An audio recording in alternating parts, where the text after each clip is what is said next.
Yeah.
I pack my suitcase, headed out the door, I keep my shoes laced. 2,000 miles away from home, a couple dollars in my pocket, never stopped the boy before. I load my bags and hit the road. Miles past, turning back, found my track, face the fact, she a cold one. Never gonna settle for none, stay up every night till I won. Don't want a slow rise now, I'm confident opulence isn't a long ride out. When I look back now, I'm astounded. A quiet boy from old age, but always felt the world was a stage, yeah. I celebrate one last late night, my old life ain't staying. I pack my suitcase, headed out the door, I keep my shoes laced. 2,000 miles away from home, a couple dollars in my pocket, never stopped the boy before. I load my bags and hit the road. I'm headed to LA.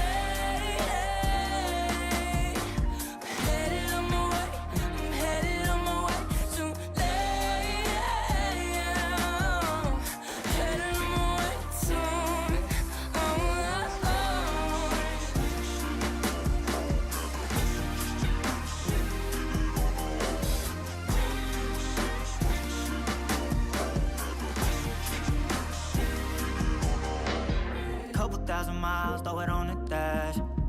Shit, the 10,000 hours, can't let them pass. Yeah, well, I was putting time in, you was pulled up wildin'. You always had shit to say, now when I see you, it's silence. Thought I'd have a Grammy by 25. Commas after commas next to dollar sign, yeah. Had to remind myself why I'm living this life. Look at all the late nights, it'll all come in due time, yeah. Made for the fight, for the pain and the climb, tied to the life I chose. Stay through the night, another day, not a dime. Race against time. I couldn't just lay by and wonder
my eyes, you're on my mind.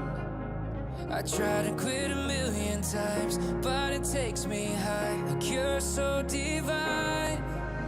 You give me everything, don't know what's happening. I need you like medicine, you're my everything, everything. And when I think about us, sweet lullabies, I wanna keep this moment here forever, no goodbyes.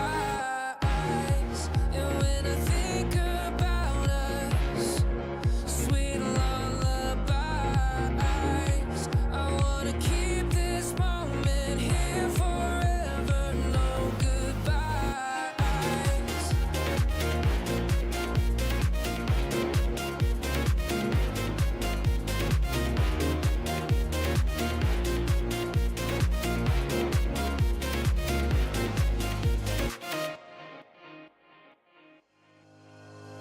Think about it every night when I close my eyes, you're on my mind. I try to quit a million times, but it takes me high, like you're so divine. You give me everything, don't know what's happening. I need you like medicine, you're my everything, everything. And when I think about us, sweet lullabies, I wanna keep this moment here forever, no goodbyes. And when I think about us, sweet lullabies, I wanna keep this moment here forever, no goodbyes.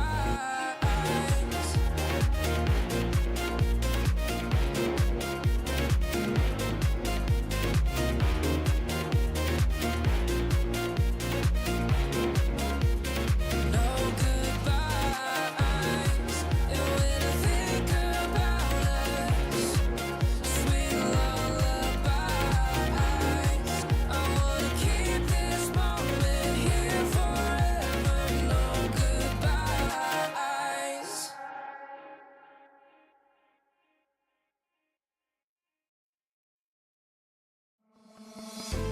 Oh, I don't know how to put it together. Ever since I found you,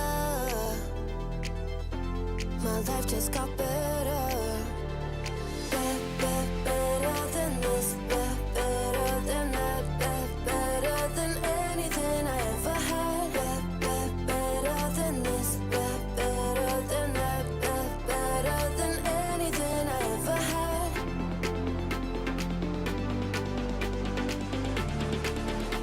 Than anything I ever had.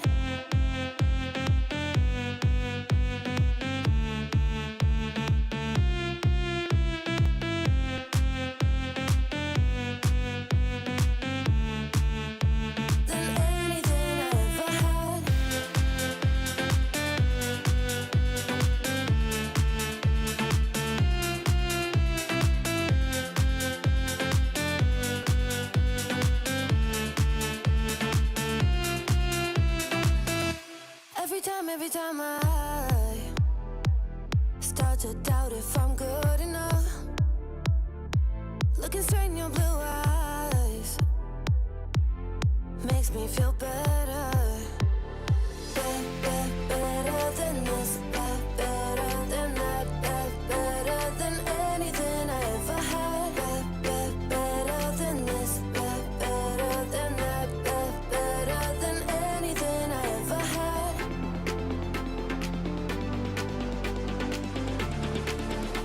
Than anything I ever had.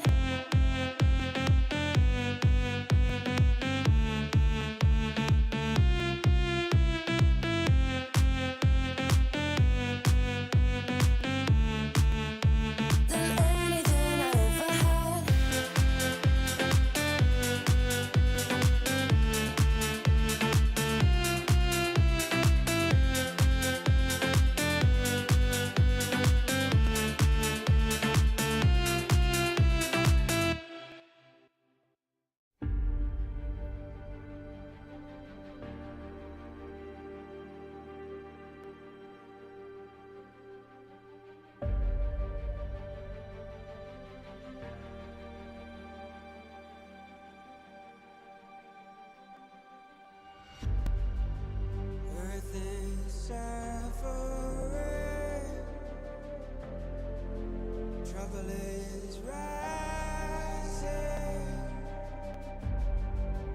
Mountains are melting. There's gonna be nothing left to breathe.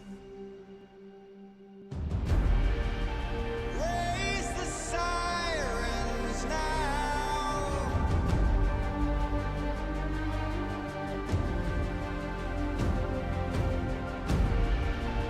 Break the silence now.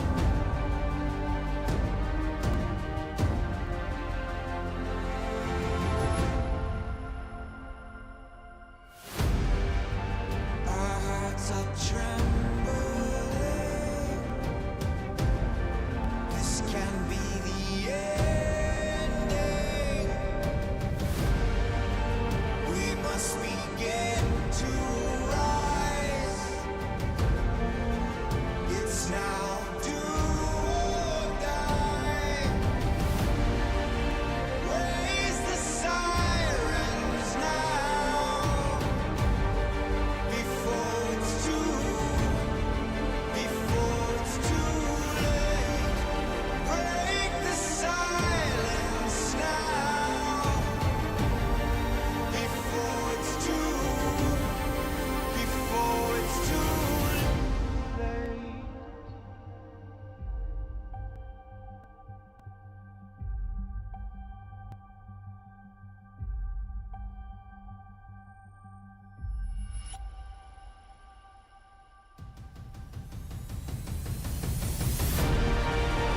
Raise the sirens now. Before it's too late. Break the silence now. Before it's too late. Raise the sirens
I can feel it in my blood, through my veins like a melody.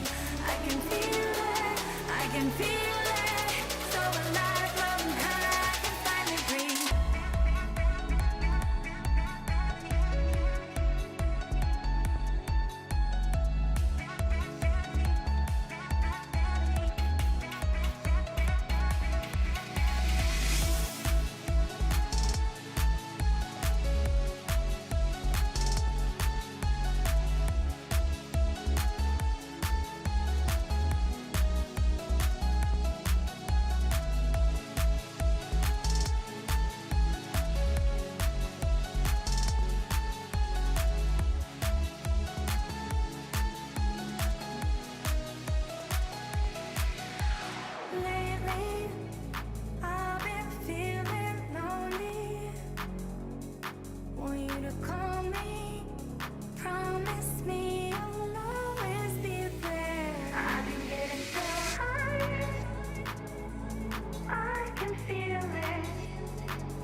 can feel it, so alive, running high. I can finally breathe.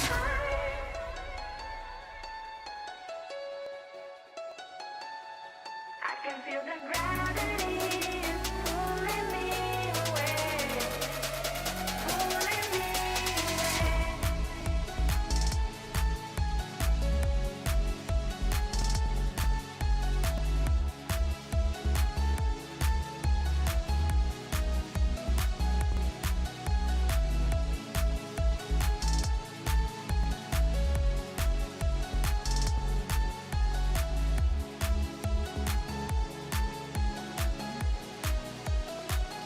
I've been getting so high, I can feel it. I can feel the gravity is pulling me away, pulling me away.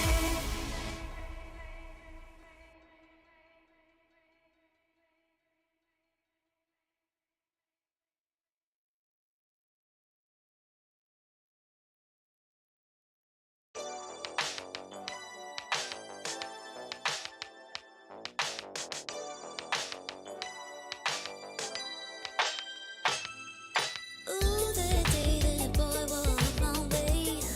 Won't forget his pretty face. It was like we both had something to say. Yeah, but as soon as I saw him, his fine ass was gone. Think I should have followed him home. Or put my number into his phone. A moment in time, so divine. Hope I see you again. Hope I see you again. A moment in time, so divine. Hope I see you again. Hope I see you again. You looking so good, made me wanna know you. Feeling the groove, and I got to show you. Come back, better come back. Want you to know that you're looking so fly. I wanna get to know you, but you're missing me by in just a moment in time. Oh my, boy, you better come back. A moment in time, so divine. Hope I see you again. Hope I see you again. A moment in time, so divine. Hope I see you again. Hope I see you again. You're looking so good, made me wanna know you. Feeling the groove, and I got to show you. Come back, better come back. Want you to know that you're looking so fly. I wanna get to know you, but you're missing me by in just a moment in time. Oh my, boy, you better come back.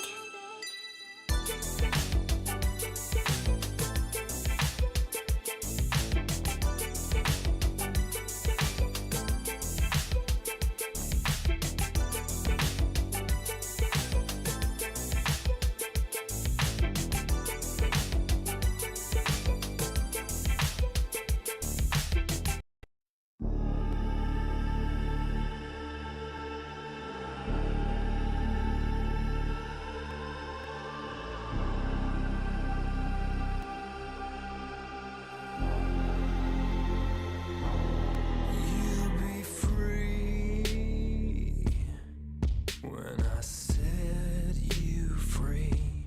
I breathe you in, but all your sins won't disappear. You can see it's true that I want only you when we'll break free together. You. Welcome back, ladies and gentlemen, to the second day for the ESL Birmingham close qualifiers for the Southeast Asian region. My name is DK Truman. Danog is giving me a nice head nod there as I was trying to recollect the entire word sequence that I needed on this fine day with unfortunately already elimination matches coming up. We're going to have 3 elimination matches in a row here for the region. Yeah, you know, there's always a little bit of a sadness going on for the second day. Yeah, but there's also the excitement of potentially having a team make that full lower bracket run, right? And we have the potential, let's say it's either one of these first two teams, REKONIX or Yangon Galacticos, of just bang, bang, bang, back to back to back. And so people get to follow that story. What was it they said? Upper brackets for bitches? Well, we'll have to wait and see, because you really want to have that second chance, especially with only one qualification spot for the Southeast Asian region. The only two teams still left in that upper bracket are Execration, who got there off of a 2-0 against Jackky and Friends, and then a 2-0 against Yache, which is the Mongolian stack. And then Playtime, who we covered for two series yesterday. That is the stack that includes Gabby, Armel, JG, DJ, and Cuckoo, who just looked incredibly solid all across the board. So really interested to see how that... I want to say that's the third series of today on the mainstream that's being covered. But certainly on this stream, we've got some exciting games as well. Yeah, we're going to have some really good elimination matches, starting the day off with REKONIX versus YG. Then the next one will be Yachi versus the winner of the previously aforementioned teams. And then there's a whole slew of teams that can face up against the winner of that match thereafter for 3 eliminations in a row. I kind of also want to see the Playtime versus Execration match. So I think I'll definitely go for a rewatch after we are done for the day to see how well Playtime does. Speaking of ESL Birmingham, Southeast Asia has 1 slot available, essentially. Western Europe has 4. There are 8 teams in their closed qualifier. Half of them go to Birmingham. That is kind of nuts. It was the same case for, I think. They had 4 spots. Eastern Europe even gets 2 for the qualifiers coming through for this, but Eastern Europe only had 1 for Dream League. I think Dream League might be 12 teams, correct me if I'm wrong, but anyway, it's just one of those things where it's really close across the board right now, and I mean, who would have thought that a C squad playing in Western Europe in OG was the top-rated Western European stack at this point in time, which is kind of crazy, right? Like, you've got a lot of Eastern European teams in there, Yandex, Spirit, Paravision, but, you know, and BetBoom, who almost assuredly seem to be getting through a lot of these qualifiers, but then you've got OG, you've got Tundra, you've got Liquid, you've got all these other teams that are really hungry and wanting for more, and that's why that there needs to be these 4 spots, because, you know, there's pretty hot competition at the very top. Yeah, there's quite a lot of fun stuff happening in Dota at the moment. One of the weirdest fun things that I've seen is yesterday I was just browsing after we were done for the day, and I saw that a team called Monkey Business was playing in like EPL, and I was like, that can't be right. And then I saw No-Till, Seb, Thompson, Pablo, and Shad, and I was like, what the hell? They won their first game. Yeah. So, you know, they're looking exciting. I think they're playing against a... That's not your Turkish stack, is it, that they're playing up against next with Jeezy on it? I mean, we played a scrim against them like a couple of days ago in an open scrim. I didn't check on what the rest is on the EPL bracket there, but I know a lot of teams currently today will. There are open qualifiers for another tournament going on as well, so there's, you know, schedule gets pretty tough. There's another open qualifier starting next Wednesday, I think. So a lot of Dota coming out, but of course we will be focusing primarily on what we have today as YG.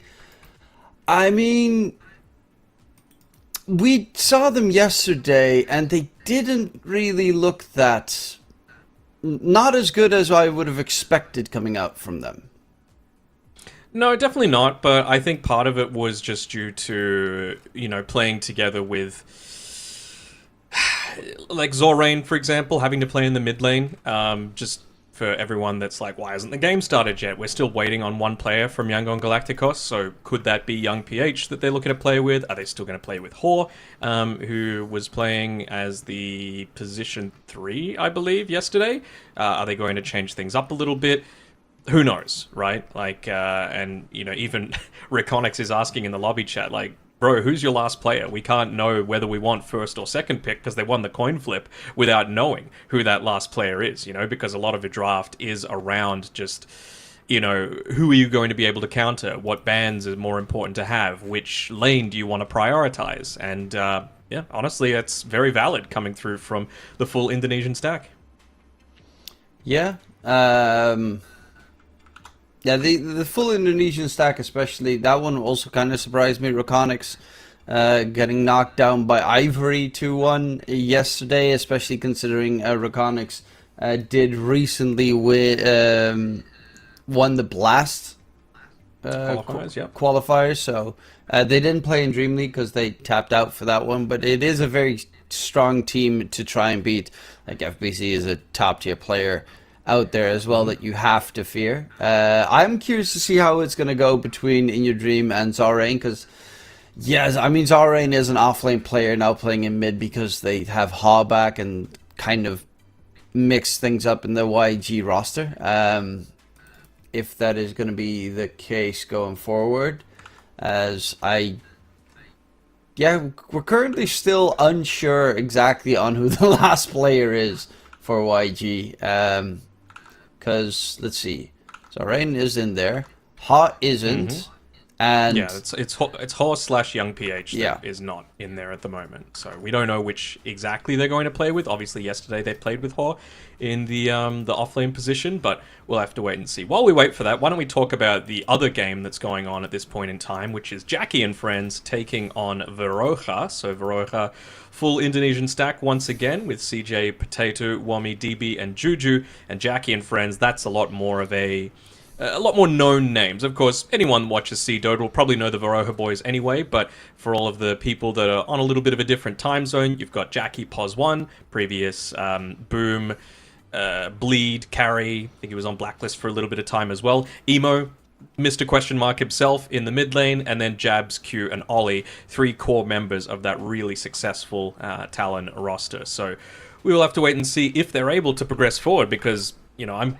pretty sure they wouldn't have been expecting to be down in the lower bracket this early either. And it's my hope that we get to cast Jackky and friends in that lower bracket semi-final, the third series of today. But they got to get through Veroja, they got to get through Ivory, and then they'll be there. But, you know, Ivory showed that they're no easy beats, right? They beat REKONIX in upper bracket round 1, and they didn't completely fold over against playtime, right? Game 2 went to 42 minutes, and I think it was just a little bit where they lost their tempo. They let Gabby get back into the game on his Phantom Assassin. And JG played a really good game as well with lackluster farm in that one. And it really did push, in my eyes, playtime as the team to beat in this qualifier. Obviously, X-Creation is always a scary one, but playtime just has that, you know, the extra star power from days gone by with Gabby and Armel that I'm looking forward to seeing more of in the near future. Yeah, I quickly checked, and you are, by the way, right. Like 3 of the players of of my team are playing with a different stack, and they will be playing up against Monkey Business. So that's kind of interesting to see they're actually playing. I do like tomorrow. Jeezy. I got to cast a little bit of good. Jeezy. His Rubik's really good. You know, just trying to play it and be that really quick reaction time kind of guy. I was really impressed with him. So hopefully they're able to put up a good fight. But I got to say, DK, I think they're going to be cheered against because we got a lot of fans of the boys on Monkey Business over there. But back to these qualifiers. Any particular heroes that you're surprised that we haven't seen yet, or ones that you want to see, or even just players that you've been particularly impressed by? We didn't get to see any Clinks. I said, do you want to see it? I want to see Clinks because it's wonderful to just randomly see that Aghanim Scepter destroy an entire enemy base. It's just... Is it wonderful? I mean, is it though? Not from playing against its standpoint, but it adds in a little bit of extra oomph. I love Coddle. I think Coddle in general is a great hero to watch, both as a support or as a mid laner. Preferably as a mid lane. I did like the fact that we saw Tinker yesterday. That was kind of a surprise one coming in. But preferably, I just see Arc Warden. You know, the weird ones, the ones that I don't ever even see in my pubs. Spectre, the new Spectre's kind of cool with how he doesn't leave an illusion behind when he haunts. Shenanigan. What else could we see potentially? Naga safe lane? I mean, I saw it a little bit. I was underwhelmed personally. Yeah, it's not. Leshrac with Greaves. I wouldn't hate to see that. In general, the Greaves. No one's been building Greaves at all in any of these matches. No, it's been a very much like European thing. It seems he hasn't caught on at this point. I mean, Dream League I think it qualifies. The Dream League qualifies. Actually, almost all of the mid laners had Greaves, and now they just went back to Power Treads. I mean, I think it's a question of, like, if you're going to buy a Yule Scepter, you would much rather get Greaves instead, right? Because it essentially provides the exact same sort of thing. Natural build-up.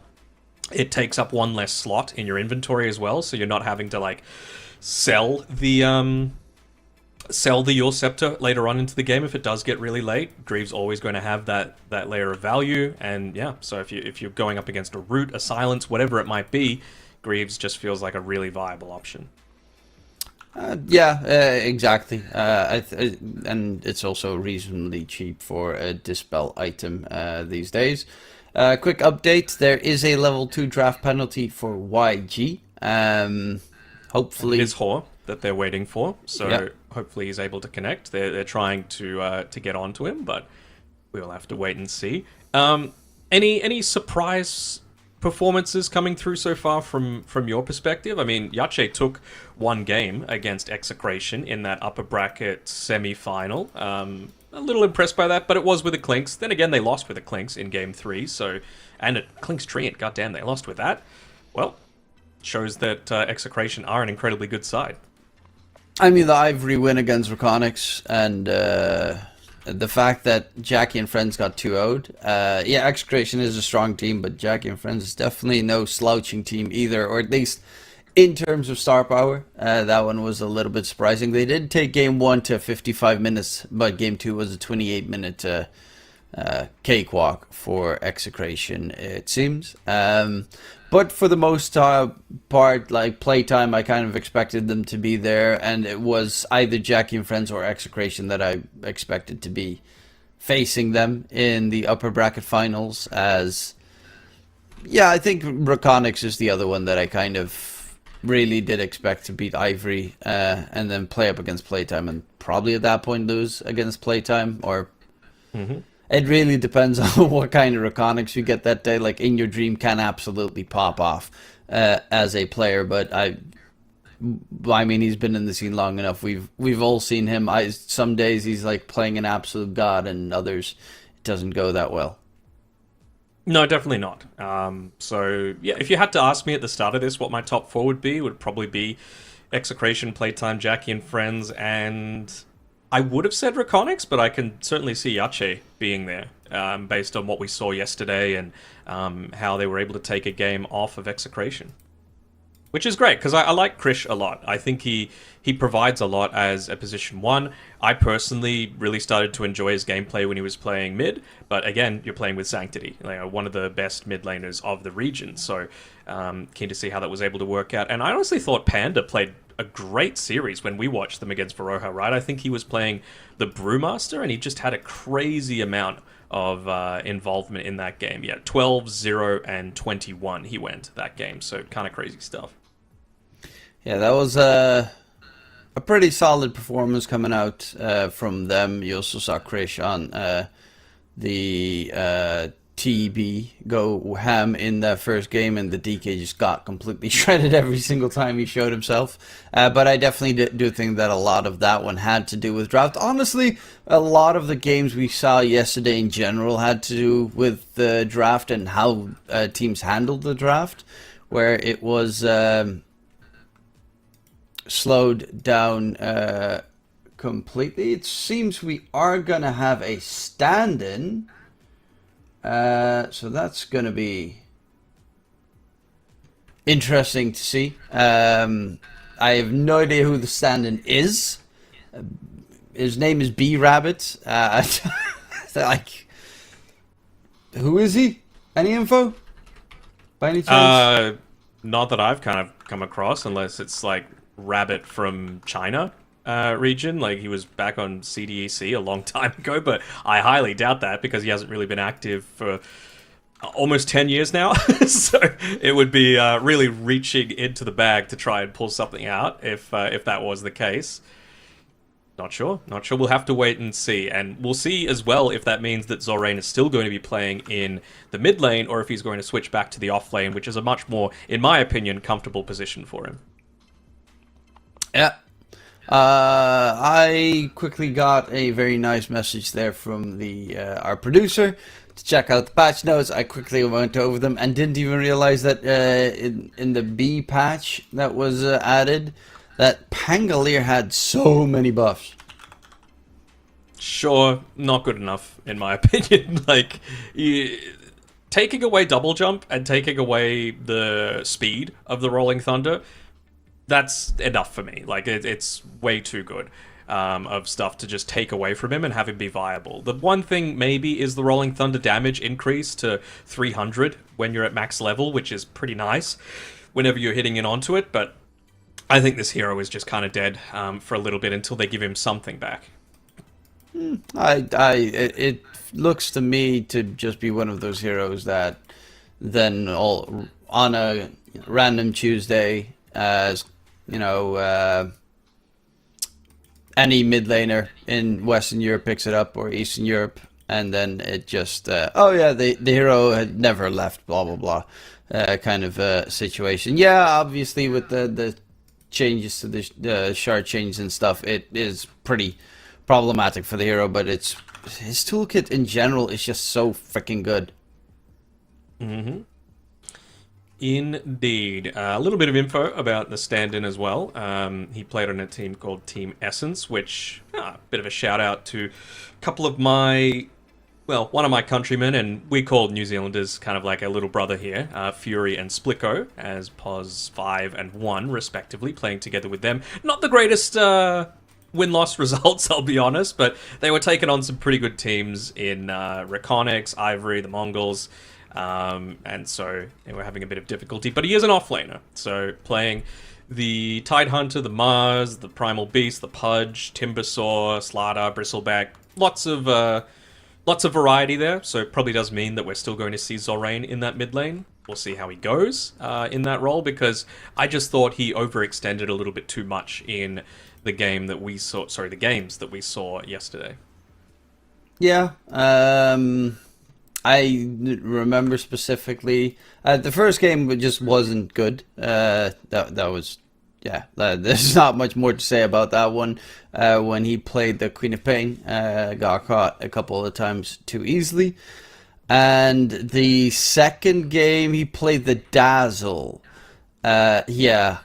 I mean, he did get that kill onto the Viper mid, which was very straightforward. But afterwards, that kind of like stopped. There was not too much threat coming out from him. Died a couple of too many times to a Tusk rotation. I think especially that part where he just wasn't aware of how one Ice Shard's block was enough to kill him, and that happened like 3 times in a row. And as a mid lane, like if he as Dazzle gets an Ags really fast that game, you can get the snowball going on your team to try and run them out. Make sure that Gabby doesn't get insane farm on the Nate's Prophet. You know, early Ags on Dazzle destroys the Viper as well. But that was not the case, and it just took so long before you finally had it. At that stage, your opponents had everything needed to already run you down, and it felt very much like he's an offlaner trying to play mid, which obviously he is. He is, exactly. Like, I can totally understand not wanting to let the Viper have a free lane. I didn't even hate the Dazzle pick, but I just think that's a little bit less the downside for him, and I think it was just playtime playing well, right? Like, whoever's drafting for them is really solid, you know? Like, the Nature's Prophet was literally the perfect pick for them to have at the very end. Someone that's just able to rotate, turn around onto the Dazzle when he's trying to overextend, and, you know, as soon as that level 2 on the NP happened, that's exactly what they did. They just didn't give him a moment's breathing room. Yeah. No, that I do wholeheartedly agree with. It's also like obviously he's a mid lane, off lane playing in the mid lane. But there's another one that I remember. Well, obviously from Heroic, where they have Whisper doing that, and then he pulls in the actual off lane heroes like the Enigma, puts that one in the mid lane. I do really like that. Mars, yeah, that sort of stuff. I like that adjustment where, yes, they're not technically mid lane heroes, but it is such an unconventional mid lane situation that it catches your opponent off guard. Dazzle was more of an off lane hero for the most part in the last couple of patches than a mid laner, but it is a nice step in that direction of, making it uncomfortable for your opponent there. Absolutely. It's always going to be a bit of an issue. Like, you're one of the best traders that exist in the game, whether you be mid, off lane, or even as a support, right? There are certain heroes like, let's say, Snapfire, for example, that just have very limited ability to be able to trade against a Dazzle. He's going to win out pretty much every single time with anyone that just doesn't outrange him the entire time. So, your AAs, they're pretty safe. Your Hoodwink is going to be able to get away with the Scurry, but Wind Ranger as well, probably in a pretty similar boat. But if you find the right support-to-support matchup, there's very little that the enemy support can do. So, again, it's the sort of hero that I did like to see being picked because it gives us a little bit of variety. We haven't seen, for example, I think we've seen 0 Beastmaster, 0 Chen, 0 Enchantress, 0 Leshrac, all these sorts of heroes that are getting played in the meta right now. So good to see there's a little bit of change. No Pugna, no Ringmaster, but we are seeing DJ Muerta come out and he looked absolutely dominant on it. So I'm interested to see more of what Playtime is going to be able to do, because I think from what I've seen, even though they did make a few mistakes, they're the ones that I really think can, them and Execration, shake things up at the actual Birmingham event, right? They have enough weird hero picks and enough of their own strategies and split-second decision-making that they're not going, a lot of these other regions just run them over. Yeah, Dota does have, especially because the patch is fairly new and it always takes a long time before they have figured everything out, the Slark plus 4s and whatnot. I mean, we're going to have to see what 9 class actually pulls out of his hat to make us hate our pubs. Yep. But I haven't seen any Kez either. Western Europe really loves Kez, and they've basically seen none of it at all. It is a weird hero because it doesn't want to build BKB because the ulti gives you that insane debuff immunity, massive AoE heal BS that does pure damage for some god awful reason. But I don't know. It always feels like a very weird hero. Some games I see him just shred right through his opponents, and the other game he just does literally nothing and charges towards an enemy, immediately gets smacked. It's a very strange hero. It is, and I wonder, just to go back to the Clinks topic, what some people might be looking to try and pick up against that to be able to, sort of counter it in a way. Is it going to be things like the Puck, where you can actually hold him in position and he's not as mobile?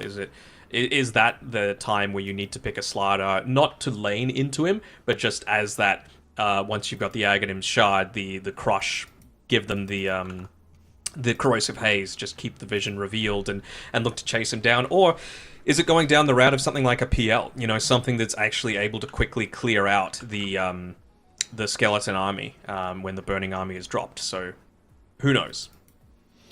Yeah, there's quite a bit of a delay going on as they need to sort things out to see if the stand-in and everything is going to work out.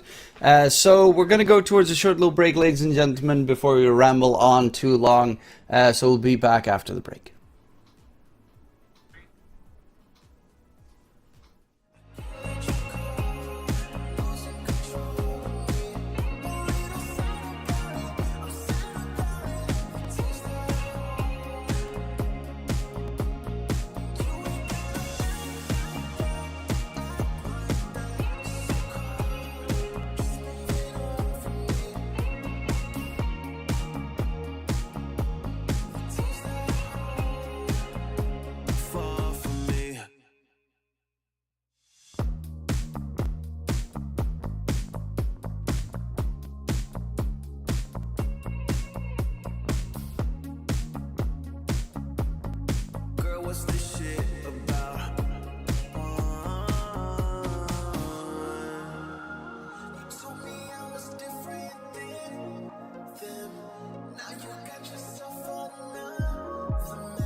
I pack my suitcase, headed out the door. I keep my shoes laced. Welcome back, ladies and gentlemen. With a slight delay, we're going to immediately jump in towards the drafting stage as they have everything ready on the YG side of things. B Rabbit will be playing very likely in their offlane position for this upcoming match. I have no idea what his MMR is or whatever, but we'll have to figure that one along the road. And if YG gets a little bit lucky, they might be getting their offlaner for the second series of the second match of this series. Yeah, they're definitely struggling right now with their personnel problems. Yeah, rank 119 in the C region is Mind Meets Matter, aka B Rabbit, aka Momo. I had a chance to speak with one of his teammates, and yeah, basically he's just +3 player, not too much to say, just does his job well, always been kind of hovering around that tier 2 scene. So let's see how he's able to do against a pretty decent opponent in REKONIX. Yeah, REKONIX is no easy team to beat. They are first round of the lower bracket, but definitely a team that you expect a little bit further to be facing elimination. However, yeah, you know, it's Dota, it's a weird game, everything is open. Currently, speaking of open, Klinks is still available, Shadow Demon is still available. Jakiro, that's also a the lane dominating sport. Quite a lot of them are left through. Like in this case, they do ban out the Kez. They do indeed. Maybe just wanting to pick an offlaner that's potentially susceptible to just being run down, so not something as, you know, tanky as like a Centaur or an Axe or a Underlord or something along those lines. Early slaughter. You know how I feel. Yeah, slaughter against the Disruptor as well. You've got the innate from Disruptor that pushes you away, which really sucks for the slaughter for the most part, and is quite susceptible to being kited in the process. Obviously, once you get BKB, you don't really care, but it is one of those things that you always got to be careful of, that you blink Slithering Crush on Disruptor and then just get pushed back. Protecting a minus armor strat clinks immediately the Slardars, but you have to wonder if TA is another option on are potentially thinking about. Wasn't them. Picked it up yesterday. That was, I believe, that was playing it in the POS 1 role. So it's still a possibility. I mean, Yangon do like to play their TA. Could be certainly a viable option. Give me Disruptor doesn't, but punish the slaughter, you know, because if you're just fighting on the back foot, there's really very little that you can do to recover your net worth. You're reliant on just winning your lane and roaming around and being this gang squad and getting killed, feed your net worth. If you're not getting, then you're having a rough time. And again, if it's being played as like an off lane, you're not going to be going like this Helm of the Dominator build that can kind of act as a pseudo Midas and cutting waves and that sort of thing. You need the blink, you need the BKB to be able to just consistently fight. Yeah, it's the blink shard BKB build that every slaughter goes for. Tends to be pretty slow in farm. Jakiro does, however, get left in the pool, so a slaughter Jakiro setup, that's the tower push that they need with his third spell, as yeah, Jakiro is such a strong lane dominating support. It can be played as a 5 and a 4 obviously as well, so you do have to be a bit careful as a Disruptor if you are laning against Jakiro, because you kind of do nothing against the hero unless you have a safe laner that really wants to get very aggressive. Absolutely. It's exactly REKONIX is going to play many as well. I played it across, honestly, 1, 2, 3, and 4. So it really could be going anywhere. Just a matter of what is going to be revealed next. Maybe that flexibility between, you know, mid and another lane. Not necessarily, but it does reveal that Tiny's not going to be played as a support, unless this is going to be a mid Scarith mage or something crazy like that. Honestly, if it's against a Slardar, not the worst option. You know, just build up a these early null talismans, get an early Kaya, bully him out of the lane, make him basically impossible to just stay in the lane against you. 5 seconds remaining. Yeah, the tiny pickup does make it possible here for the Slaughter to just go mid. Obviously, always have to be careful of the tossback play, but Tiny needs his level 6 to get the extra armor against the Slardar, because otherwise base armor you have none, and then Slardar just bashes you constantly in that mid lane, making it very rough for the Tiny to handle himself. But they're really pulling out all that push that you were looking for with the Beastmaster pick. And again, even this doesn't necessarily lock in Beastmaster to offlane and Slardar to mid, right? It could be the opposite if the core-to-core matchup works out. And Yangon have the last pick overall, so they're going to be the ones to be able to decide that. I'd have to say, like, for the mid lane, it's pretty equivalent what you're able to provide. And, well, I asked for a Ringmaster, and we're going to get it. Just something really competent of just constant harass, bully, some save against a Skywrath Mage, Tiny combination as well. As long as you click on the hero's portrait as opposed to the actual one itself, you're probably not going to be able to save from the toss. Yeah, it's nice. I think Ringmaster is still one of the most insane supports at the moment, especially if you are really good at like get a blink dagger, so you can position the Wheel of Wonder very nicely.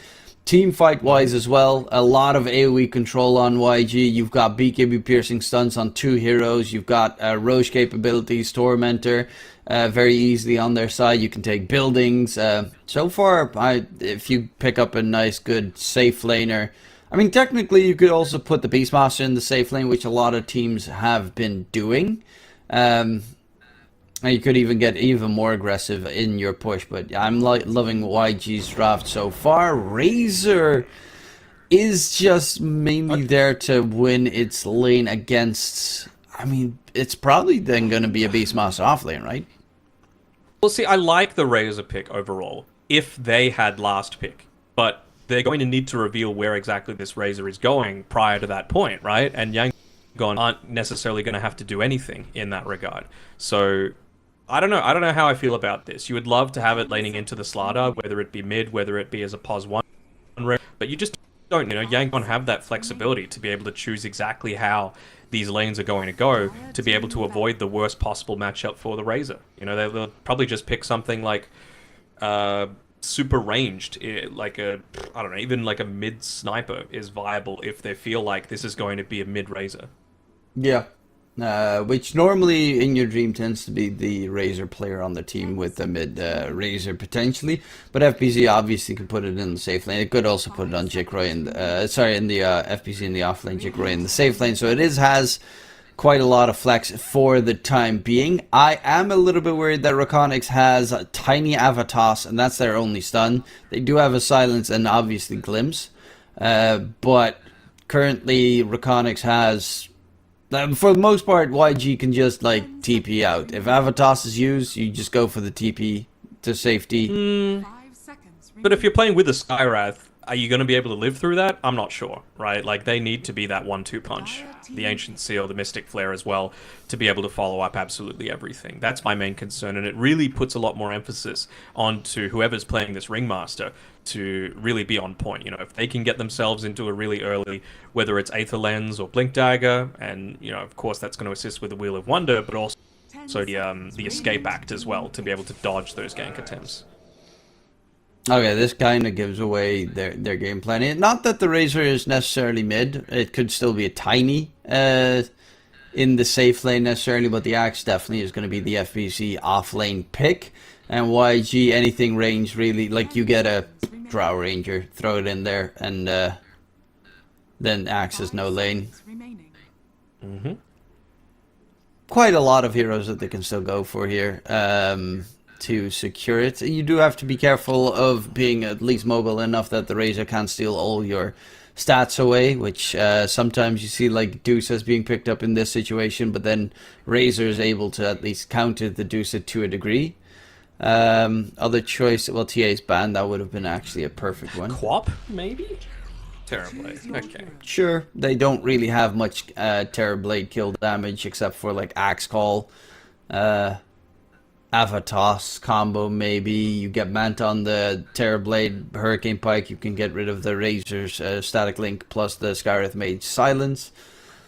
It's a good pick. I honestly like YG's draft a bit more. I've been quite disappointed with Axe performances in general as of late. Mm-hmm. In Your Dream, by the way, is the one playing the Tiny, so it's actually Jikroy Razor coming through here, which I like. I think they needed this just because you gotta make sure that you're spamming out that plasma field, making sure that the Beastmaster isn't going to be able to just get away with a summons build. Disruptor, not the greatest hero at being able to deal with the boars and the hawk, so just providing that extra layer of assistance. And B-Rabbit, he's changed into the wild hunt facet instead of the beast mode one as well, so very clear that they're trying to, again, pick up the tempo, just play this game a little bit faster, and yeah, be this death ball essentially. Yeah, they have a lot of push with the Twin Terror, the Wild, the Beastmaster, and the Terrorblade. And they have all the other, like, it kind of checks every box. They've got a big team fight. They've got super good late game scaling. Probably good stuns, good pickoff. As good as it gets. I'm really loving the fact that they have, even the lanes are pretty good. Like, yeah, you have a Razor against a melee hero, but it is a Beastmaster, which with Wild Axes you essentially turn into a range hero anyway. For sure. And I'm a little surprised that Zoraim was able to get as good a lane as he has with this Slardar laning up against the Tiny. You know, we were mentioning before, 0 armor for the Tiny to play with at level 1 to 5. And this is with a Slardar that was picked first by Yangon Galacticos. So I'm, you know, kind of shocked. Maybe he's feeling confident. And they're trying to do a bit of cheeky plays here, dropping the Observer Ward, moving up, pretending that he's placing something. But they can see that his stuff isn't on cooldown, so kind of gives that one away. Okay, so the Beastmaster's rank is 120. That's actually pretty high. That's really high. It shows that his name, at least on Cyberscore, is Momo. 30 seconds Yep. to battle. Was saying that before. Yeah. To my friend Splitgo. He's played with him a few times on Team Essence. And, yeah. But is he now Momo, or is he now B-Rabbit? Like, I will quote. officially. The first message I received when I said, anything you can tell me about Mind Meets Matter / Rabbit, and he says, it's Momo. So, okay, there we go. The more you know. As there is going to be possibly a little fight. Nice Observer Ward vision, though. Jikroy, though, he is going to get some nastiness against him. They got to get rid of that Hawk for the control, as Jikroy takes quite a lot of damage here. But in response, Plasma Field, Concussive Shot, Skywrath Mage, Razor does a lot of return damage and skill. They might be the first one down here. Is going to throw out his little dart of death with the Impalement Art onto Jikroy, who's going to get chased down. The slow is there from the boars. Can Rabbit reach? They are going to be able to get first blood on Lun. They still have 2 boars in the area, but that is also just easy money, as Lun and B-Rabbit now are going to try and bail out from the area, as Lun will be left behind. Are they just going to continue for more? They're gonna go for more. Nice little dodge there, nice but use. yeah, okay, they'll be fine. Vreeze is still in the area. Depends really on where Chikiro's headed. Yeah, he's going to go bottom, sending the Sky in towards that position. But it's also a Disruptor Razor lane that you have to deal with, so Static Link into Kinetic Field or Glimpse really makes it fairly rough at a certain point in the laning stage. And even just for B-Rabbit, right? Like, they went very heavy for that that gank attempt, but a really nice Observer Ward placed by Varish kind of gave them the right positioning to be able to be the ones that not necessarily got the first blood, but it just still limited the impact of that rotation. You know, B-Rabbit, he's spent a lot of money on regen up to this point, sitting third last, and, well, this is about to be a death for skill 8. You would think? No? No. Pathed in a bit of a weird direction. Yeah, gotta dodge and weave all the way through. They won't be able to get a catch. On to skill A this time around. B-Rabbit, level 1 boar, has just primarily been money for Jikroy here. at the beginning of the game, as a plasma field plus a right click essentially takes care of Bullfango. Makes it pretty easy, doesn't it? One of the other things that we were saying that we liked about the... hold on, it's another glimpse back onto Skill A, and that should be the end of him. Playing as this Ringmaster, you also get that percentage damage, which would be quite nice against the likes of Axe, against the Tiny in particular, through the Impalement arts. You also don't really have a Nullifier builder on the Dire side, so you should, for the most part, have Escape Back being very useful this game. Obviously, Static Link continues on and the like, but if you get Axe Scald or Avatos comboed or caught in the Static Storm or Mystic Flare, there's so many ways that Ringmaster can save you this game. It also looks nicely as for a possible Ags game later, because again, no Nullifier means free game essentially for Skill A. Absolutely. And it's a great Ags as well. 2 charges plus those Impalement Arts daggers do a lot in these team fights. You know, you're getting it. It's going to be pretty late into the piece, and 5% max HP per second for how many seconds? 4 seconds? Pretty nuts. 20% damage just by a support off the back of a save on his actual usages of the Impalement Arts. And then the rest of the tools of the hero are also very solid. The Fear, the Wheel of Wonder Taunt, if you can land it. Most players are really good at dodging it though, so it shouldn't be too big of a problem. Glimpse coming out onto B-Rabbit. Static Link is doing quite a lot here. B-Rabbit's gonna get taken down. Jackky actually takes a lot of damage in response, but because he stole 87 attack damage, it is going to not be too shabby here, chasing it after Skill A, but in response, Jackky getting hit right there is going to get taken down by the neutral, which is actually very sad for Skill A, but at least they managed to kill him, and he is missing a couple of creeps in the process. Big fight in the bottom lane in response though. TB did get taken down, but a double kill coming out for what essentially is the most lane dominating support in the game. Oh yeah, by far. Like, Luna's just crushing this bottom side of the map. It's going to become a little bit more challenging now that the Ring of Health is available on the Axe, and he's looking to build into an early Vanguard. Not something that we see all that often, but against this lineup, absolutely. It's almost entirely physical damage that you're looking to take, and we're assuming that Beastmaster, and yeah, he has it even queued up already, the Helm of the Overlord build, something like that Vanguard. Hell, even the Crimson Guard is going to be really useful here as, well, might be another death for B-Rabbit on the top side. Glimpsed back once again into the kinetic field. Jackky does take a lot of damage from the boars in the process and Skill A spamming, so that is the only thing that could be a bit problematic here with those Static Links. You focus everything on the Beastmaster and you take quite a beating, especially now that Beastmaster has Helm of the Iron Will, so significantly less damage taken on the Beast going forward. But yeah, Vanguard bottom lane as well for the Axe. You're playing against Jackky, so he has smaller attack instances, but 2 of them.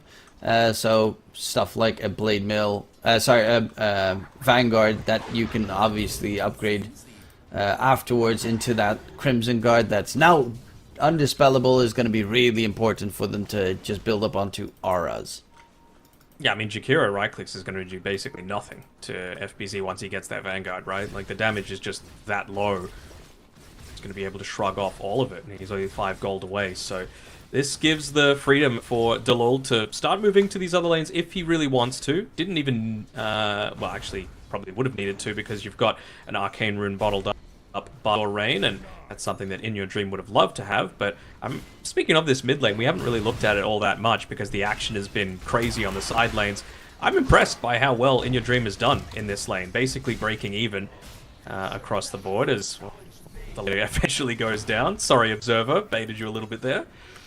Yeah, mid lane, it's looking pretty decent. So Rain is actually heading towards bottom, has the Arcane Rune bottled up, wants to go for the Experience Shrine spawning in about 15 seconds. But I mean, he just did it right next to the time. And yeah. I saw him running. A little obvious that this sort of happening. I guess there wasn't really creeps for him to claim anyway, so he's not actually going to lose anything. We'll get back into time. But even just the little that forced people a little bit early, and it means that KSH got a few more creeps just completely uncontested by FBZ. But speaking of FBZ, bottom lane, a bit of an interesting pause coming through here, as TP rotation coming from Skille as well to be able to follow up on that. Question is, will Delol be able to, with the concussive shot, just being that, you know, a little bit of a slow to be able to provide that assistance? I think FBZ is dead. Ice Path So do coming I. in, and with the... How good is the Vanguard, though? That's the question. Yeah, TB with, what, 2 illusions added in, it's quite a lot of damage. They also have the nasty slow blood grenade is also still available to be tossed in.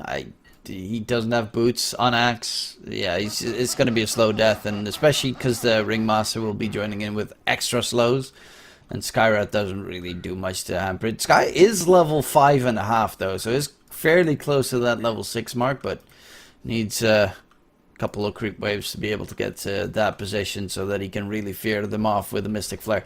Terrorblight also has infused raindrop, so he doesn't really fear any damage coming his way. Unless they TP Yeah, for sure. on, like, Tiny right now, they might be able to save him, but I doubt it.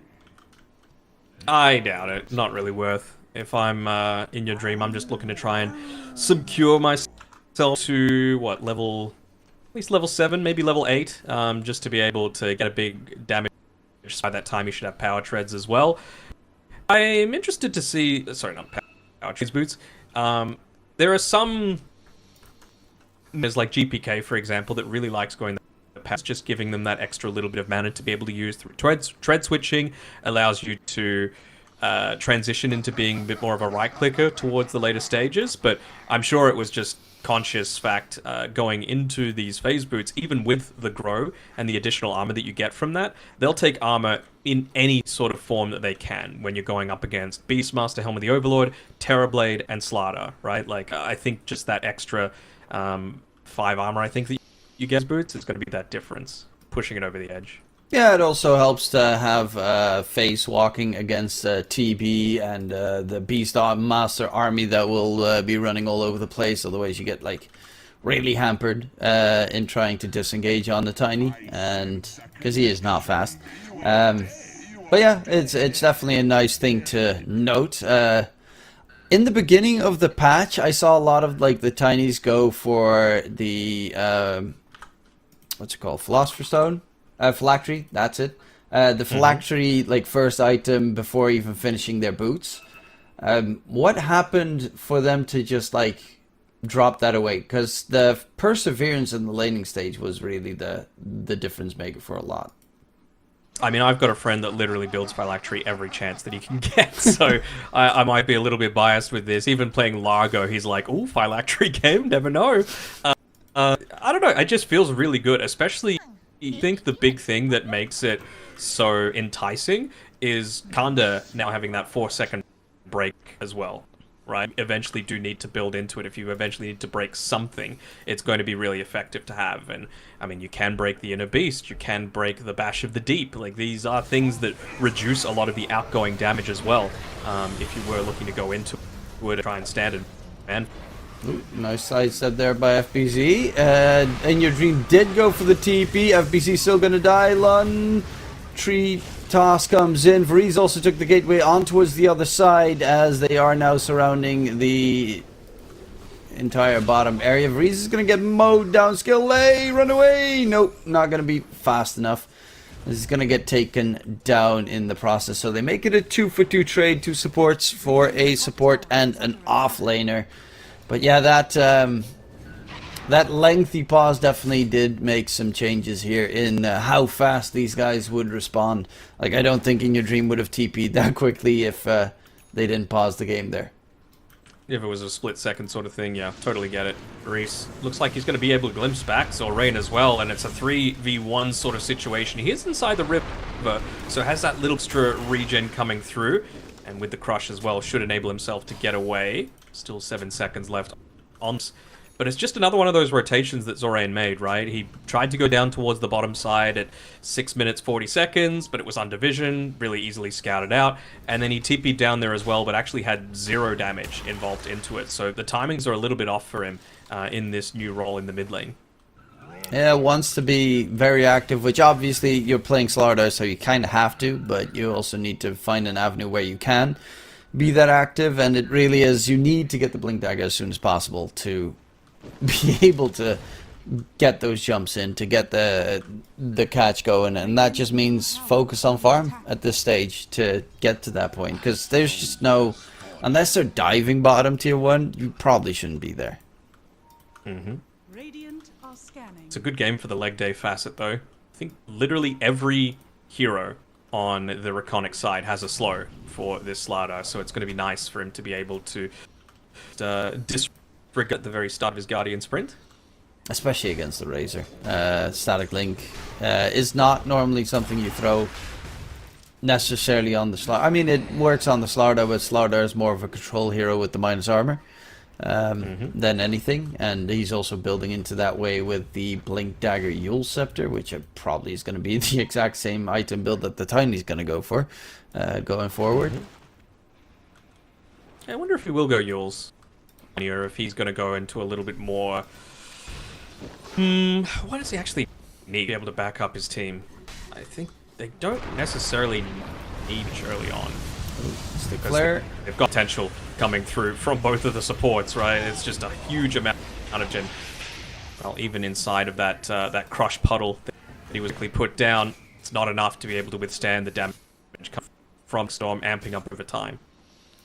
It will definitely be a difference maker once you get your you know, BKB's pipe on the Beastmaster, most likely as well, and then the damage output from the Dire team will significantly flatten.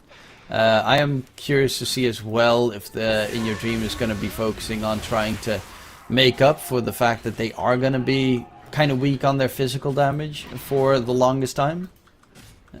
Are they going to bait themselves forward? Prime time for them to be pushing, but they've got a Scorching coming behind them. That's a big catch coming in. In Your Dream, though, does manage to find the catch. Freeze doesn't have Static Storm skill. They trying to stay alive for a little bit longer. The Axe is going to go for the dunk.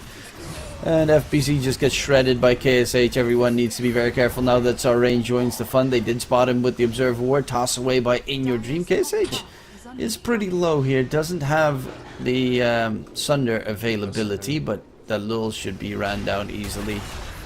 And crushed down by B-Rabbit. Glimpse coming out. Avatos. And KSH doesn't have Sunder, because he spent all his points, is going to get taken down. They do get In Your Dream. Look at this brawl, man. And Jackky is back in action, now being pushed at by the Beastmaster, ticking down, but the entirety of the Radiant team is back here. And yeah, they killed KSH. It was a 10-man top, is what that was. Yeah. Like, literally every single person came up to this top lane. And honestly, from the REKONIX perspective, I get it. You know, you're going up against Helm the Dominator, Jakiro, you know, people that want to open up this map. Terrorblade as well even made this rotation to the top lane. They really didn't want to give up this this tier 1 tower. It's just unfortunate that Yangon Galacticos went for that move right after you just dropped the Mystic Flare and the Static Storm in the mid lane to be able to kill the Slardar, but it's early enough that he's just going to respawn, be able to go immediately back there, and you just don't have the tools to be able to fight quite as effectively. And honestly, you should... they are lucky that they managed to kill KSH. If he didn't put that extra point in Conjure Image, you'd have that Sunder available, and you wouldn't even kill off the TB and just get completely destroyed in that situation where he also gets a lot of farm. He is top net worth right now. Jakiro Mystic Flare is not going to die, and Jackky, they're still fighting in that area. Lund walks away with about 20 HP as he does manage to yeah, just get the TP out to safety. Zorain also has the Blink Dagger now flying out onto the Slardar, so he is finally able to actually start playing the game.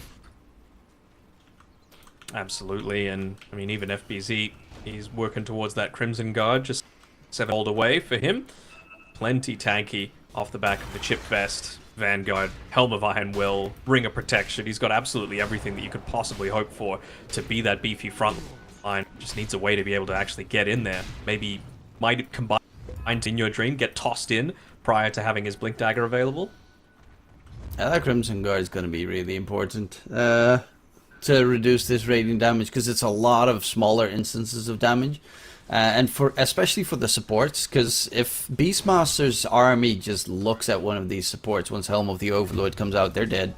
But they do have a nice little gang squad with the 3 heroes until Axe gets his Blink, but that's going to take quite a long time until Axe will be able to really contribute. They see the Disruptor, but that's not the target they want. They want to be able to take out this Axe. They want to force him closer to the tower. Oh, Disruptor freeze terribly. They'll take it. Easily killed off. Just a freebie. Yeah, Static Storm is still really powerful at this stage of the game if you manage to get a 2-3 hero catch. And with that Metamorphosis usage, you Are can... they going to Macropire this Ancients? Maybe. Just to quickly take it. I think TB is enough to just clear it. I mean, look at Varese. He's pinging it, saying we need to defend this area. And it seems like the team is listening to him. Nope. Yeah, they are just going to let it get secured by the die. It's a 5-man move for it. Avalanche, Toss, drag back by Ancient Dream. Lund is going to get controlled. But it's the entire Dire team in the triangle to kill off half, well, maybe one camp of Ancient Creeps was left. It's not too bad, though, because they do still need to open up the map a little bit for themselves. So now with them all sitting down towards this bottom side of the map, they can get some damage of their own into this tier 1. Just increase some of the space that they're going to be able to have to pick up some farm for themselves. Because now Tiny at least has the phase boots, starting to work towards that, that Yule Scepter for himself. Well, B-Rabbit's got 150 gold away from the Helm of the Overlord, so that's when it becomes really rough for these supports. Yeah, they're so squishy. On these supports, it's kind of terrifying if they ever get close. You die. Luckily enough, they do have 3 heroes that are frontliners as their cores, so they should be able to try and stay hidden as the Radiant catches Slaughter, essentially. Beastmaster's going to be a long time until he will be... I don't think he's going to go for the Blink Dagger immediately afterwards. I think having just that, you know, the pipe build up in the early stage is going to be too much value to let go. But they do have Helm of the Overlord done, and with a Slardar TB, you also have to be very careful that they don't just walk into the Roche pit very easily. Nice movement though, and oof, shield rune on the Tiny, as if he was not scared enough already. In your a little dream, bit off with that glimpse, Roared though. off, is going to get taunted. Static Zone Kinetic Field onto the 2 supports, going to get a lot of damage coming out. KSH has a Sunder, so you got to be careful not to run too willy-nilly towards this Radiant team.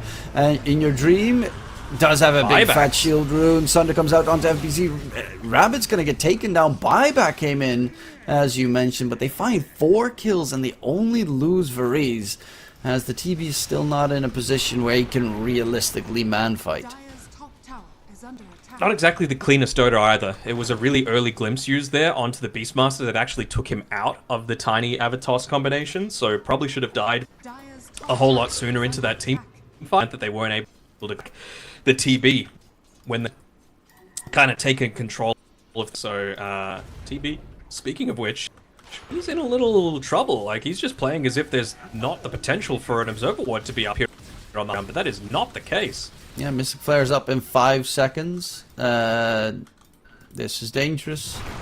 Ava, Toss, Mystic Flare. The damage is there, and they do take down the TB. It's a big kill secured. The only one that they didn't manage to take previously.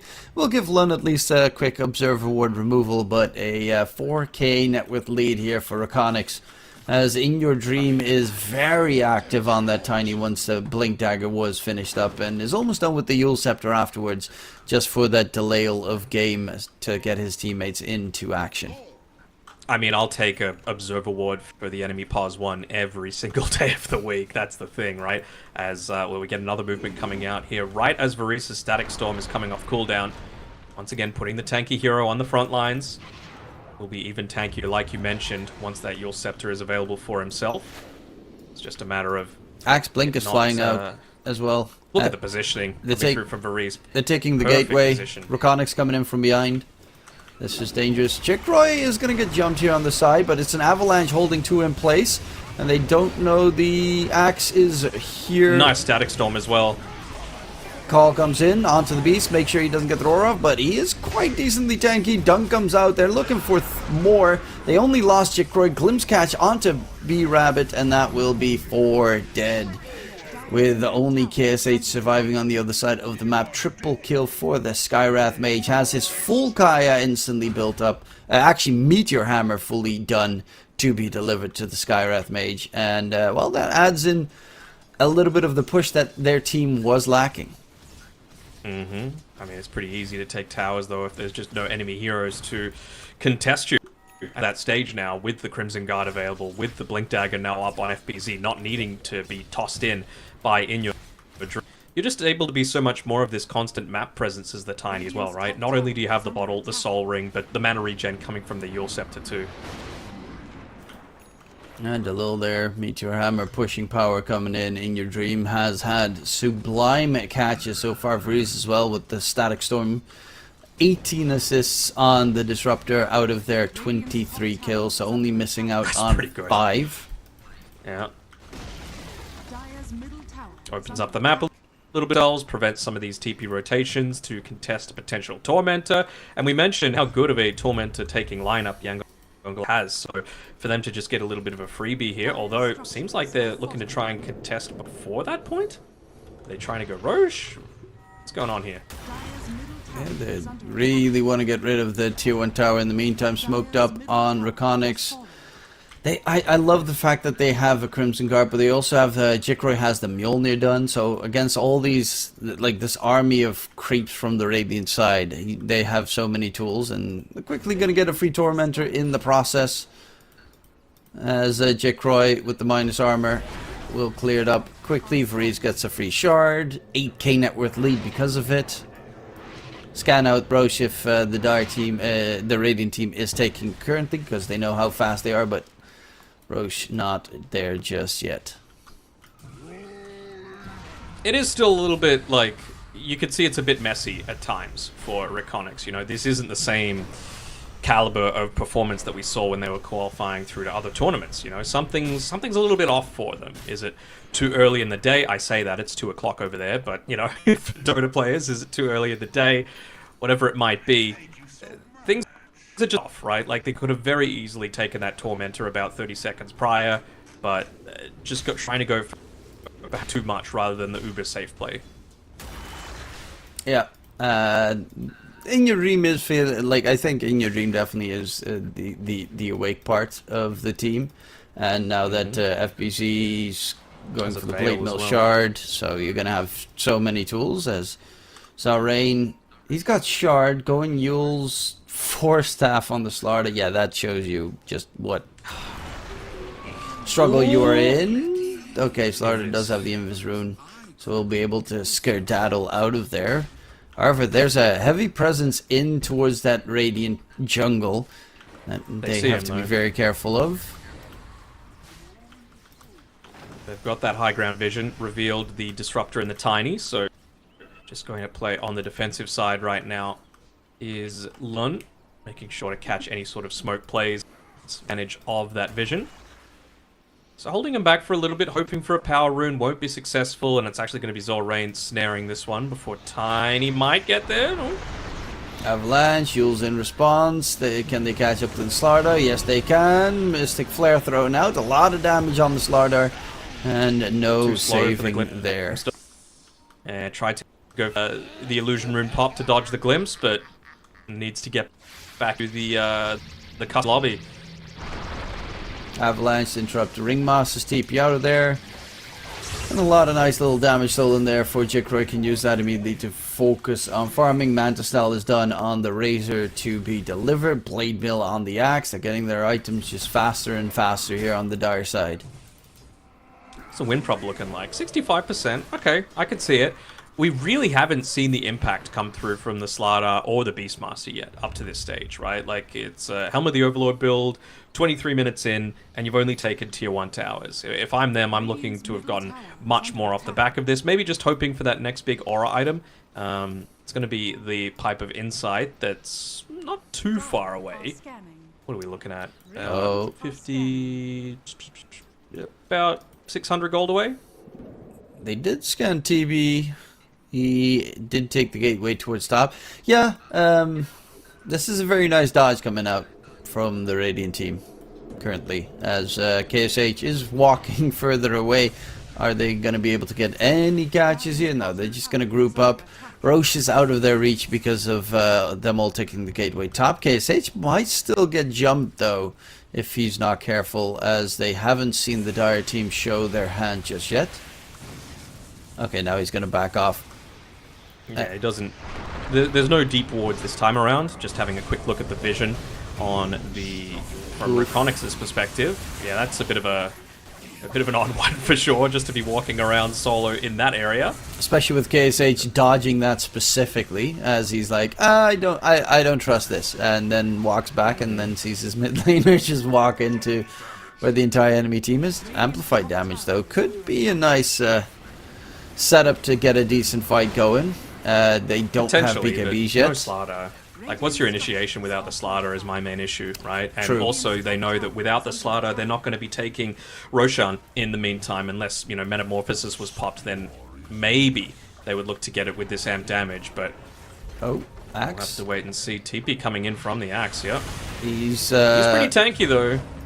The rest of the TP's coming through as well. He's got the Blade Mill going. Freeze is looking for a nice glimpse target here. They'll surround Jakiro. Static glimpse onto skill there as well. Toss up, dunk down by FBZ. 2 kills secured on the supports. And FBZ, yeah, it's not a target you want to start on. Especially if you don't have the Minus Armor of Slaughter available. No. Like, if absolutely everyone was there, I get it, right? Like, roar him up. Drop Macro Pyre, drop Metamorphosis, blow him up, and maybe, with the amp damage, you're able to take him and take Roshan while it was on the bottom side of the river. But now, 25 minutes, it's up on the top side of the map. You still do have that tier 2 tower on the top side for Yangon Galacticos, so they've got a way to be able to, you know, buy back and rejoin these fights. But just having a look at the lane positioning across the board, FBZ is shoving that bot lane in with the siege creep, everyone else basically going up towards the top side. He's going to look to just connect through to the rest of the boys, and I would imagine that it's going to be a smoke into a Roshan attempt coming through next for them. Just made easier by the fact that you've got a gem on the disruptor as well. Jikroy has a BKB flying out right now to the Razor, so timing is everything if they can get there in time. Blink Axe Call from FBZ onto 2 heroes. And there's a lot of damage thrown onto FBZ, roared up as well. He might be taken down on the axe, and FBZ dies. Sunder used by KSH to make sure he doesn't get jumped here by the Tiny and cleared out. But FBZ had a nice catch. Unfortunately, the rest of his team just wasn't there. Be careful here on Disruptor. As they will find themselves, the Slaughter has no use available. It's on cooldown for 2 more seconds, but the Hypnotize catch onto 2 targets. They're going to rush forward. Metamorphosized TB, though he doesn't have himself a Sunder available, and they're going to even toss B-Rabbit towards Jikroy with a decent amount of damage. Roche stuns him up in the process as well, so they Gem is still down there. Quite an okay one, especially with the recovery on the gem on the REKONIX side, because they did manage to get rid of the KSH TB top net worth.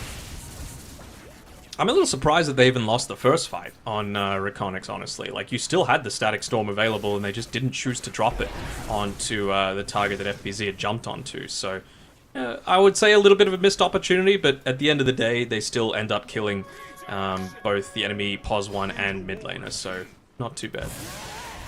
Yeah, Jikroy is getting really fat though. BKB, as mentioned, just delivered. It's going to go for the butterfly. That's going to force an MKB on the TB.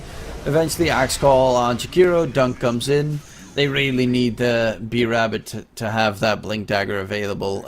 Because everything is relying on Zorain getting the initiation. But now with BKB up on Jikroy, you kind of also will need that Roar to set things up. It does look like he's going to go for the BKB instead on the Beastmaster first. I just don't know how I feel about that, you know? Like, you're still going to be vulnerable to right-clicks from the Razor, to being called, to right-clicks from the Tiny, who's, you know, starting to scale a little bit more. You don't necessarily need to go like this full Daedalus-style Tiny build to just still be right-clicking for a pretty decent amount. and you know you're still going to get caught by Static Link and all these other things. It's just a matter of, do you get Roar off first? And I feel like Blink Dagger is that thing that's going to enable you to, you know, be the one to choose the correct team fights. Yeah, it's definitely not going to be an easy affair. He does have most of the BKB being delivered right now, and it's just too much reliant on the Slarda getting that big like multi-hero Slithering Crush going in, and I'm not too sure about that. And as you said, you know, Static Link, Call, they still have tools that pierce BKB that Beastmaster is not well equipped with dealing with. That's the thing with the Skywrath Meteor Hammer as well. Not only does it give them that extra tower push that they might have been wanting, but just enables the Sky to clear waves a little bit easier than he previously did. I'm seeing bot side actually a bit of a catch onto the Ringmaster. Should be a pretty easy one for FBZ to get the dunk on. But speaking of Sky, he's got Ags as well finished out on him now too. And now he just needs the shard, and then you got stupid amount of damage in those team fights coming out from the Mage. That shard is actually kind of weird. The fact that you get 3 bolts now on Arcane It's Bolt. a huge amount of increased damage, yeah. Radiant are scanning. I think 2 would probably be enough. I think 3 is a little bit too much. FBZ, maybe a little deep. Yeah, there's the Yule's Catch coming out, and the Beastmaster, no BKB just yet. He does have it available, but not delivered. Dunked on. And FBC infinitely scaling on that axe, 10.5 extra armor on the hero, and he's playing against a minus armor lineup, so this axe is just becoming a raid boss at this stage. Middle tower is under Already attack. fortified on the Dire, maybe just really wanting to protect that mid wave, I guess. But yeah, it's going to be and bot, it seems like, going down. Not too much resistance coming out from Yangon. Again, they really need this to come off, and Radiant's how bottom many roars have you seen this game? I count maybe 1. Radiant's bottom tower has I fallen. mean, I've seen some roars in team fights that have resulted in nothing.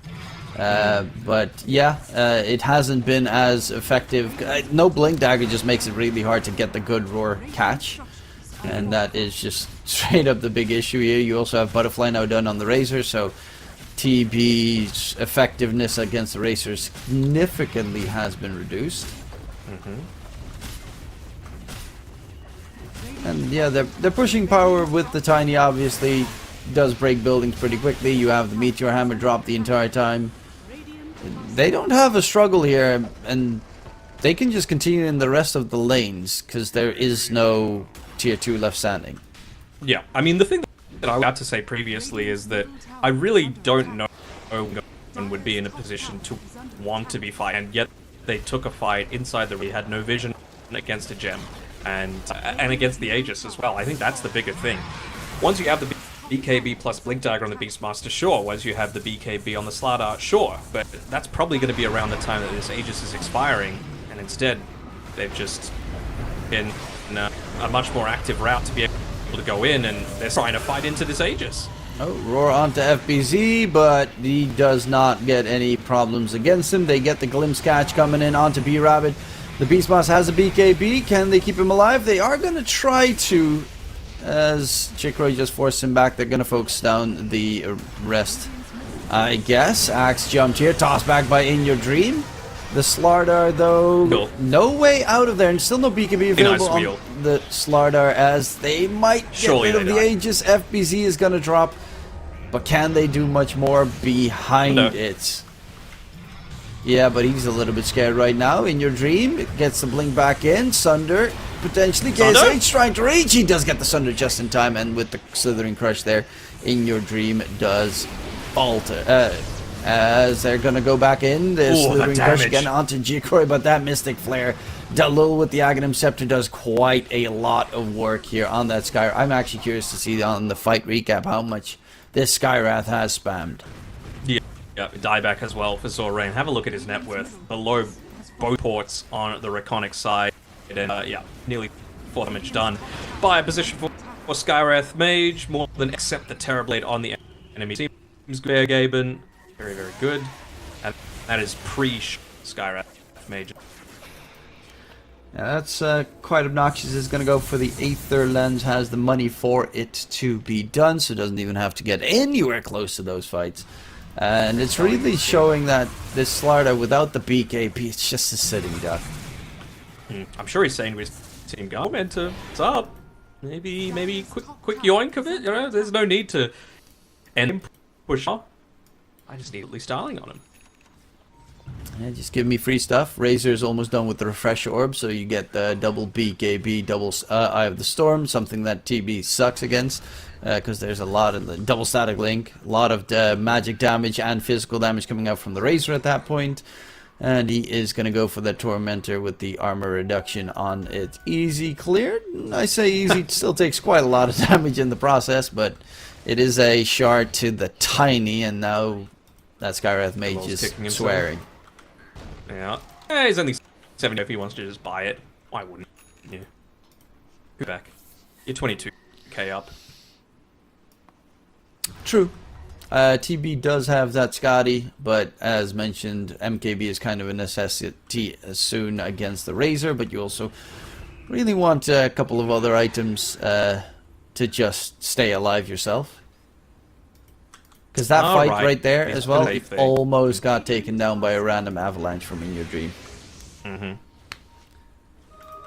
They're going to wrap around into the base. No real vision down. Jump for squishy-ish target, but good positioning. Toss back, Static Storm coming out, but the BKBs are there. Jackky with the Refresher immediately. B-Rabbit takes a lot of damage from the Razor. Gets shredded to pieces. KSH in the fountain. Jackky dives, and that was a TB. Buybacks coming in from the Radiant side, but there's nothing left to be thrown here. Zorain jumped on. Ultra kill coming out for Jackky on the Razor. And there's no... all three cores have no buyback on the Radiant side, so... yeah. There's nothing left to play for here. Unfortunately, no need to tap out, and they eventually Zorain calling the G's, and it really seemed all that close past like the 10-ish minute mark of this game. Like REKONIX, like they were like, I was impressed by In Your Dream, the stand out have. It's kind of doing a little bit of injustice as well, right? He had to his Delol 32 kill involvements overall, 13, 2, and 19 on the Skywrath made. For me, In Your Dream, with how well he did in the lane, but everyone takes results something happening, whereas you compare that some of the other stuff that was happening from B-Rabbit and Zorain, a lot of their movements, they TP'd, but they didn't actually any sort of kill involvement, and hopefully, DK, this is the end of early Slardar picks, because he just couldn't do anything, right? Like, he was either Razor Link, or in the middle of the fight he gets caught, or he gets stunned, or he gets glimpsed, or he gets kinetic fielded, all this stuff that you're able to just counter so easily, and he only did 0.2 damage in that entire game. Yeah, yeah, exactly. He did less than half of anyone else's damage in that game, which is kind of nuts. Like, even Disruptor did about 2 times the damage of a Slardar mid, who had actually a very solid lane and had quite a decent farm in the early stages, but started to rotate towards bottom, where he was looking for maybe, you know, the 7-minute experience shrine that he was considering trying to take, and trying to be a lot more active on a hero that it's very obvious when he is heading into that direction. So yeah, it didn't work out this time. I still really did like YG's draft, but I mean, Jackky on that Razor's outgoing damage in that last couple of fights with the net worth advantage, FBZ, great catches. In Your Dream, as you mentioned, superb play. The lull with that Meteor Hammer early on, being able to get a lot of farm, 24k damage dealt in total by the Skywrath Mage. That was the second most damage. Number one in this game was obviously the Razor. I mean, he just runs through the fight, pops his ulti, and everyone gets shredded. But great job coming out from REKONIX. YG obviously played with a sub. I'm curious to see if that's going to be the case in the next game, and if that might change anything for the team. But REKONIX looking like they woke up today, and YG need to go back to the drawing board for game 2. Speaking of which, we're going to go towards a short little break and we'll be back for game number 2 after the break.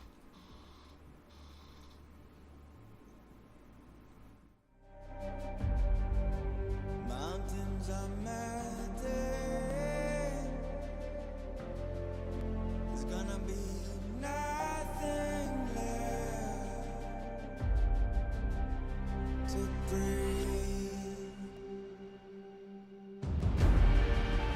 Raise the sirens now.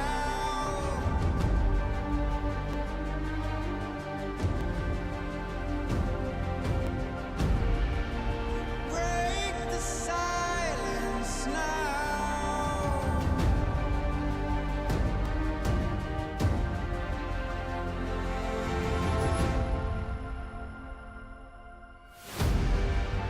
Our hearts are trembling.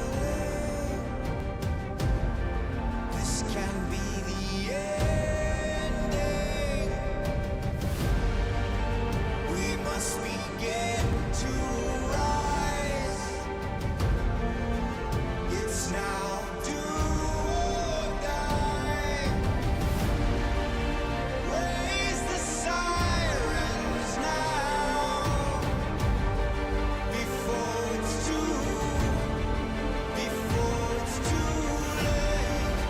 Break the silence now. Before it's too late.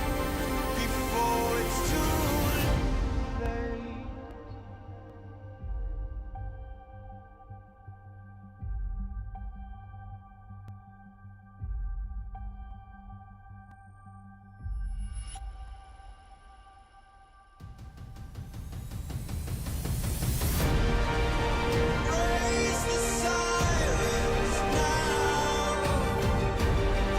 Before it's too late.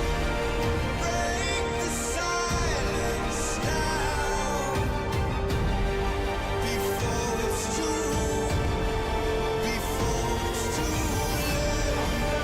Raise the sirens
I can feel it in my blood, through my veins like a melody.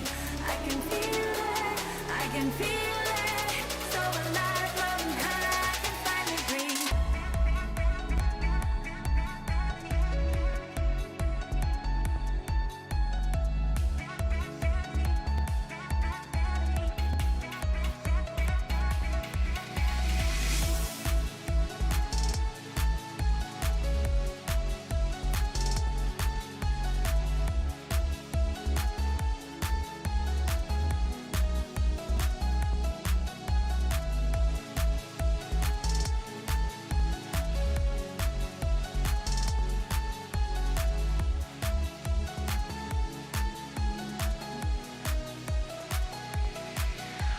Lately, I've been feeling lonely. Want you to call me, promise me you'll always be there. I've been getting so high, I can feel it. I can feel the gravity pulling me away, pulling me away.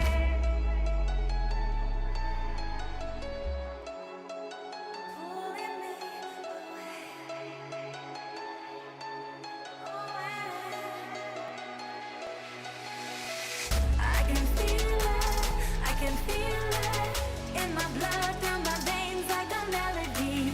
I can feel it, I can feel it, so alive, floating high. I can finally breathe high.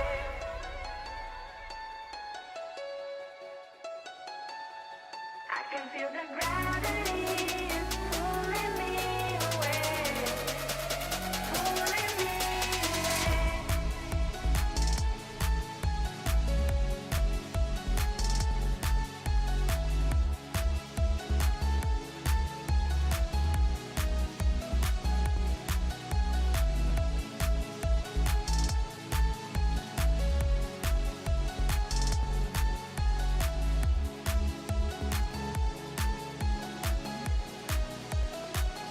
I've been getting so high, I can feel it. I can feel the gravity is pulling me away, pulling me away.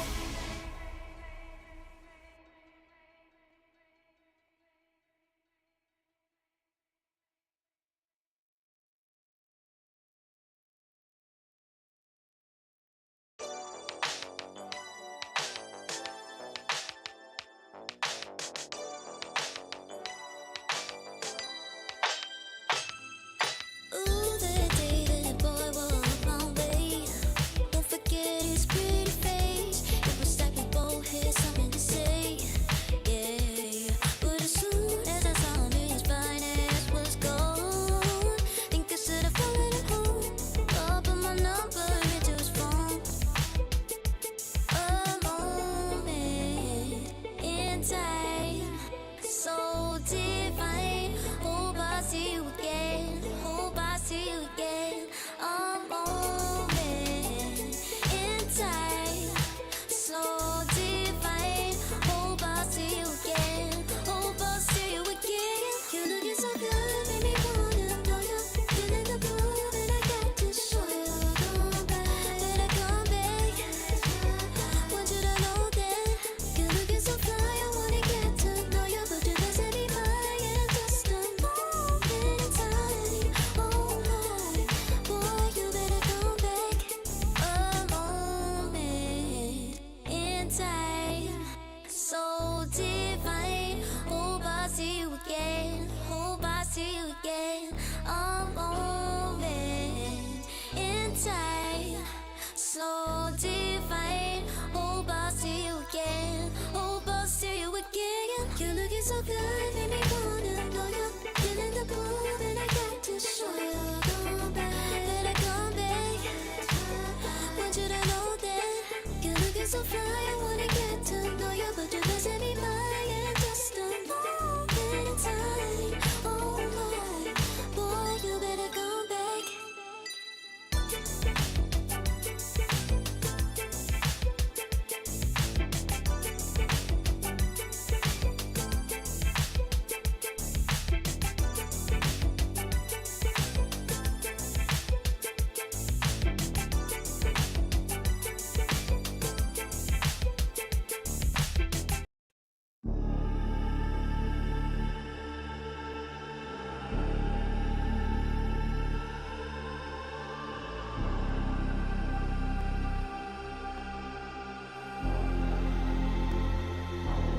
You'll be free when I set you free. I breathe you in, but all your sins won't disappear. You can see it's true that I want only you when we'll break free. Together, you and me. Take me in your arms and let us rise high up to the stars where we can fly.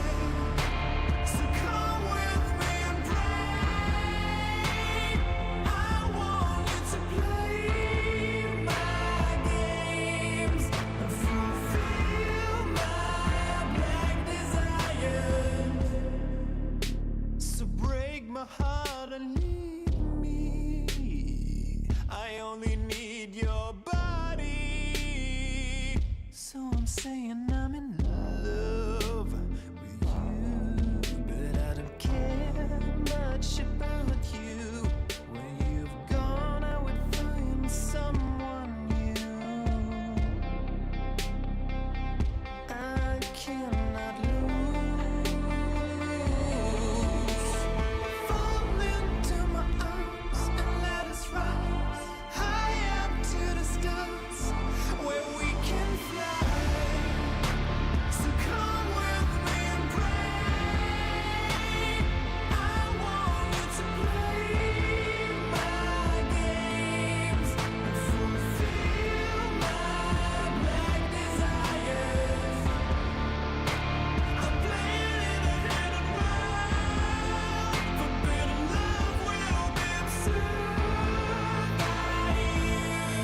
Welcome back, ladies and gentlemen, as we are getting ourselves ready for the second game in the first series of the day. REKONIX versus YG. This time, however, Danog, they are playing with their full Liquipedia roster at least, so they will not be playing with the stand-in, which is going to be hopefully a big change-up for YG, as otherwise they're looking at elimination.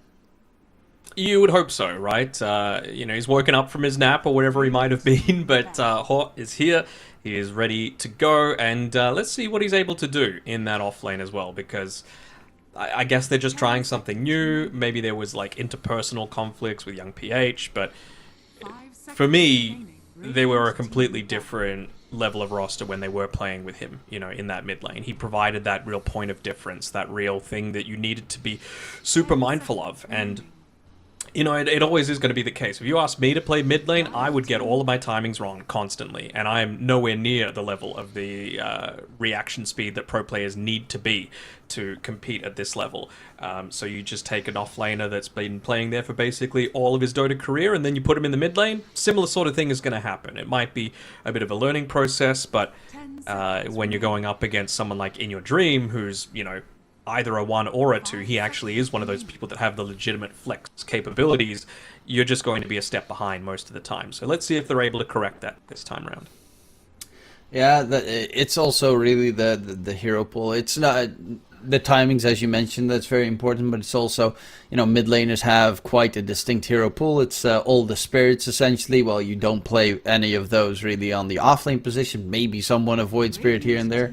But also like the Vokers, your pucks and such that are currently in this meta really incredibly strong.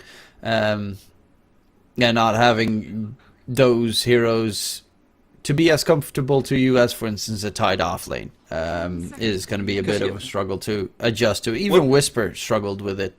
5 seconds. I mean, what have we seen Zorain play so far? I think it was Dazzle, Slardar, and Quap. And I think even Quaps we've seen occasionally in the offlane as well, right? So there's that little aspect to it all as well. They're going to be the ones picking up a Disruptor this time, though, on Yangon Galacticos. Novarish, the hero that enabled him to have 32 assists in that previous game. Very nicely done. Most of the glimpses, I'd say 95 of the glimpses were dead on. Perfect. And they're still just going to go back to the well for the Razor. Of course, Chickroy is the one clicking the buttons at the end of the day in the draft phase, but this could very well be 1, 2, or even 3 with FBZ looking to pick it up. So it does limit a few of the possibilities that Yangon have for their cores, at least very early on into the piece. So if I'm them, I'm looking to pick up something that has some kind of like movement abilities, whether that be Quap, whether that be Void Spirit, whether that be like a Morphling, just something along those lines that's able to get away from the static link wherever it might be, whether it be POS 1, 2, or 3. Yeah, that's such a nice flex as well on REKONIX that they could technically just pick up the Razor first pick and then flex it in 3 different lanes, as we saw last game.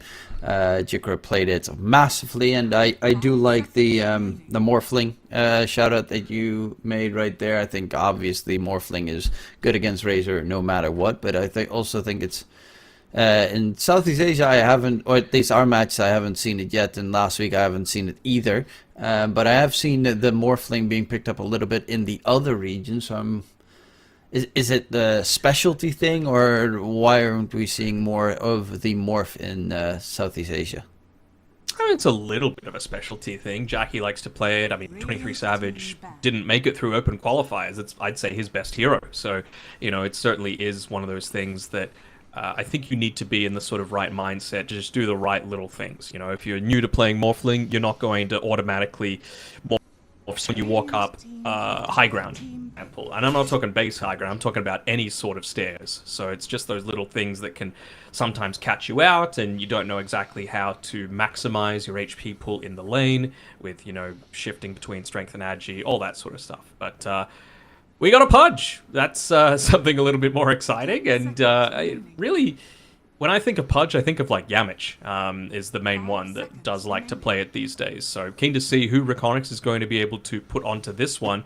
could really be anyone in the entire lineup. Of course, Pudge, one of the few, maybe not a POS 1, but... No, POS 1 as well. Like, I've seen it yesterday. Against a Naga Siren and stuff, though, right? Yeah, I feel like it's a little bit more viable, but unless that's the case, probably less likely. Yeah, no, quite so, but it is one of the most... It's so dumb that it is, but it's one of the most ambidextrous heroes out there. It literally flexes to every possible role wherever you need it, but most of the time you do have more specialty players for it, because the hook is, well, it's a skill shot. Pulse 4s tend to go for it quite a decent amount. I know FBC has played it, In Your Dream has played it in the past. I think Faree's also played it as Pulse 5 in the past, so there is... quite a lot here on REKONIX to work with it. I would still assume that the Razor is going to be their safe laner after Jackky's previous game, but really depends on what YG throws at them. 2 picks by Yangon, right? Like, you've got a save now for the Pudge. You've got multiple ways to be able to stop a Razor from just chasing people down. Pre-BKB, Snowball. Post-BKB, you're going to have Ice Shards. You're going to have Walrus Punch. Primal Beast has that movement ability that I was talking about previously, so across the board feels quite nice, and with the Primal Beast as well, it doesn't necessarily reveal exactly where it's going to go. Could be mid, could be pos 3, we don't know. If it was being played mid, it is one of those off-lane-ish heroes that would suit Zorain in the mid lane, right? Where Primal is still perfectly viable as a mid lane. Yeah, Primal is really a tough hero to pull off a lot of games, because it's a hero that can dominate its lane very hard. But if you don't keep the snowball going, it is also one of those heroes that falls off. He has like a 24-second cooldown on his trample, and that's his only real farming tool, and his attack speed is absolutely atrocious on the hero. So farming-wise, you need to really get stacks made for you by your supports and have perfect rotations to just keep up pace in most games. But if you get to the point where you are contending for top net worth, it is one of the most deadly heroes with his ulti. Obviously, if you don't have any BKB piercing tools, Pudge luckily enough does to interrupt the pulverize, but you also have the facet that skills your AoE, so Rock Throw, Shiva's Guard. Those tools become incredibly nasty to deal with, but yeah, that ooh is something that did get banned first phase last game by YG, but this time was left in the pool. And we still don't know exactly where this Pudge is going to be, right? Like, back in the day, when, you know, Pudge was specifically picked to counter out like a Naga pos 1, you would pick Pudge CM as your lane, and you just dominate the lane, right? Frostbite into hook, into kill. It's pretty reliable, and, well, again, they're talking about. So clearly, KSH able to play it. He does tend to thrive on those hyper carries, so PA, Morphling, Faceless Void, the main 3 that I would consider here. But it still does leave REKONIX with a fair few openings. I want to see, like, someone that has a form of save first overall pick, whether that be Undying, whether that be even the Ringmaster for themselves, because I feel like that percent damage is going to be really nice. It gives you a save from Storm, Pulverize, you can even stop a little bit of a Tusk combination as well. Yeah, obviously it could also just be a Pudge 4 and you get the Razor in that position, and then you get something that... I mean, it really depends on what YG picks. That's the beauty of REKONIX. Like, they have last pick, and they have a lot of flexibility still with specifically the Pudge. It can They go... need catch, though. They really need Yeah. catch on REKONIX. And you can do that through, obviously, a Pulse 4. They're plenty, like a Clockwork or Shadow Shaman is still available if they want to go that route. Always nice to have the break. Puck for Mark is the one. Like, just stops you from waveforming away, stops you from onslaughting away, stops Snow, keeps people locked in place, so Razor is just going to kind of all. It is a situation that if you would go for, let's say, Puck on REKONIX and Primal Beast was being put mid, that Puck does get shredded by a Primal Beast if you make a slight mistake. Right click, but also the trample is just obnoxiously painful for a lot of heroes to deal with. And yeah, Puck is evasive, but the illusory orb cast animation sometimes is a little bit too slow. I'm thinking, like, what, like, as a Mario going to change anything here, you know? Like, you're still going to be able to waveform out, snow out, all these sorts. So I'm just, what is actually going to keep people into place so that Rays do the of what they need to do in chasing people down and shredding. Yeah, no, I agree with that. I would probably just get like a Shadow Shaman or something, like the most pure lockdown hero there is. Obviously they have Tusk for the save, almost always, but having that Pudge mid with the Aghanim Scepter might be a very impactful tool to at least have some healing reduction in this game. Yeah, make sure that will be good. Yeah. Oh. I mean, Pudge That- doesn't and exactly have the Dazzle mid. highest armor, so if it is going to be a Pudge mid, then that would be quite nice against him. Honestly, anything melee against Dazzle mid is going to be a tough one for the melee hero. So I would definitely assume that this is going to be a Pudge 4 now, and you just get some, like, 5 seconds remaining. anything range, really. Like Quap. Something that gets out of Dazzle's range, at least. But then you're missing the catch, but you do have pure damage against the Morph, which is nice. But Puck is still left there, I guess. Yeah. But then they can just put Dazzle 3 and Primal mid, you know? True. They got quite a decent setup here. I don't necessarily know what the right call would be here. You could just... What else is there? Air Spirit's nice, but... I would love Air Spirit with this quick Spirit Vessel. Yeah, they're going to go Queen of Pain. It's the safest of the two. You can blink away from the Dazzle. Same with the Primal Beast. Slows against Primal make it very hard to actually play. It is going to be the Primal for the off lane then with the Dazzle mid against Queen of Pain. Yeah, the Queen of Pain blink is just the saving factor here. You don't really care that much about Dazzle. And it's a 4 Pudge coming out as well, off-lane Razor. Going against the Morphling. Not really too much that he's going to be able to do, even just going up against the Disruptor as well, right? You're going to get glimpsed out of a lot of these early aggressive moves that FBZ is going to try and go for, so it wouldn't even shock me to see him max out a few more points in the Plasma field as opposed to the Static Link.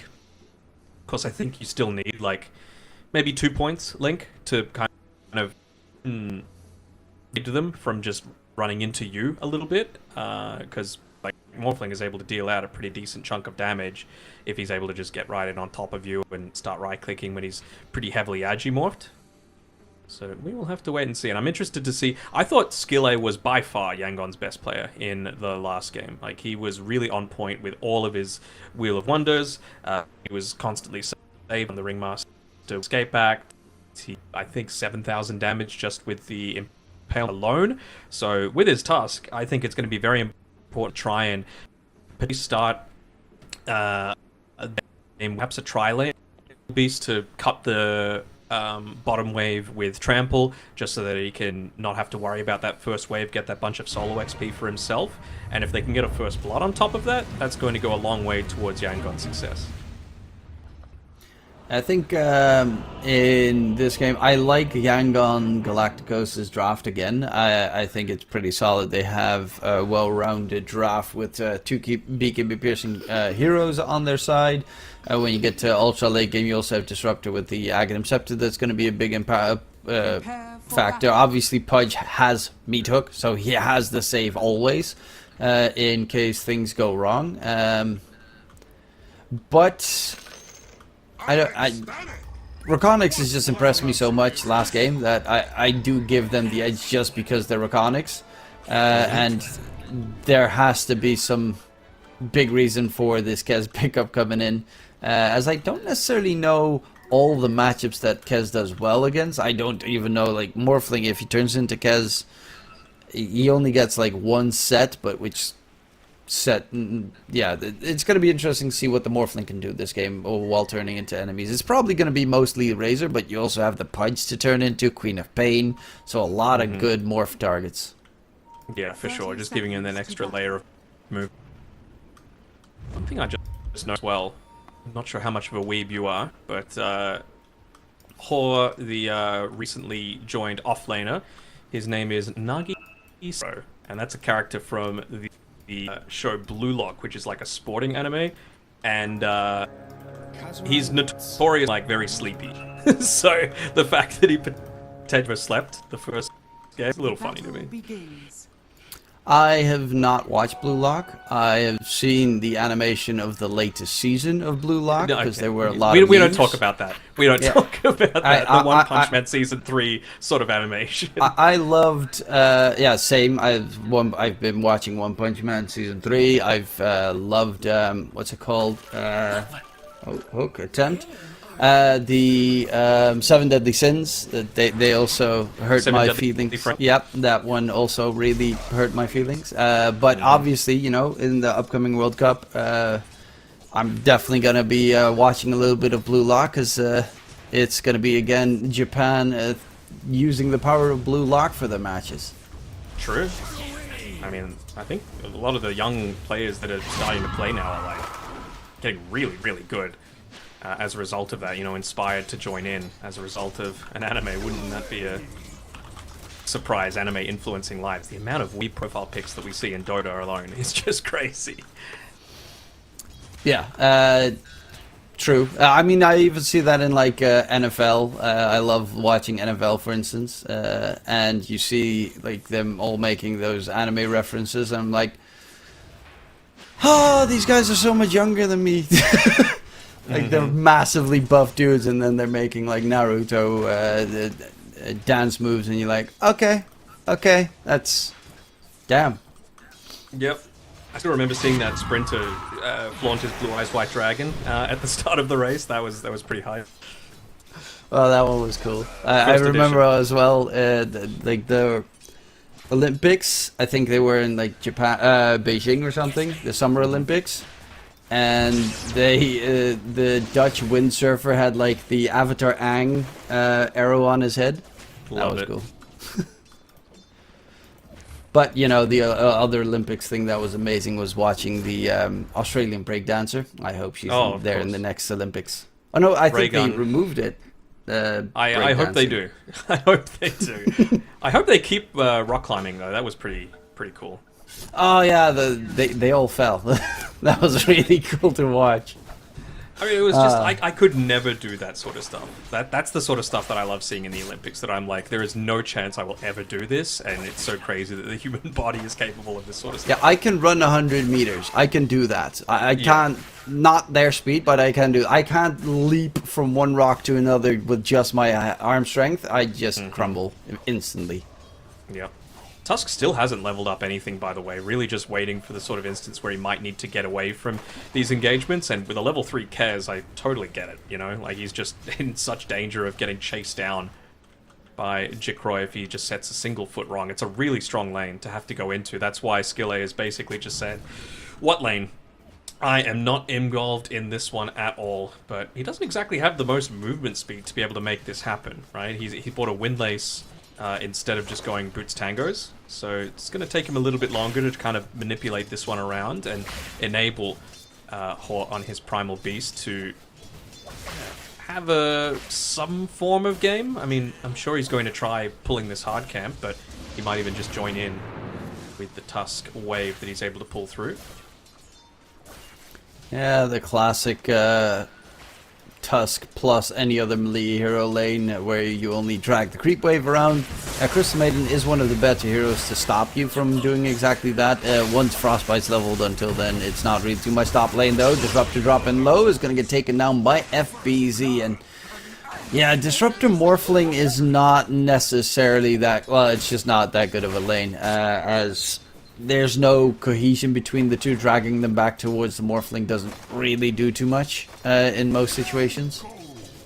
I think a big props just need to be given over to Delol as well, who, by the way, going for a bit of a deep dive onto a Kun of Pain, not always going to work out so great when you've got this Pudge there able to punish, and he's not even going to die off the back of that as well. I think that's the thing that I've been impressed with Delol in particular, is that he's just been consistently hitting these hooks on the top side of the map. Helped out a little bit, of course, by not just throwing them out there. They're waiting for the plasma field slow to connect through first before they attempt it, but still, you gotta land at the end.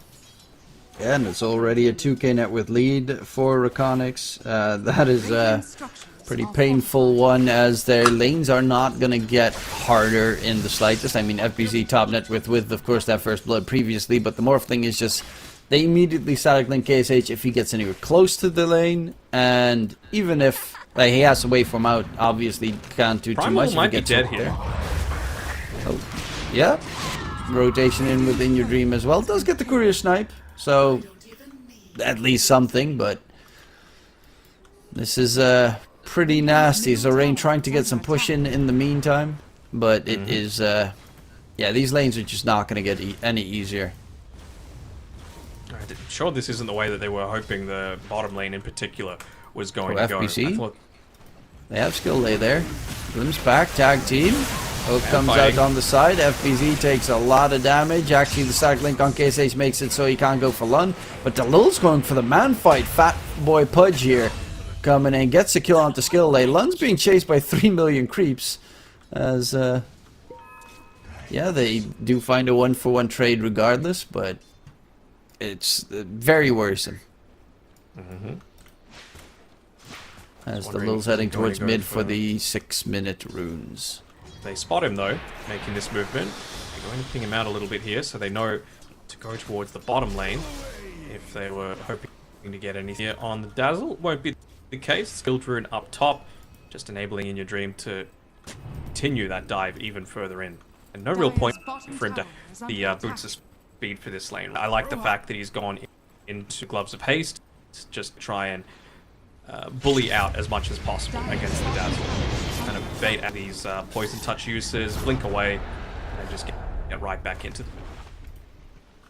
It's very easy to dodge the threat there as Jackky gets a kill onto the Primal Beast. He's got super good free farm on the Kez.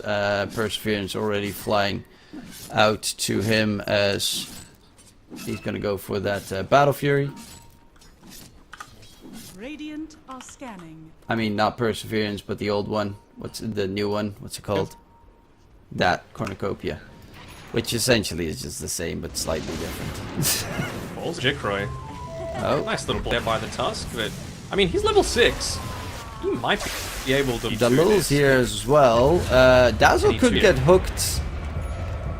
Dalul just chilling in the meantime. As, yeah, they'll back off. They did lose Variz, sorry, Lun, in the meantime on the other side of the map. 1-for-1 Shrine trades. He And lost the corner as well. He just had it like auto running towards him and the tower taking it out. Zorain right clicked it. It's time. But still, it's a lot of people being dragged away, right? You still get the onto the disruptor. You've still got In Your Dream farming away pretty damn easy. He's going to have the full power treads, nuke this wave, have his level 7, have another TP scroll available to be picked up, and then it's go. I really want to see him make a move up towards this top side of the map because I've been watching KSH. He's been staying pretty agi-morphed, which is, again, very understandable, right? Like, you're against this Razor, he's almost never going to be linked. They're almost exclusively focusing in to the Disruptor because he doesn't have that escape like the Morphling does. But the case, one rotation from a blink, scream, sonic wave, that Morphling's dead. yeah, and In Your Dream, well, he's got quite a decent amount of farm as well. This Morphling KSH, the one advantage is it is a hero that can easily go into his jungle, especially once Flat is done. You farm up very nicely, but the fact that Jackky is already almost 1,000 gold ahead of KSH, almost every core is 1,000 gold ahead of their direct counterpart, is very big of an issue. And you also have Dalul, who is such a sneaky bastard on that Pudge, just looking for KSH the entire time behind Hello, the enemy Morphling. tower. Morphling not going to get hooked. Oh. Nice little sidestep there from KSH, keeps him alive and well as they're going to turn this into some tower pressure. Should be a dead tower. There's no real contest into this. More than nothing to be able to fight. Got a level 3 disruptor at the 8.5 minute mark. Just hit level 4. Dazzle still needs to focus on even just getting into the power treads to enable him to be consistently getting these right clicks off in a lot of these fights. So should be able to open up this map, and while it might not be a rotation through from the Quap right now to be able to kill the Morphling, it just opens up more avenues for that to happen in the future. And that will be an easy tier 1 tower top take in the meantime, as Razor's going to go for the Crimson Guard. Definitely also a pipe game to be Down had. bottom for this care. Are they going to go for it? I mean, they've got the Pulverize available. Disruptor's dead in the meantime in mid. Drops to In Your Dream as Rain walks up in the area. Yeah, they're still looking to get something out of these rotations, but Jikroy, it's also not easy to catch the Kez, especially with the Raptor Dance shenanigans. Pulverize comes out, do they have the lockdown? Stun comes out, he's gonna heal up, or at least attempt to, and he heals out so much. Primal Beast. Like, they almost even didn't need the Queen of Pain there. And they even find the Dazzle on the side. Slows him down to make sure the hook is gonna land. And Dazzle falls. Want him to just TP away. So not even used at the end of the day on Delul. Wow. Okay, that cheeky was that one was yeah, that if he actually would have killed Delul there or let it tick down onto Delul, I'd just rage. I think it's clear that they're having a little bit of fun with this one. You know, Yeah. REKONIX really rightly feel that they shouldn't be in this lower bracket. I think it would be a surprise that they end up losing that freeze, not just to them, but to the people watching. So this is them reclaiming their dominance in the region. You know, As it's not easy FBZ to qualify. is about to get taken down, Glimpse finishes him off. KSH, of course, turning into the Razor, did the reverse static link play. Dazzle. Not again. Does not have Shallow Grave, so there should not be a chance in hell that he stays alive. Skill Lace immediately spotted out. Sonic Wave is available in case they want to, but it's not even necessary with that amplified damage rune. Double kill for In Your Dream. Going for that Blade Mill. Damage reflection onto a Primal Beast is going to be pretty impactful. Same with the Morphling. Really not sure what he was doing completing that TP there on the Tusk, especially showing after the fact. It's a different story if he hung around to the right-hand side, maybe tossed an Eye Shards out to drag the creeps off the tower, but instead just feeds his life for free. You don't defend the tower at all, and now you're already 2 towers down 11 minutes in. Yeah. 6k net worth needed for the Radiant side. Dazzle has a slight better farm than a support at this point, so that Axe is going to be heavily delayed. I mean, Primal Beast is a hero that is not great at farmings, and he just doesn't have a good lane. KSH, obviously, Morphling is okay with it, but he's already been relegated to jungling for the last 5 minutes. At least he's been able to pick up the Morbid Mask for himself, though, so almost has the full Vlads completed. I think about 100 gold away. Battle Fury is Little done bit of on potential. the Kez in the meantime. Pretty decent timing on it. Yeah. 11-minute Battle Fury is tends to be quite good. Especially Crimson considering Guard he's on got- Razor is also going to just bring in so much easy early game push for the team. And again, so much of what Dazzle is able to do is physical, so Radiant that are scanning. damage reduction is going to go a long way towards their success. Same sort of And thing with Pudge, right? KSH. Just the meat shield hook. Radiant Yeah, structures are fortified. interesting position to go for the hook potentially. Root hook, there's going to be a catch, holding him in place, and a nice Sonic Wave. Crystal Maiden ulti being used. It's going to get interrupted. Vree's actually underneath tower range. Pulverize comes out. FBZ charging forward. He's in. Is going to get glimpsed back though, as Dazzle's here. they haven't found a kill just yet. Found the Zorain- Dazzle. Yeah, he still doesn't have Shallow Grave, so that's an easy pickup going further forward as the rest of the Dire team trying to get out, but it's only a 1-for-1 trade. All things considered, not the worst. Dire's Sure. bottom tower I mean, the thing is, you still had Jikroy just completely on the other side of the map, right? That was a 4v5 underneath your tier 2 tower, and you still lose your mid laner for a position 5, and you lose a tower, and the Kess is farming, so it could have gone worse, sure, but I'm not under any delusions that it was necessarily a great sort of trade for Yangon Galacticos either. Oh no, it definitely wasn't. It was a terrible one, but they could got the Static have. Storm. They got so low on so many heroes that they could have just been wiped there. Can they kill this Razor? He's got the Vanguard, he's got the Helm of Iron Will, you've got a lot of physical damage coming out here, but that Static Storm could be the difference. A charge in FBZ as well. Pulverize comes through. They are going to deal quite a lot. He soaks up a decent amount, but is eventually going to get trampled through that magic damage from the Primal Beast, making the difference. Alright. Little steps towards success, right? Sure, it revolved around 3 of them being able to make that happen as Jackky steals away the Wisdom Shrine, so no level advantage coming through for the YG supports either. But at least it forced them to have to come back and defend a little bit, right? You see where Dalil is. You know that they're not setting up to go onto you. You can push an extra wave. I'm just not so sure they can get another kill without the Static Storm.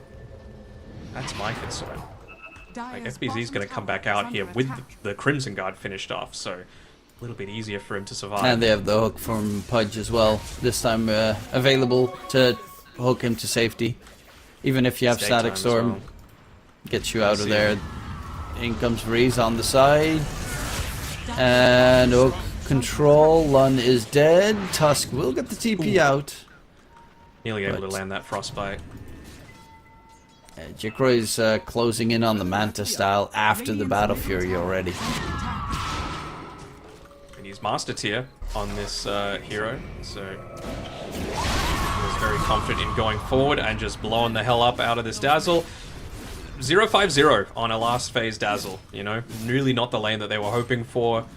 Still plenty of options in the pool for them to potentially cause not so great lane for the Dazzle. I think they really need to go back to the drawing board with when and where they're looking to pick this up. This feels like a last pick only hero, like last ultimate pick of the draft only hero, because given any sort of opportunities to counter it, it's been very counterable. I definitely do think that it could have a pretty solid game, but it is a hero that has low mobility. So you primarily just focus if you're in the mid lane with like Shadow Wave, last hits onto creeps, unless you have a really good advantage. But for the most part, as you said, if you don't very last pick it, you don't have that advantage. And then I think his focus was more on the Poison Touch harass instead of the Shadow Wave farm, Shove. essentially. Yeah, shove, farm, make sure they don't get close towards your tier 1 tower. And just keep pace into just like a Coddle does, essentially. You just keep blasting the creep wave, and then they can't do anything. I mean, we're going for a BKB first item on this Primal Beast, which it's okay, right? Like, you're still going to get hit by Static Link, you're still going to get hit by Sonic Wave, you're still going to get hit by Hook, you're still going to get hit by the Raptor Dance, the Kez ulti. Dazzle is going to probably die once again. Does he have a pointing grave? He's got one. Yeah, not that it should make too much of a difference, especially now with Jackroy's Manta Battle Fury 16 minutes into the game badgering away at you. FBZ's got the Crimson Guard. He is closing in on towards the pipe as well. Honestly, at this point, what is Crystal going for? He's going for drums. Well, that's pushing power. I was hoping that Crystal was going to go for like guarding Greaves, because that adds in the extra sustain to keep your heroes healthy. I think they just want to get out of this one. They want time to be able to review their next opponent.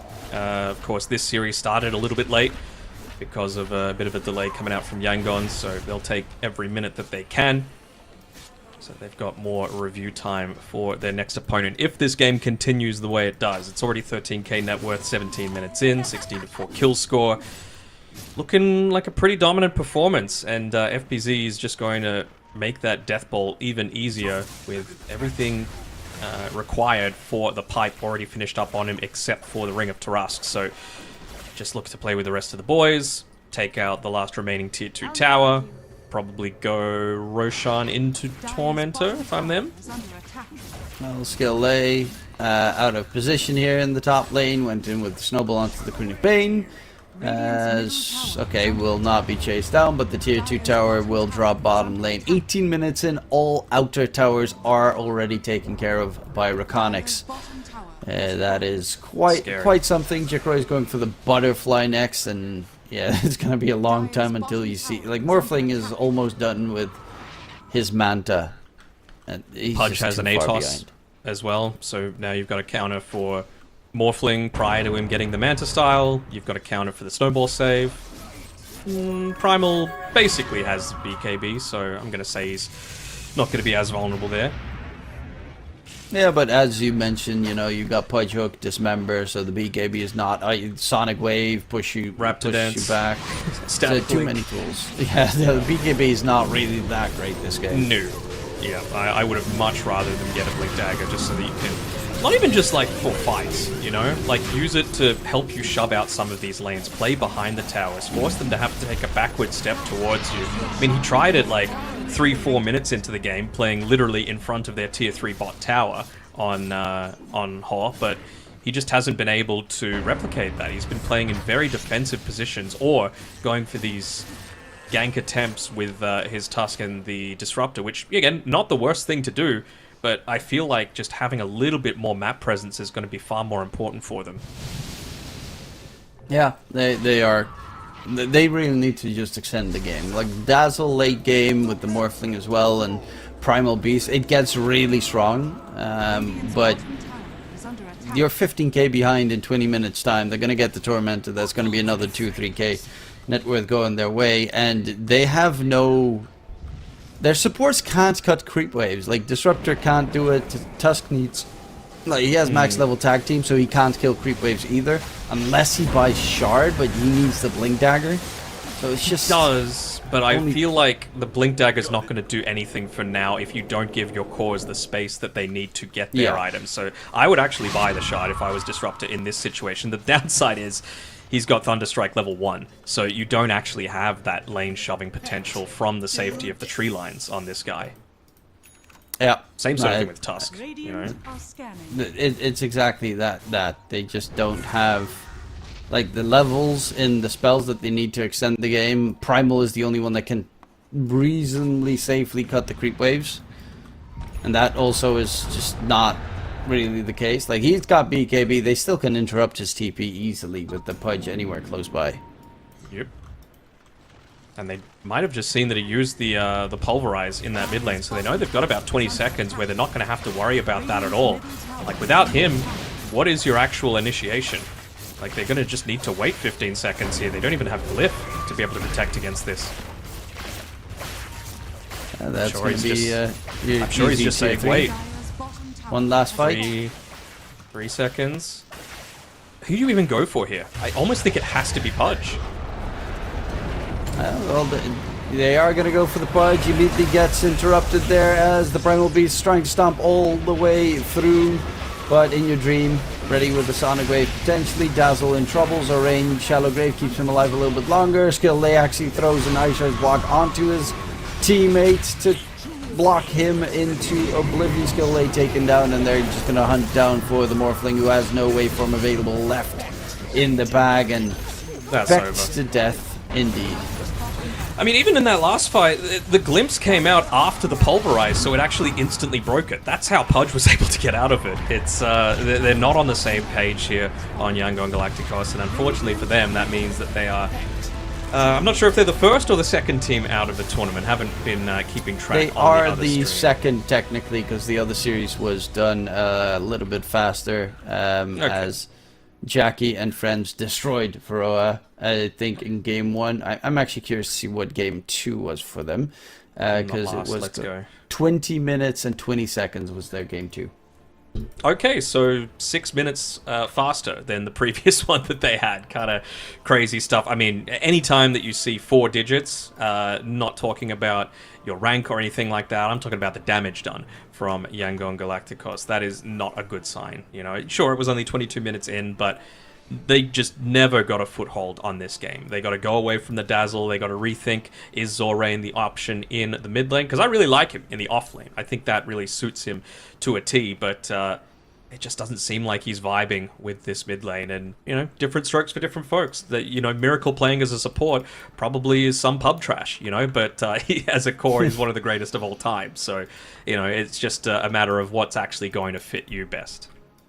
Yeah, and it does give both the teams right now a lot of time to research their opponents. I also think Yachi probably watched this match and immediately decides on a couple of heroes that they want to get removed. I would also not let the Kez go through, because that's just not it. Yeah, it's too hard of a hero to lane against most of the time, and it just does so much stupid damage later part of the game as well. Level 28 on Jackroy for the Kez is not great to deal with, but I am at least happy we got to see some Pudge today. So you know, a couple of different heroes coming in compared to yesterday. I mean, we were Razor, Pudge, Kez, Morphling, like those heroes. Yeah. So fun stuff. Lots of new stuff coming through. A few new things slipping through as well, like the Jakiro, for example, which had varying levels of success. And what this means now is that what's the next matchup that we got coming up in 2 hours or so? I think it's going to be REKONIX taking on Yache 123, which should be very exciting. So that's the Mongolian stack plus Krish. And then in the other side of the bracket, Jackky and friends taking on Ivory, the ones that knocked REKONIX down into the lower bracket, that full Filipino roster of Karma, Ken, Rapido, Drick, and Teehee. So we're really starting to come down to these matches that I think will become a lot more even across the board. You know, I don't think there's going to be as many stomps coming through as a result of that. We're into top 6 now, and you got to remember there is just that one slot remaining. So, about hour and 45 minutes, I think, until we're back live. Sound good, DK? Yeah, seems about right. So we're gonna go offline for now, or at least the casters stream will still be up. We'll see you in about almost 2 hours time for the second series of the day. And yeah, in case we don't see you, good afternoon, good evening, and good night.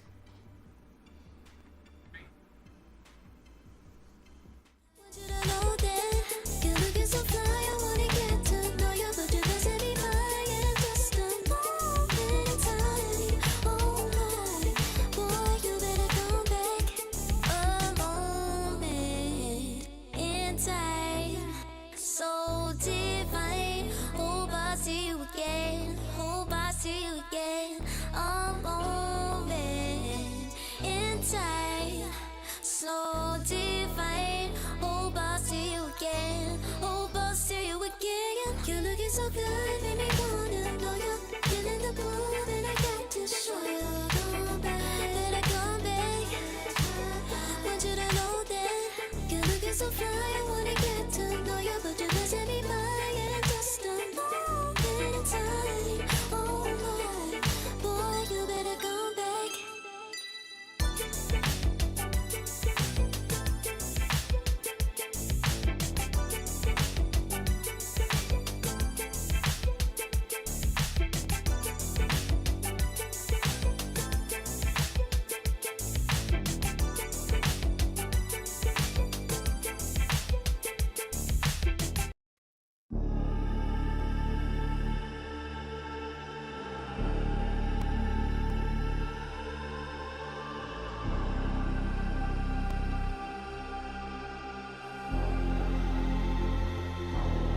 You'll be free when I set you free. I breathe you in, but all your sins won't disappear. You can see it's true that I want only you when we'll break free. Together, you and me. Take me in your arms and let us rise high up to the stars where we can fly. So come with me and pray. I want you to play my games and fulfill my black desires. So break my heart and leave me. I only need your body. So I'm saying I'm in love with you, but I don't care much about you.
dragon.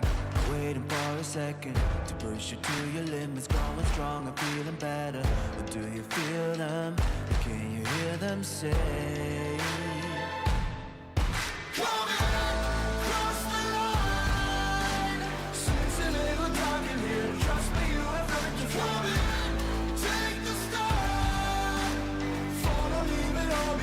Welcome to the other side.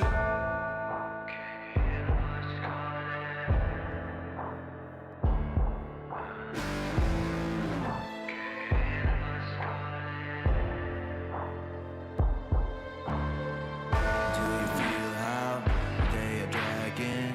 Do you feel them? Can you hear them say? Do you feel how they are dragging? Can you hear them say?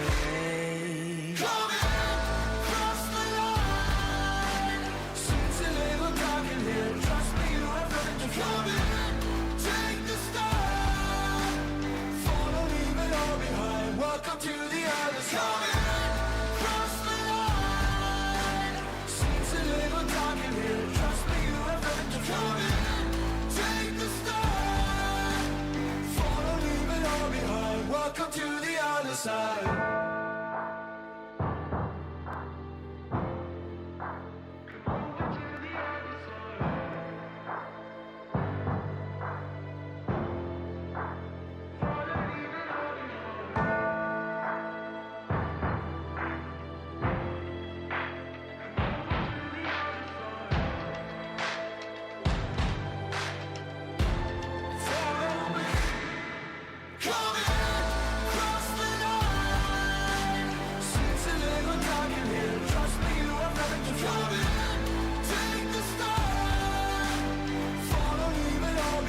Welcome to the other side.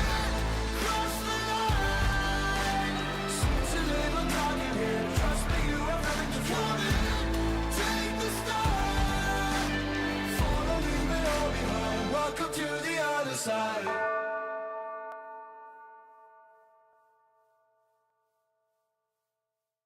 Serotonin slide, sequin in the light, empowering your energy, riding through the night. Serotonin slide on over here by my side, slides up in your eyes, desire, caught up in this chemical high. Angel, can you take me high? I'm on fire from the dopamine. You're all I need tonight. Promise I'll give you all of me, darling. Serotonin slide with me, sequin in the light, empowering your energy, riding through the night. Serotonin slide, slide, slide. Serotonin slide, slide, slide. Serotonin slide, slide up out of here like we're tired, but really we just about to get wild. Loving at the speed of light. Your body, I can help but admire. I'm on fire from the dopamine. You're all I need tonight. Promise I'll give you all of me, darling. Serotonin slide with me, sequin in the light, empowering your energy, riding through the night. Serotonin slide, slide, slide, slide. Serotonin slide, slide, slide, slide. Serotonin slide, serotonin slide, chemical high, dopamine die, flow take it higher. Serotonin slide, chemical high. Dopamine dive, love, take it higher. Serotonin slide, chemical high. Dopamine dive, love, take it higher. Serotonin slide, chemical high. Dopamine dive, love, take it higher. Secret in the light, empowering your energy. Ride it through the night.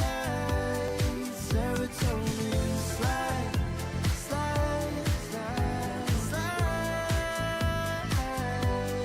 Serotonin slide, slide, slide, slide. Serotonin slide.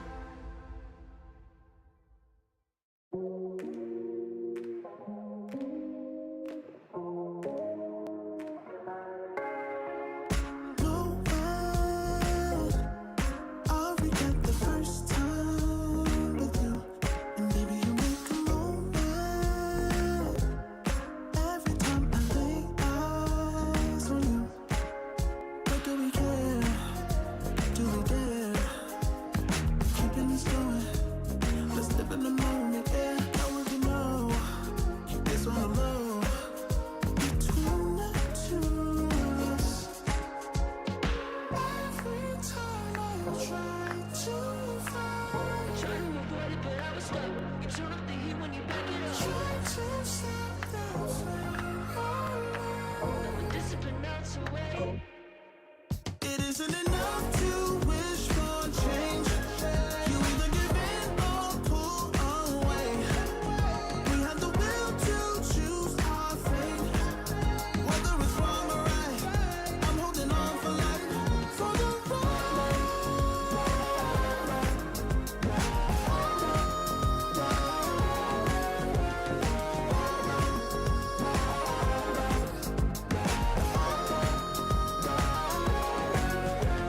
The day we woke up, lying in a pool of shame.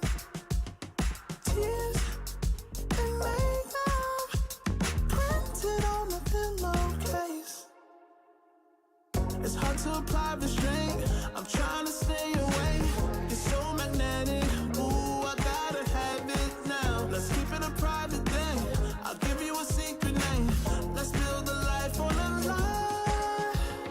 Every time I try to find, Try to avoid it, but I was stuck. You turn up the heat when you back it up. try to stop the flame. Never discipline melts away. It isn't enough to wish for change. You either give in or pull away. We have the will to choose our fate. Whether it's wrong or right, I'm holding on for life. For the ride.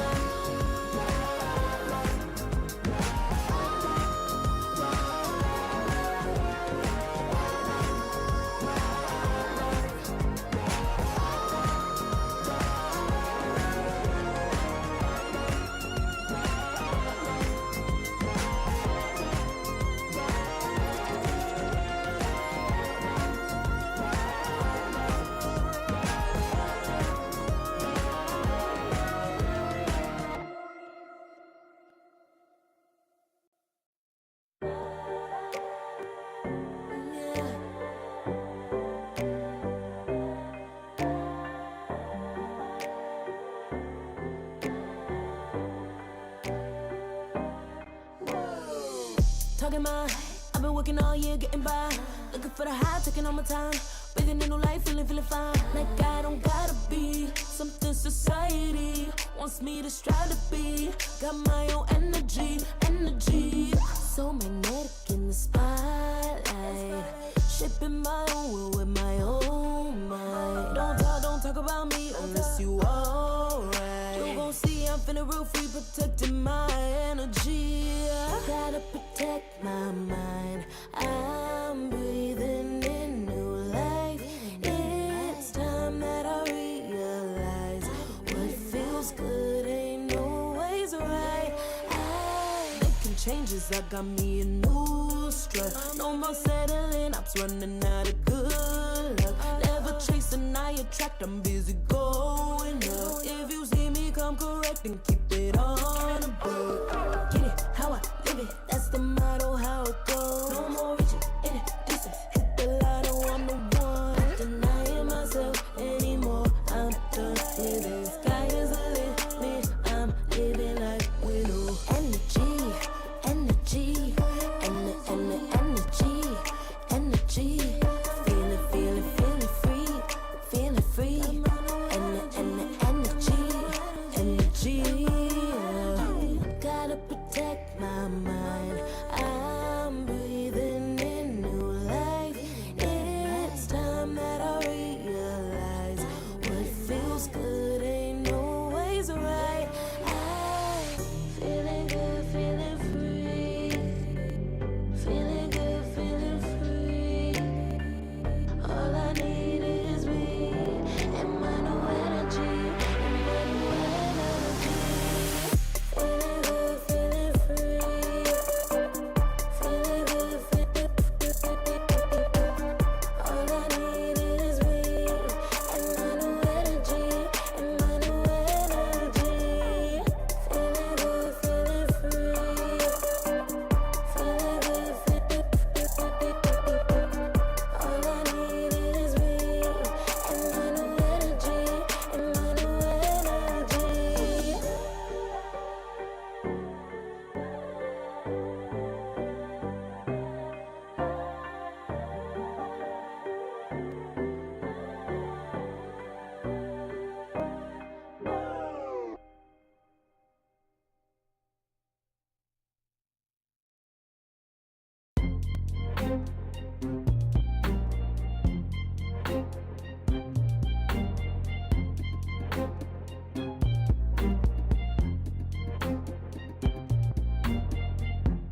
Took too long for me to feel, yeah. Tell me why you on your knees, yeah. Now my fault, I had a dream, yeah. Kicking off the covers, I'm too hot for this fit. Give me space, I need to breathe, yeah. Giving face, giving it beautifully, yeah. Yeah, it's just me and my clique, yeah. We might be the hottest, but we let you in. Angel energy, let you sit with me. Angel energy, angel energy, angel energy. We got sympathy. Angel energy, angel energy.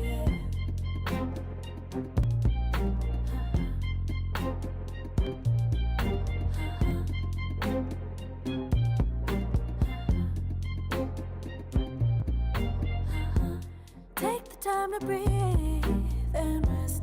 Let yourself feel the best. Feel it all so deeply, so deeply. Divine with how we be, yeah. Aligned with everything, yeah. More than a dream, vulnerable and strong, yeah. We feel everything. Angel energy, let you sit with me. Angel energy, angel energy, angel energy. We got sympathy. Angel energy, angel energy, angel energy. Let you sit with me. Angel energy, angel energy, angel energy. We got sympathy. Angel energy, angel energy.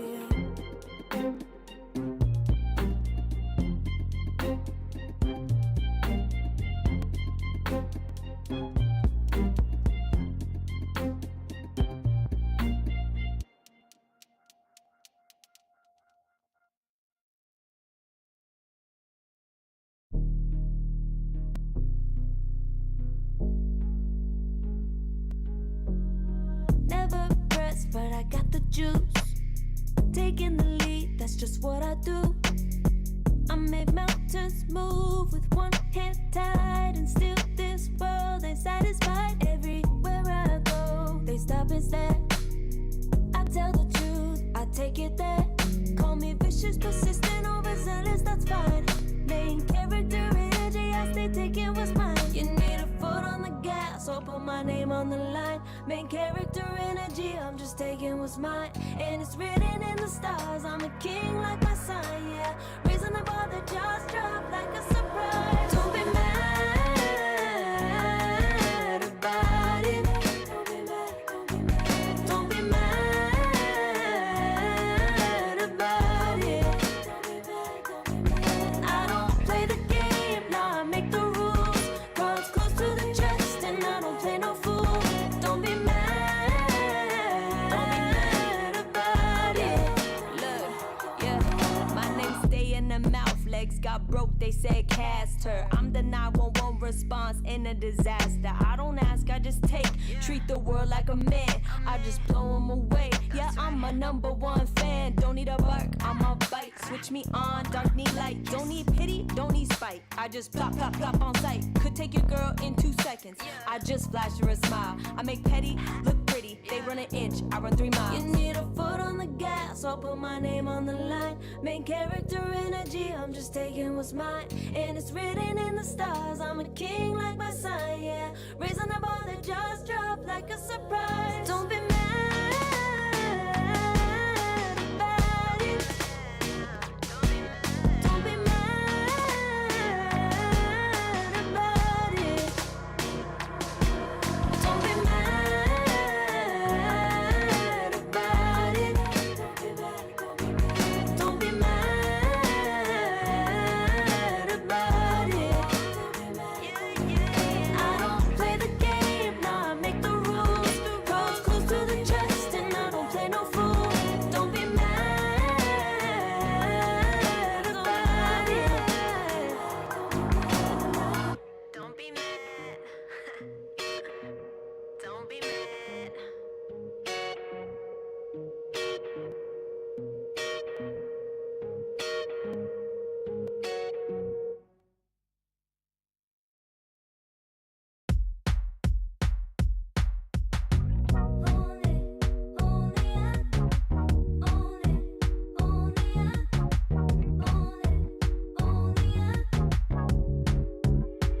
Like a moth to the flame, I'm attracted when the doubt starts saying my name. I can go there easily, and it's hard to maintain, 'cause I know it's not the world I know, it's me. Believe in every little thing I hear, and no, I ain't no stranger to the fire, burning up all my desire to be great. It stays coming in waves, and no, I ain't no stranger to the fire, burning up all my desire to be great. I gotta just open the gate. All I need is saving from hitting the pavement, understanding when I'm impatient, that only I give to me.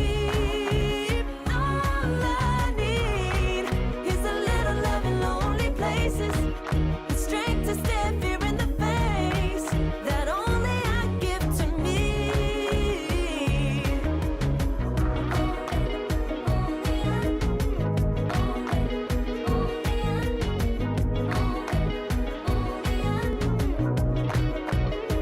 Now I'm running this race, yeah. Stallions couldn't catch up to me. I'm running till I get first place. I'm running till I get everything, everything I ever wanted in my dream. No, I ain't no stranger to the fire, burning up all my desire to be greatest days coming in waves. And no, I ain't no stranger to the fire, burning up all my desire to be great. I gotta just open the gate. All I need is saving from hitting the pavement, understanding when I'm impatient, that only I give to me. All I need is a little love in lonely places, the strength to stand fear in the face, that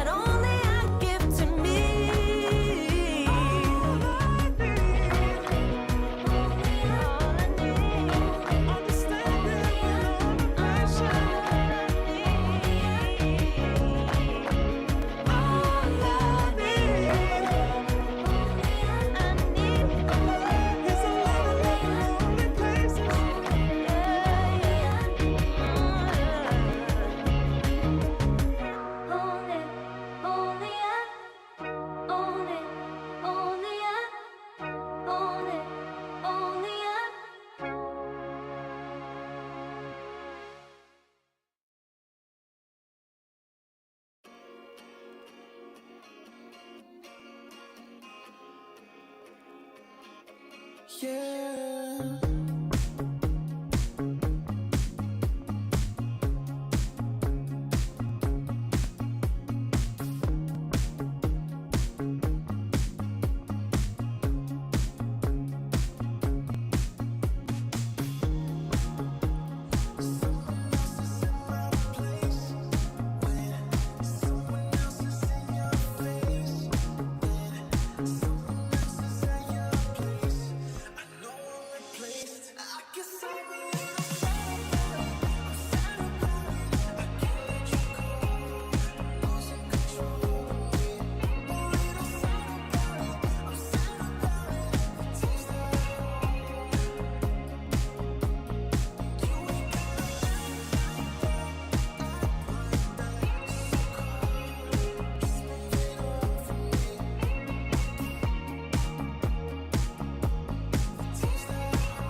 Far from me.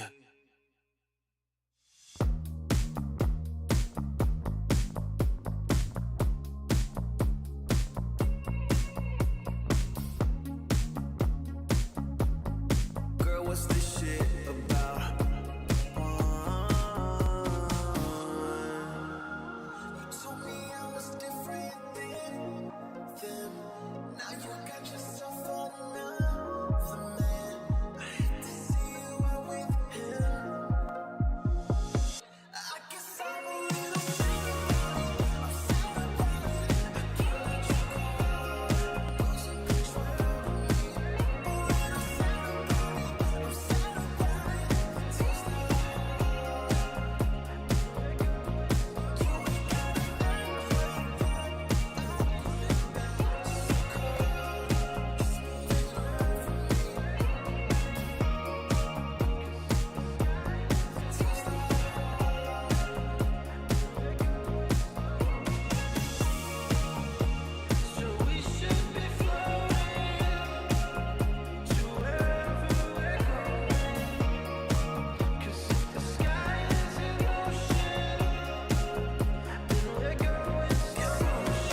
act like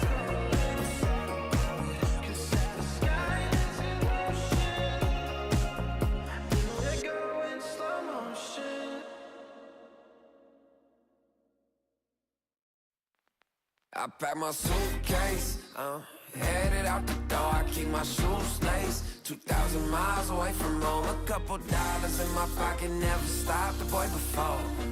I load my bags and hit the road. Miles past, turning back, found my track, face the fact she a cold one. Never gonna settle for none. Stay up every night till I won. Don't want a slow rise now. I'm confident opulence isn't a long ride out. When I look back now, I'm astounded. A quiet boy from old age, but always felt the world was a stage, yeah. I celebrate one last late night. My old life ain't staying. I pack my suitcase, headed out the door. I keep my shoes laced. 2,000 miles away from home. A couple dollars in my pocket, never stopped the boy before. I load my bags and hit the road. I'm headed to LA.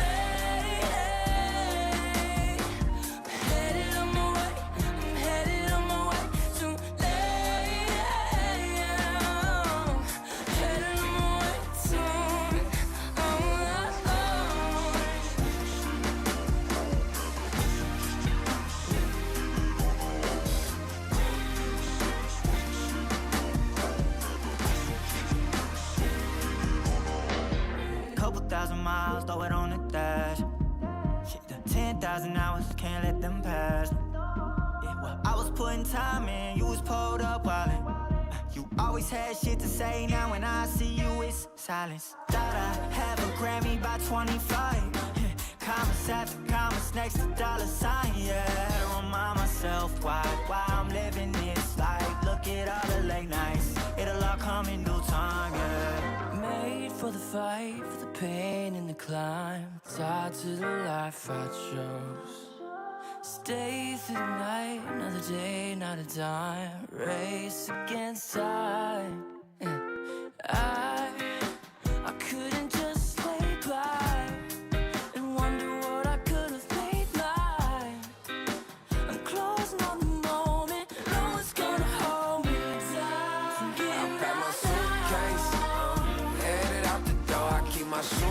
suitcase, 2,000 miles away from home. A couple dollars in my pocket, never stopped the boy before. I load my bags and hit the road.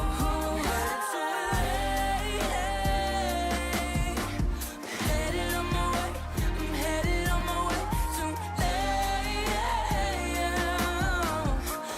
on my way.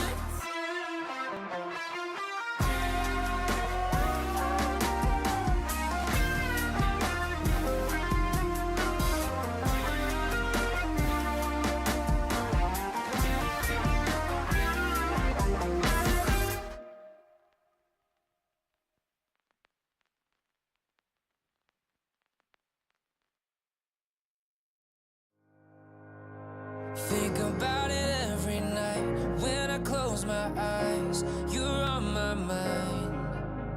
I try to quit a million times, but it takes me high. Like you're so divine. You give me everything.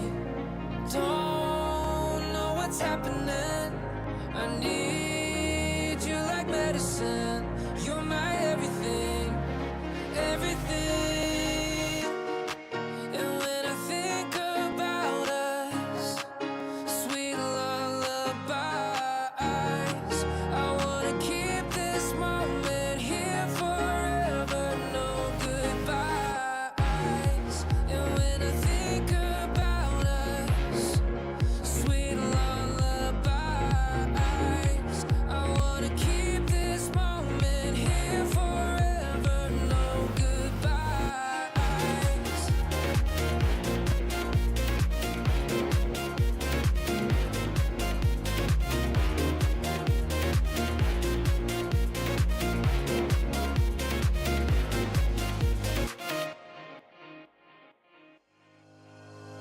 Think about it every night when I close my eyes. You're on my mind. I try to quit a million times, but it takes me high. Like you're so divine. You give me everything. Don't know what's happening. I need you like medicine. You're my everything, everything.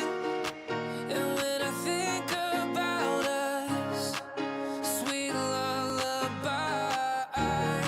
I wanna keep this moment here forever, no goodbyes. And when I think about us, sweet lullabies, I wanna keep this moment here forever, no goodbyes.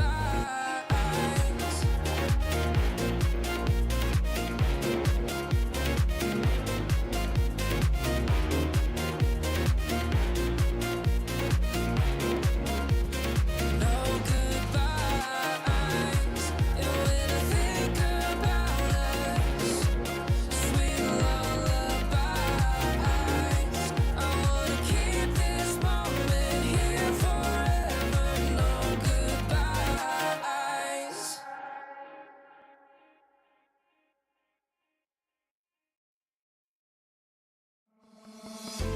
Oh, I don't know how to put it together. Ever since I found ya, my life just got better.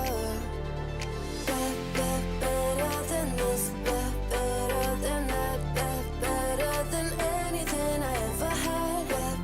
Better than this, better than that, better than anything I ever had.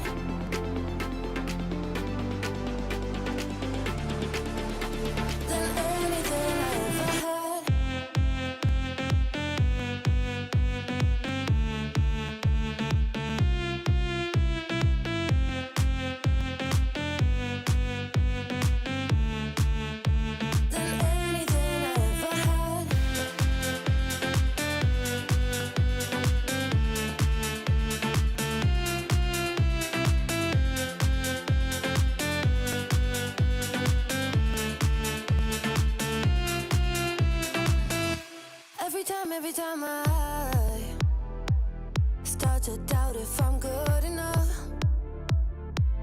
can strain your blue eyes.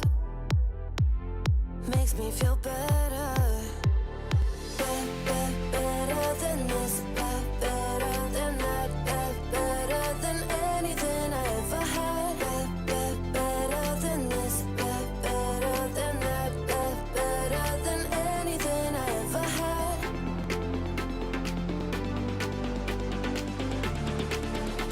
Than anything I ever had.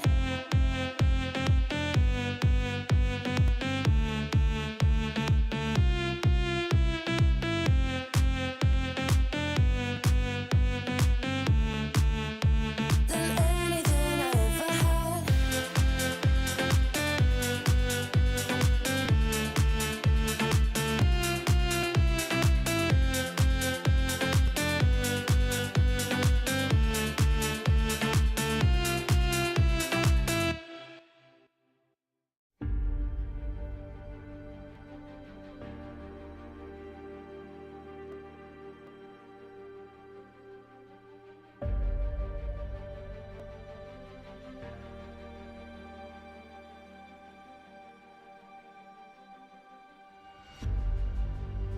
Earth is suffering, trouble is rising, mountains are melting. There's gonna be nothing left to breathe. Raise the sirens now.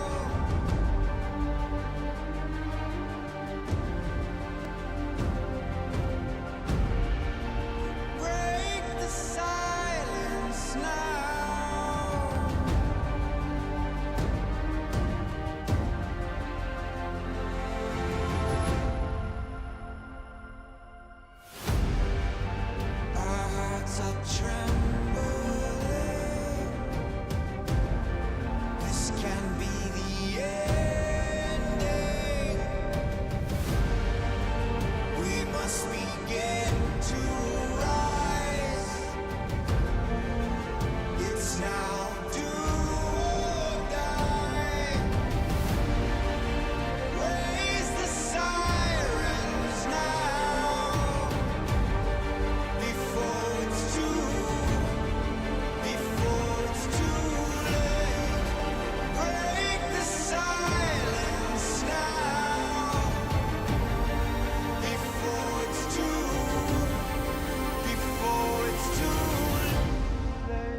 in my blood, through my veins like a melody.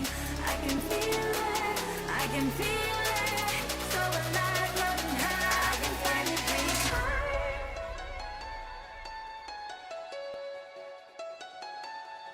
I can feel the gravity is pulling me away, pulling me away.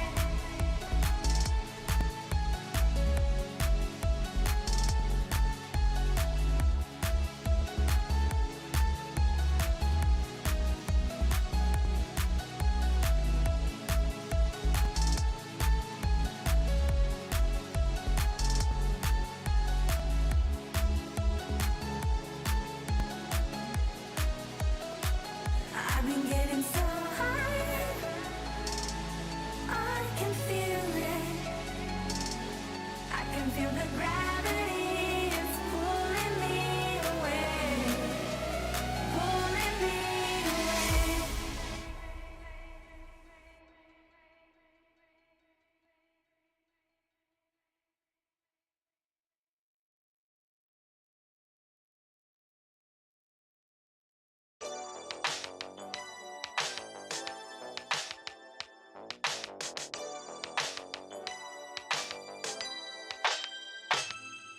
Ooh, the day that boy walked my way.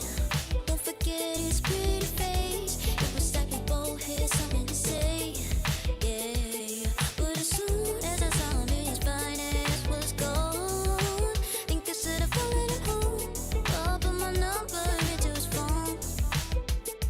A moment in time, so divine. Hope I see you again. Hope I see you again. A moment in time, so divine. Hope I see you again. Hope I see you again. You looking so good, made me wanna know you. Feeling the groove, and I got to show you. Come back, better come back. Want you to know that you're looking so fly. I wanna get to know you, but you best to be mine.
second to push you to your limits, going strong and feeling better.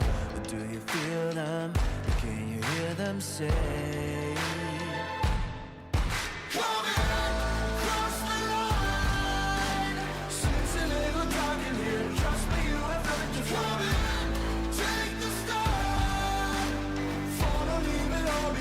Welcome to the other side.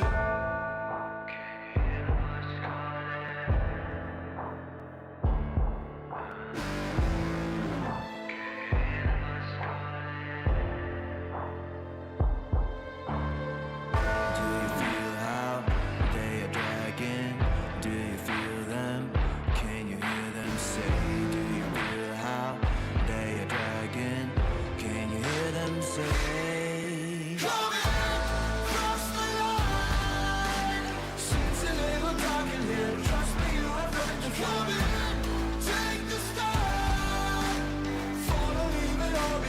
Welcome to the other side. Cross the line. Seems a little dark in here. Trust me, you have nothing to come in. Take the start. Follow, leave it all behind. Welcome to the other side.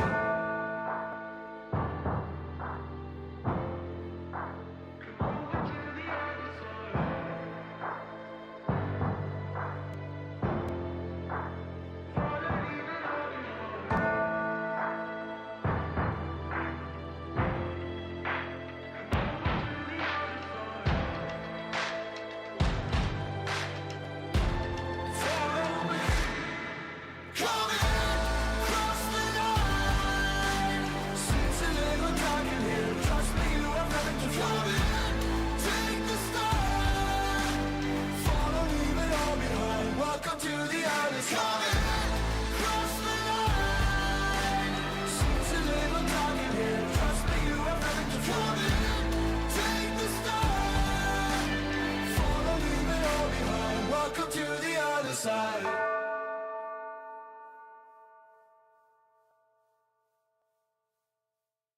Serotonin slowly, sequin in the light, embalming your energy, riding through the night. Serotonin slide on over here by my side, slides up in your eyes, desire, caught up in this chemical high. Angel, can you take me high? I'm on fire from the dopamine. You're all I need tonight. Promise I'll give you all of me, darling. Serotonin slide with me, sequin in the light, embalming your energy, riding through the night. Serotonin slide, slide, slide. Serotonin slide, slide, slide. Serotonin slide, slide up out of here like we're tired, but really we just about to get wild.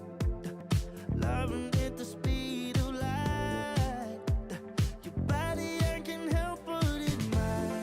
I'm on fire from the dopamine. You're all I need tonight. Promise I'll give you all of me, darling. Serotonin slide with me, sequin in the light, embalming your energy, riding through the night.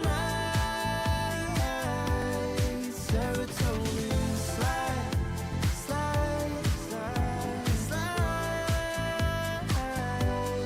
Serotonin slide, slide, slide, slide. Serotonin slide, serotonin slide, chemical high. Dopamine dive, love, take it higher. Serotonin slide, chemical high. Dopamine dive, love, take it higher. Serotonin slide, chemical high. Dopamine dive, love, take it higher. Serotonin slide, chemical high. Dopamine dive, love, take it higher. Secret in the lights, empowering your energy. Brighter through the night. Serotonin slide, slide, slide, slide. Serotonin slide, slide, slide, slide. Serotonin slide.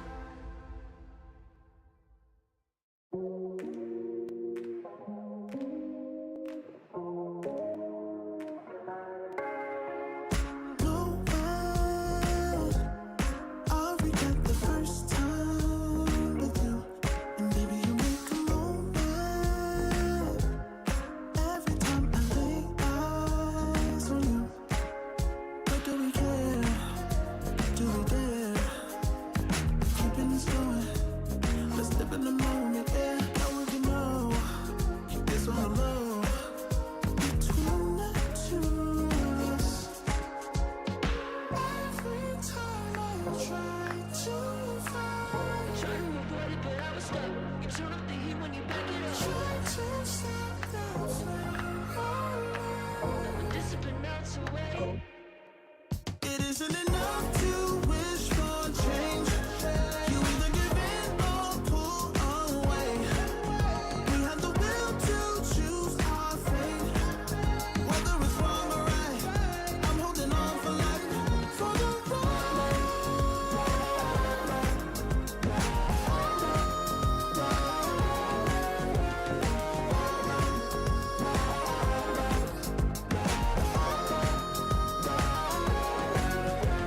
The day we woke up, flying in a pool of shame. Tears and makeup printed on the pillowcase. It's hard to apply restraint. I'm trying to stay away. It's so magnetic. Ooh, I gotta have it now. Let's keep it a private thing. I'll give you a secret name. Let's build a life on a lie. Every time I try to find, Try to avoid it, but I was stuck. You turn up the heat when you back it up. try to stop the flame of love. Never discipline melts away. It isn't enough to wish for change. You either give in or pull away. We have the will to choose our fate. Whether it's wrong or right, I'm holding on for life, for the ride.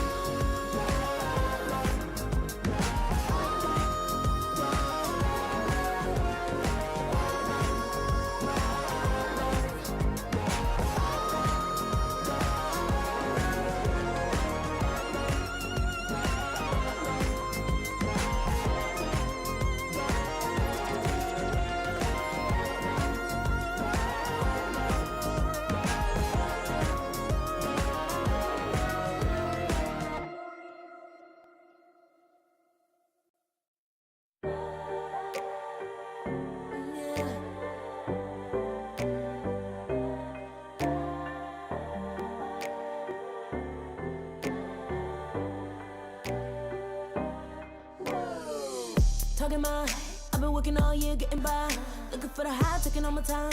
Breathing in new life, feeling fine. Like I don't gotta be something society wants me to strive to be. Got my own energy. So magnetic in the spotlight. Shaping my own world with my own mind. Don't talk about me unless you alright. You gon' see I'm feeling real free, protecting my energy. Gotta protect my mind. I'm breathing in new life. It's time that I realize what feels good ain't always right. I'm making changes Cause I got me a new strut. No more settling, I'm running out of good luck. Never chasing, I attract, I'm busy going up. If you see me come correct, then keep it on the book. Get it, how I live it, that's the motto, how it goes. No more riches in it, distance, hit the lotto, I'm the one. Not denying myself anymore, I'm done with it. Sky is the limit, I'm living like Willow. Energy, energy, energy, energy.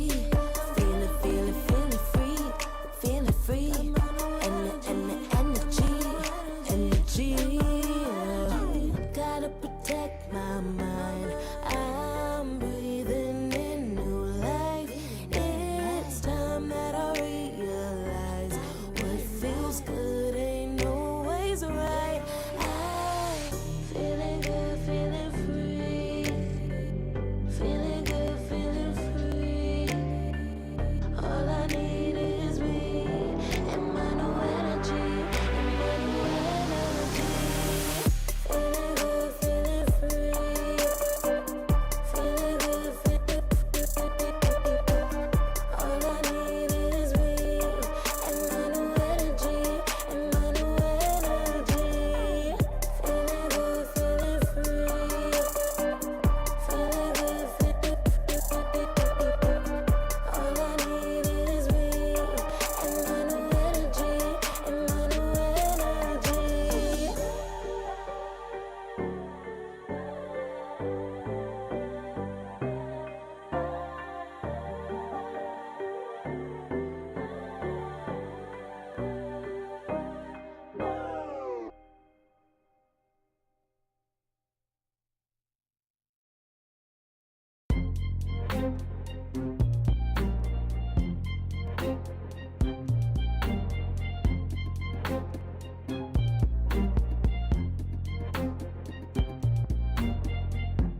Took too long for me to feel, yeah.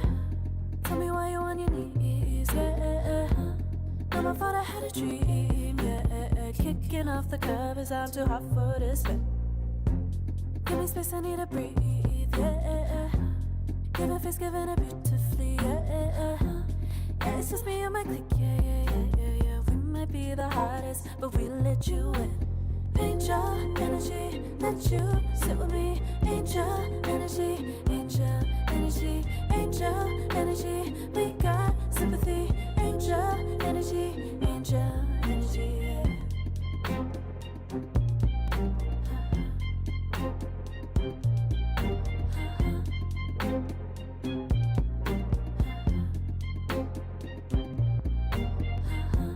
Take the time to breathe and rest. Let yourself feel the best. Feel it all so deeply, so deeply. Divine with how we be, yeah. Aligned with everything, yeah. More than a dream, vulnerable and strong, yeah. We feel everything. Angel energy, let you sit with me. Angel energy, angel energy, angel energy. We got sympathy. Angel energy, angel energy, angel energy. Let you sit with me. Angel energy, angel energy, angel energy. We got sympathy. Angel energy, angel energy.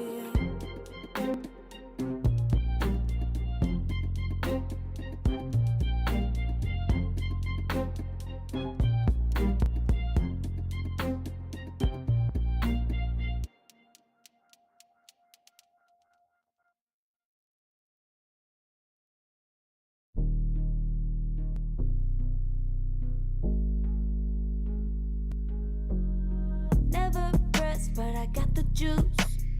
Taking the lead, that's just what I do. I make mountains move with one hand tied, and still this world ain't satisfied. Everywhere I go, they stop and stare. I tell the truth, I take it there. Call me vicious, persistent, overzealous, that's fine.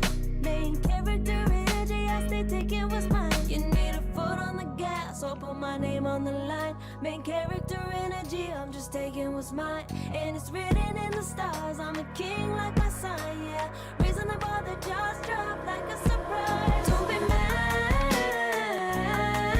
about it. Don't be mad, don't be mad. Don't be mad about it. Don't be mad, don't be mad. I don't play the game, nah, I make the rules. Cards close to the chest and I don't play no fool. Don't be mad about it. Look, yeah, my name stay in the mouth. Legs got broke, they said cast her. I'm the 911 response in a disaster. I don't ask, I just take.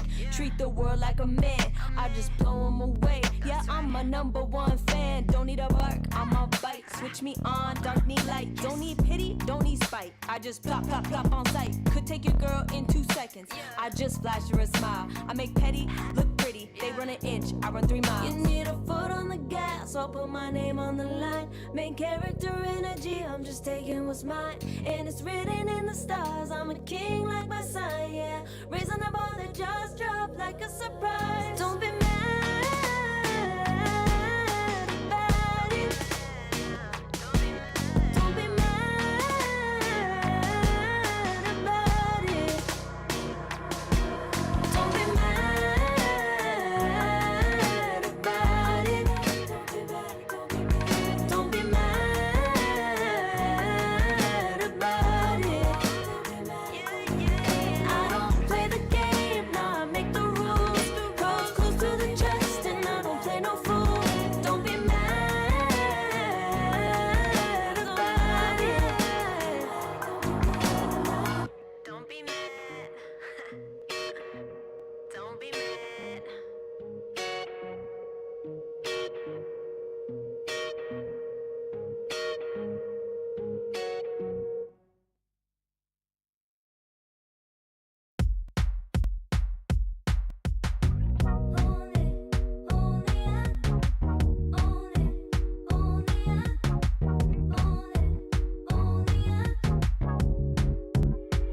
Like a moth to the flame,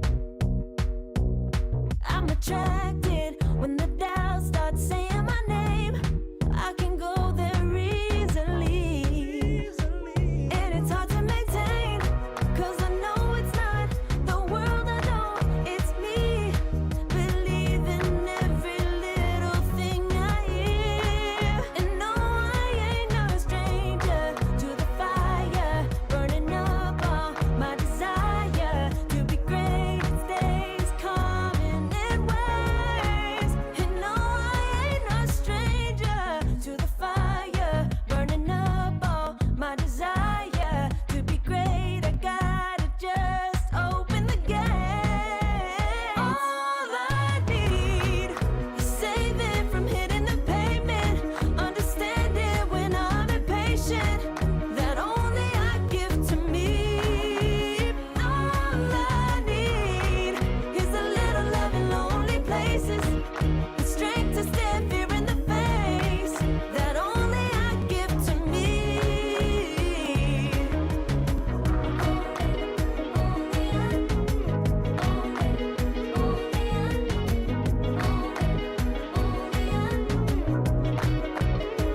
Now I'm running this race, yeah. Stallions couldn't catch up to me. I'm running till I get first place. I'm running till I get everything, everything I ever wanted in my dream. No, I ain't no stranger to the fire, burning up all my desire to be greatest days coming in waves. And no, I ain't no stranger to the fire, burning up all my desire to be great. I gotta just open the gate. All I need is saving from hitting the pavement, understanding when I'm impatient, that only I give to me. All I need is a little love in lonely places, the strength to stand fear in the face, that only I give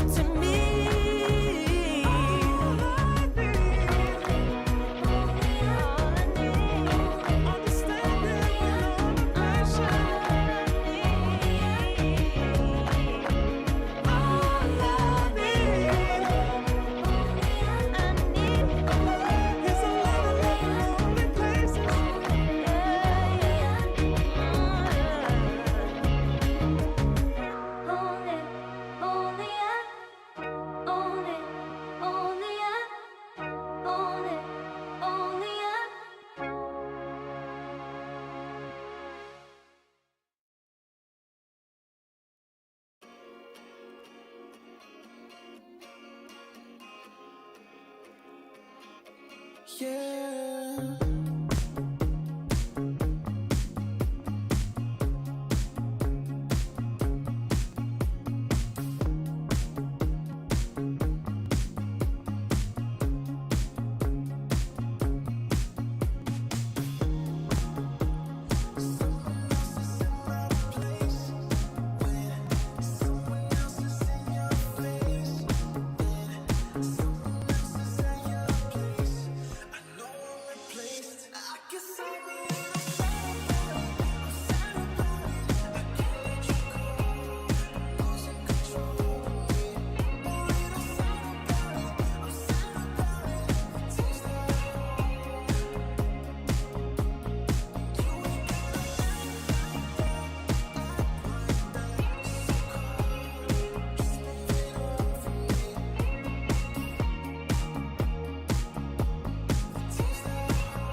Far from me.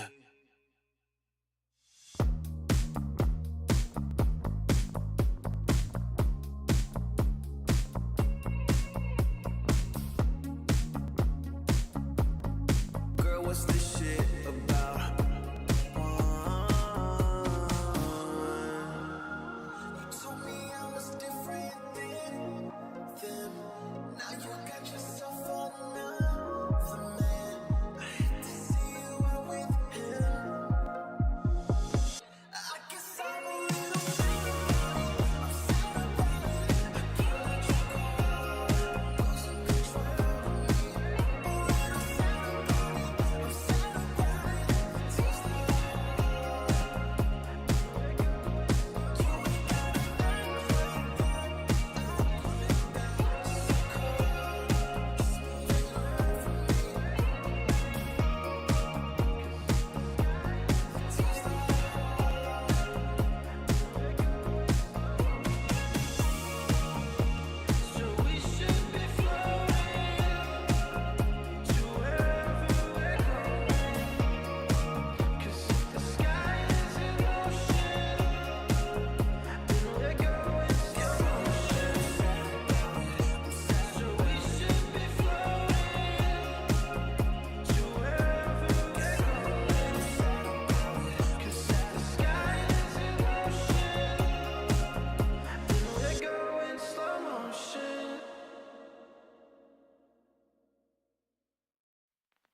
I pack my suitcase, headed out the door. I keep my shoes laced. 2,000 miles away from home. A couple dollars in my pocket, never stopped the boy before.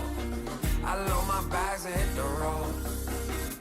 Miles past, turning back, found my track, face the fact she a cold one. Never gonna settle for none. Stay up every night till I won. Don't want a slow rise now. I'm confident opulence isn't a long ride out. When I look back now, I'm astounded. A quiet boy from old age, but always felt the world was a stage, yeah. I celebrate one last late night. My whole life ain't staying. I pack my suitcase, headed out the door. I keep my shoes laced. 2,000 miles away from home. A couple dollars in my pocket, never stopped the boy before. I load my bags and hit the road. I'm headed to LA. Headed on my way. I'm headed on my way to LA. Headed on my way soon.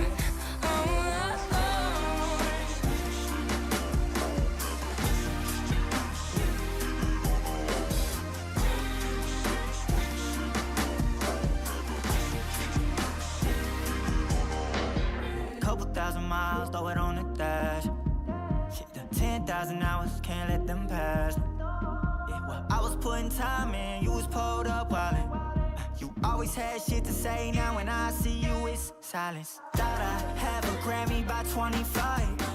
Commas after commas next to dollar sign, yeah. To remind myself why I'm living this life. Look at all the late nights, it'll all come in due time, yeah. Made for the fight, for the pain and the climb. Tied to the life I chose. Stay through the night, another day, not a dime. Race against time. Yeah. I couldn't just lay by and wonder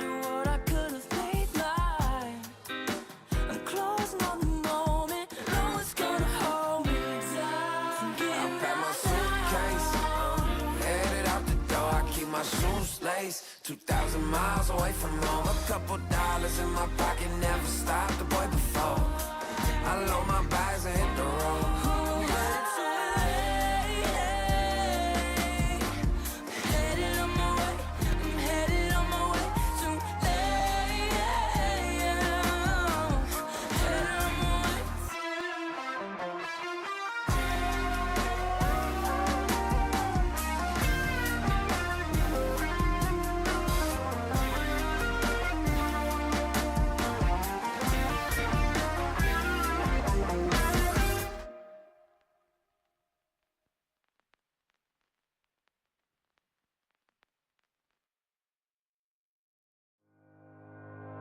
Think about it every night when I close my eyes. You're on my mind.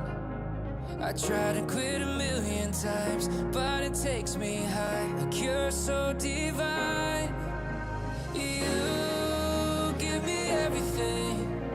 Don't know what's happening. I need you like medicine. You're my everything, everything.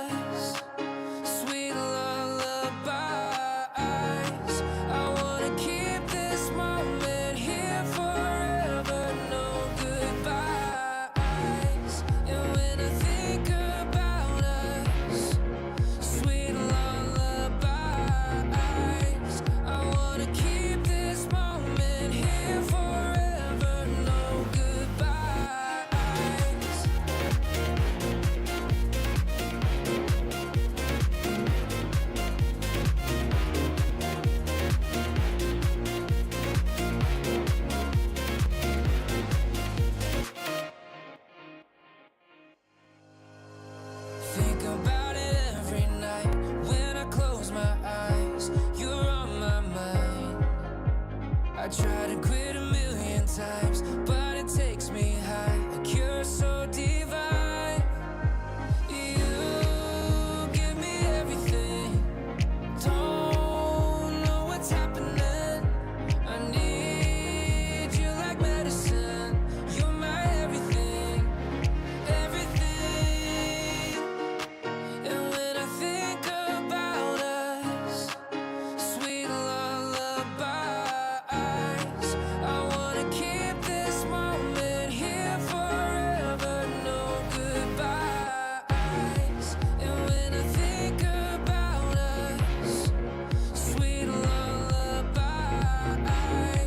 I wanna keep this moment here forever, no goodbyes.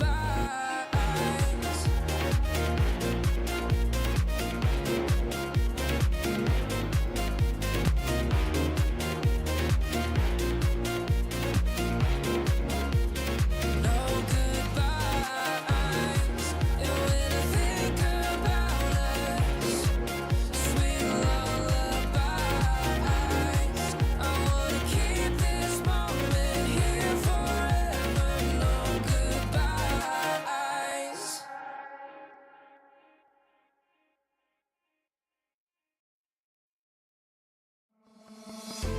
Oh, I don't know how to put it together. Ever since I found ya, my life just got better. Better than this, better than that, better than anything I ever had. Better than this, better than that, better than anything I ever had.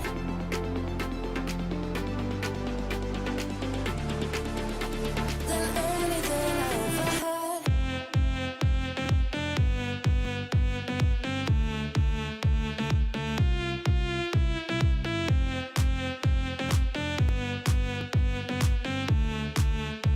Than anything I ever had.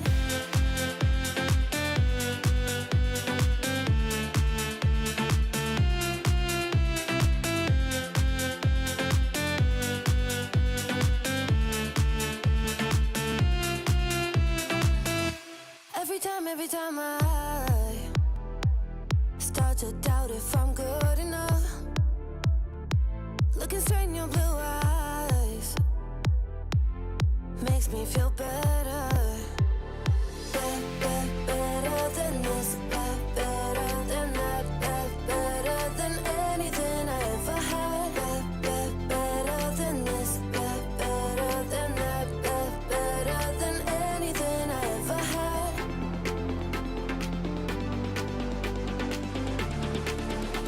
Than anything I ever had.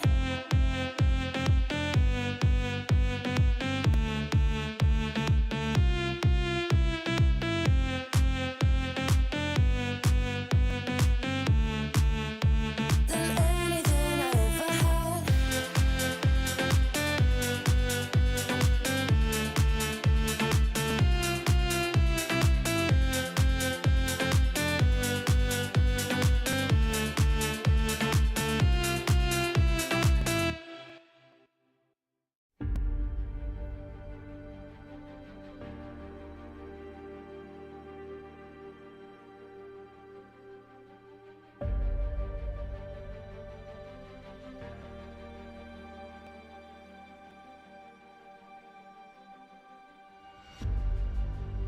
Earth is suffering,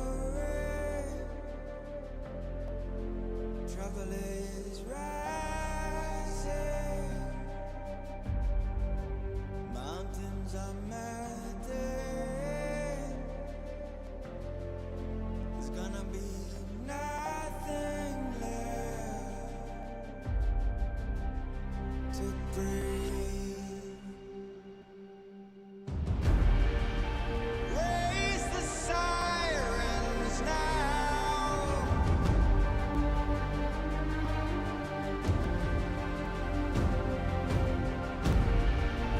Break the silence now.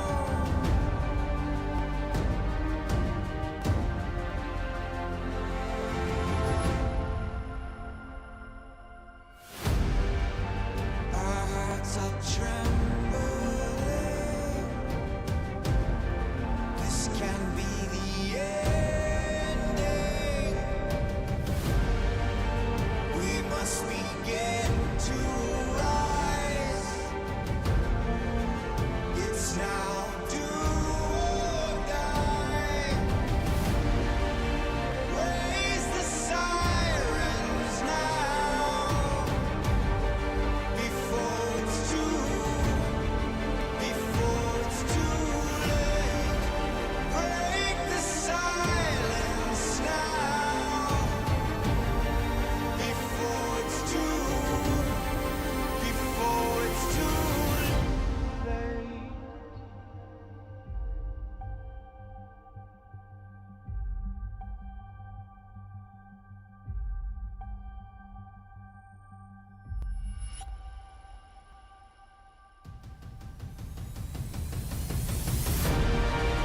Raise the sirens now.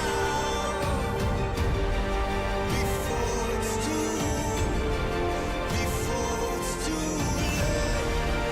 Break the silence now. Before it's too late. Raise the sirens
can feel it, so alive.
can feel it, so alive, floating high, I can finally reach high.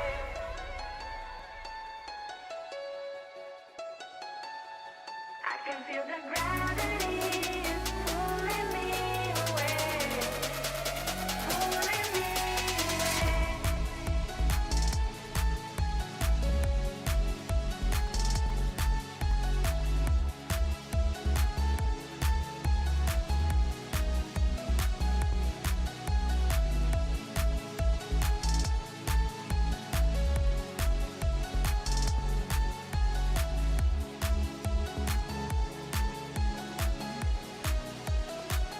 I've been getting so high, I can feel it. I can feel the gravity is pulling me away, pulling me away.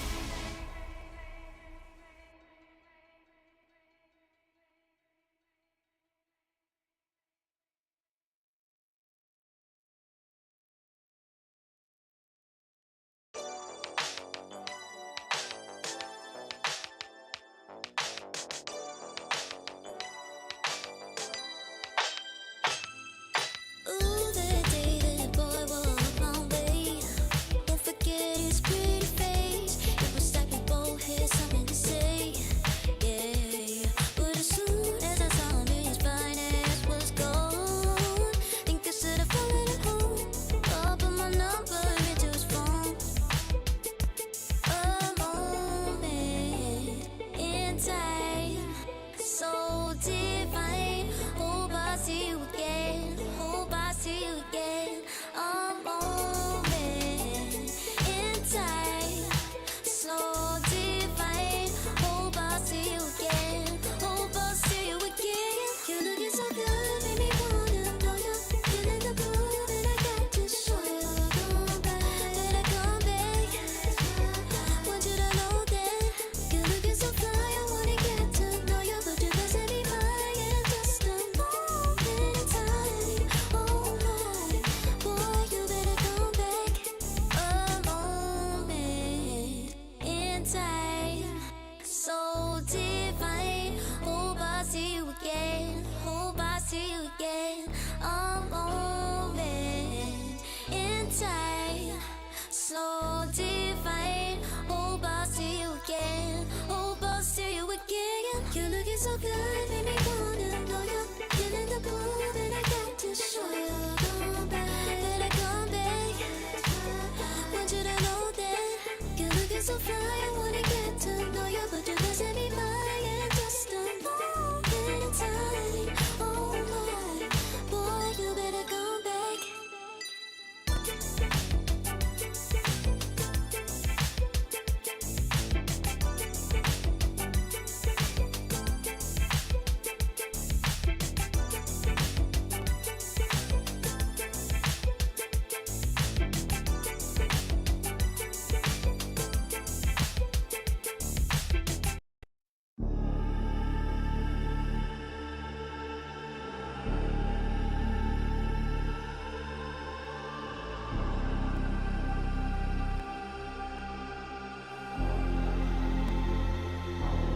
You'll be free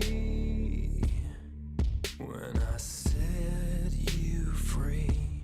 I breathe you in, but all your sins won't disappear. You can see it's true that I want only you when we'll break free.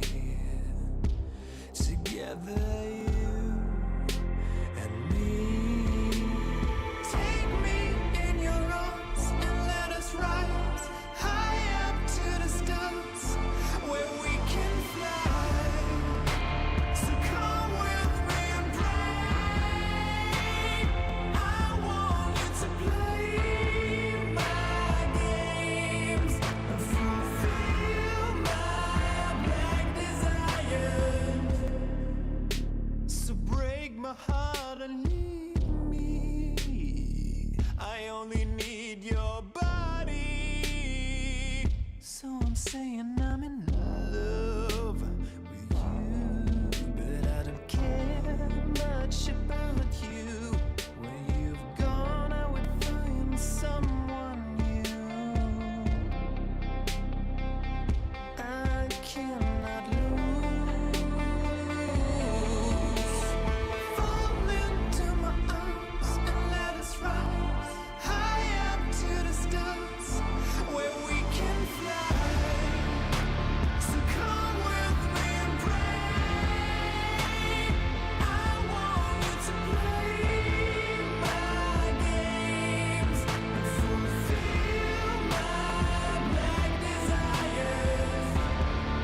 dragon, waiting for a second to push you to your limits, going strong and feeling better.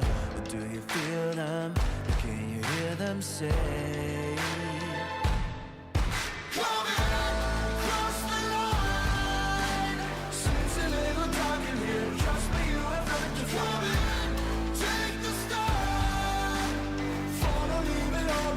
Welcome to the other side.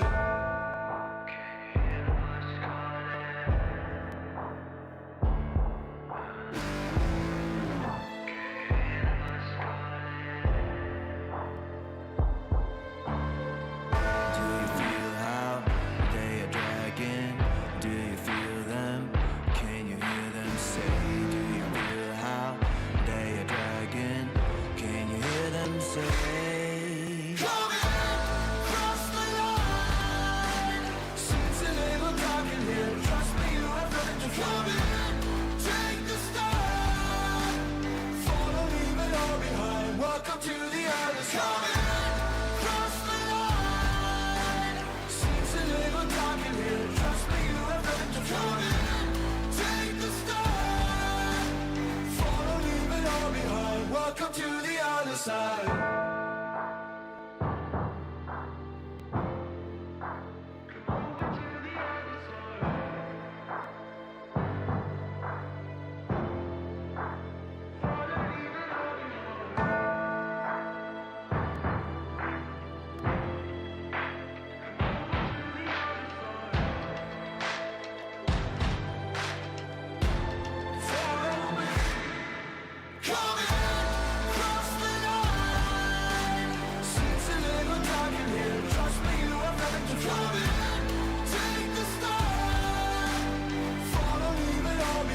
Welcome to the other side.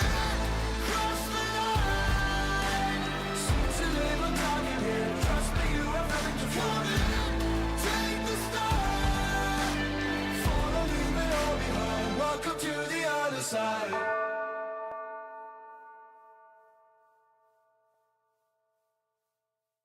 Serotonin slowly. Sequin in the light, empowering your energy, riding through the night. Serotonin slide on over here by my side. Stars up in your eyes, desire, caught up in this chemical high.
take it higher.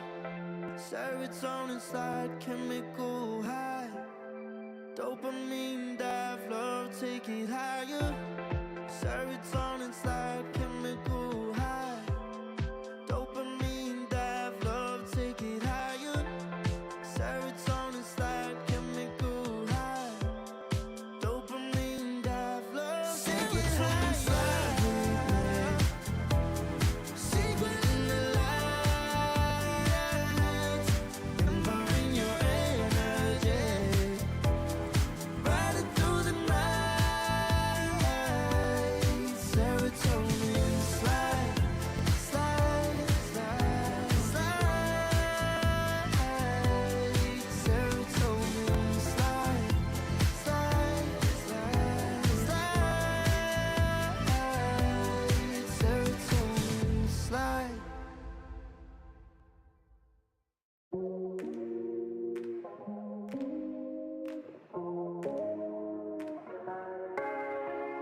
No way I'll regret the first time with you. And baby, you make a moment every time I lay eyes on you. But do we care? Do we dare? Keeping this going. Let's live in the moment, yeah. I want to know. Keep this on the low. Between the two of us. Every time I try to find, Try to avoid it, but I was stuck. You turn up the heat when you back it up. try to stop the flame. But this has been out to wait. It isn't enough to wish for change. You either give in or pull away. We have the will to choose our fate. Whether it's wrong or right, I'm holding on for life. For the ride.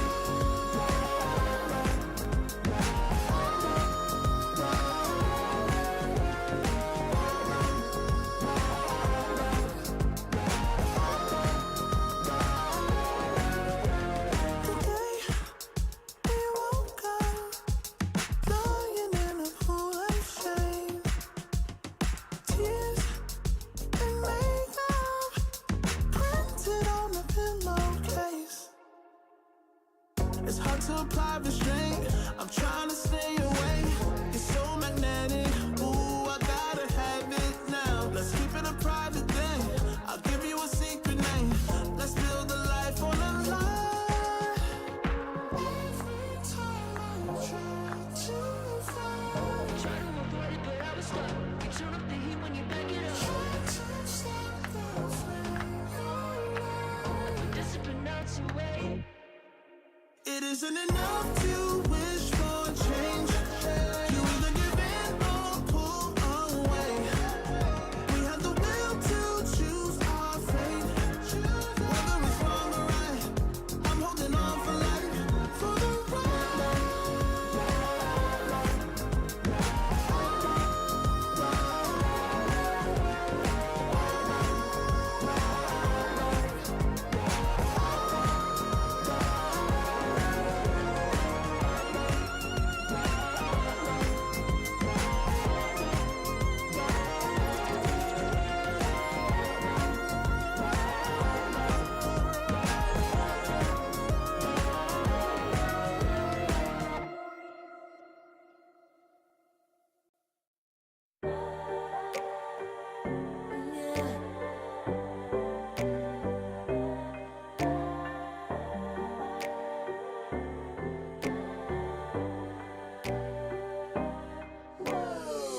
Talking my, I've been working all year getting by. Looking for the high, taking on my time. Welcome back, ladies and gentlemen, to the second series of the day here over in ESL One Birmingham close qualifiers for the Southeast Asian region. My name is DK Truman. I'm joined by Danog as we are handling the entire lower bracket run today. Will be REKONIX going on to win all three, or will they eventually get fatigued and be phased out by either Jackky or whoever they might face afterwards? Is a big question, but they did start off swinging by annihilating YG in the first series. They did. Wasn't really close at all. And honestly, on the other side of the bracket, Jackky and friends got 2 really clean victories against Varoja as well. So now we're into the top 6, and I think the games are going to get a lot closer. I say that, but we will have to wait and see for the eventual results. Between these two teams, though, from their various iterations, whether they be Mongols or Yache, it has been an 8-0 record in favor of REKONIX. Some of them were 2-1s, but still across the board, the series wins are heavily favoring the Indonesian squad. That's actually quite a problematic statistic there, coming out for the side of Yachi 123, or whatever version they have been playing as. Yeah, especially considering there was a moment where I would say that Mongols, the 423 Mongols, was one of the best teams in the Southeast Asian region. 10 seconds remaining. Yeah, absolutely. You know, that's the squad that most recently had, I believe, Panda was in it. I believe Ace 12 was still in it as well. A few other members now that are new, like Krish has never really been a member of that squad previously. Sanctity has returned back from, well, he's on loan back from Navi, I believe. Come back here. So, you know what? That stuff's all in the past. We might be seeing a completely new opportunity for themselves. The last time that they played each other, it was 2 months ago, so we will have to wait and see how it's going to turn out. New patch could change things altogether, or it could just be another one of these instances where, for whatever reason, one team just has another's number. The one that I always go back to, DK, I'm not sure if you were a fan way back in the day, but 2013 sort of days where Alliance was just absolutely everyone, and for whatever reason, Fnatic, who were about the 6th to 8th best team in the world, just seemed to have a really positive record against them. And sometimes it can just be that, you know, you match up really well against what the enemy team is able to do. Oh yeah, it's a lot of situations. It's also play styles that complement your teammates, but also counteract your opponents, or specific hero situations as well that might work out.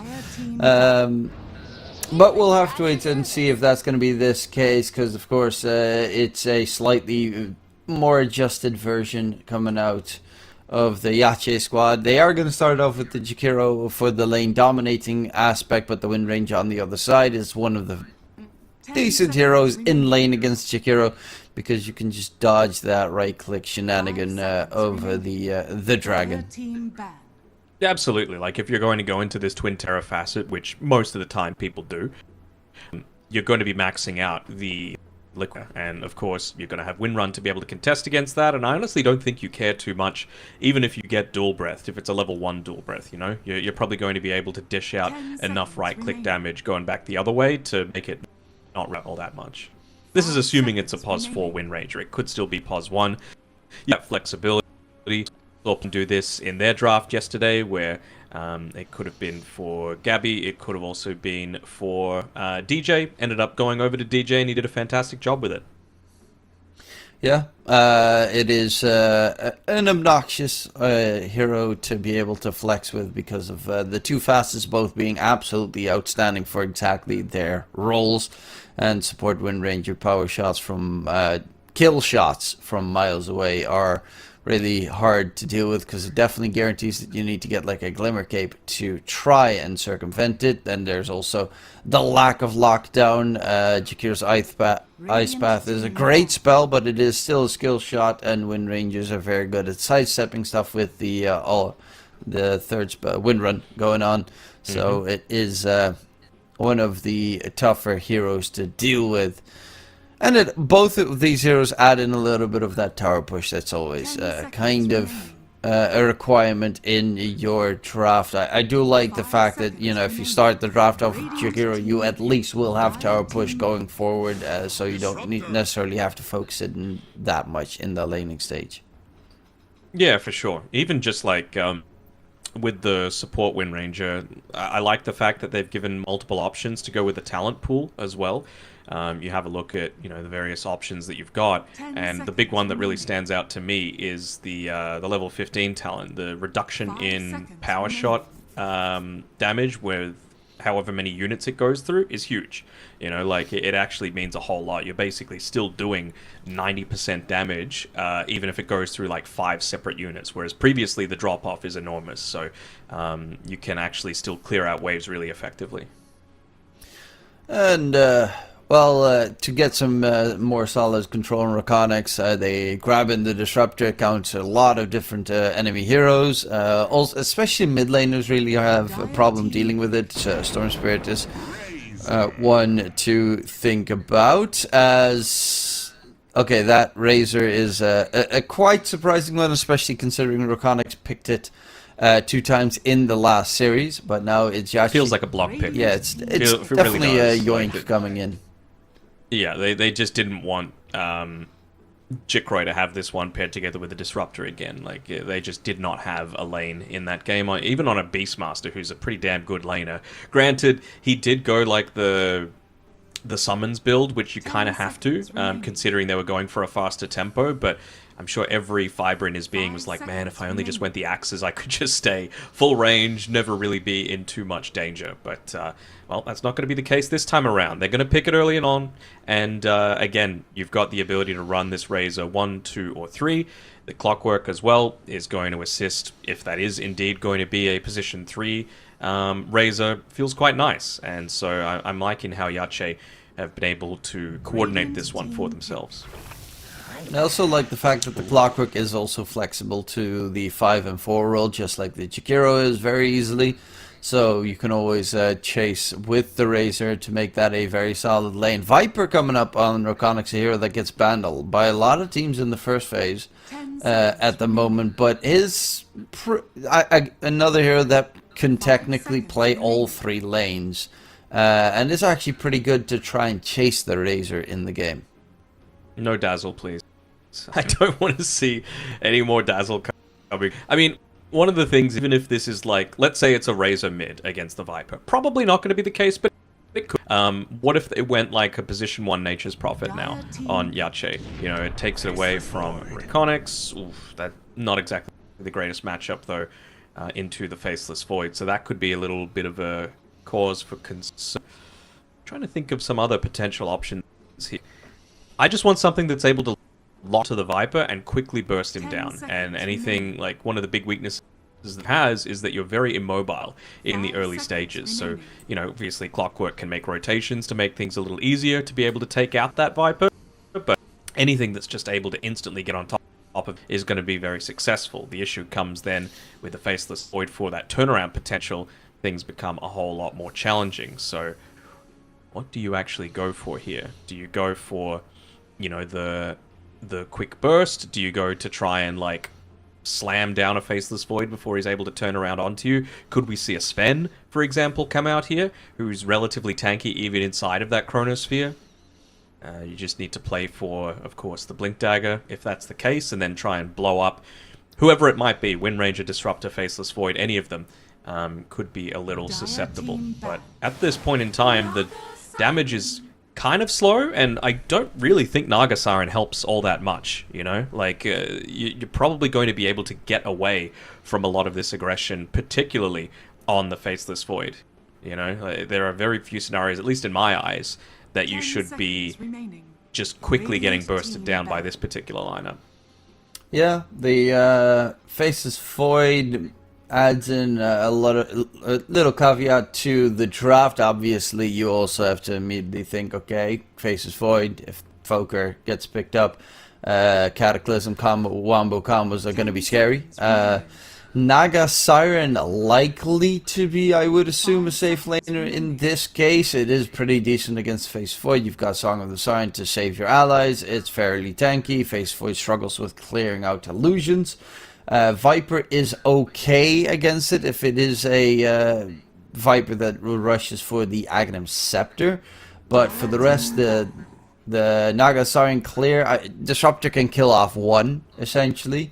But they struggle against a really beefy Naga Siren with that REKONIX lineup currently. So I kind of like the Naga pick here. We talked about it as well in the previous series about, you know, the heroes that we didn't see. Well, Naga Siren is one of them. that is mainly a counter play hero than just a early pick. This is my safe laner situation. I think they need still a little bit more lockdown for this Void, right? With the Jakiro go the Twin Terror facet, you don't want to be forced to go into the, I don't know what it's called, I'm going to call it Icebound, the one that allows you to activate your Ice Wall a second time, just because, again, Viper's probably going to be able to get away, Void's probably going to be able to get away, you've got Shackle Shot to slow down, you've got Kinetic Field, you've got Glimpse, a lot of this sort of stuff that's going to throw people back away from you. So do you now go into something that's going to provide a heavy amount of crowd control is the real question. But REKONIX have that last pick overall. They're going to have the choice as to whether this is going to be a mid-Viper or if it's going to be a position 3 Viper. Only time I'm going to see a Faceless Void played not as a position 1 is going to be mid against a Coddle. And don't think that's been banned out, but I doubt they would be picking it up at this point. Yeah, the doubt that they're going to flex it, especially... considering they have Jikroy on their side. Though In Your Dream is wild enough to go for that mid-Faceless Void idea. And off-lane Faceless Void in Flame back in the day used to do that every once in a while. But yeah, I am a little bit worried about the lack of damage here on the REKONIX side. Because they don't have a ton of single, physical. Razor's also you kill Viper. Razor's also a tough target to kill, especially if you have like Song of the Siren to back him up or whatnot. Okay, now this draft is getting weird.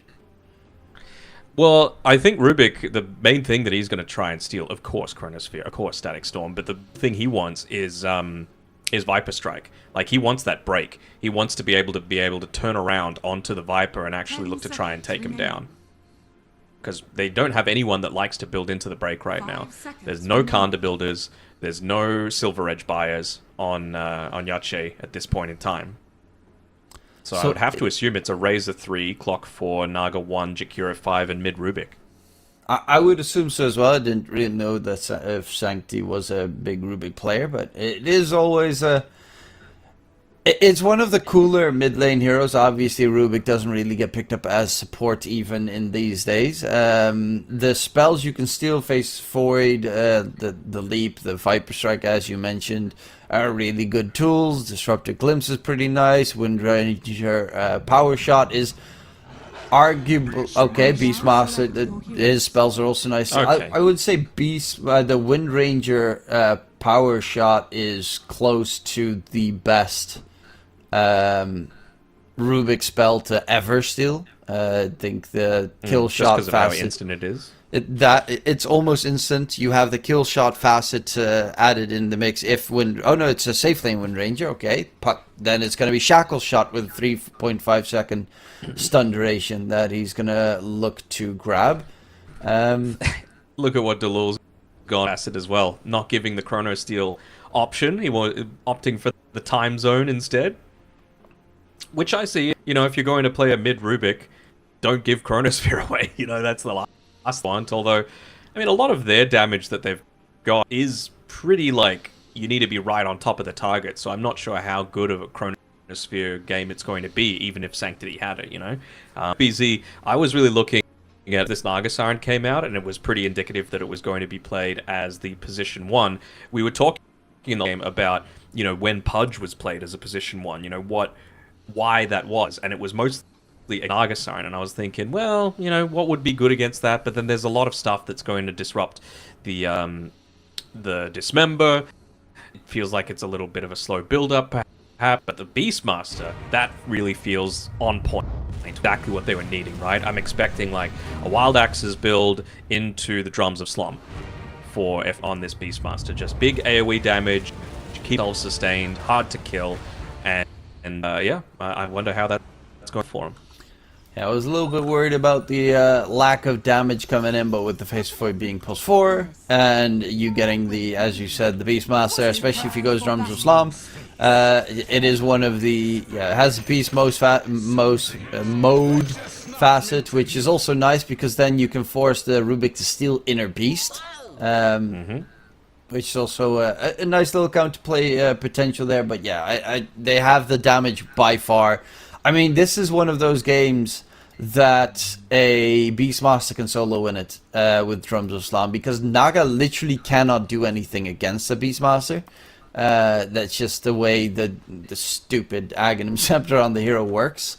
And Razor is quite solid, however, you still have to deal with the Wind Ranger. He's got that easy solo kill potential against Naga. Well, he also gets the Tangled, so you get the Shackle Shot onto multiple heroes, aka Naga and all of his illusions, and then you walk away with 300 right-click damage, hit him with a Focus Fire, and in a split second, the real Naga's dead.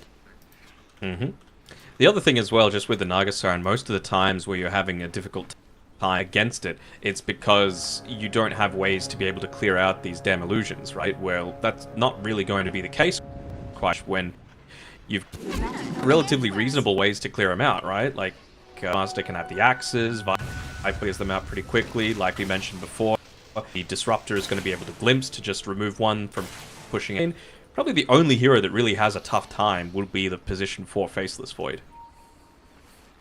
Yeah, he doesn't really have a stake in this game. Time Zone's nice, at least, because that reduces the chance of you accidentally killing your entire team with, for instance, a chrono play. Always a plus. It is still, like, Time Zone, there was a moment where a lot of safe laners went for it as well. It just always felt weird. I've never liked the spell, especially since now you can force staff people out of it. That makes it even dumber. Comparative. Sure. Like, you could, they had, what was it, the Boots of Bearing you could use, and then you just run out, like, with your normal movement speed, and then you're like, bro. Really? Nice little play by the support. What's upside here? Just connecting the waves together, not inside of the lane. They're between the two neutral camps, up on the top side of the Faceless Void, of course, doesn't want to just be playing up into this Jakiro. It's using time dilation to make sure Jakiro gets a longer cooldown on Liquid Fire. Oh, glimpse back onto the Clockwork. Might be in a bit of trouble on the bottom side. They don't have the Blood God.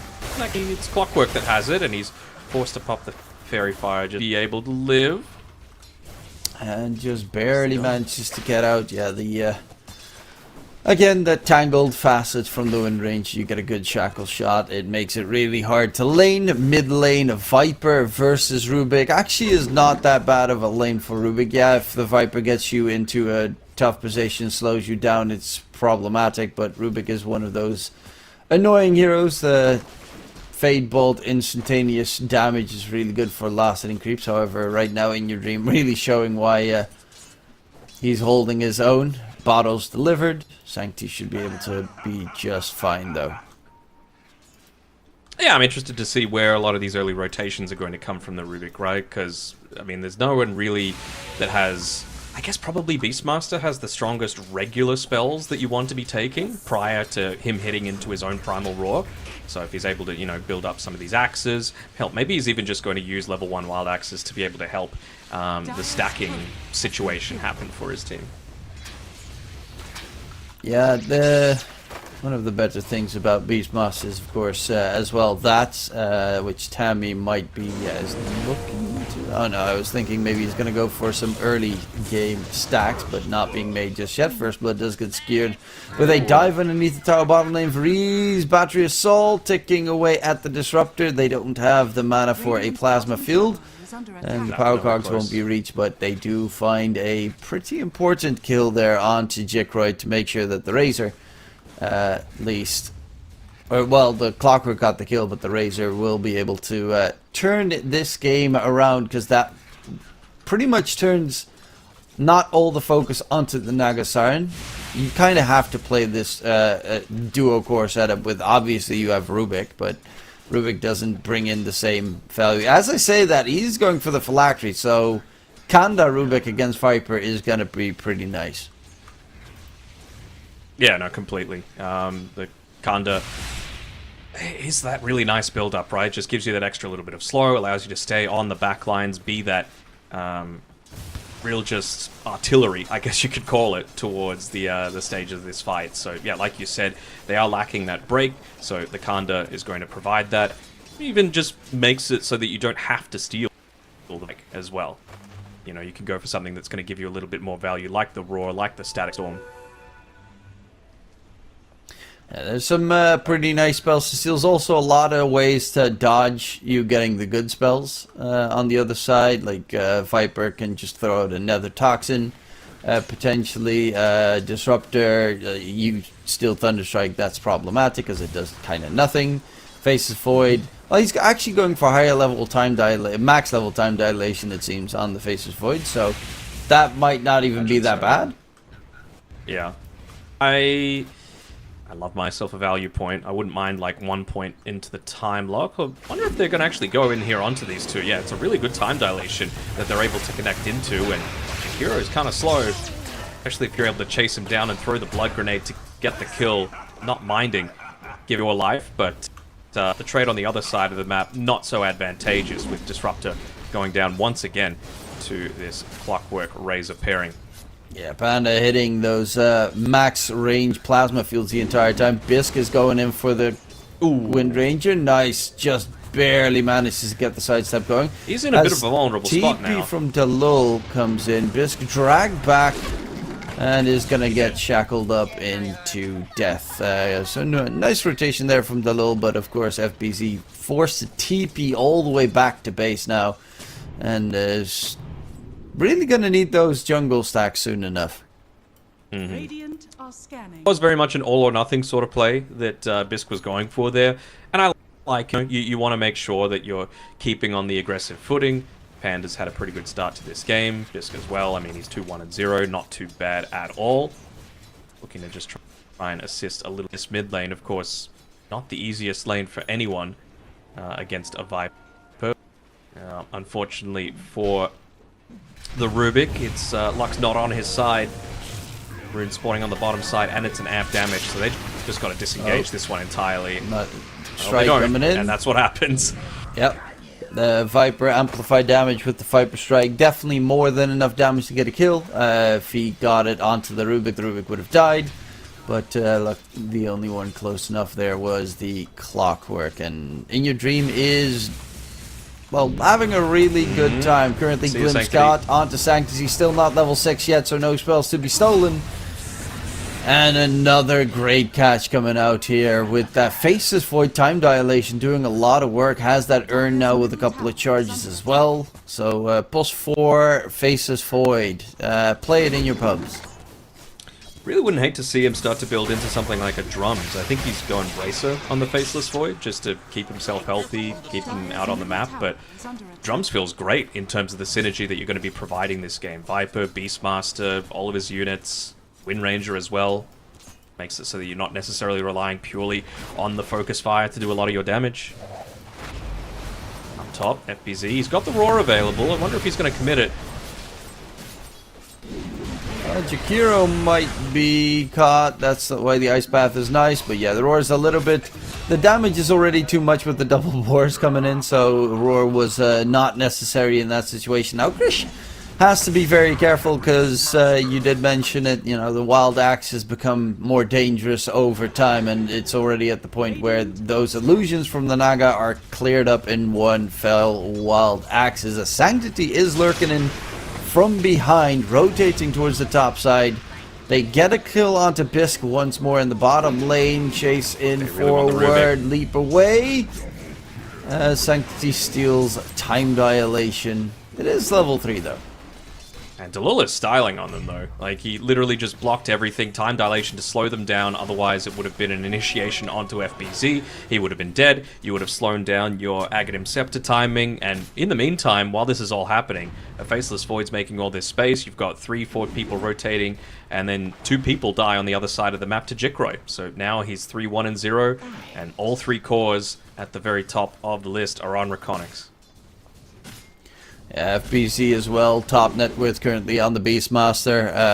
Unfortunately no stacks, but he can just, he gets a free lane at this point anyway. And yeah, Jikro is just, like, yeah, has 3 kills, but is really just getting hammered here by those plasma fields. Every single time, max range plasma field connecting, problematic. FBC though, Sanctity is here, Glimpse comes out onto FBC, they'll hold him into place. Nice little stolen side glimpse play there from the Rubik, as he is building closer towards that phylactery, but it is not the best farming hero if you don't get any good spells, so you kind of need to get like Nether Toxin, but you don't want to get rid of Glimpse either. It's a bit of a conundrum. I almost wonder like how much of this time is going to be spent actually in this mid lane. I think he just wants to prevent them losing the tower nice and easy, probably push out this wave, maybe one more, and play around the power rune, make a rotation back up towards the top side, and get another kill onto FBZ, because again, he's the one that they really need to control. I feel like they've got ways to deal with everyone else except for the Naga Siren, and so as long as there's FBZ in the bin slowing down his timings on the Aghanim Scepter, it's going to go a long way towards the success for Krish. While in the meantime, towards mid, yeah, they were roaming around to maybe get a possible catch here. They scan it, they disruptors nearby. Dalil has his time zone available. Glimpse comes out onto Bisque. They try to go in. There is going to be Dalil. He needs to leap it forward, otherwise Rubik would steal it. The time zone. You really saw Dalil just the mini leap, thinking, oh yeah, almost forgot about the fact that Rubik can steal that. Luckily enough, Rubik did not yoink the big ulti, but another kill does manage to get secured, as FBZ is 2 pieces in towards that Aghanim Scepter. Not even that great though, you know, the time zone. I mean, for a support it feels nice, especially considering the time dilation doesn't tick down while people are inside it, so before you're able to get into these 4 staffs and everything else along those lines, it's just going to feel incredibly useful, as unfortunately for Sanctity, he is kind of sandwiched in between a bunch of heroes here. He does have time walk, so you should be fine. In Your Dreams got bots now as well, so if you ever go on any of the heroes, you can always TP onto the Beastmaster's creeps, but also to keep the wind range safe in case they go for an aggressive attempt. And yeah, he's going for the Ags on the Viper, very good to have against the Naga Siren, and in general, if you get a little bit of lifesteal, like that's the thing with the Viper and the Beastmaster both, like Drums of Slum and the Viper, if he gets a little bit of spell lifesteal at one point, unkillable. It's just the Naga doesn't do anything to them. Yep, for sure. So, I mean, FBZ is the happiest one with the past few minutes, right? There's been zero attention up on that top side ever since he died to that 4-man rotation. Means that he's 600 gold away from that Aghanim Scepter, and you know, I'd have to imagine that as soon as he's got that, 200 gold away from Jikroy's Maelstrom as well. So I'm assuming they're going to want to try and open up this map a little bit towards the top side, particularly because how good of a Tormentor game it is for their team, both from Disruptor's ability to, hold on, mid lane Static Storm. Any time zone uses? Yeah, he doesn't want to give that one away, I think. He's trying to be a tanky boy on Dalil. 2 braces, earn just a lot of value items. Would love to see just a single, like a magic stick. Doesn't need the wand, just the stick. Little bit of extra survivability, and they smoke right underneath that Observer Ward, so they know exactly where the attention is coming. It's coming for FBZ, but he's actually got that Ags coming out to him right now on the Courier, so they might actually want to take this fight, especially considering they didn't use the time zone previously. Dalil waving the hand, asking for a high five, but they're just going to be kicking themselves that they didn't place down enough sentry protection for that smoke. And now you do have to deal with the Ags as mentioned. It is very hard. Obviously, if you manage to get a full like stun lock going, it's not too problematic. But FBZ will be able to heal up so nicely. Has an ancient stack to clear. Is going to go for the blink to be able to get aggressive early on for his team. Krish is very farmed on the Naga though. That has to be mentioned. But Sancti is struggling a little bit. It's going to go for the Ags rush after the phylactery on the Rubik. Did go for the arcane accumulation facet, which is very nice for, well, the gigantic AoEs that you potentially can get, because the Radiant has. Think of how big that time zone's going to be, bro. That's the real thing. Yeah, especially if you manage to steal like wild axes with it, so you can constantly keep buffing it up. Or static storm combinations coming in. That is definitely pretty cool.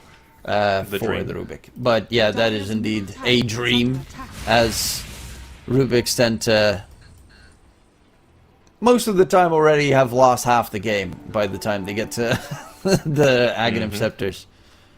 Radiant's bottom tower is under attack. I wonder how this is going to go for him. Again, like, just not opting to go straight for the Kanda. Obviously, Phylactery does the majority of the work that you were hoping for, but I just worry about his scaling potential, especially if they're not starting to take fights soon, right? Like, we already mentioned how good of a counter the Aghanim Scepter is to the Naga Siren. Well, there's that, and then you're only, what, 1,400 gold away, I think, from the Viper being able to have his Ags as well. Bottom. Panda. Going back in on Varese. Let's get the kill. The little time zone is gonna get stolen by Sanctity. Throws out onto Delul.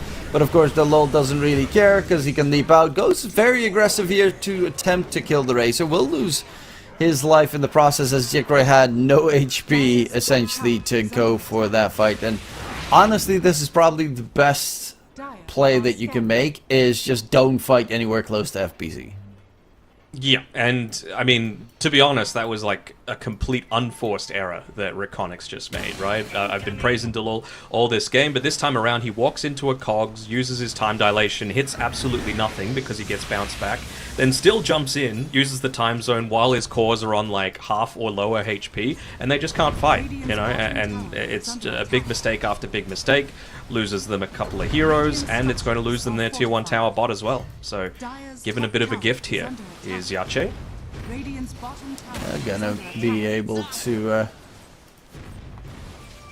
get themselves a free tower, open up the map a lot more for the Naga to cut creep waves and keep being a big fat nuisance in the game. Sanctity also is catching back up, is almost done with the second piece of the Ags. FBZ does have the Blink Dagger though, is going Guardian Greaves, kind of like that, for just really even like that. more sustain and keeping himself alive this game. He's going to be particularly happy because of what he sees Krish building into next, the Orchid. You know, it's such a great answer to it, and I'm sure that he's thinking, right, okay, as long as we can, like, hookshot in onto him, see you later, Disruptor, hookshot in onto him, and, Aqua might actually die from this as well. Ice Bath onto In Your Dream. That's Dead Viper. Static Storm got stolen. Roar gets thrown out onto the Rubik That's though. a good lot of time damage from dilation. FBZ. And they will get one to make that 3 kills. Jikroy actually almost dies there. Dilation? Wild Axe is not going to reach. There is a time zone available. Leap the time walk in 1 second, but they'll be able to get back off. Yeah, I Almost think got a they'll big take the fight. 3-for-1 trade and probably taking a tier 1 tower mid as well. You just see the influence that FBZ has as soon as he joins in onto it, right?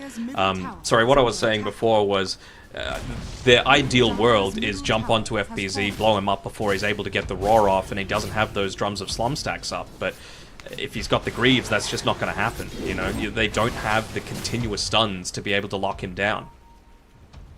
And he, as we said yesterday, or you mentioned yesterday, the cost of the item is so much cheaper that he actually is going to get it pretty quickly. And the sustain is going to also keep Jikroy alive, because he's really going to need that BKB. The Razor is doing too much damage against him. Razor's got Blade Mill, is going for the pipe. Obviously has a lot of magic damage AoE around him. And Jikroy is really struggling against it currently in these fights. I really seem to think that they're just going to be going in onto the Roche pit, but again, without having this Aghanim Scepter on the Viper, there's no real reason for REKONIX to rush things. They can just pick up their farm. He's got it now, and level 12 to boot, so really buffed up a couple of their spells, lower cooldown, and yeah, it really seems like they want to find a quick pick-off to open up the map, take Roshan, and then use that to move into the Tormentor area, get a bunch of objectives for themselves, and make the most of this 4k lead that they've picked up so far.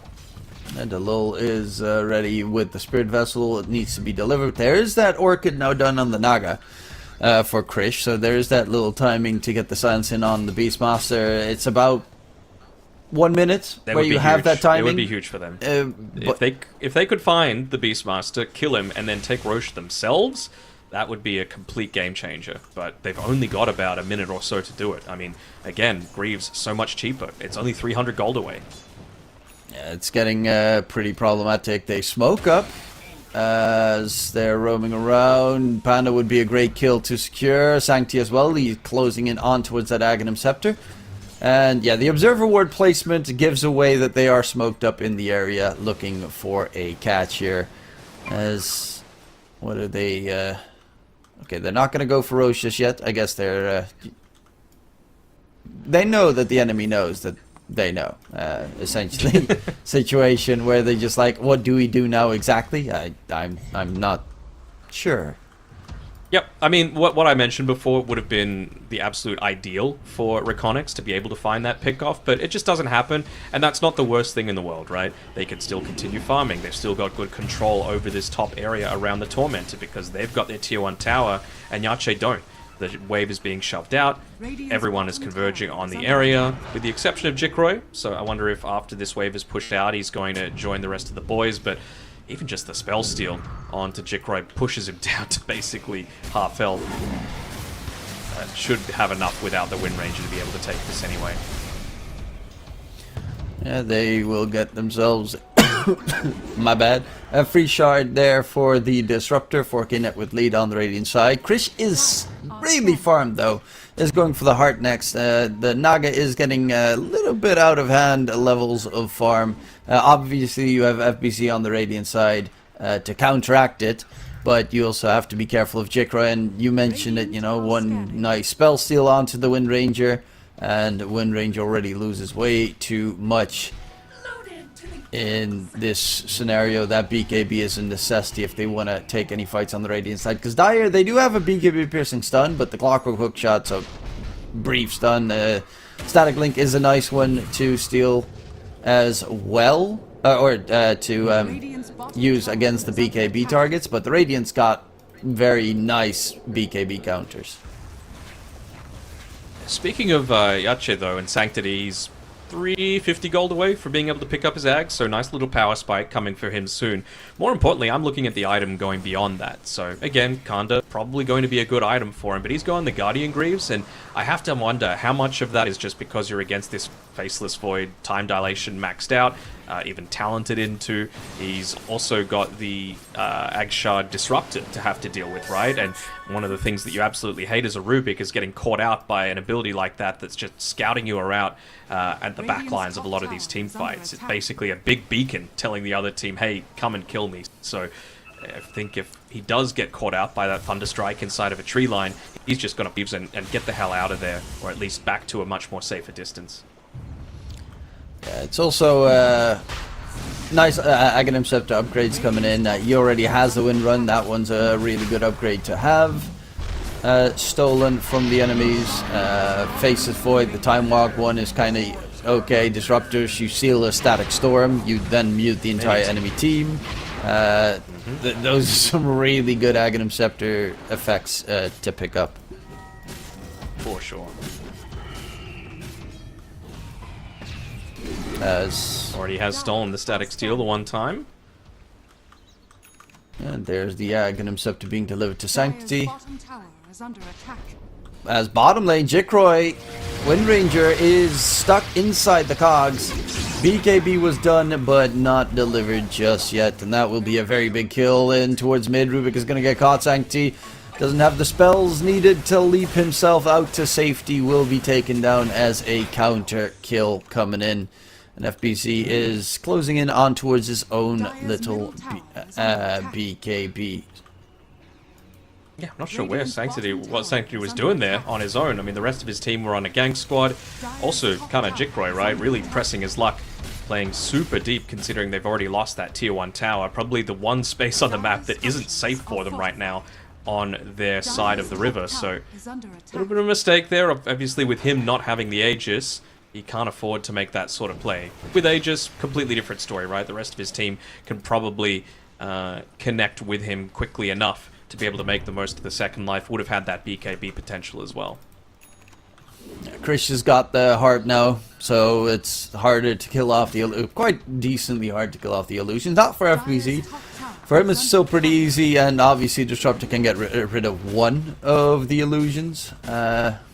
I'm just wondering how much the Naga can continuously scale in this game to try and get big. Oakshot comes in from the Clockwork, glimmers himself out of there. It was another time walk stolen from Sanctity, so he at least has a disengage tool at the ready, as the entirety of the Dire team is roaming around this area. Jikroy has a BKB now, so he should be a lot more survivable.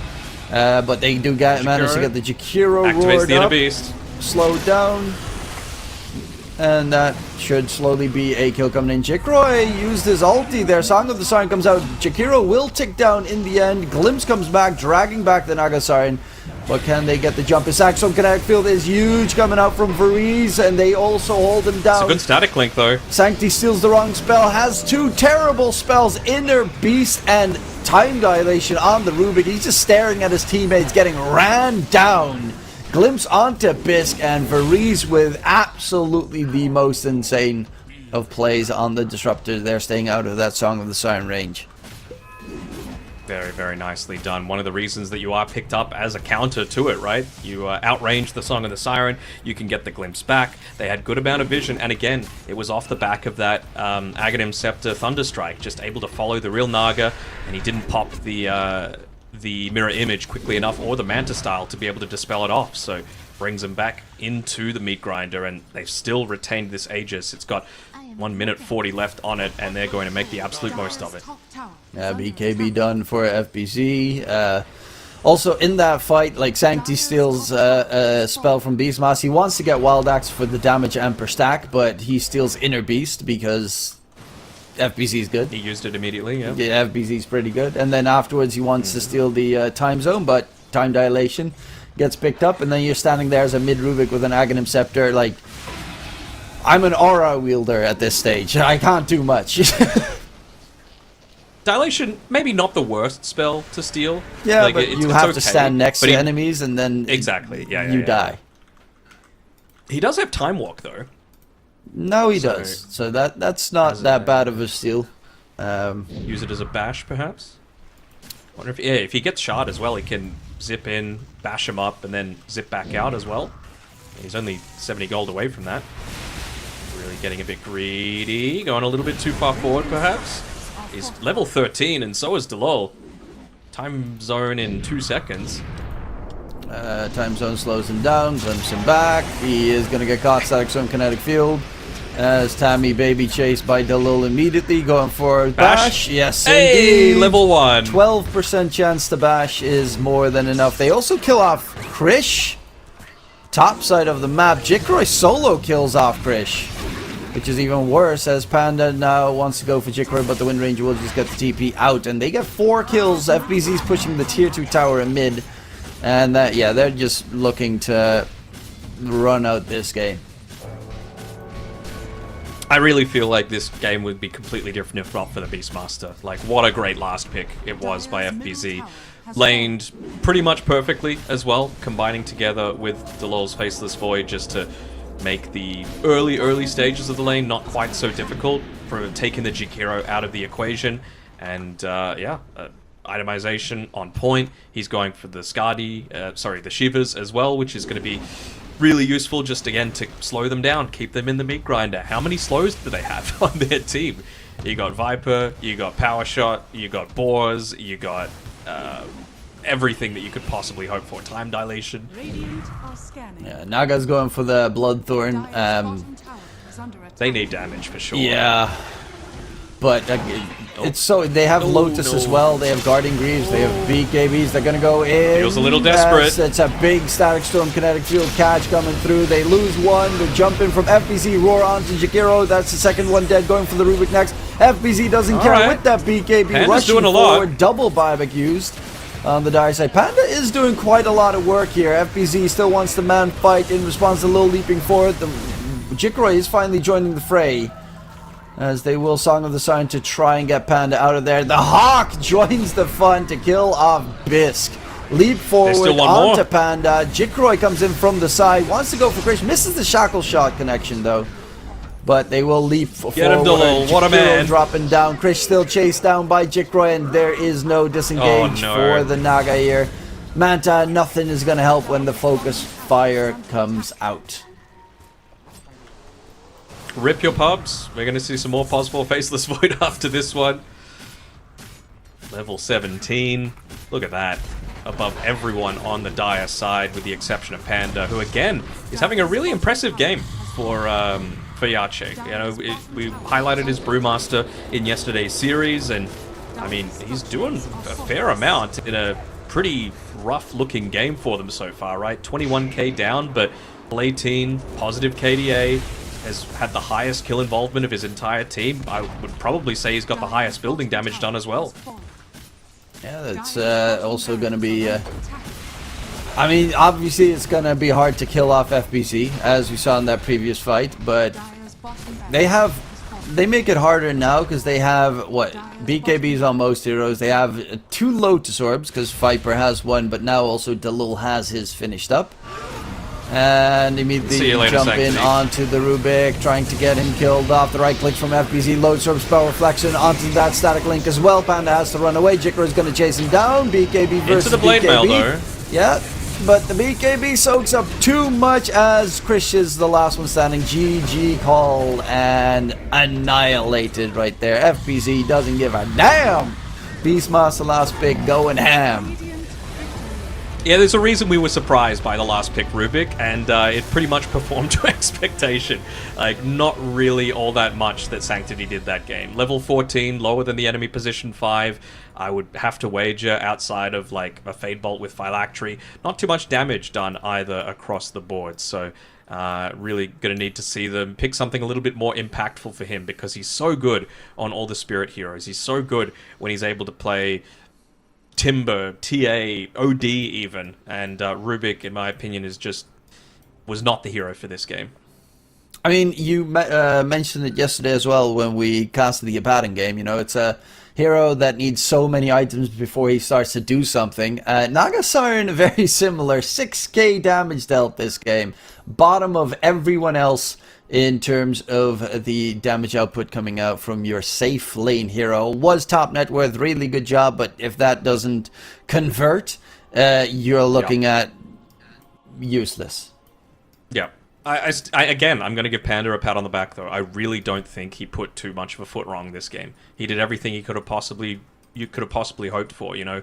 Early kills onto Jikroy in the laning stage. I think they took out Variz as well. They opened up the map. They were able to push in with that, but these do-nothing heroes, man, I'm not a big fan of them. You know, Abaddon, Naga's a little bit less, because at least you can put some lane pressure on, but at the end of the day, they only took a single tier 1 tower, so clearly it wasn't all that impactful. And when you're going up against a hero like the Beastmaster, where you know his Aghanim Scepter was going to be the thing that makes your Naga Siren a whole lot less useful, something like the Rubik, which just has to sit back and slowly farm and doesn't want to get up in their face, not the right option. So, unfortunate for Jackky for game number 1, and they still have a chance to be able to come back to this in games 2 and potentially 3, but if boards have anything to say about it, DK, this might be 9-0 in the last 9.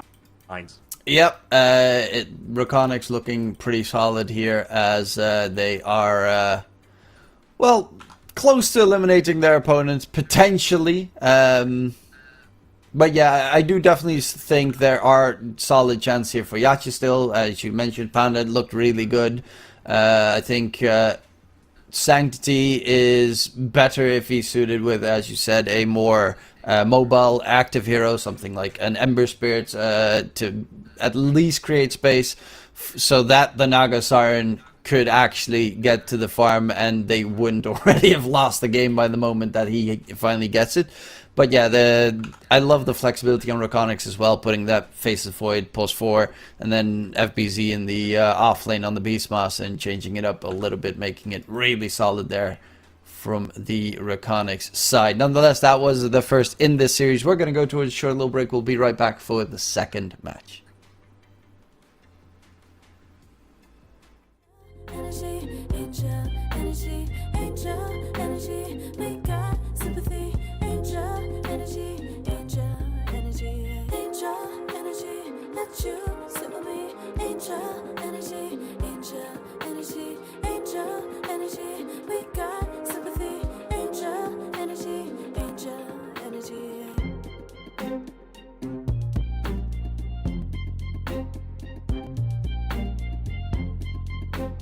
Never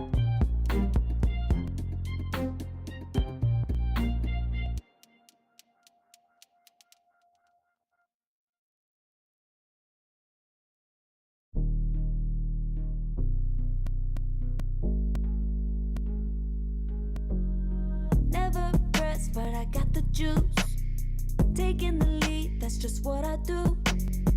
I make mountains move with one hand tied, and still this world ain't satisfied. Everywhere I go, they stop and stare. I tell the truth, I take it there. Call me vicious, persistent, overzealous, that's fine. Main character energy, I stay taking what's mine. You need a foot on the gas, or put my name on the line. Main character energy, I'm just taking what's mine. And it's written in the stars, I'm a king like my sign, yeah. Raising the bar, the jaws drop like a surprise. Don't be mad about it. Don't be mad, don't be mad. Don't be mad about it. Don't be mad, don't be mad. I don't play the game, nah, I make the rules. Cards close to the chest, and I don't play no fool.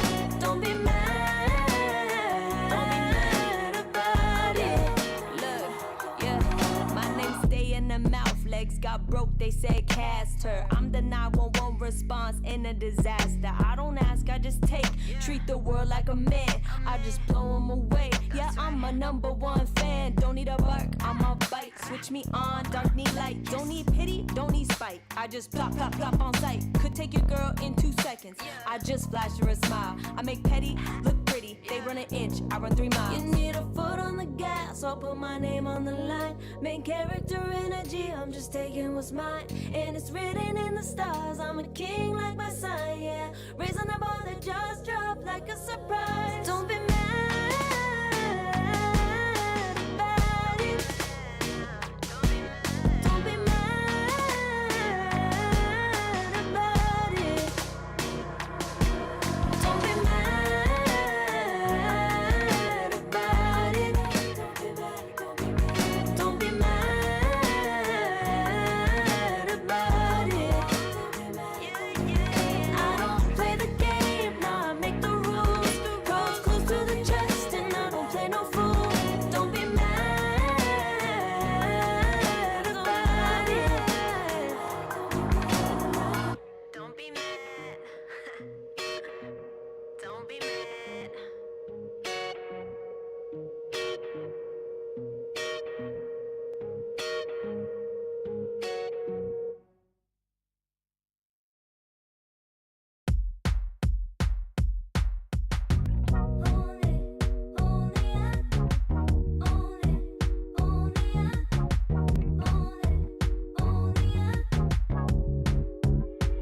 Like a moth to the flame, I'm attracted when the doubts start saying my name. I can go there easily, and it's hard to maintain, 'cause I know it's not the world I know, it's me. Believe in every little thing I hear, and no, I ain't no stranger to the fire, burning up all my desire to be great. It stays coming and when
greatest days coming in waves. And no, I ain't no stranger to the fire, burning up all my desire to be great. I gotta just open the gate. All I need is saving from hitting the pavement, understand it when I'm impatient, that only I give to me. All I need is a little love in lonely places, the strength to stand fear in the face, that only I give to me. All I need, understand it when I'm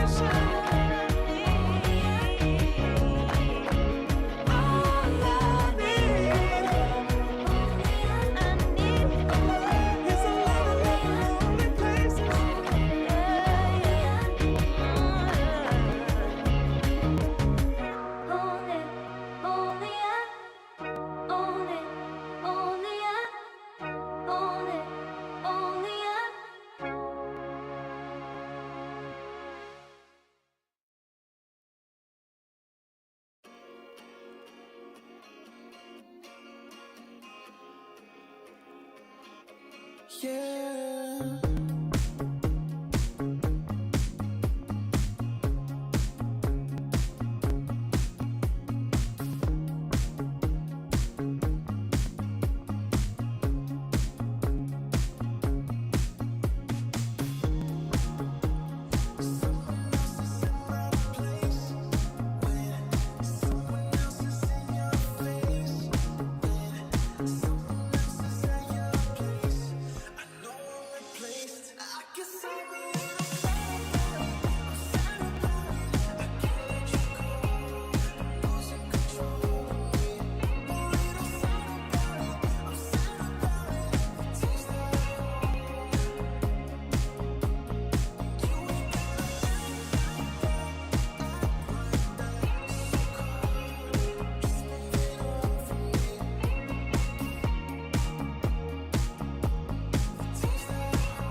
Far from me.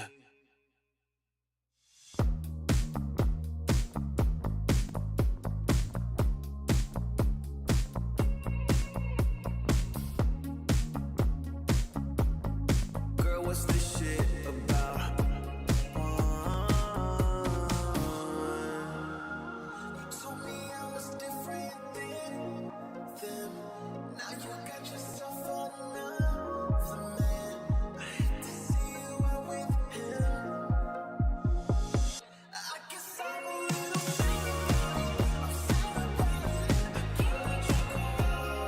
Losing control of me.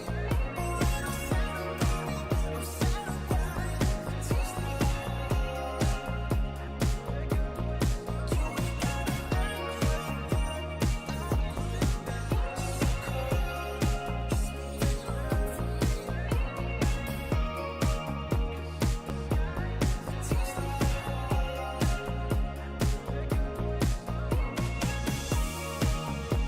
So we should be floating to wherever we're going. 'Cause if the sky is in motion, then we're going slow motion. So we should be floating to wherever we're going. 'Cause if the sky is in motion, then we're going slow motion.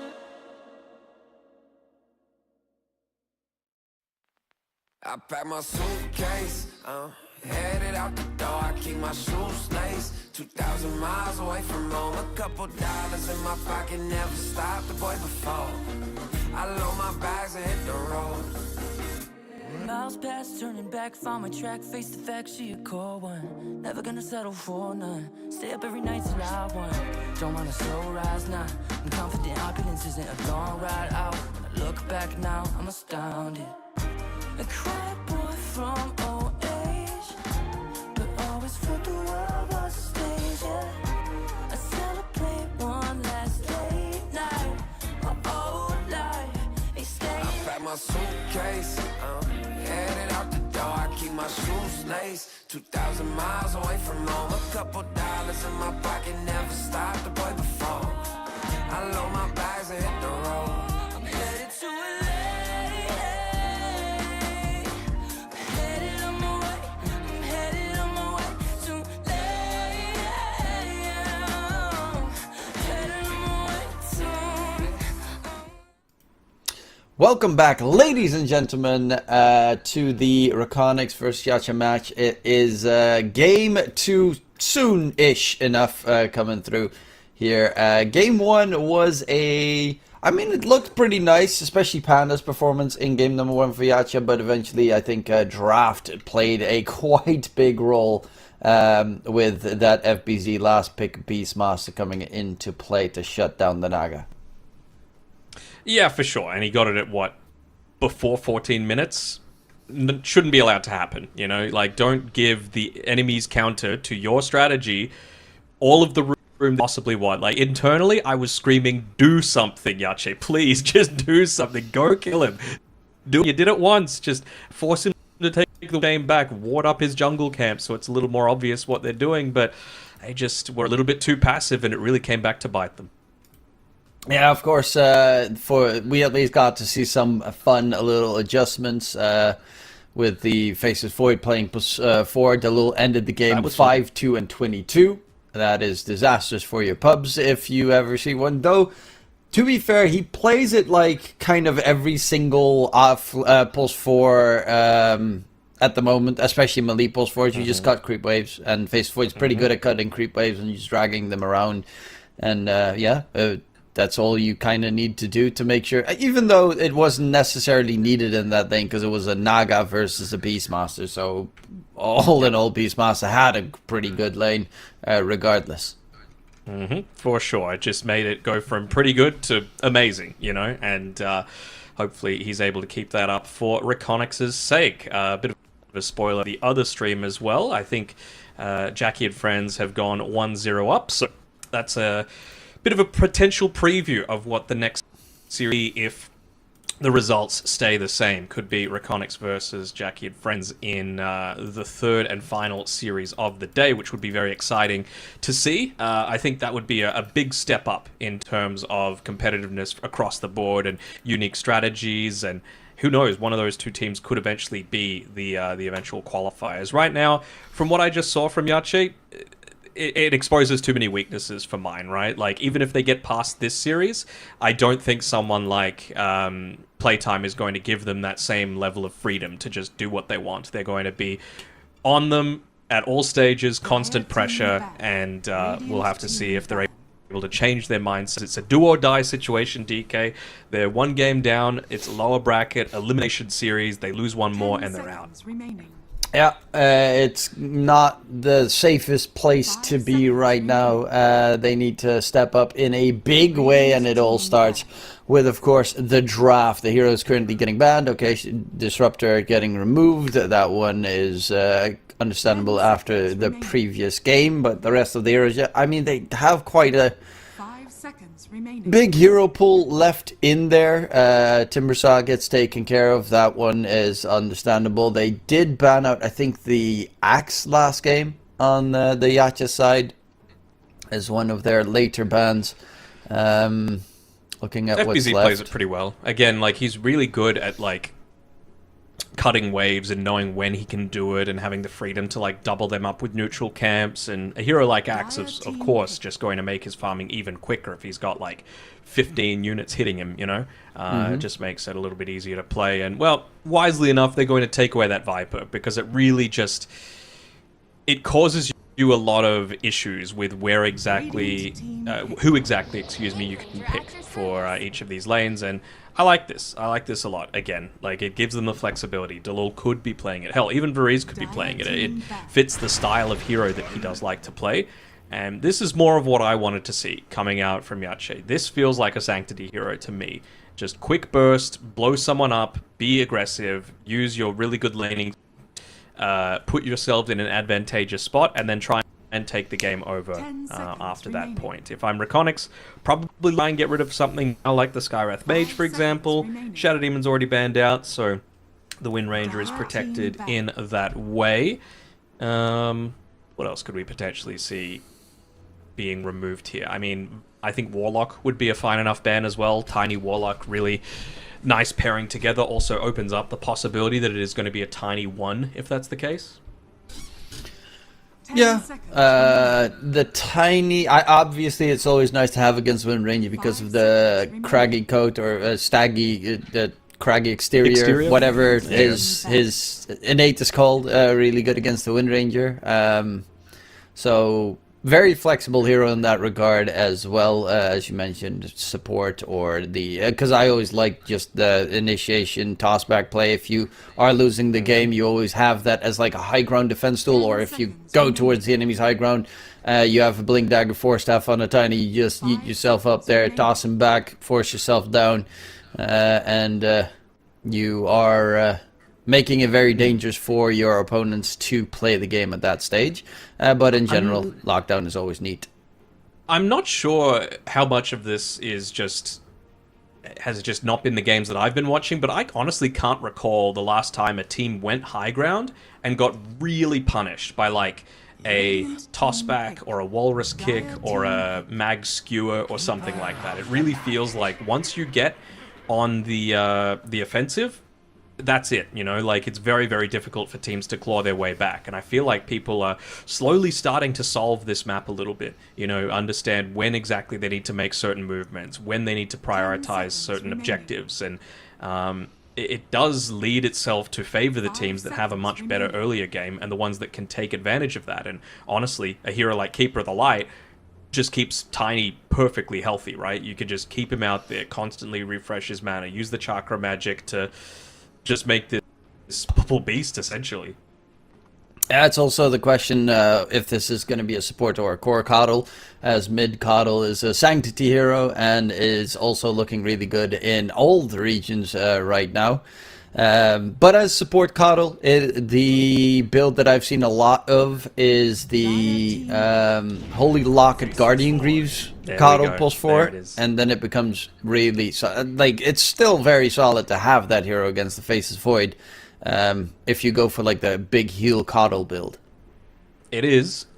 The thing is though, like I was mentioning before, the potential of this Tiny to be played as a position. If I think this should be a Coddle 4, because if you run this Coddle mid, you just run Faceless Void into it, and there is nothing a Coddle can do. Cannot bully you out of the lane. A single time he uses Illuminate, you're just gonna turn off. You go, you know, really early points into the time dilation. Well, actually, Storm Spirit's going to do a pretty similar sort of thing, right? So now they've got all bases covered. Whether it's a core or a support, you're going to have a rough time on this Coddle. Yeah, base does have one of the fastest movement speeds in the game. Might actually be the fastest. Maybe with Skywrath Mage tied up or something. Like, I think, are the ones yeah, because of that reason, I would probably also put it as a plus. Not necessarily the Face Void, because then you force Face Void mid, and then, yeah, it's a Void mid. Who cares? But the Storm Spirit mid is really problematic for the Coddle. You will, however, until you reach level 6, just be able to farm up very nicely on the Coddle. And because you're Radiant, you have those 2 camps that you can very easily stack/farm towards the jungle for the Coddle. So you are going to be able to keep up pace. But it really, honestly, depends on how you want to run this. They add in the Abaddon, they have a lot of sustain already, and tanky heroes on the Radiant side for their team, but they have not the greatest amount of lockdown, and considering you're up against, say, Wind Ranger, Faceless Void, and Storm Spirit, there's almost no control. That's what I was just about to say, dude. Like, where is the control for this? Like, the Abaddon, I'll say it again, nothing hero. I will give them grace. You have a Tiny and a Coddle. They are heroes that go and do things. So, Abaddon, you could afford to have one hero that's just going to sit back and play this one a little bit more passively. But good God, if they do not draft some additional, like, out or stuns or whatever, they're going to be in a world of hurt, because it's already just going to be so hard for them to be able to lock in onto anyone at this stage. And, I mean, eventually you're just going to get into, like, a pipe for whatever eventual pos 3 or... Even the Void could probably afford to do it if it is going to be a position 4 Void. Might not even be 4 Void, by the way. Could be a 1 Faceless Void. You've still got that flexibility there. And, well, this is a little bit of something. Right? You get the root onto people in the middle of team fights, double toss up into the air, I suppose. Not too bad.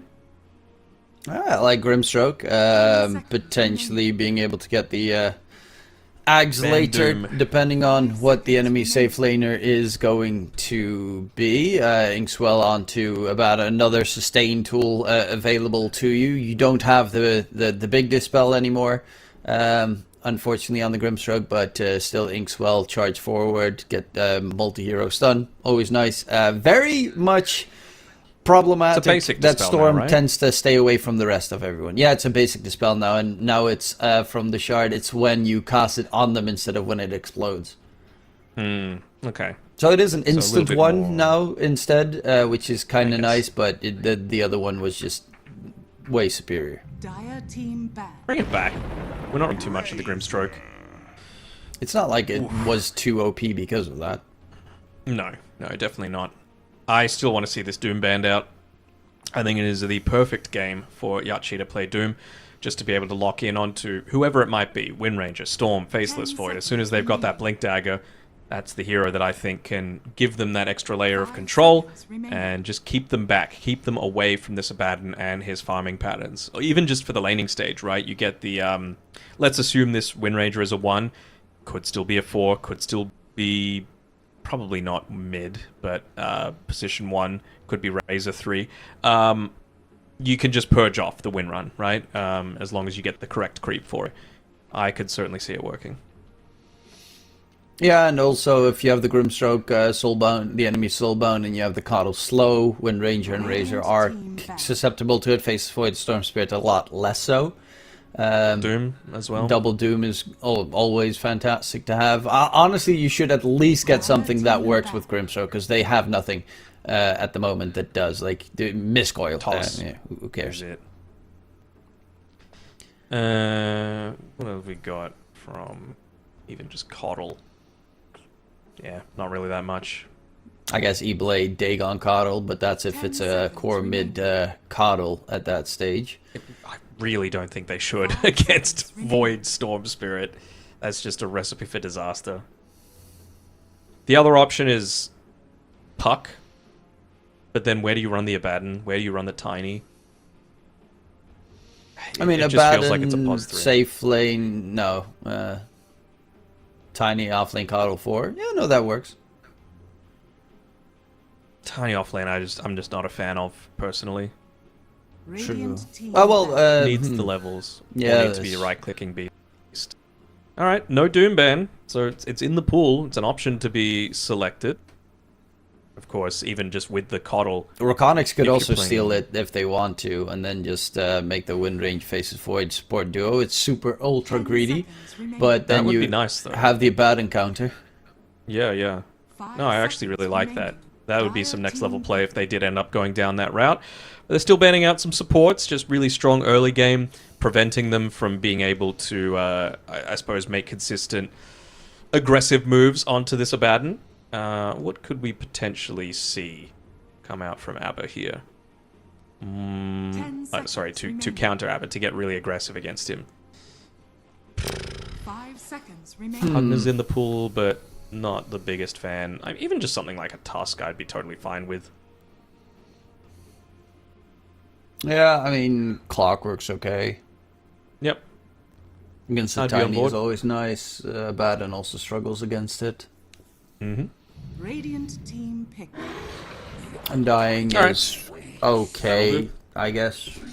That lockdown is pretty weak, though, on REKONIX itself. They'll have Chronosphere. It'll be fine. There's no reason to go time zone this time around. Everyone's Well, ranged. that in is terms of your if core. this is a Faceless Void safe lane, because it still could be a +4. Still could be, but I still think Chronosphere is the best option in this Bristle situation. against Void? Okay. Yeah. And against Undying, doesn't feel great either. Yeah, no, it's a +4 Faceless Void again, so it's Undying Wind Ranger in the safe lane duo.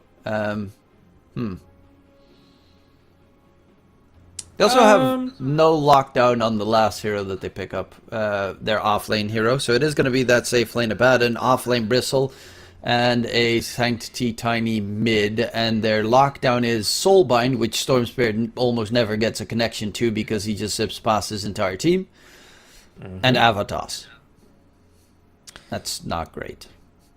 Yeah, I mean, well, at least Panda is legitimate, like, unless they have attention in onto it, Yeah. legitimate threat for this game, the Bristleback, at all stages. Sure, time dilation makes that a little bit more challenging, and it looks like Delul is still going to stick with the time zone. I think it's fine either way. This game, he could have probably got no winner sphere, but just time dilation not ticking down inside of the time zone adds that extra layer of juiciness, I guess you could say, to it. And I'm expecting to see Bisk just look to try and cut waves. Even though he's not one of those melee heroes, it's a similar sort of idea, right? Like, you under really strong laner, just don't lane into him. Pull the waves, get Bristle his farm, build up some stacks, let him get farm basically right next to his tower or in the jungle. They're really going to need to try and get active around these power spikes, and it needs to be some solid coordination as well coming through if they're going to protect themselves from a 2-0 loss. It's another one of those games where it feels like FBZ could solo win it. He's up against 3 melee cores. He's a Razor. That's normally already enough. He builds up some defensive tools, a pipe, a Crimson Guard, and then there's no damage output from the Radiant team for a long time. He'll have Soul Rip, he'll have... I wonder if he's going to go Greaves this game or if he'll leave it to the Undying. Time zone once again, so the Radiant can't even run away if they want to. Yeah, I'm again, REKONIX's draft, I really like what they set up. There's a ward right there and they don't even know. Oh, you want some of this? Eh? The voice line's coming out as Undying. I haven't time. seen any really Undying in this patch actually. Let's see what. Not much has changed with him. Any, like, yeah, Slightly seems lower Soul pretty Rip dull. cooldown. That's about it. Makes that one value point a little bit more enticing though, I suppose.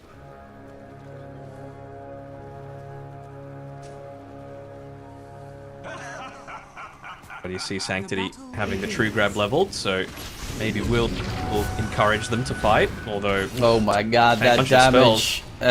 Vree's first blood, Sanctity looking for number 2. They will be able to get 2 kills. And Jackroy does have a Shackle Shot in a couple seconds, but is going to get slowed down. Illuminate's available as well. Shackle Shot does connect, but Panda shuts it down. 3 for 1 in terms of kills. Grab themselves one bounty though. But yeah, that is definitely not too shabby to start off the laning stage. At least In Your Dream was able to... No, actually, he didn't get the experience from that, so he ended up dying before the kill that he was able to get onto Sanctity, so gets himself a little bit of gold back, but not P that he was so desperately needing. And Jackroy, in the meantime, in the top lane, let's see. Bisk is just going to pull the creep wave around. He has brown boots. Panda is struggling in terms of HP, as they want to try to... Yeah, they get the third lane shenanigans going on, but the range creep is something Jackroy needs to deny. However, Panda...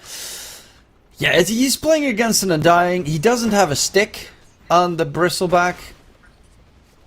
He doesn't have a stick on the Bristleback. Interesting. I mean, okay, so I'm trying to justify it here. Maybe he just thinks if my Coddle does his job, I'm actually going to be laning against the Undying. It's Undying's job to try and like disrupt what the Coddle is looking to do. So I'm sure it'll be coming out next, but now I can get it. Yeah, I mean, sure, to a degree. It did cost him now a healing salve because he didn't have the stick. So They've already got a sentry ward blocking the ancient camp, still yet to be spotted out there, and Fareez really doesn't care all that much about people looking to try and focus him. He'll lose his courier, but not before he already gets his mango delivered, so he's just able to consistently be up in the face of Panda. yeah, these two heroes don't do anything against Undying. Tombstone even dropped underneath the tier 1 tower. as Panda takes a lot of damage here. Body blocks come in. Vreeze does need to be a little bit careful of the Bristleback, as Panda does get taken down. Bisk going for the right-click fight up against Vreeze. Sidestep comes through. Undying should be tickling down. Actually goes back around. Right-click is there. Great shackle shot from Jackky. And Vreeze even denies the sentry that was placed there to try and scout it out as he walks out of the area. And a great job coming out from REKONIX. Again, you don't lane into strong laners, and unfortunately for them, they just got baited into what they thought was a really nice fight. You know, Panda, unfortunately for him, just caught a little bit too far forward, too close to Jackky, as well as a full creep wave that had been built up onto him. He's going for a small chase, though, onto this Wind Ranger. Not quite connecting with the second lots of the bristles, and he's actually going to be able to get away with a bunch of extra one charges as a result of it. Yeah, Jackky needs some relatively healing. Nice in mid. Pretty even net worth in that mid lane. FBC's doing a fairly decent job in the bottom lane as well. That's not too surprising. You're playing against a melee hero. Though it does get a little bit scary with the Grimstroke. They could technically run down the Razor. Faceless Void's a lot tougher though. He has to leap away until Phantom's Embrace comes in. Sanctity dies to In Your Dream. Okay, I looked away from that mid lane because I initially thought In Your Dream's not going to die. Thought wrong, my man. And it's unfortunately a courier that goes down for Jackky, so won't be able to chase down the boys here. Might have a little bit more of a challenge, but that is going to be a valuable tombstone coming through here. Yeah, the zombie's doing so much damage onto Panda. Vreeze, a level 2 on that decay. Bisk being chased by the zombie army as he is just going to slowly die to Vreeze on that Undying, doing so much work in the lane. And I mean, it is a pretty nasty lane to try and beat because they are a Coddle plus Bristleback, but this is disastrous considering what lane they set up. The lane that they set up, plus the fact that there's only that one hard camp been stacked up so far. A little bit more harass in onto Panda, really just about trying to deny away his early farm, and they've done a pretty good job at that so far. Bottom lane though, they did previously manage to kill off FBZ, so that is definitely a nice one. I think even Tower dove to get the kill onto the Grimstroke, which is not ideal. But yeah, the Razor not getting as free of a time as initially expected here. Dalil is just being harassed significantly. They leveled the Phantom's Embrace, so Dalil needs to be careful. In comes the Phantom's Embrace Inkswell combination, Electric Vortex drag back onto Krish. Tammy's gonna get zipped on. There is a silence to throw onto In Your Dream, but that looks like kill number 2 as FBZ shuts it down. And a great rotation from In Your Dream. They started the game off 3-1, and it's now 4-9. Yeah, really nice rotations coming through, and In Your Dream will probably even be able to get a stack off, plus protect that bottom power rune as well on his way through. So nice little bits of timings that he's got coming here. He'll be spotted out, though, by this Observer Ward. A nice rotation coming with Tammy Baby to make sure that they are able to actually control this Storm Spirit. It's a shield rune, probably the best one he could get, but it's going to be the Tiny that grabs it instead. And Tammy taken down, zip out of there. Tombstone dropped by Vreeze. They don't have the best attack speed, but it should be enough. Vreeze still trying to quickly dip out of there. As they headed though, yeah, kept him alive, and not too bad, especially considering In Your Dream was in a position where he probably should have died. Yeah, absolutely. I mean, they just controlled him up perfectly. Well, you'll be able to do this little D-ward off on this top side. I'm not sure if they'll be able to get this kill onto the Undying. Misses with the decay though. Zip in from In Your Dream. Bisk gonna be left behind. Panda gets solo killed by Jackky in the top lane. Has Sanctity, has the toss up, is gonna get dragged back, but has that big shield rune to keep himself alive. And well, as Vreeze instantly respawns, because yeah, baby, Ceaseless Dirge. Let's go.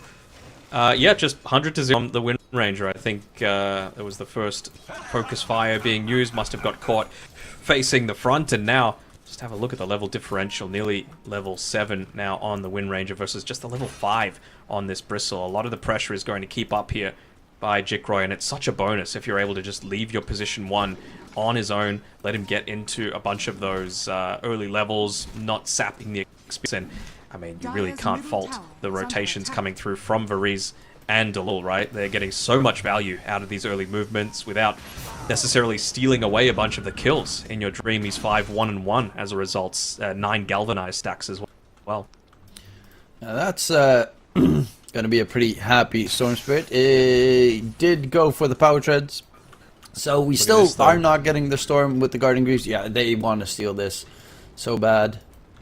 As Tiny still has that shield room for a little bit longer. Toss up onto the Undying, dropping low, taken down. They get a re-silence onto the Storm Spirit as Tammy will finally fall. Bisk is here as well. They're going to try and keep them away from clearing these stacks as Jackky could have a really good shackle shot here, not going to lie. Doesn't have no, although he's going to have a look in there. Okay, that was a very sad one in the end. The Lil trying to get a bit of the experience. Has to be careful because Sanctity is running up. And they should get Panda quite a lot of farm. How many people are going to do this? I think 8.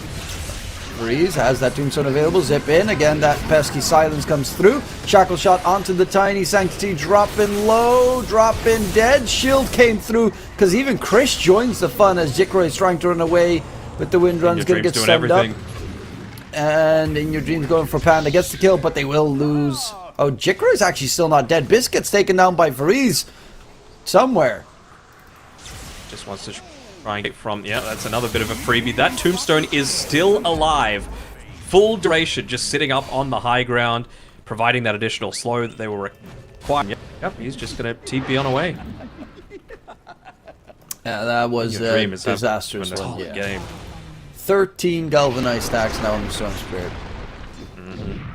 Don't see that too often pre-10 minutes. Gets rewarded with a couple of bounty runes as well, so perfectly healthy.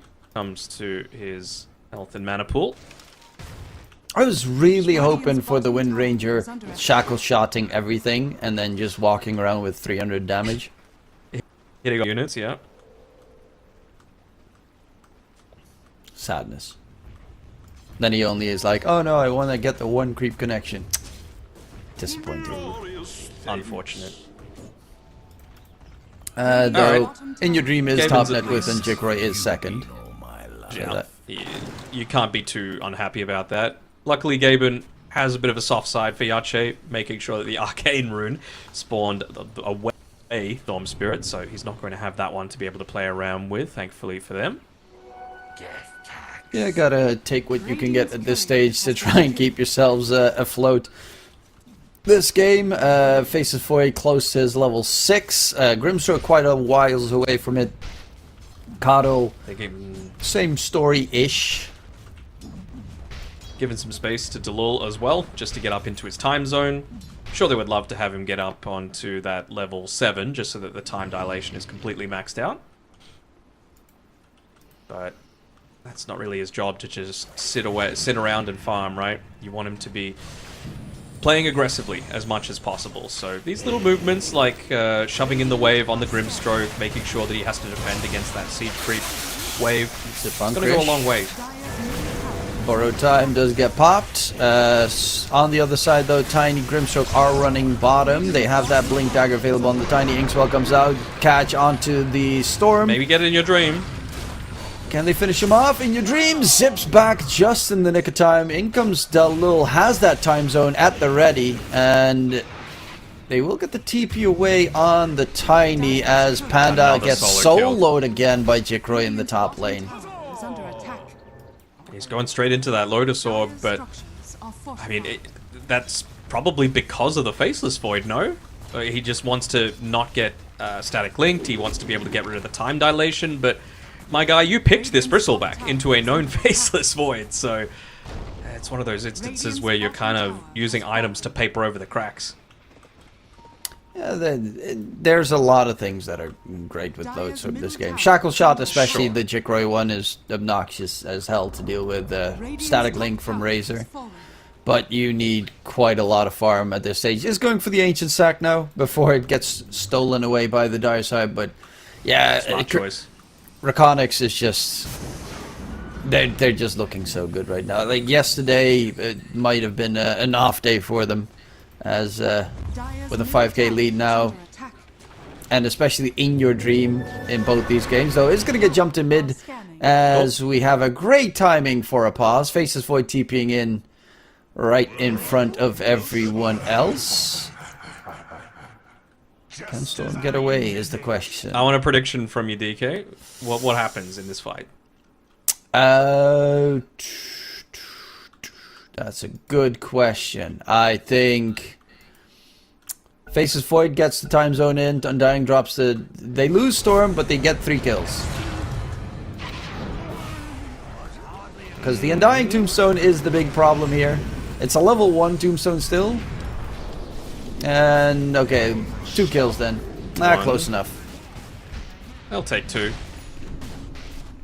And, I mean, Panda will take the ability to actually go into this lane and farm a little bit more easily now. Just trying to quickly shove the wave in, drag it away so that the creeps don't hit into it, rather hit the tower. It's all about that just loss of net worth and experience, right? Like, you just want... More importantly than hitting your own creeps, you want to deny the enemy team from doing the exact same for their own. So, able to put almost a full wave under the tower, but nice show up there by In Your Dream after respawning to make sure that it didn't go to complete waste. Trying to go for the tier 1 tower mid, Jackky there, but is gonna bail out as In Your Dream closing in on the Kaya Sanj. FBZ in the meantime is very close to finishing up the pipe. That is really going to reduce the Radiant's damage by a lot. The only one that has physical damage currently is the Bristleback, but well, he's bottom of all the cores, so that's not the ideal position to be in. Toss back, Fariz is going to get controlled up, and he is fairly tanky. He's also going for the healing build with the Holy Locket mechanism setup, and I really do like that, especially because you have the auras from the Razor. You get the healing on the Undying involved, and you can survive an Avatos, and then the Radiant's damage is going to drop off a cliff. Very useful tool for them to be able to have. At the end of the day, though, it is just an Undying. By the time he comes back, the Ceaseless Dirge will be off cooldown, so might even encourage him to walk down the lane as opposed to TP. Never mind, just wants to join in with the rest of his boys with time zone coming off cooldown to perhaps make a move around this mid lane. Perhaps that's the conversation they were having, but I'm sure that In Your Dream's like, boys, just wait. Even 30 seconds. You know, we'll have the siege creep wave, I'll have my full Kaya Sanj, I'll be level 12, so much stronger. Dalil on that Faces Void, 3 bracers, and going for the Glimmer Cape next. So slightly different from last game. Last game you went for the Spirit Vessel first item. This time around it's going to be a Glimmer. Spirit Vessel would be good against, of course, the Bristle, but they have multiple heroes that can dispel on the Radiant side. And Breeze, top side, is going to get gone here by Panda. Dalil, no way to interrupt the TP as Jackky dies in the bottom lane, very far forward. Yeah, look how deep he was. You can't fault them from wanting to punish that sort of play, but maybe it was just around wanting to open up this top side of the map, you know? You dangle a juicy piece of fruit down here on this bottom side of the map, and you just say, well, surely he's going to go for it. Toss up, coming in, Sanctity, though this Razor does a lot of damage. In comes the Zip as well from In Your Dream for good measure, but easy time zone, turn around with that pipe. With the pipe there's no damage. It's just like there was nothing happening to the dire heroes. And once again, In Your Dream just zipping in and cleaning everyone up. You know, there's no damage coming out. You're just existing in the general area and you're having a great time. 19 galvanized stacks now on the Storm Spirit. Quite a lot of mana regen with that Soul Ring bottle. Going for the Witchblade as his next item to be able to deal his own significant damage, especially to these Radiant supports. And Baron is the, you know, it's the big struggle of he's soon going to be done with Radiance. Okay, then he can start farming. Alright, seeing red popped there to be able to blow up the Undying, but at least he was off to the side. It prevented them from hitting the creep wave. You lose a tower. So opens up that map a little bit further, enables them to potentially gank the Ancients area moving forward. One less TP. I guess, what's the word? Reinforcements. That's the one I was looking for. Help. Long away from Holy Locker. 1340 recipe cost. That's a bit of an odd number. Yeah. It's quite a hefty cost for the recipe, but Yeah. Holy Locket's pretty nice now, 7 attributes. Sure. But I mean... I don't know. He's only got 1 point in Soul Rip. So it's not like it's going to be doing Giga Healing or anything like that. Oh, it's nice to at least give Annihilation the Storm mana again if he runs out. Not that he's going to run out on the Storm Spirit, considering his mana pool freeze is going to get smacked though by Panda. As they were trying to drag him in. Soulbind onto 2, toss up as well. The silence is annoying for the Lul here. Has the leap forward, is going to go back in your dream. 2 kills secured. Going for Sanctity. Number 3 is out of mana. Electric Vortex just enough though, but a nice shield got Sanctity not Jickroy doesn't have ult. out of there. The static link damage is insane. As they're looking for more, Jickroy gets a kill on the Krish. Tammy boy, baby drops down and dirty, and they will find 5 kills for the Undying getting taken down. And FBZ just ripped right through the entire Radiant team.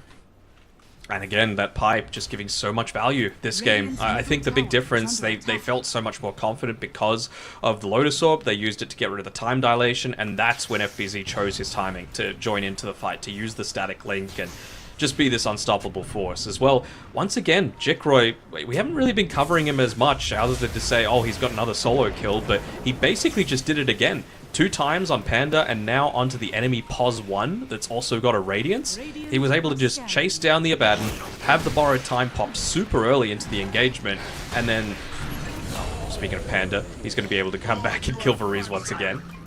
Yeah, those right clicks but are then he pretty just nasty. chased him. Yep.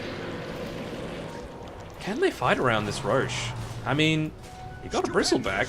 I wouldn't hate it. It takes too long. They do have a bit of minus armor and of course the Curse of Avernus, but you're up against a Storm, faces Void as well with the time zone, so...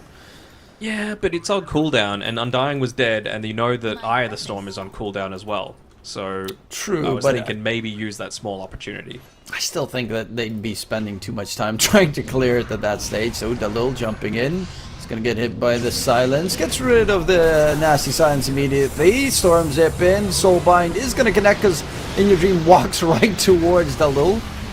But they will find Tammy Baby chasing for more. The support's already dead. Sancti is going to get shredded, and there even is FBZ. Wasn't in the fight earlier, now he joins the fun. Shackle shot onto 2.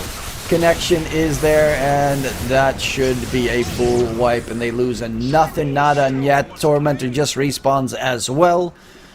13k net worth lead, and In Your Dream has 29 galvanized stacks.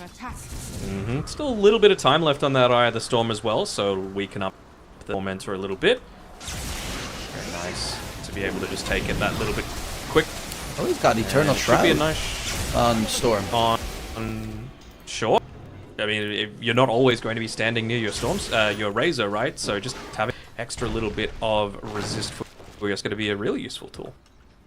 Yeah, and the endurance is pretty nuts. Incoming spell damage before gets you also mana back, so that's kind of neat as well on the Storm Spirit.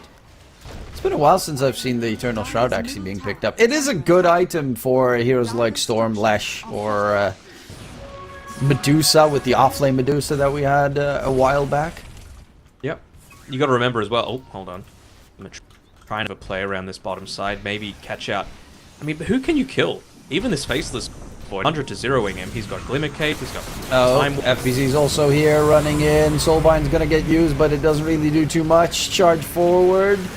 Going in for FBZ here. He stole 100 damage in the meantime. Can't hit the slow, but the Sancti dive is going to be deeper. The Radiant don't have any spells left on their supports. And that is a chase down. Delo even has his time zone available. Biscuit's just trying to run away. And yeah, that In Your Dream is too big.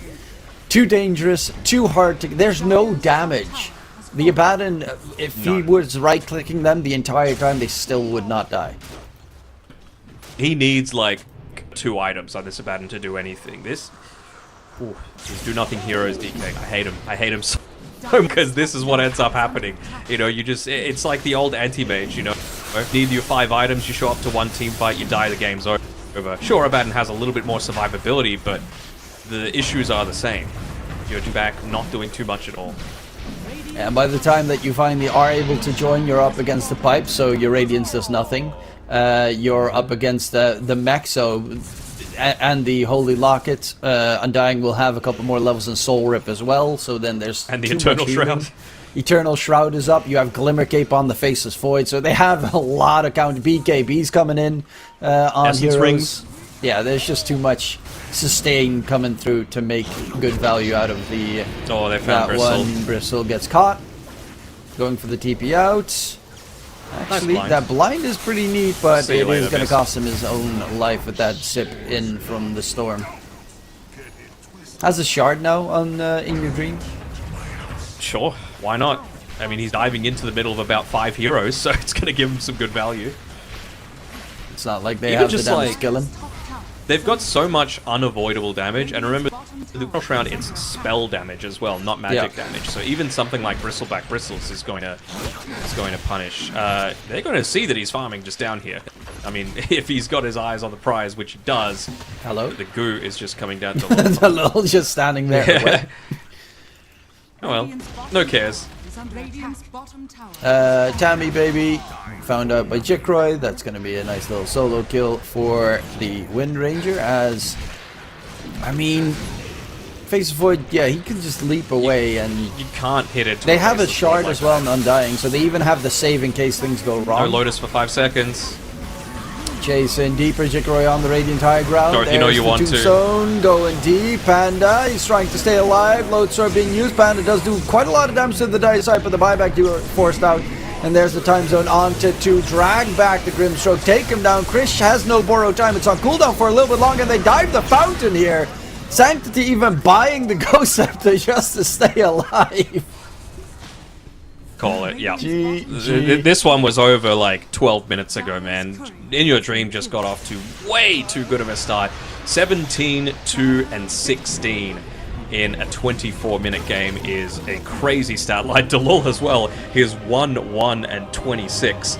This is a hero that you're going to need to respect, man, potentially even in the first phase, because I feel like they would be confident enough to be able to lead with this. And, wow. What a performance from REKONIX. Night and day difference between their Game 1 showings. But let's see, have a look at the quick look at the stats across the board. And unfortunately, that Abaddon just not really doing anything. No building damage, no real damage to heroes across the board. It's not really what you want to see out of your position 1. That's the person that's trying to open up the map for you. You know, take a few towers, give yourself a little bit more space for the entire team to farm, so that you're just not playing with no net worth, basically. And yeah, that graph really tells the story. It was just slowly ticking down, further and further towards them. Yeah, Krish has pretty much, let's see, what was game 1 again? How much did he do? Like 6k? Yeah, so in sense, you're a safe laner. You did 16k damage in 2 games. That's just not anywhere close to enough. The first game, the Naga, that's just farm central. Second game, Abaddon, that's just farm central. It just no value coming out of the safe lane picks. Now, no shade, of course, thrown, but the drafting needs to change here to try and stop REKONIX, especially if In Your Dream is ready and awake. FBZ also looked really good this series. Honestly, REKONIX, everything all around. The lull on the Faceless Void that he flexes until the very end the entire time. 26 assists this time as well.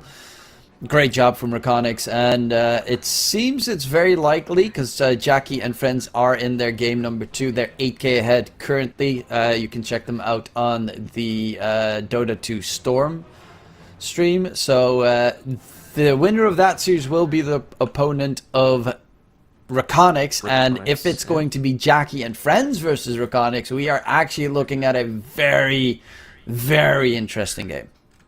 Interesting game, and it'll be an interesting draft as well, which I'm sure we'll have plenty of time to be able to talk about that one. But get over the other stream. Get over to the Storm stream right now, because you want to see the outcome of that. You want to see who REKONIX is facing, because we're not going to be back here for another, I think, 2 hours, 10 minutes or so to cover that third and final series of the day. So make sure you head over there. Keep this tab open just because you don't want to miss any of the action. But head over there. We will be here and waiting in about 2 hours' time, so make sure you come back around. And until then, we're going to go to a break and just relax our lovely voices while you watch some great Dota. So catch you soon.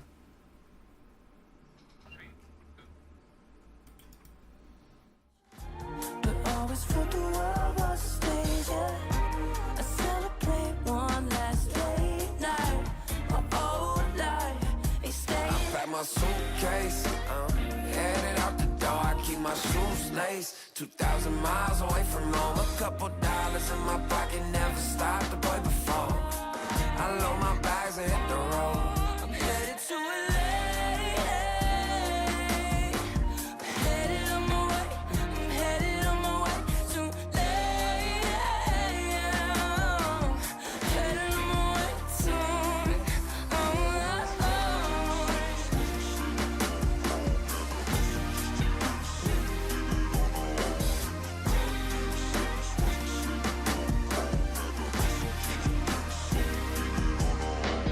Couple thousand miles, throw it on the dash.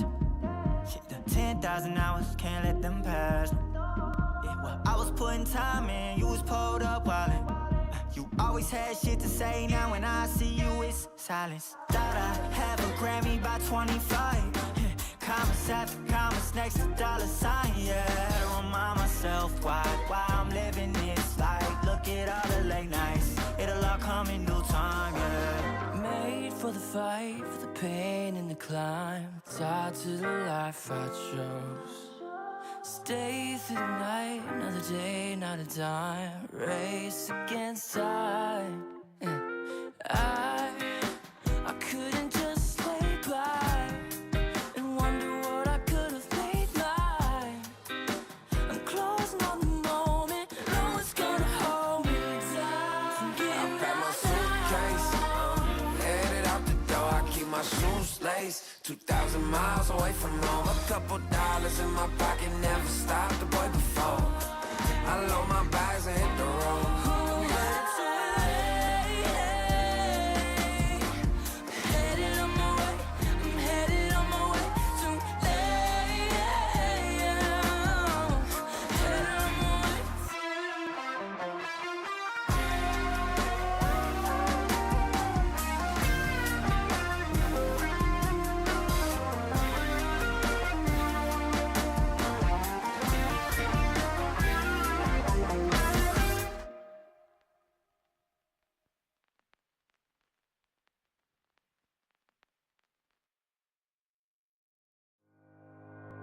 Think about it every night when I close my eyes. You're on my mind. I try to quit a million times, but it takes me high. Like you're so divine. You give me everything. Don't know what's happening. I need you like medicine. You're my everything, everything.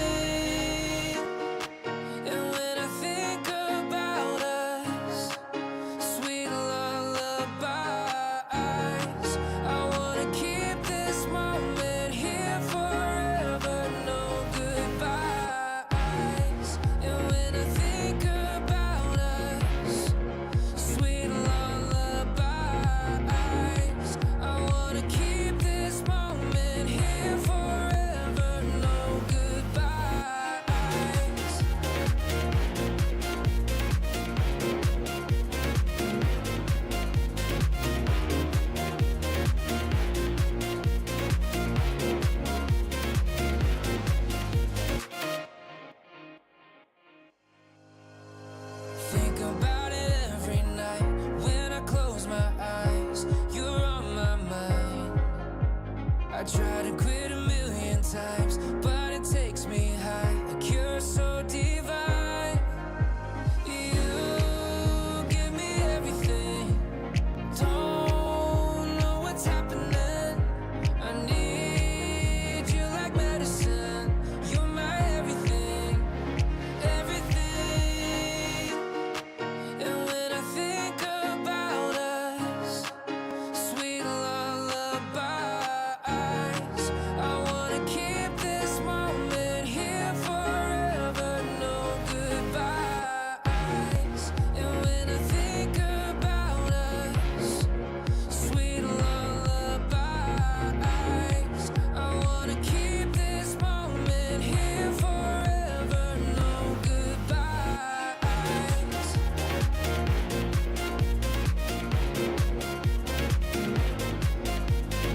together.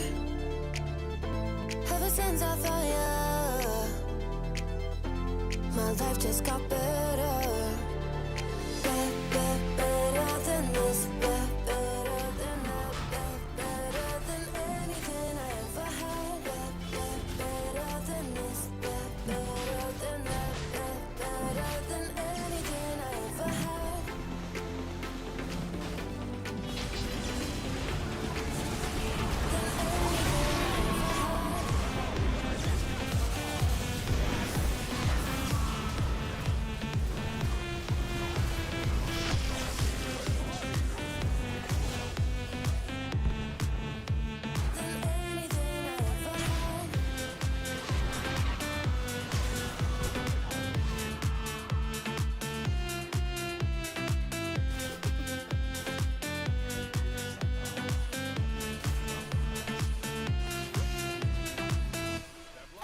Every time I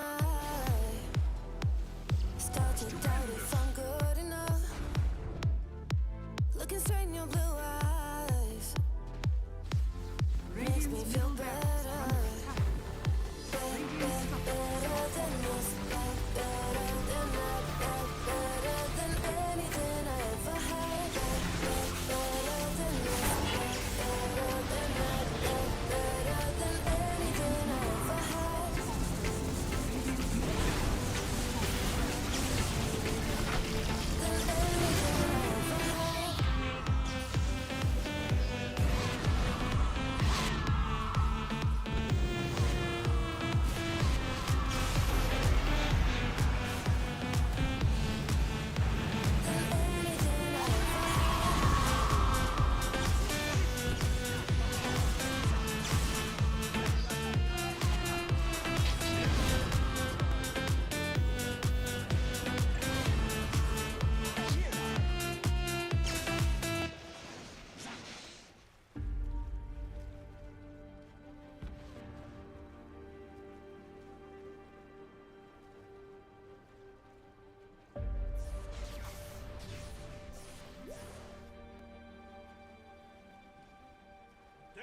Chicken.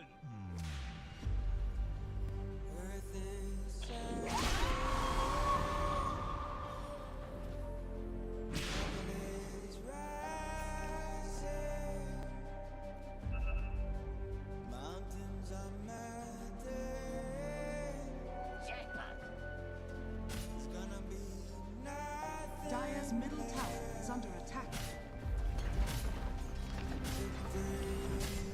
Dire's structures are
tower is under attack.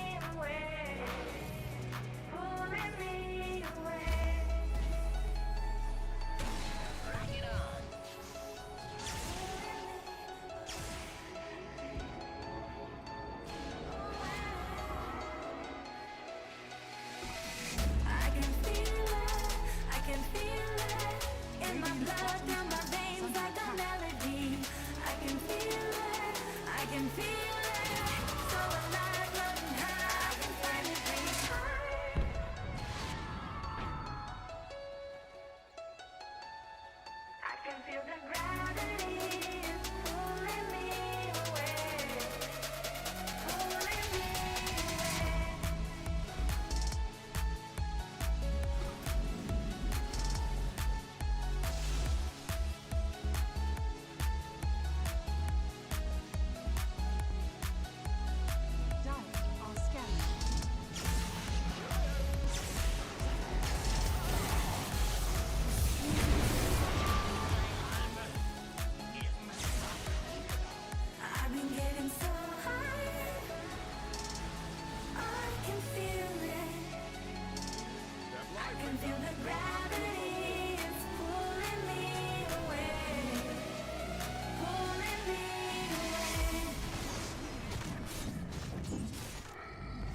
dragon, waiting for a second to push you to your limits, going stronger, feeling better. Do you feel them? Can you hear them say?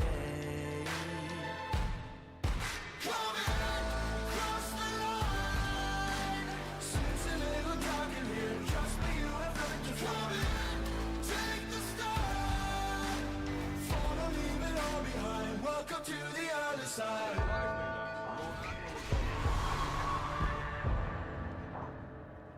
Dire are scanning.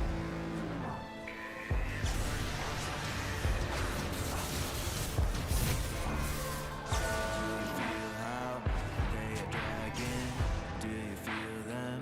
Can you hear them say? Do you feel how they are dragging? Can you hear them say?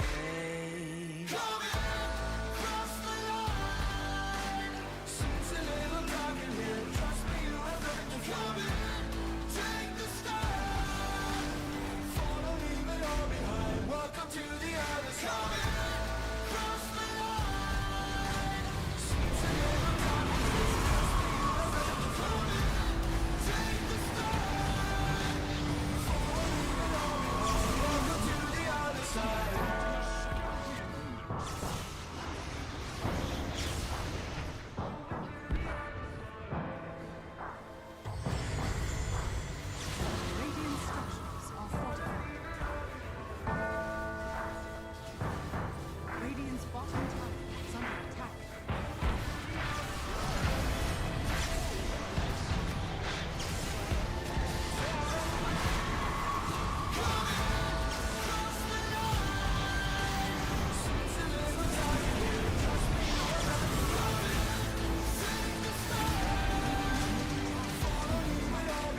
Welcome to the other side.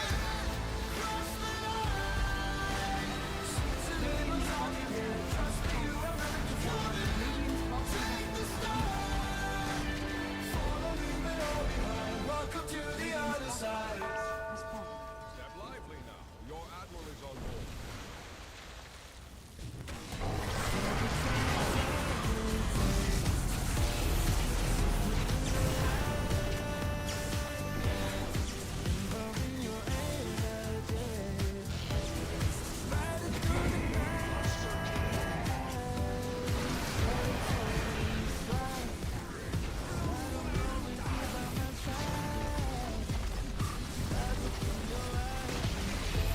Radiant's middle tower is dying victory.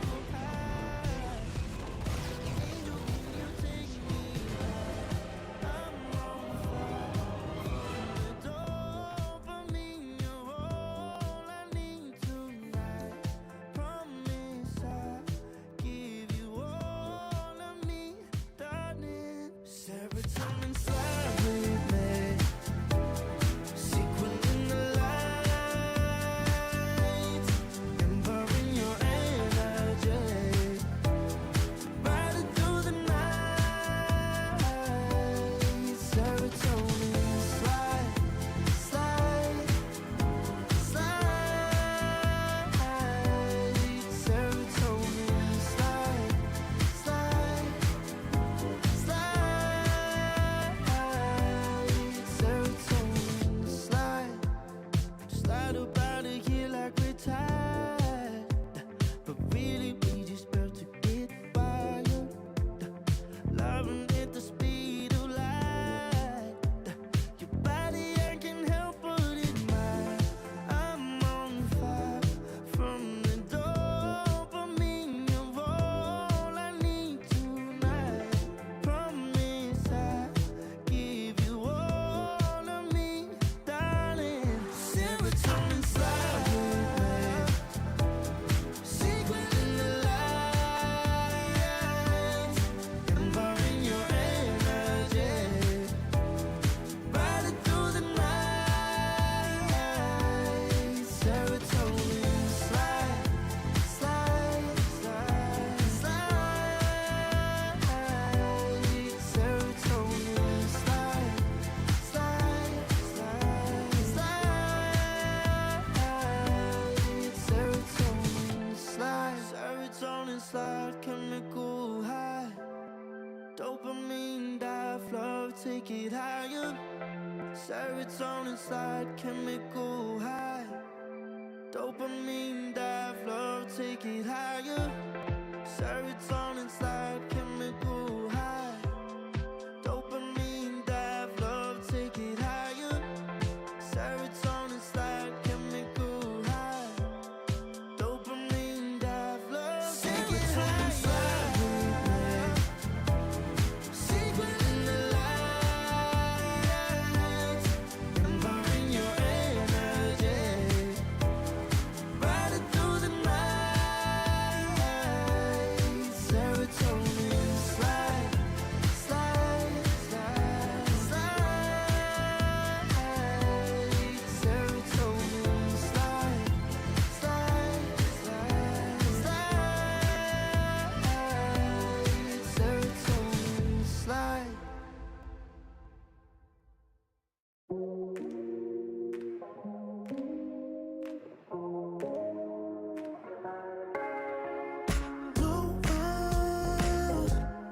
I'll regret the first time with you, and baby you make a moment.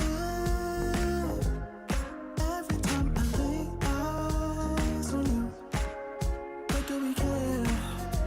Do we dare? Keeping this going, let's live in the moment. Yeah, now we can know. Keep this on the low.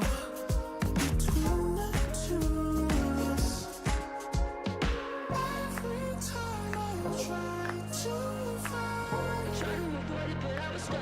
You turn up the heat when you back it up. try to stop the flame. But discipline melts away. It isn't enough to wish for change. You either give in or pull away. We have the will to choose our fate. Whether it's wrong or right, I'm holding on for life. For the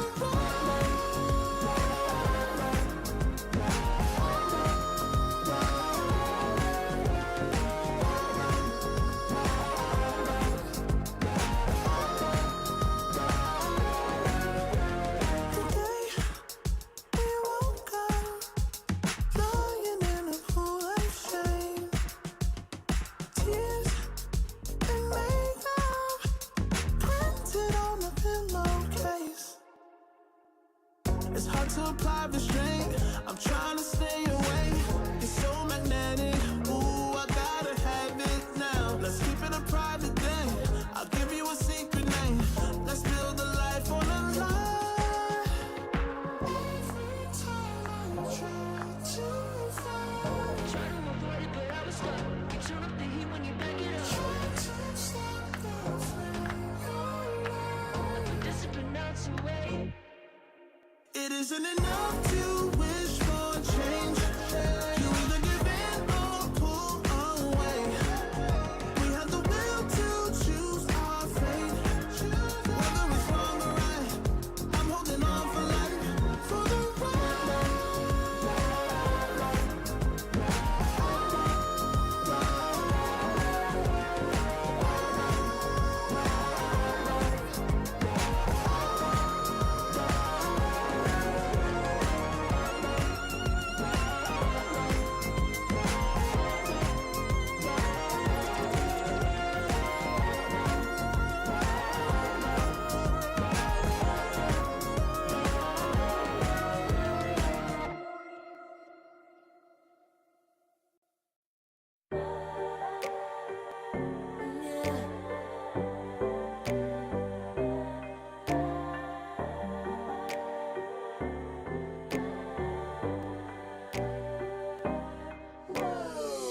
Talking my, I've been working all year getting by.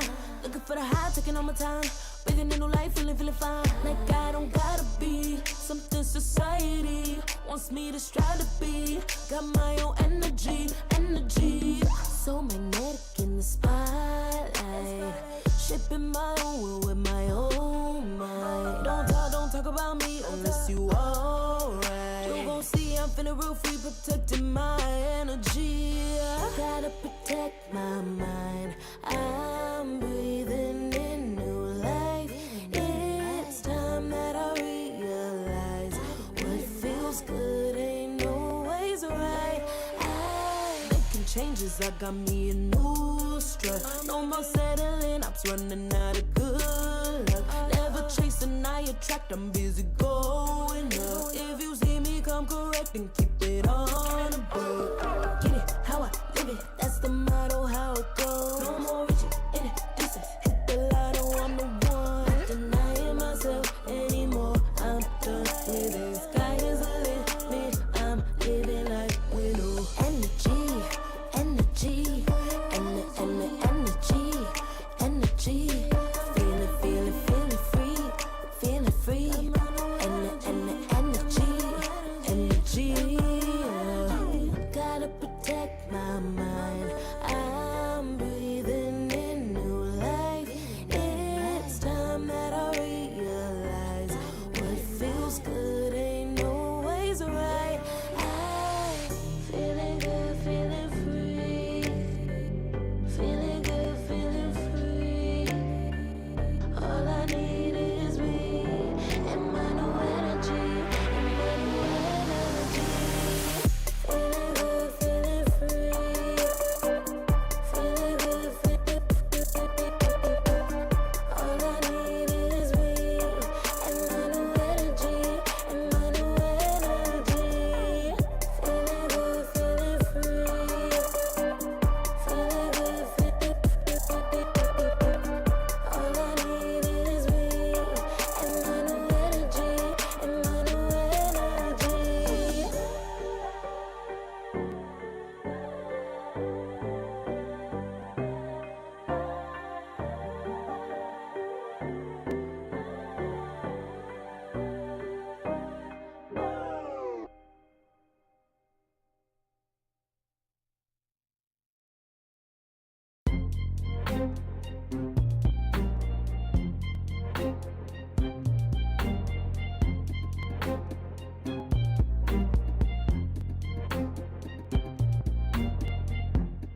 Too long for me to feel, yeah. Tell me why you on your knees, yeah.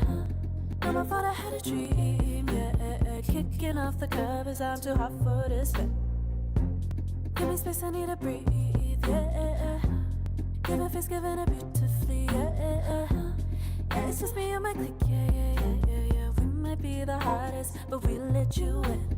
Angel energy, let you sit with me. Angel energy, angel energy, angel energy. We got sympathy. Angel energy, angel energy.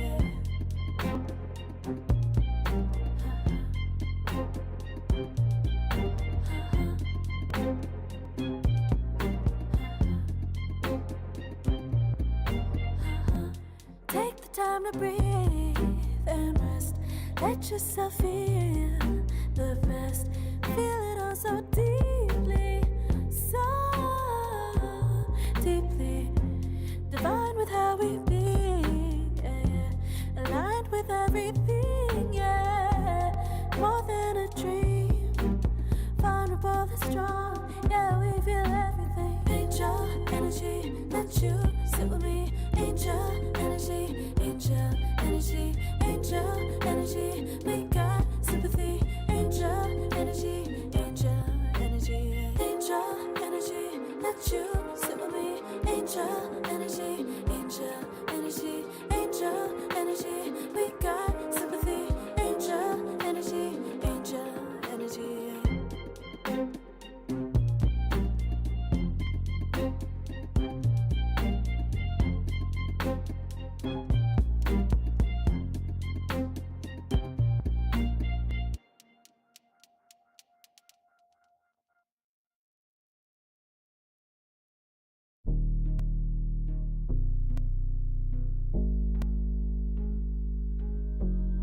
Never pressed, but I got the juice. Taking the lead, that's just what I do. I make mountains move with one hand tied, and still this world ain't satisfied. Everywhere I go, they stop and stare. I tell the truth, I take it there. Call me vicious, persistent, overzealous, that's fine. Main character energy, I stay taking what's mine. You need a foot on the gas, or put my name on the line. Main character energy, I'm just taking what's mine. And it's written in the stars, I'm a king like my sign, yeah. Reason I bother, just drop like a surprise. Don't be mad about it. Don't be mad, don't be mad. Don't be mad about it. Don't be mad. I don't play the game, nah, I make the rules. Cards close to the chest and I don't play no fool. Don't be mad about it.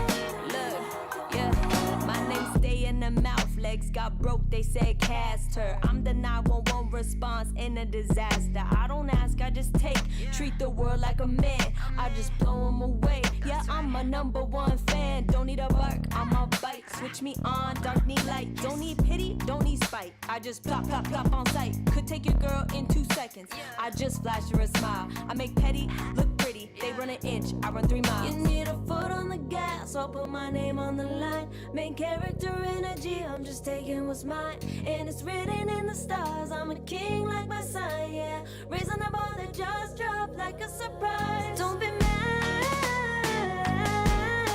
about it. Don't be mad about it. Don't be mad about it. Don't be mad about it. I don't play the game, nah, I make the rules. Cards close to the chest and I don't play no fool. Don't be mad about it. Don't be mad. Don't be mad.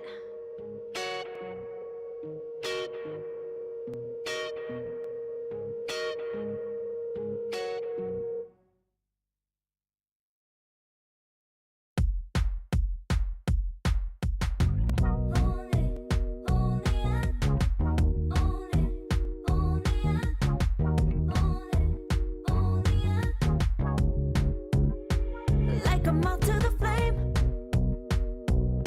I'm attracted when the doubt starts saying my name. I can go there easily, and it's hard to maintain, 'cause I know it's not the world I know, it's me.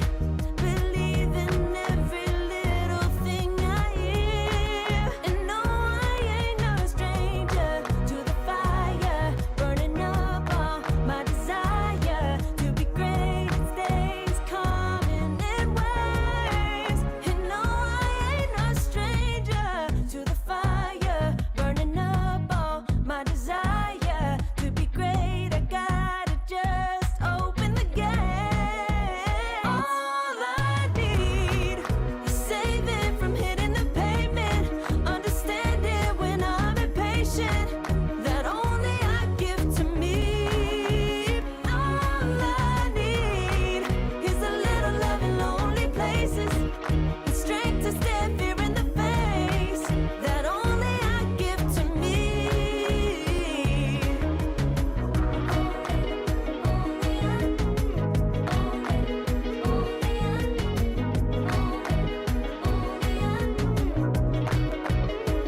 Now I'm running this race, yeah. Stallions couldn't catch up to me. I'm running till I get first place. I'm running till I get everything, everything I ever wanted in my dream. No, I ain't no stranger to the fire, burning up all my desire to be greatest days coming in waves. And no, I ain't no stranger to the fire, burning up all my desire to be great. I gotta just open the gate. All I need is saving from hitting the pavement, understanding when I'm impatient, that only I give to me.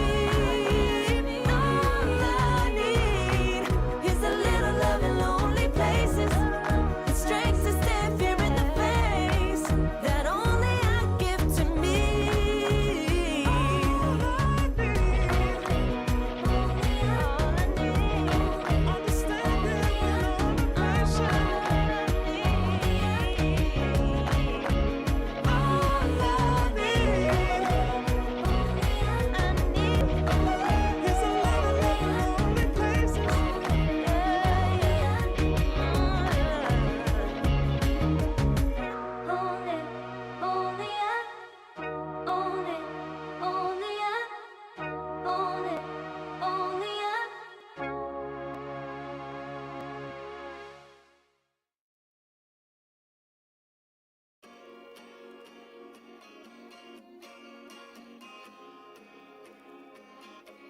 yeah.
Far from me.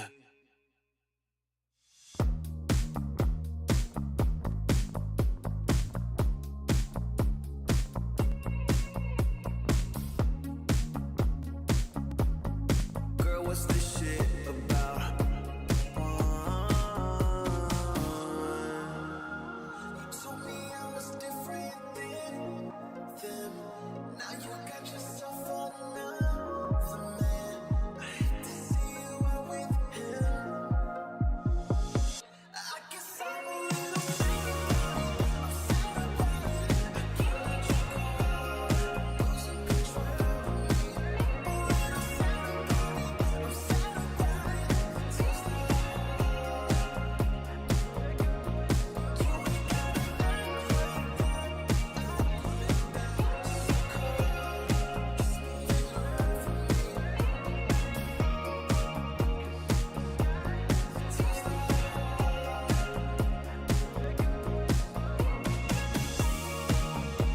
So we should be floating to wherever we're going. 'Cause if the sky is in motion, then we're going slow motion. So we should be floating to wherever we're going. 'Cause if the sky is in motion, then we're going slow motion.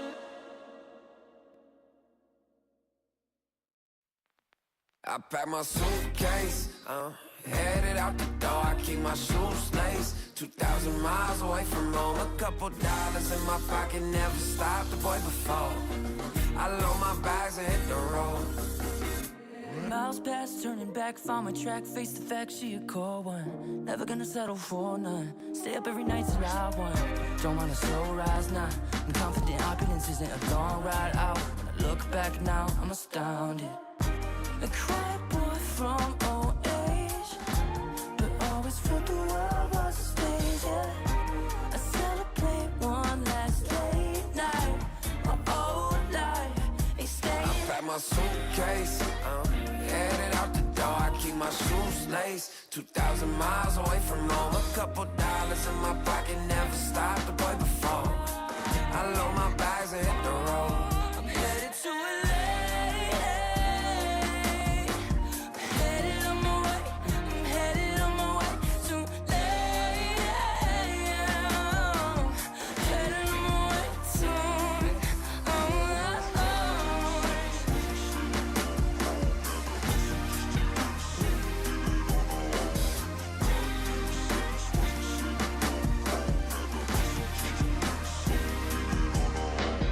Couple thousand miles, throw it on the dash. Shit, the 10,000 hours, can't let them pass. Yeah, well, I was putting time in, you was pulled up wildin'. You always had shit to say, now when I see you, it's silence. Thought I'd have a Grammy by 25. Commas after commas next to dollar sign, yeah. Had to remind myself why I'm living this life. Look at all the late nights, it'll all come in due time, yeah. Made for the fight, for the pain and the climb. Tied to the life I chose. Stay through the night, another day, not a dime. Race against time. Yeah. I couldn't just lay by and wonder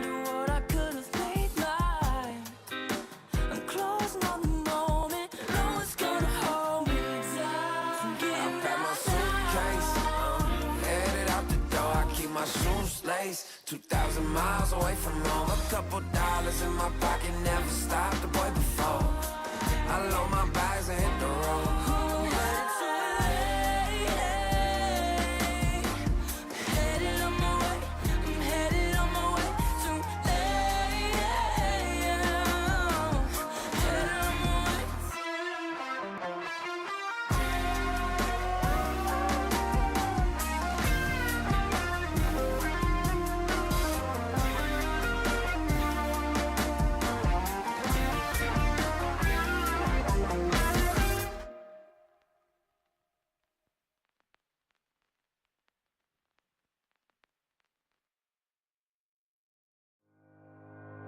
Think about it every night when I close my eyes. You're on my mind.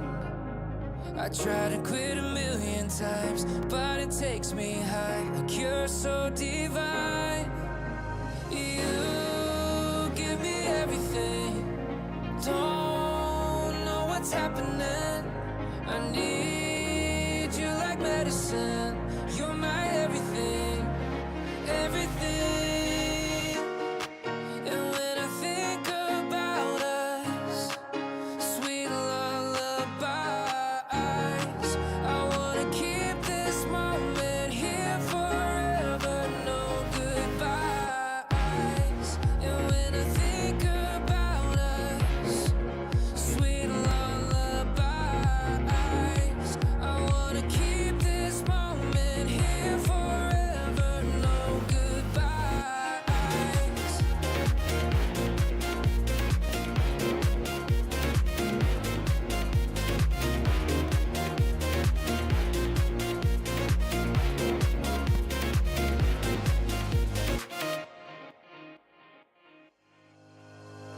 Think about it every night when I close my eyes. You're on my mind.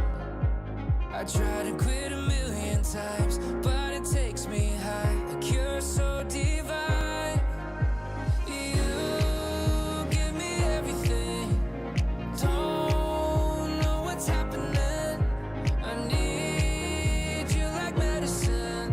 You're my everything, everything. And when I think about us, sweet lullabies,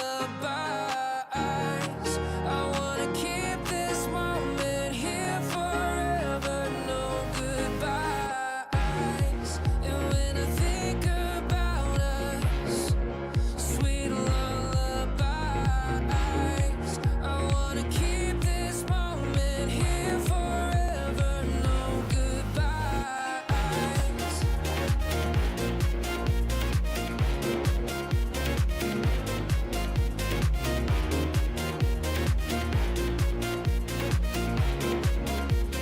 No goodbyes.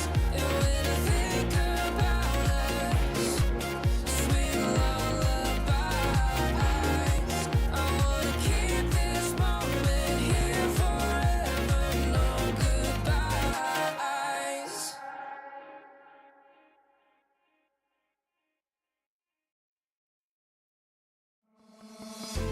Oh, I don't know how to put it together. Ever since I found ya, my life just got better. Better than this, better than that, better than anything I ever had. Better than this, better than that, better than anything I ever had.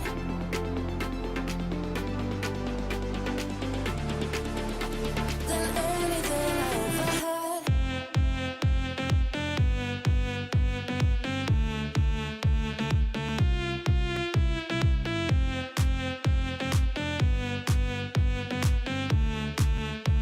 Than anything I ever had.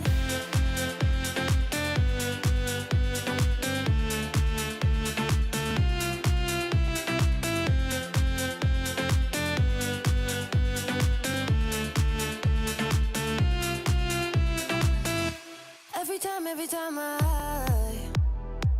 start to doubt if I'm good enough, can strain your blue eyes. Makes me feel better. Better than this. Better than that. Better than anything I ever had. Better than this. Better than that. Better than anything I ever had.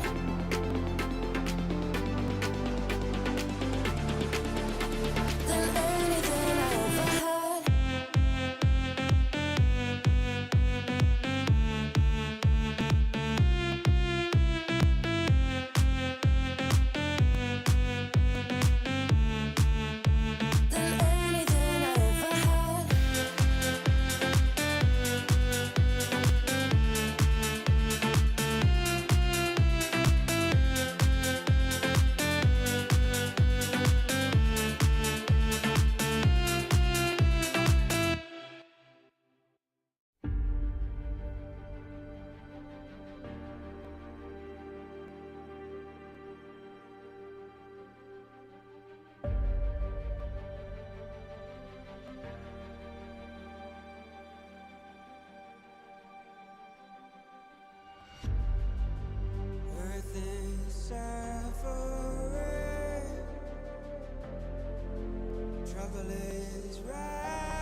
can feel it, I can feel it in my blood, through my veins like a melody.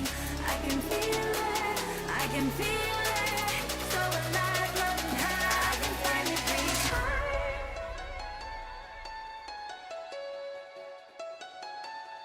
I can feel the gravity is pulling me away, pulling me away.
saying I'm in love with you, but I don't care much about you. When you've gone, I would find someone new. I cannot lose. Fall into my arms and let us rise high up to the stars where we can fly. So come with me and pray. I want you to play my games and fulfill my black desires. I'm playing in a hidden world. Forbidden love will be absurd by you to reveal my black desires.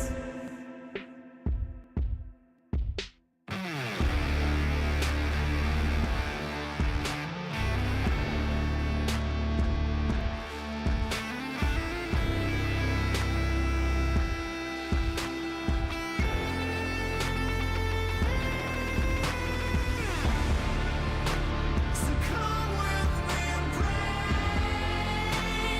I want you to play my games and fulfill my black desires.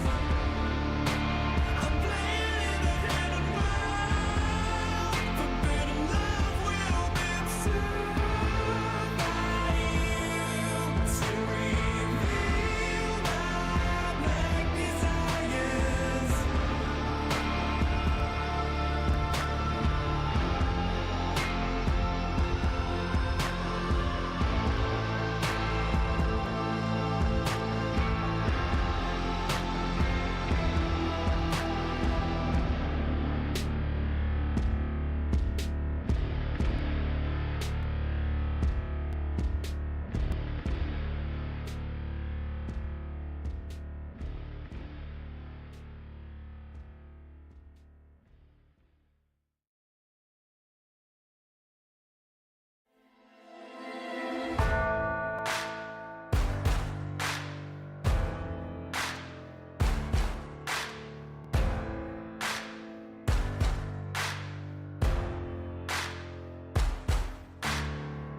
Can you hear the voices calling?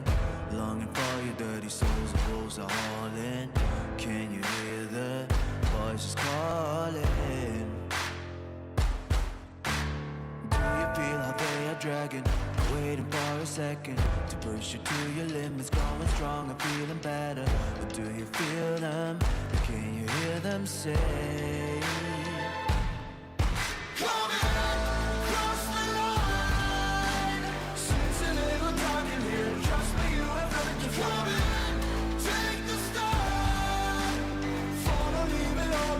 Welcome to the other side.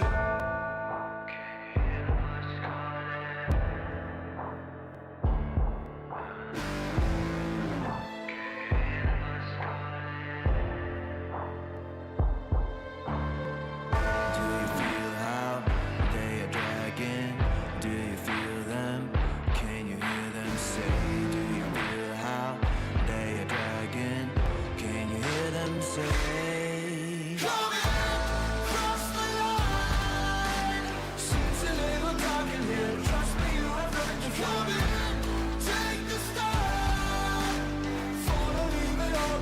Welcome to the other side. Cross the line. Seems a little dark in here. Trust me, you have nothing to fear. Take the start. Follow, leave it all behind. Welcome to the other side.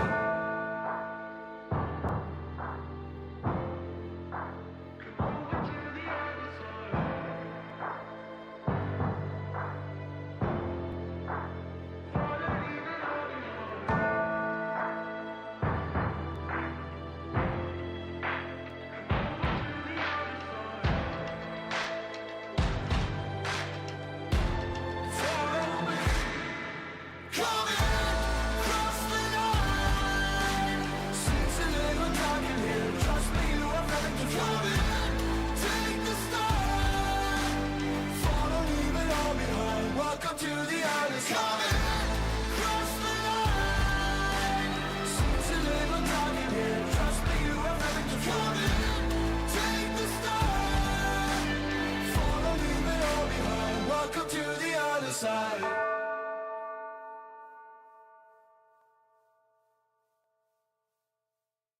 Serotonin slide with me.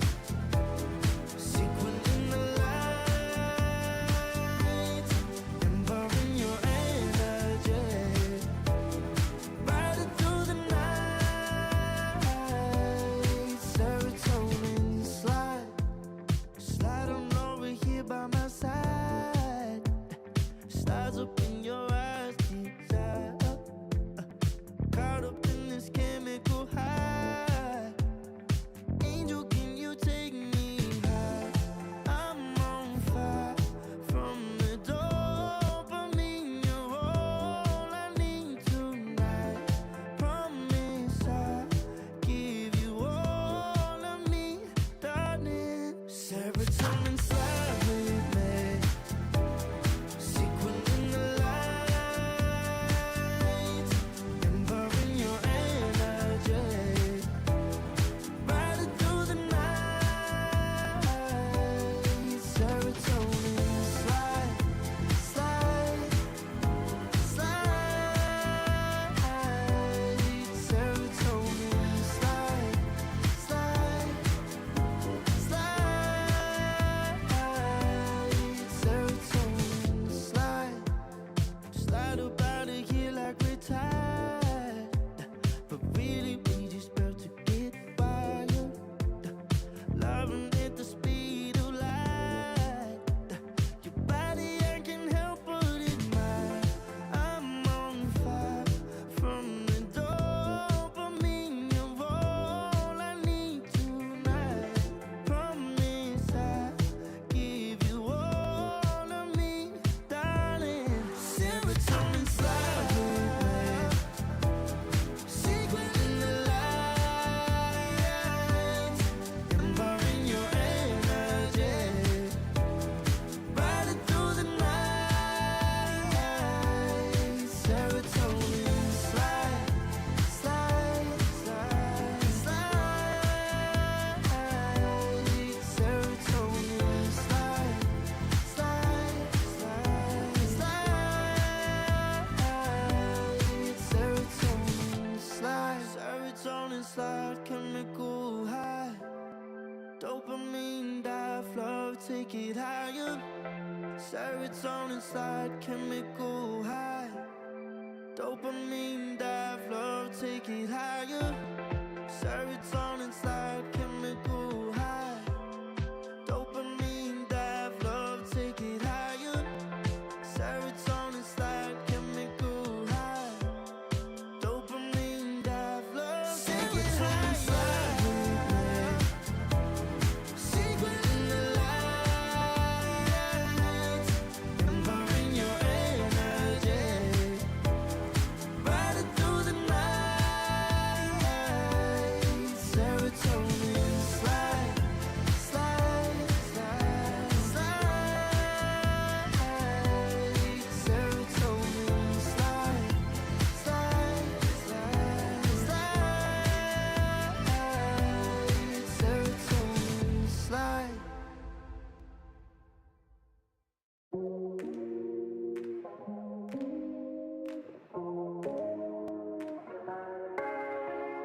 No way, I'll regret the first time with you. And baby, you make a moment every time I lay eyes on you. But do we care? Do we dare? Keeping this going. Let's live in the moment, yeah. Now we can know it's on the low between the two of us. Every time I try to find, Try to avoid it, but I was stuck. You turn up the heat when you back it up. try to stop the flame. The discipline melts away. It isn't enough to wish for change. You either give in or pull away. We have the will to choose our fate. Whether it's wrong or right, I'm holding on for life. For the ride.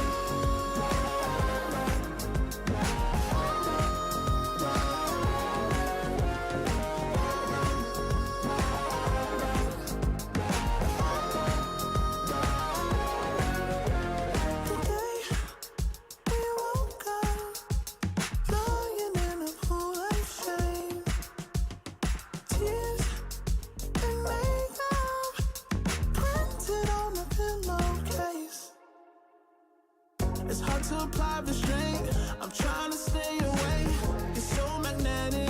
Ooh, I gotta have it now. Let's keep it a private thing. I'll give you a secret name. Let's build a life on a lie. Every time I try to find, Try to avoid it, but I was stuck. You turn up the heat when you back it up. try to stop the flame of light. Discipline out to wait. It isn't enough to wish for change.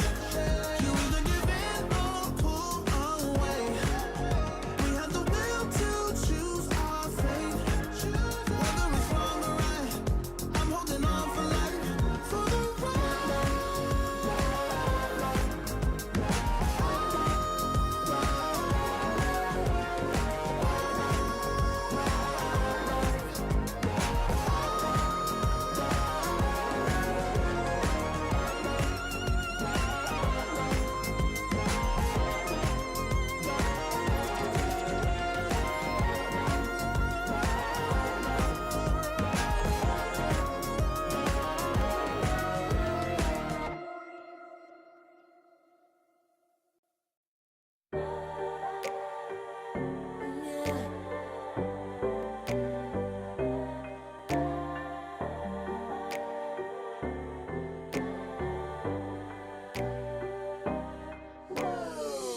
Talking about, I've been working all year, getting by.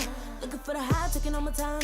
Breathing in new life, feeling fine. Like I don't gotta be something society wants me to strive to be. Got my own energy. So magnetic in the spotlight. Shaping my own world with my own mind. Don't talk about me unless you alright. You gon' see I'm feeling real free, protecting my energy.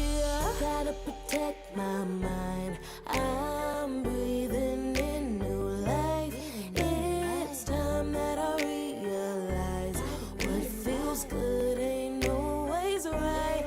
I'm making changes, I got me a new strut. No more settling, I'm running out of good luck. Never chasing, I attract, I'm busy going up. If you see me, come correct and keep it on the book. Get it, how I live it, that's the motto, how it goes. No more reaching in the distance, hit the lotto, I'm the one. Not denying myself anymore, I'm done living. Sky is the limit, I'm living like we know. Energy, energy, energy. Feeling free. Energy. Gotta protect my mind. I'm breathing in new life. It's time that I realize what feels good ain't always right. I'm feeling good, feeling free. Feeling good, feeling free. All I need is me and my new energy. Feeling good, feeling free. Feeling good, feeling free. All I need is me and my new energy. And my new energy. Feeling good, feeling free. Feeling good, feeling free. All I need is me and my new energy. And my new energy.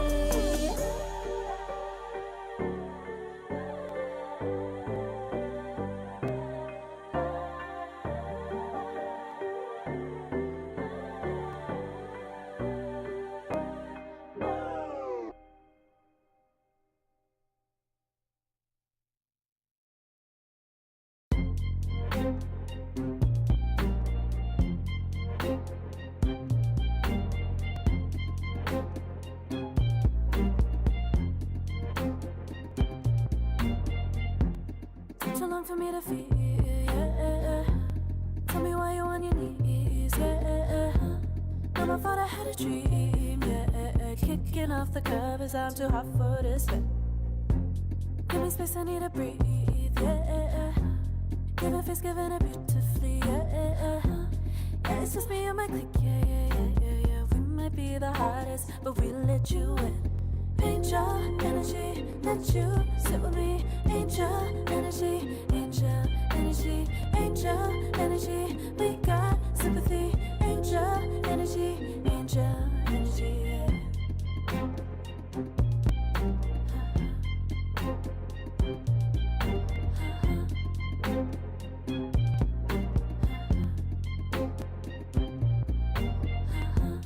Take the time to breathe and rest. Let yourself feel the best. Feel it all so deeply, so deeply. Divine with how we be, yeah, yeah. Aligned with everything, yeah. More than a dream.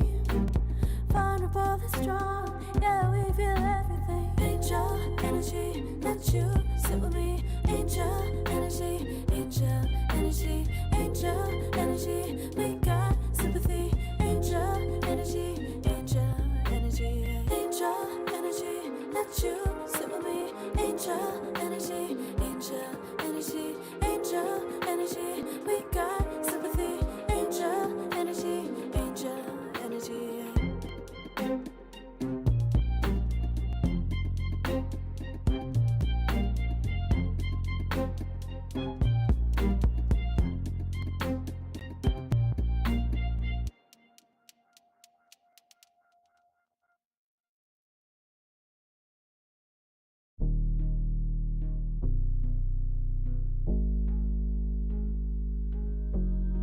Never pressed, but I got the juice.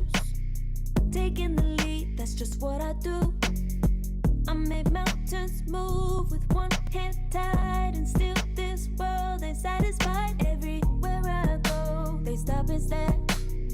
I tell the truth, I take it there. Call me vicious, persistent, overzealous, that's fine. Main character energy, I stay taking what's mine. You need a foot on the gas, so put my name on the line. Main character energy, I'm just taking what's mine. And it's written in the stars, I'm a king like my sign, yeah. Raising the bar, the jaws drop like a surprise. Don't be mad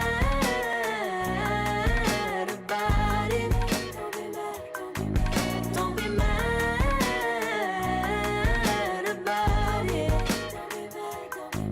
I don't play the game, nah, I make the rules. Cards close to the chest, and I don't play no fool. Don't be mad about it. Look, yeah, my name stay in the mouth. Legs got broke, they said cast her. I'm the 911 response in a disaster. I don't ask, I just take. Treat the world like a man, I just blow them away. Yeah, I'm a #1 fan. Don't need a bark, I'm a bite. Switch me on, dark need light. Don't need pity, don't need spite. I just plop, plop, plop on sight. Could take your girl in 2 seconds. I just flash her a smile. I make petty look pretty. They run an inch, I run 3 miles. You need a foot on the gas, I'll put my name on the line. Main character energy, I'm just taking what's mine. And it's written in the stars, I'm a king like my sign, yeah. Raising the bar, the jaws drop like a surprise. Don't be mad about it. Don't be mad about it. Don't be mad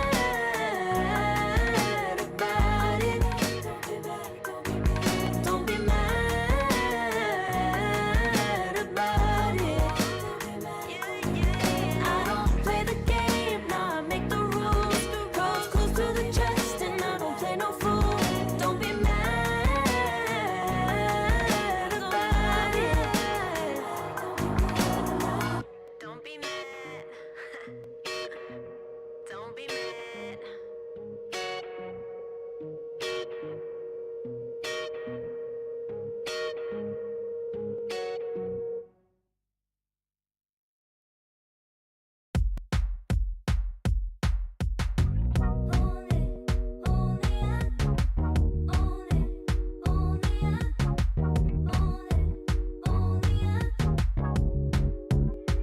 Like a moth to the flame, I'm attracted when the doubts start saying my name. I can go there easily, and it's hard to maintain, 'cause I know it's not the world I don't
fire, to the fire, burning up all my desire to be great. I gotta just open the gate. All I need is saving from hitting the pavement, understand it when I'm impatient, that only I give to me.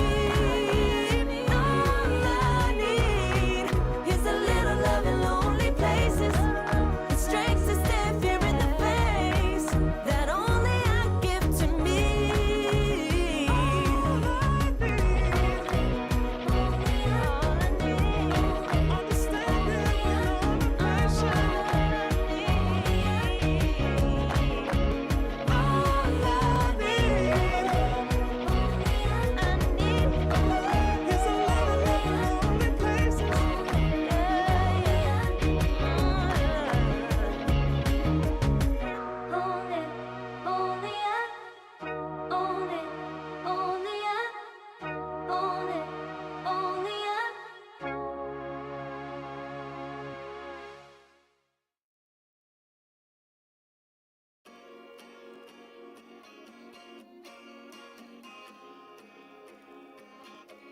Yeah.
Far from me.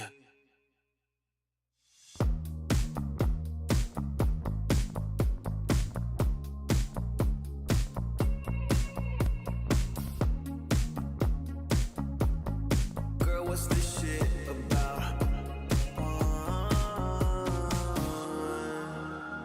You told me I was different than them.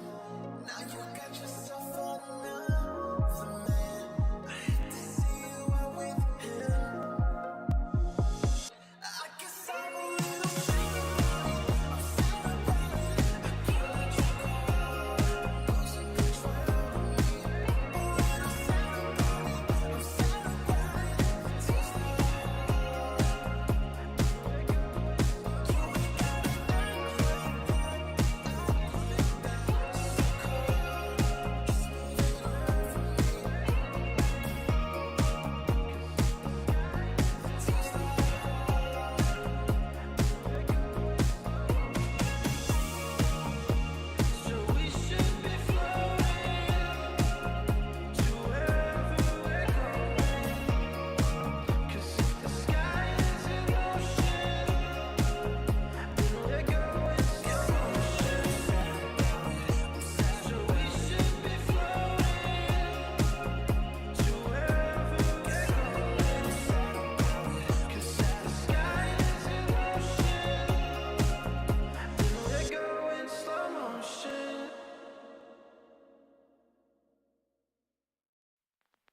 I pack my suitcase, headed out the door. I keep my shoes laced. 2,000 miles away from home. A couple dollars in my pocket, never stopped the boy before. I load my bags and hit the road. Miles past, turning back, found my track, face the fact she a cold one. Never gonna settle for none. Stay up every night till I won. Don't want a slow rise now. I'm confident opulence isn't a long ride out. When I look back now, I'm astounded. A quiet boy from old age, but always felt the world was a stage, yeah. I celebrate one last late night. My old life ain't staying. I pack my suitcase, headed out the door. I keep my shoes laced. 2,000 miles away from home. A couple dollars dollars in my pocket never stopped the boy before. I load my bags and hit the road. I'm headed to LA. Headed on my way. I'm headed on my way to LA. Headed on my way soon.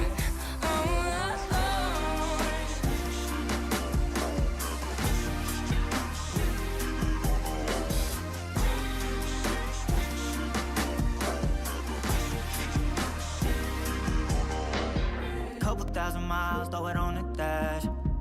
Shit, the 10,000 hours, can't let them pass. Yeah, well, I was putting time in, you was pulled up wildin'. You always had shit to say, now when I see you, it's silence. Thought I'd have a Grammy by 25. Commas after commas next to dollar sign, yeah. Had to remind myself why I'm living this life. Look at all the late nights, it'll all come in due time, yeah. Made for the fight, for the pain and the climb. Tied to the life I chose. Stay through the night, another day, not a dime. Race against time. I couldn't just lay by and wonder what I could have made mine.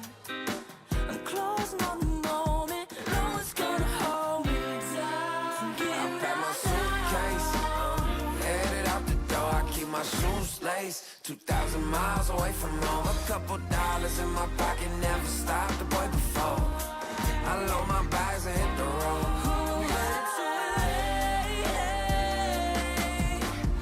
Headed on my way. I'm headed on my way to LA.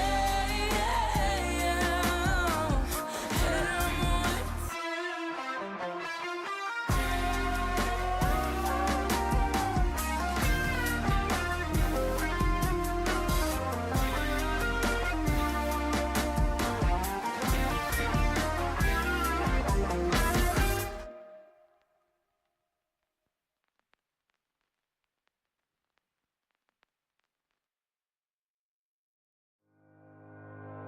Think about it every night when I close my eyes. You're on my mind. I try to quit a million times, but it takes me high. Like you're so divine. You give me everything. Don't know what's happening. I need you like medicine. You're my everything, everything.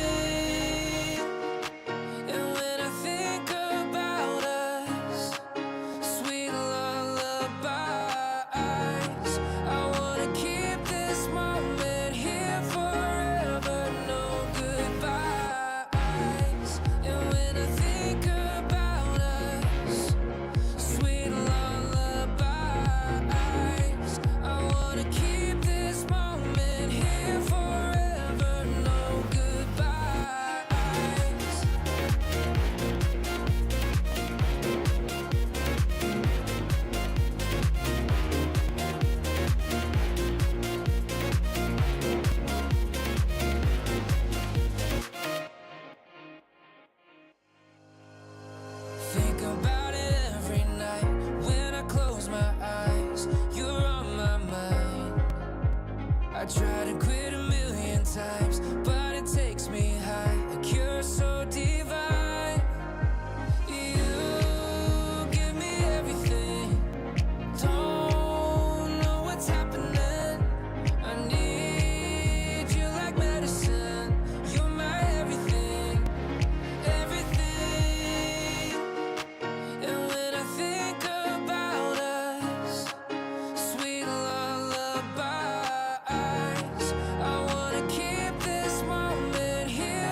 together.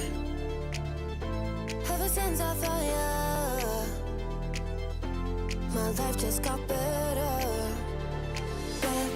Better than this, better than that, better than anything I ever had. Better than this, better than that, better than anything I ever had.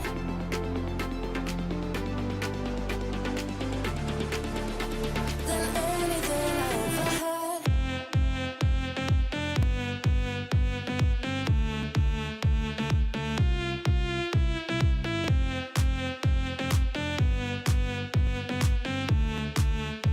Than anything I ever had.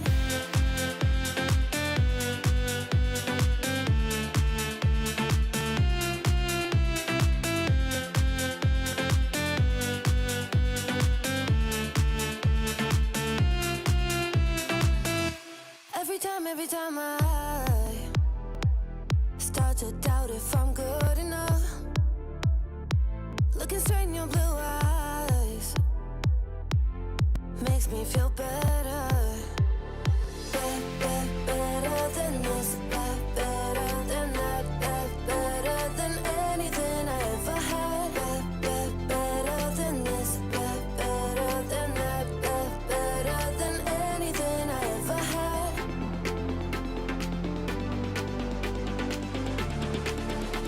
Than anything I ever had.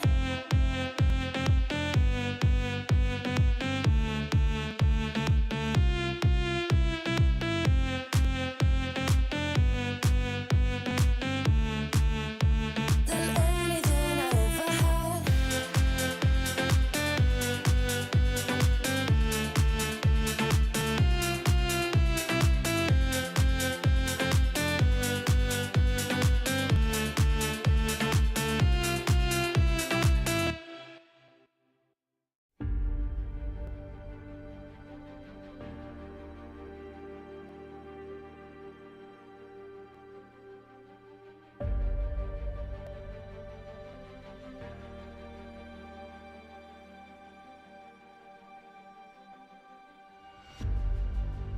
Earth is suffering, trouble is rising, mountains are melting, there's gonna be nothing left to breathe. Raise the sirens now.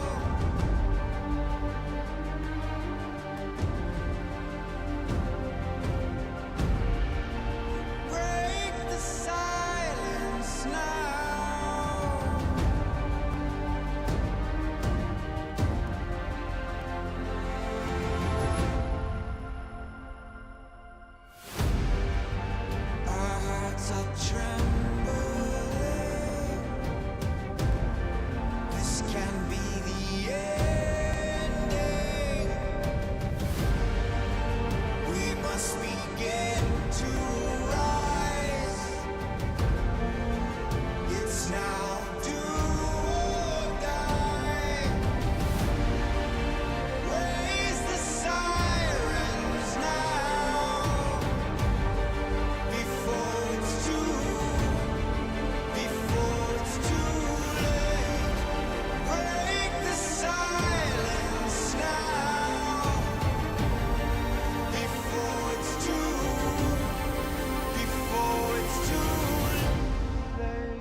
can feel it in my blood, through my veins like a melody. I can feel it, I can feel it. So alive, floating high, I can finally breathe.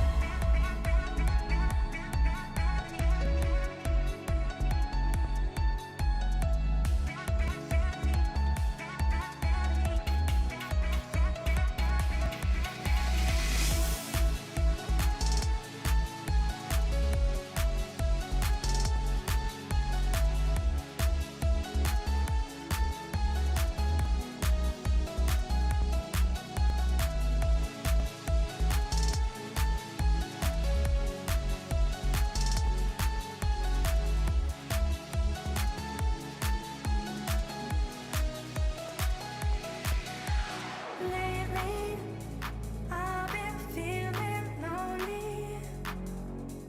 Want you to call me, promise me you'll always be there. I've been getting so high, I can feel it. I can feel the gravity pulling me away, pulling me away.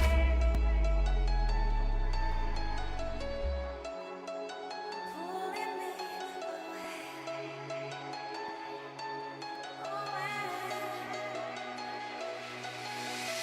I can feel it, I can feel it in my blood, through my veins like a melody. I can feel it, I can feel it. So alive, floating high, I can finally breathe.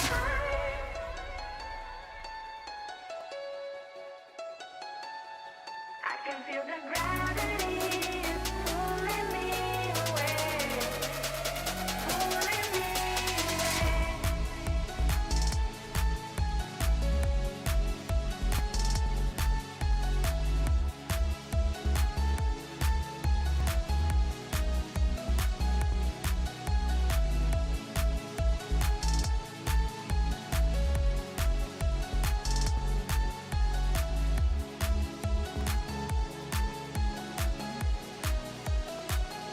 I've been getting so high, I can feel it.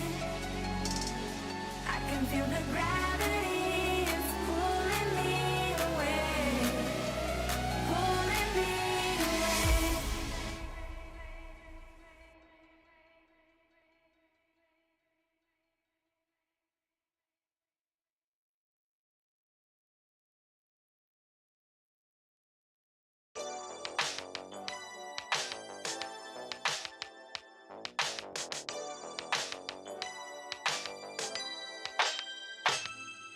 Ooh, the day that boy walked my way.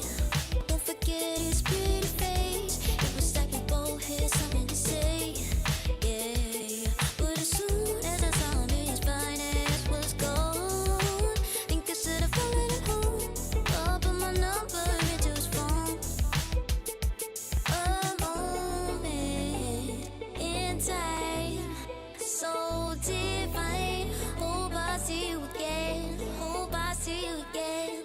A moment in time, so divine. Hope I see you again. Hope I see you again. You looking so good, made me wanna know you. Feeling the groove, and I got to show you. Come back, better come back. Want you to know that you're looking so fly. I wanna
disappear. You can see it's true that I want only you when we'll break free together, you and me.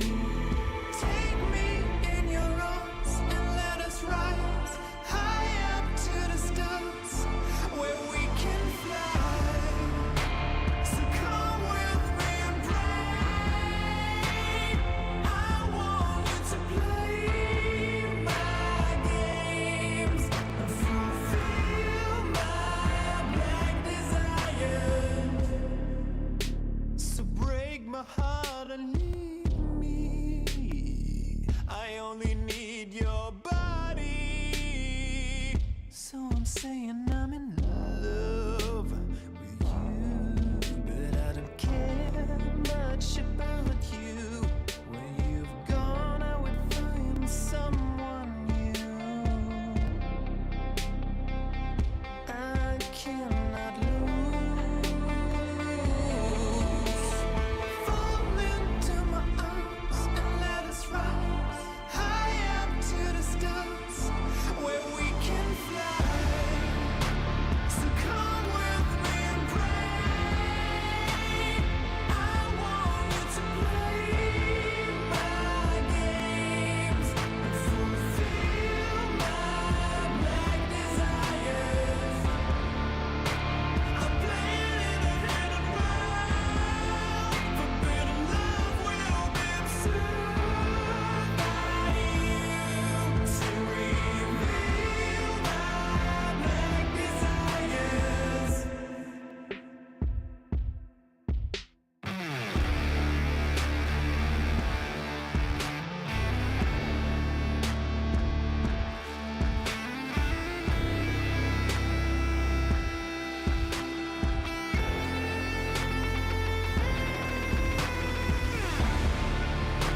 So come with me and pray.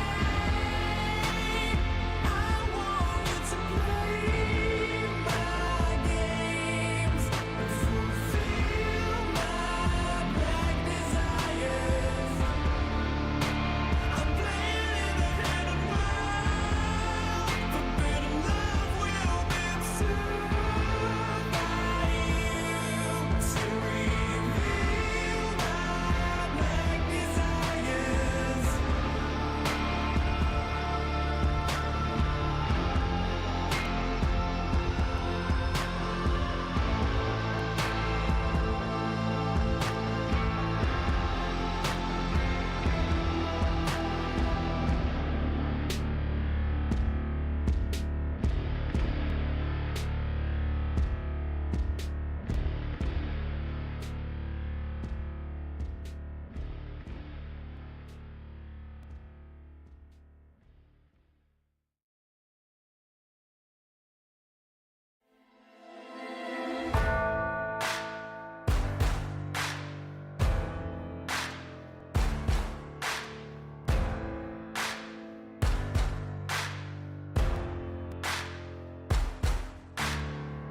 Can you hear the voices calling?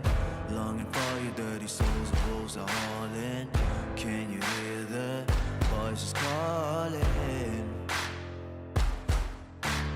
Do you feel how they are dragging? Waiting for a second to push you to your limits, growing strong and feeling better. But do you feel them? Can you hear them say?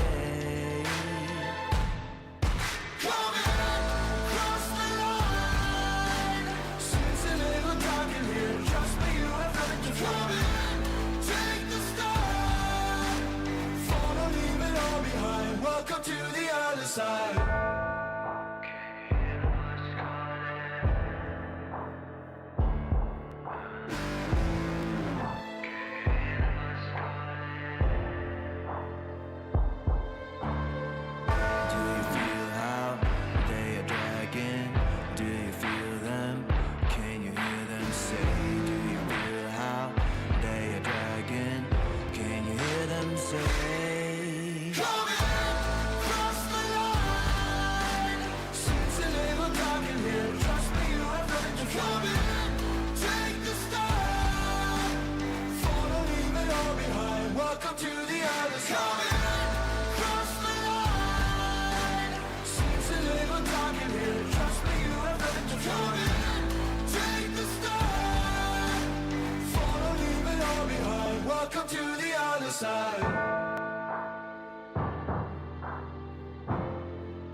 inside.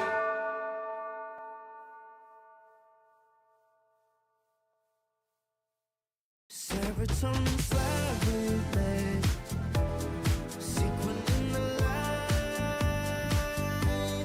involving your energy, riding through the night. Serotonin slide on over here by my side, slides up in your eyes, deep dive, caught up in this chemical high. Angel, can you take me high?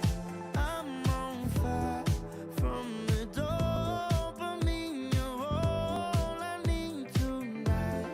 Promise I'll give you all of me, darling. Serotonin slide with me, sequin in the light, involving your energy, riding through the night. Serotonin slide, slide, slide. Serotonin slide, slide, slide. Serotonin slide, slide up out of here like we're tired, but really we just about to get wild. Loving at the speed of light, your body I can help but admire. I'm on fire from the dopamine. You're all I need tonight. Promise I'll give you all of me, darling. Serotonin slide with me, sequin in the light, involving your energy, riding through the night. Serotonin slide, slide, slide, slide. Serotonin slide, slide, slide, slide. Serotonin slide, serotonin slide, chemical high. Dopamine dive, love, take it higher. Serotonin slide, chemical high. Dopamine dive, love, take it higher. Serotonin slide, chemical high. Dopamine dive, love, take it higher. Serotonin slide, chemical high. Dopamine dive, love, take it higher. Sequin in the light, involving your energy, riding through the night. Serotonin slide, slide, slide, slide. Serotonin slide, slide, slide, slide. Serotonin slide.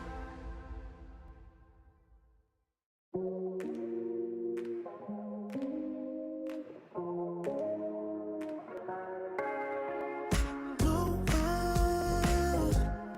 I'll forget the first time with you, and baby you make a moment. Every time I lay eyes on you, but do we care? Do we dare?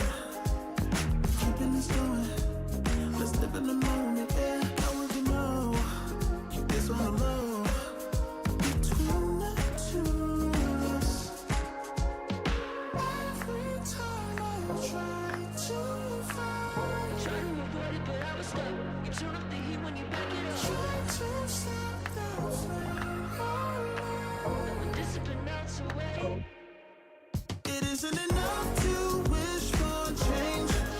You either give in or pull away. We have the will to choose our fate. Whether it's wrong or right, I'm holding on for life, for the ride.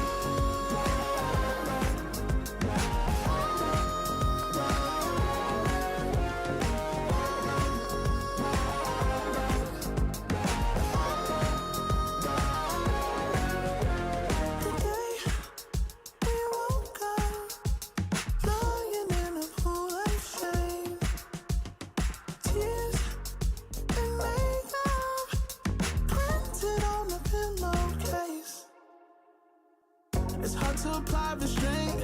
I'm trying to stay away. You're so magnetic. Ooh, I gotta have it now. Let's keep it a private thing. I'll give you a secret name. Let's build a life on a lie. Every time I try to find, try to avoid it, but I was stuck.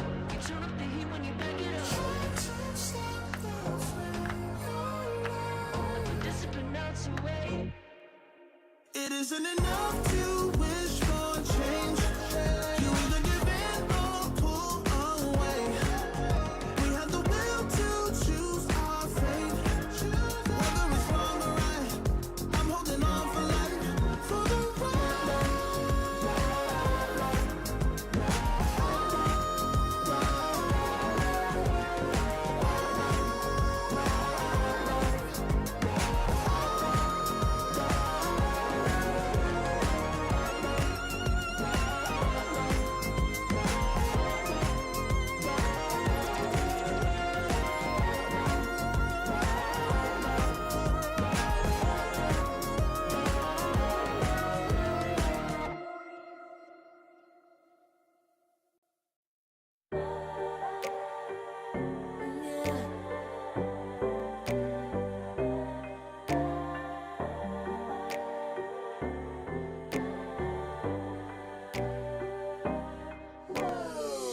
talking mine.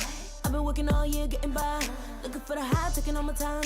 Breathing in new life, feeling fine. Like I don't gotta be something society wants me to strive to be. Got my own energy. So magnetic in the spotlight. Shaping my own will with my own mind. Don't talk about me unless you alright. You gon' see I'm finna real free, protecting my energy. I gotta protect my mind. I'm breathing in new life. It's time that I realize what feels good ain't always right. Making changes, I got me a new strut. No more settling, I'm running out of good luck. Never chasing, I attract, I'm busy going up. If you see me, come correct and keep it on the book. Get it how I live it, that's the motto, how it goes. No more reaching in the distance, hit the lotto, I'm the one. Not denying myself anymore, I'm done with it. Sky is the limit, I'm living like widow. Energy, and the energy.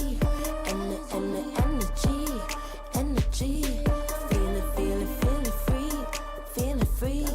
And the energy. Gotta protect my mind. I'm breathing in new life. It's time that I realize what feels good ain't always right. I'm feeling good, feeling free. Feeling good, feeling free. All I need is me and my new energy. Feeling good, feeling free. Feeling good, feeling free. All I need is me and my new energy. Feeling good, feeling free.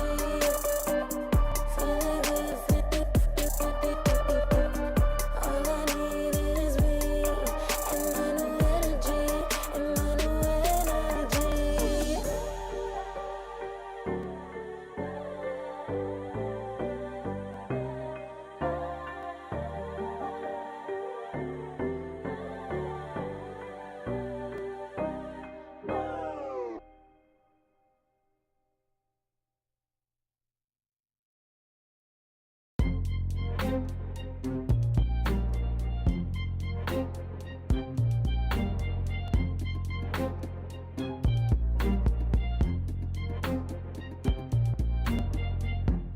Took too long for me to feel, yeah. Tell me why you on your knees, yeah. Not my fault, I had a dream, yeah. Kicking off the covers, I'm too hot for this bed. Give me space, I need to breathe, yeah. Give a face, giving it beautifully, yeah. Yeah, it's just me and my clique, yeah. We might be the hottest, but we let you in. Angel energy, let you sit with me. Angel energy, angel energy, angel energy. We got sympathy. Angel energy, angel energy.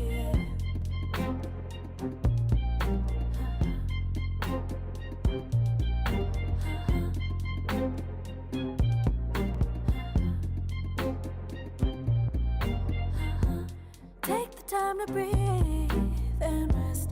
Let yourself feel the best. Feel it all so deeply, so deeply. Divine with how we be, yeah, yeah. Aligned with everything, yeah. More than a dream. Vulnerable and strong, yeah, we feel everything. Angel energy, let you sit with me. Angel energy, angel energy, angel energy. We got sympathy. Angel energy, angel energy, angel energy. Let you sit with me. Angel energy, angel energy, angel energy. We got sympathy. Angel energy, angel energy.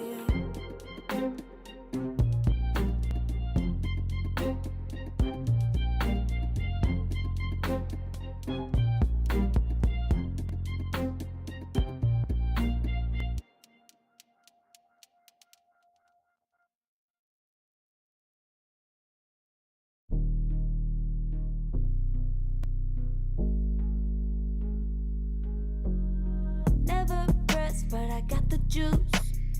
Taking the lead, that's just what I do.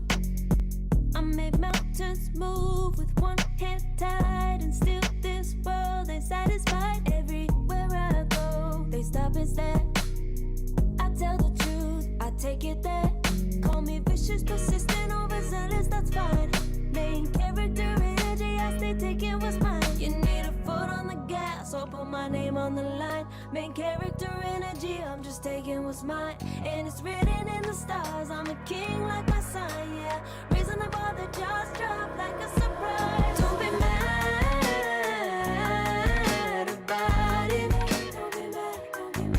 Don't be mad about it.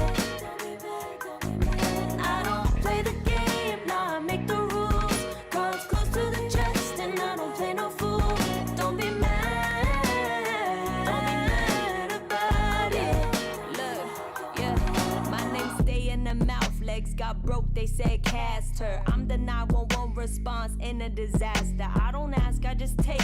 Treat the world like a man, I just blow them away. Yeah, I'm a #1 fan. Don't need a bark, I'm a bite. Switch me on, dark need light. Don't need pity, don't need spite. I just plop, plop, plop on sight. Could take your girl in 2 seconds. I just flash her a smile. I make petty look pretty. They run an inch, I run 3 miles. You need a foot on the gas, I'll put my name on the line. Main character energy, I'm just taking what's mine. And it's written in the stars, I'm a king like my sign, yeah. Raising the bar, the jaws drop like a surprise. Don't be mad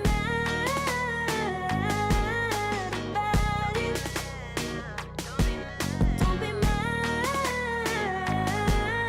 about it.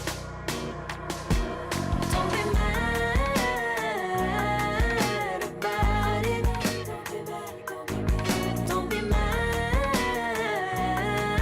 about it. I don't play the game, nah, I make the rules. Cards close to the chest, and I don't play no fool. Don't be mad about it. Don't be mad. Don't be mad.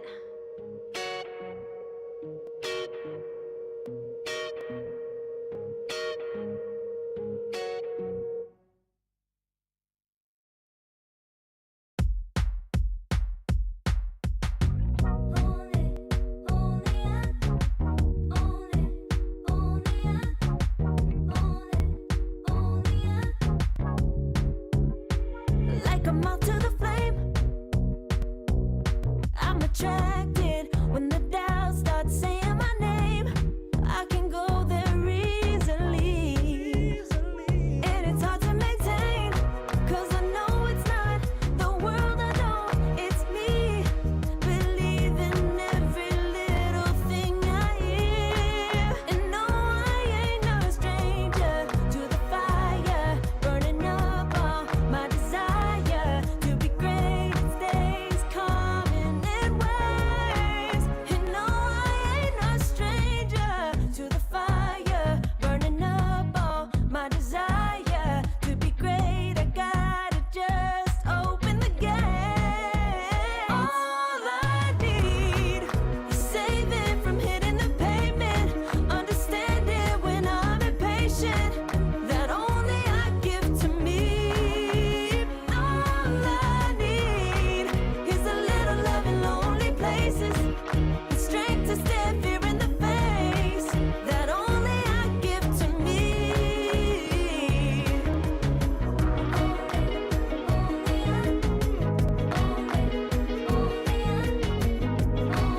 to be greatest days coming in waves. And no, I ain't no stranger to the fire, burning up all my desire to be great. I gotta just open the gate. All I need is saving from hitting the pavement, understanding when I'm impatient, that only I give to me. All I need is a little love in lonely places, the strength to stand fear in the face, that only I give to me. All I need, understanding when I'm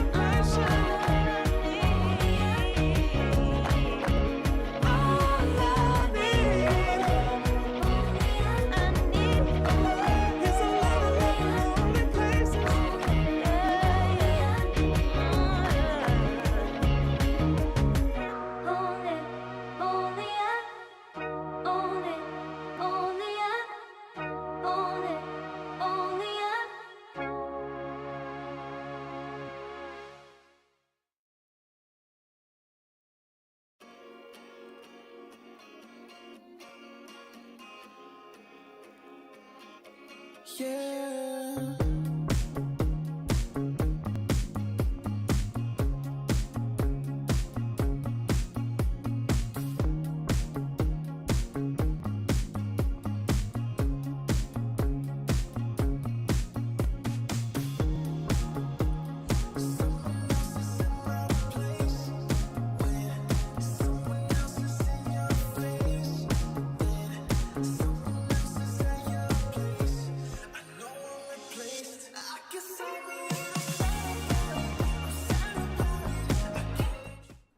Welcome back, Danog.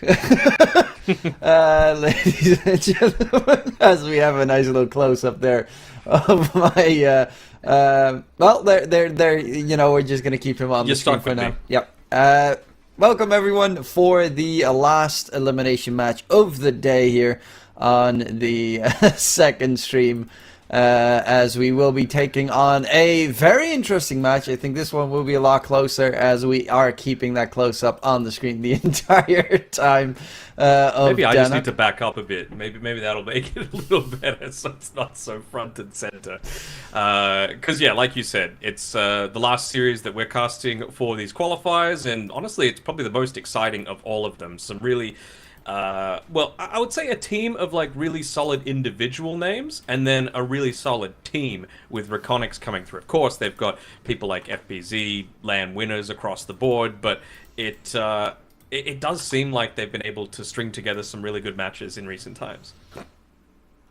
Yeah, definitely a very solid team to face up against as the draft is about to start. So if you know, we might as well just jump into the draft at this stage. Maybe this will be the draft. You never know. You know, it could just be my face the entire time, but hopefully not. I don't want to subject everyone to that. But 5 let's seconds have remaining. a bit of a look here at what we might be about to get into. So you're going to be stuck with me, not just the viewers, but you as well, DK Truman. And let's see what we're going to get with this first 10 phase of seconds bans or remaining. anything else in that regard. So just as a reminder, seconds members of remaining. each of these teams, we've got Jackky, Emo, Jabs, Q, and Ollie. On Jackky and Friends came through the second Dire open team qualifier, back. weren't able to qualify through the Radiant first one, team taking back. on REKONIX, the full Indonesian stack, which includes, of course, Jikroy, In Your Radiant Dream, team FBZ, back. Delul, and Varish.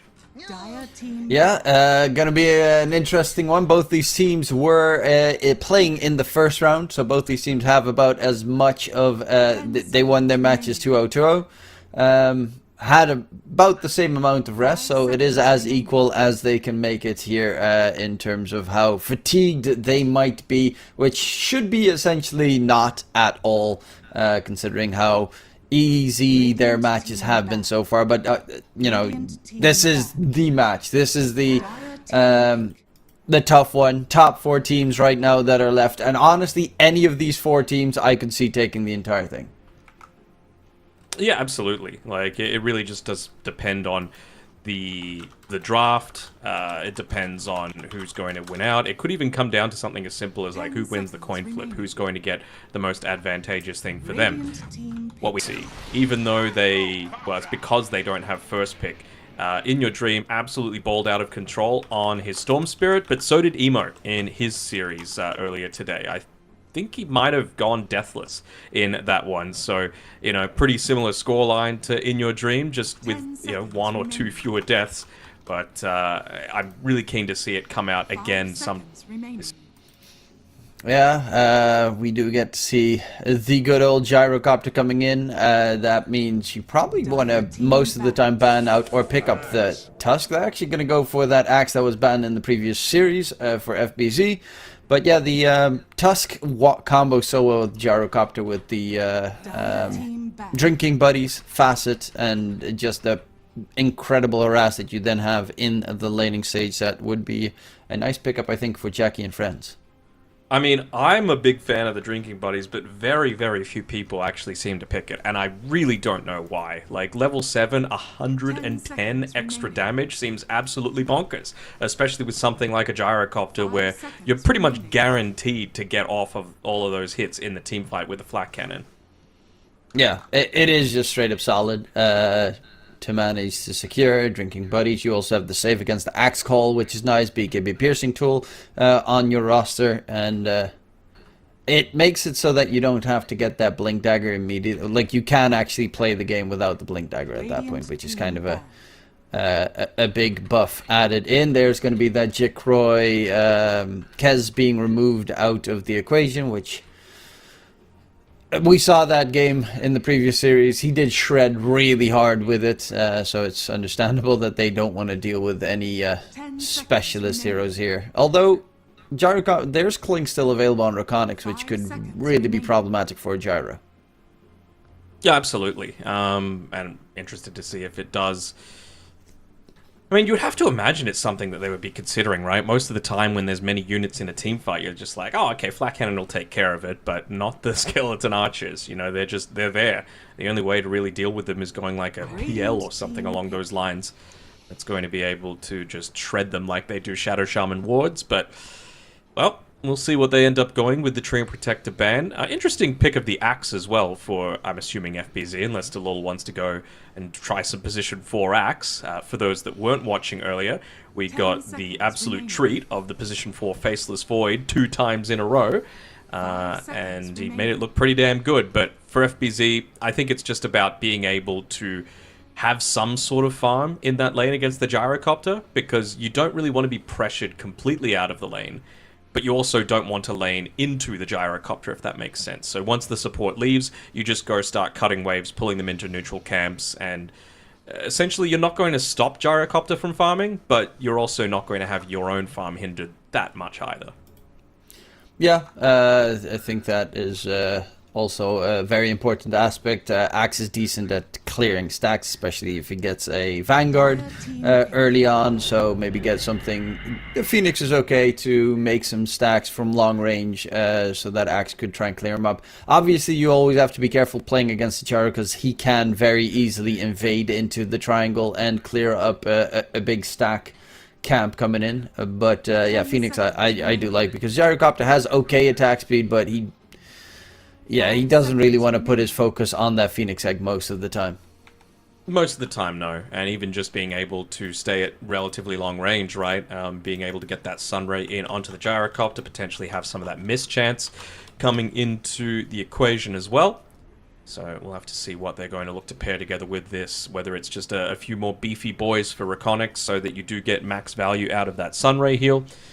Hell, we don't know. It could even be like position 2 Phoenix coming through here from REKONIX if it is the right game for it for In Your Dream. Like, I really like core Phoenix if it's the right game for it, and it's just a matter of waiting until the very last stages to be able to make that decision. And of course, they've got last pick overall, so that may be the avenue that they're sort of considering. It'll just depend on what these next couple of picks are for Jackky and friends. So something that's a little bit more on the front line, like the Spirit Breaker, feels good. Snapfire is still in the pool as well, which I could see working at this stage if you just wanted a direct Phoenix counter. It's honestly not the worst as well at just being able to get reasonable-ish push into some towers, and honestly even just paired together with a Spirit Breaker, right? Charge into Nether Strike with Mortimer's Kisses raining down. Not too many heroes are going to be able to survive through that. Yeah, Spirit Breaker also counters a whole slew of possibilities, like the Nate's Prophet and anything that likes to cut creep waves across the map. BKB Piercing Stun, which is always going to be very handy to have. And one of the more obnoxious heroes to control, especially considering they have an Axe as their only control currently on REKONIX, and Axe Call is not really the most viable catch of the Spirit Breaker, especially not once Spirit Breaker gets a Shard and Bulldoze available. Maybe once you're like level 25 and you've got that extra AoE on the Berserker's Call, but here's something that we haven't really seen all that much of, the Enchantress. So it's kind of what I've been asking for a lot of this time, right? Faster Dota, you know, pick up the pace, push some towers, and if you can do it as a support, fantastic. Like, we haven't seen any Pugna, we haven't seen any Chen, and this is the first Enchantress that at least you and I have seen across these entire qualifiers. Yeah, Enchantress is always solid to have the insane healing that the hero adds into the mix. Dispel as well, that's going to be pretty nice to get rid of, like, the Ember Spirit shield. Because they have the Ember Spirit and the Phoenix, I'm curious to see who's going to go for that Spirit Vessel between the two at the moment. Normally it's the Ember, but you know, Phoenix is just also really good value to it, and regardless, you are at least going to get one in the mix to deal with that Enchantress. Actually, they changed it, so you can technically get two right now. You could get two. I could also just see Phoenix rushing like a Veil Shiva's sort of build, just to try and deal with them a little bit easier. Hell, even a Yule Scepter for the Phoenix, not the worst, just to be able to control that Spirit Breaker a little bit easier. Ooh, we get to see the Pudge coming back again. Last time it was Dalil, if I'm not mistaken. Yeah, I mean, I guess, one, it's a comfort pick, and two, just having that hook as the insta-kill for Enchantress creeps that are going to be coming out feels really nice. So I wonder if this is going to force Ollie into playing this a little bit differently. You know, does he even just not lane into the Pudge? Are they going to switch this around a little bit? Have Q play the for Spirit Breaker, but in the safe lane with the Gyrocopter, and have Enchantress dodge the Pudge? I think it could be a possibility. Another one is just go a few more points into like a right-click oriented build, as opposed to, you know, the creep push style build. Or you can just be like, you know what, I'm going to micro well enough that they're not really going to have the ability to just hook my creep easily. I'm going to make sure that I'm playing a little bit more defensively in that regard. Yeah, the Pudge safe's always at least going to be nice to have later in the game, depending on what their safe laner is, because currently Ember can get out, Phoenix can okay-ish get out. You Axe not so much, especially now with Spirit Breaker on their tail, but yeah, adding the puck. Still, you can save someone when they get Dream Coiled to at least drag them further away from the fight, but for the most part, we've seen a couple of pucks already yesterday destroy the Ember Spirit in the mid lane matchup, so going to be interesting to see if that's going to continue on. It is an emo puck, so a lot of experience behind that specific matchup as well. I wonder what they're going to go for the position 3 for Jabs here this game. You know, going up against Ember Spirit, a Pudge, a Phoenix. They don't really have any egg hitters right now, other than the Gyrocopter, but you wouldn't say that there's too many offlaners that kind of fit that egg hitting role either. I mean, Centaur is still in the pool, not horrible, just to provide even more space to enable Gyro to get into the farm that he's going to be requiring. Kunkka, yeah, it's a pretty good Kunkka ban, actually. I think Jabs played the Kunkka in the previous series with really good success. Kunkka, I haven't casted a Kunkka in a while. I mean, the run buff's always nice to have at the very least, but yeah, did get removed out. As REKONIX, I mean, they have quite a red theme going on their side. A little bit of Keep it up. yeah. Last pick, they have their two supports, so they're looking very likely towards the safe laner. It could technically still be a Pudge. Wouldn't be actually the worst Pudge safe lane game. Like Puck doesn't do much against you, Gyrocopter. You actually do demolish a Gyro pretty nicely with Pudge, I think. Again, I could see the value for it. I just think that the reason it was picked was an answer for this Enchantress. 100%. Right? Like that, and they'll be able to decide that though, right? Like we were saying, they've got the last pick overall. They'll be the ones to choose how the outcome is. Really, yeah, the Tidehunter would have been a nice pick, but instead it's going to be a Doom. Okay, nice percentage-based damage, protects a little bit against a core Pudge as well, if you're going to get just really beefy. Similar sort of thing with the Axe. Good chase down as well for the Ember Spirit. Basically guarantees that you're going to get a bunch of value out of the early ultimates being used out of the Puck and the Doom, right? Like, no one's escaping from that. Yeah. Doom is just going to be, especially if you throw it on Ember Spirit, should be dead most of the time. You have 2 BKB piercing spells. You also have the Puck, obviously level 25 once you get to that point to make it 3. On REKONIX, you have 2 BKB piercing heroes. Essentially, well, Phoenix's Egg, I guess you'll count as 3 for. I wonder if they do so into this. Nagasarn, okay. How do I feel about Nagasarn? I'd rather have seen the Dusa. Like the Naga is. You really don't they care have a gyro. about health. Yeah, you don't really care anything about health when you're going up against the Doom, right? It makes the Infernal Blade not value at all. Nothing really much that an Enchantress can do against you. You can have the multi-shot hitting into it as well. Puck, I mean, no Diffusal Buyer. Feels pretty good all around, but clearly Jackky feeling confident with it. I mean, Flat Cannon is just going to be hitting everything in a lot of these team fights, though. That's my main concern. And they do have the ability to keep these lanes pushed out, right? It's not like Nagasarn illusions are going to be this massive issue. You know, Spirit Break can just charge through that, plus a creep wave. Them. Puck can clear it out. Eng can steal them. Doom can just, you know, pop the Scorched Earth, and it's totally fine. So, yeah, I'm not seeing it, personally, but I'm not going to doubt REKONIX because they've been looking pretty good today so far. I'm gonna go with Jackky and friends. I think I don't really see the Nagasarn's value here that much. Every hero on Jackky and friends has something AoE or controlled specifically against the Naga, so it's not going to be like a free game. You could get to a point where you just straight up out farm your opponents, and Jackky doesn't have to the damage to kill off the main Naga, but there's also still Doom in those situations that you are going to have to contend with, and I think the Puck might be a little bit too free this game. They have Ember Root, they have Pudge, Dismember, they have Naga Root, but, you know, we've seen Roots a couple of times against Puck, does nothing, and Axe Call. Axe Call is hard to hit on a Puck most of the time. Pudge, Dismember, same story, because you have to get close, and you're not going to get a BKB on the Pudge like at all this game, so I just don't see enough control against this Puck, and it might be Emo popping off completely. I mean, it's probably not going to happen because it's position 5, but Varish has played pretty well so far this game. Like I mentioned, the Veil, Shiva's Rush. Veil is good value. You're probably going to get into it in relatively decent time. It's fine.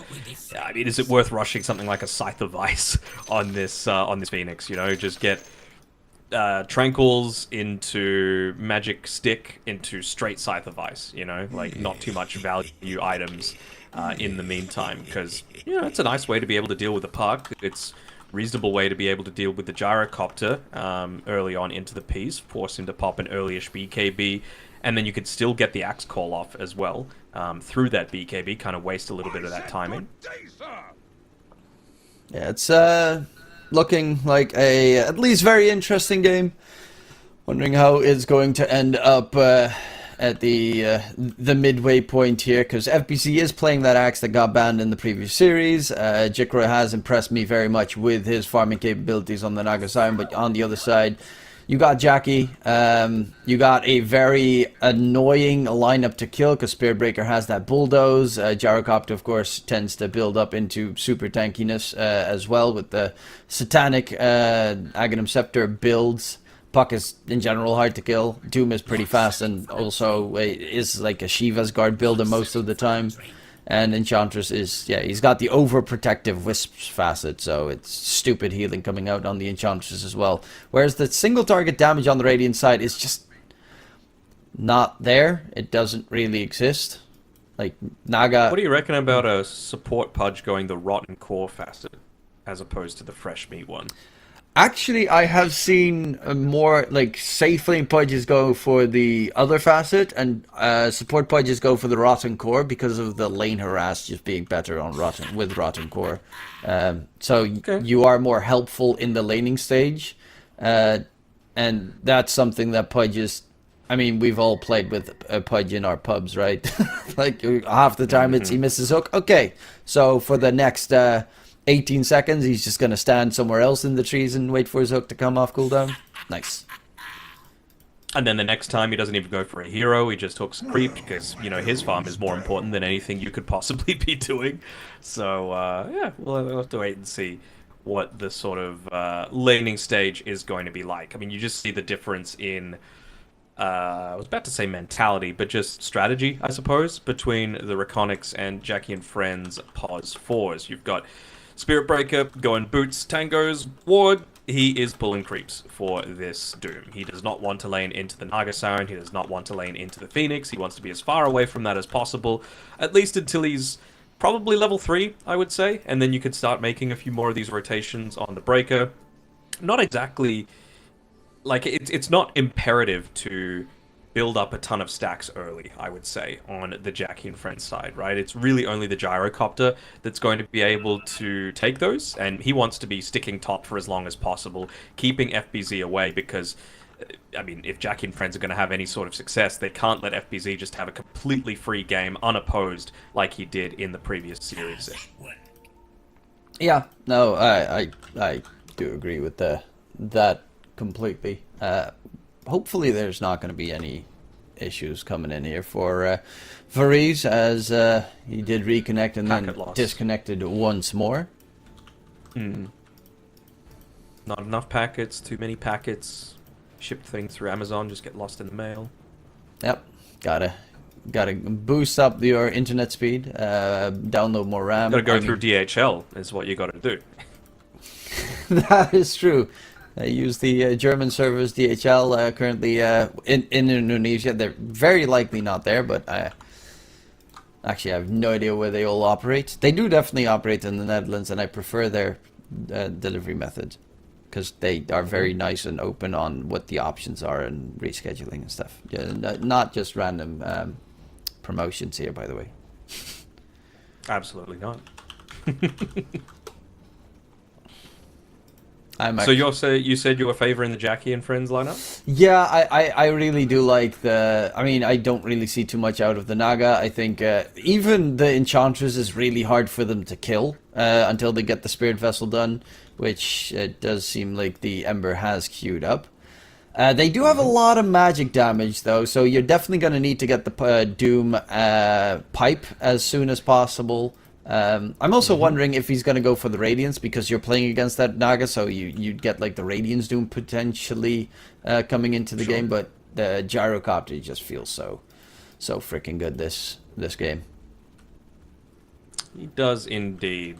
And of course Doom has one fewer options to choose from with the facets now. Devil's Bargain not an option anymore. I'm so happy for that. I hated that selling the Midas and all that sort of thing. He's just gone for the Gluttony. I really that facet, just every single Doom went for it. Half the Dooms never used it, which was even the more annoying aspect of it. And Doom has some really, like the other two, this facet and the duration increase on Doom, like those are really cool facets, or at least add into the gameplay of Doom specifically. Gluttony can be really nice, especially with the extra Stolen Creep ability level up, and essentially it's sort of an extra Midas-ish in that regard. So I really like this one a lot more. Yeah, for sure. You even like, it's a little bit more niche, right? But you can like hold the Devour for a couple of creeps if you're really wanting to, just to use it back to back. Because there is a weakness to it, right? You're not just giving Doom a free charge. It's got a 10-second longer restore time, as opposed to just not having the gluttony facet. So there's wins and losses with regards to it, right? Yeah. And we are back here in action. Let's see. 30 seconds. Okay, so it's going to be long smokes around, trying to break the smokes from each other. Emo and In Your Dream break each other's smoke in the process, as In Your Dream doesn't see Emo's. Well, he does see that Emo has an observer ward, so if Emo places it, that's going to be pretty obvious, and that's why Emo is going to check. Yep. Okay, knows that there is an observer ward, at least getting vision of that area, as In Your Dream was a bit too slow. Well, even him showing up is giving it away, to be fair. The battle He begins. trapped himself inside the tree, so he's already on Emo here. A little unfortunate, but they'll still go 2 for 2 with regards to the runes, so won't be that bad for him. And I mean, this is the classic, right, Ember matchup against the Puck. Just pretty easy to be able to harass her. It really depends. You need to focus on that lane equilibrium quite a amount, because, you know, using the Sleight of Fist on a Puck that's playing underneath the tier 1 tower, so much less effective, right? +3 armor when you're just sitting underneath that tower. So with players getting a lot better than that, you can certainly see the value of someone like In Your Dream go on this Flame Guard. And I think he's been pretty flawless with that first wave, got every single creep. Yeah, that's not a bad start so far. Top lane, it is a Pudge Axe lane against a double ranged setup. That why Pudge is just gonna probably pull the creep waves around. Was too slow to grab it at the moment for the wave pushing. It's currently pushed, so it's not too problematic. But once it goes wrong, yeah, the Lul hooking up the Centaur creep, because why not? It's not like he's going to use the hook for any kills anytime soon anyway. And another pause. It's almost like it's the third series of the day that these things should have been resolved if it's any sort of settings. But yeah, just with regards to like Delul going for any sort of pulls, right? Like, he's playing a Pudge, one of the slowest heroes in the game, playing against an Enchantress who has a 40 movement speed advantage over him and not a lot of armor to be able to play around. So you can see he's really prioritized the stats rather than going for the boots or something like that, just because Ollie would have been able to chase him down anyway and just continuously whack him with the enchant, and he probably would have died just trying to make a few of these pulls happen. So they're going to need to get really creative with this. That's why they've made sure to just prioritize blocking the small camp, keeping the large camp a little bit more open. Lucky for them, Centaur Courser isn't exactly valuable for Ollie in this lane, even if he was to level up the enchant. The magic resist really doesn't do anything against a Pudge and an Axe, so it'll just be that body in front, I suppose, to be able to deal with. Yeah, it's just gonna block it as much as possible, be tanky, and try to get back to safer territories. As currently Jackky is pushing the wave out very nicely, flat cannon spam the entire time. Ollie is gonna focus, I guess, a little bit as the Enchantress to farming at the same time, which is what a lot of Enchantresses do. Same with Chen, you essentially just jungle while your safe laner is gonna be fine almost the entire time, which I don't really think that they have much kill threat against this Gyrocopter unless they hook him underneath the tower or something weird. Yep, for sure. In Your Dream's destroying mid, though. He is. He's really shown his potential as, you know, not washed or anything like that as well. We can see the overprotective wisps activate there for Ollie, as well as the active version. He's debating whether or not to go for the hook, but that's just one of the advantages of Ollie, once again, getting that level 2 up a little bit quicker. Maybe a hook here onto Jackky? But I honestly think FBZ might be happy enough just keeping this counter helix not leveled for a little bit, because he doesn't want the lane to push out. He wants to control right underneath the tower is where he's farming. Radiant's courier has been And just killed. make sure that he can stay as safe as possible for the longest period of time. Yeah, Or he has get the Ring of Health that coming easy out, farm so- going. That's going to be a big help for him. Oh, Jickroy taking a lot of damage. It's the level 2 Scorched Earth as well. Jab's got it before Jickroy got the next level. A lot of damage on the Naga and also on Vreeze from that AoE spread, but Q did not manage to get the lucky Greater Bash just coming in 17%. This time turns to 0. Even just wasn't able to complete the right click because of some nice use of the fire spirits there by Varish, right? Slowing down the attack speed. Breaker, not exactly known for his super fast attack speed, so nice way to be able to stop a lot of that aggression from coming forward. As top lane, yeah, Jacky's just got that lane fully pushed out, but they need to open up. Waiting for a hook.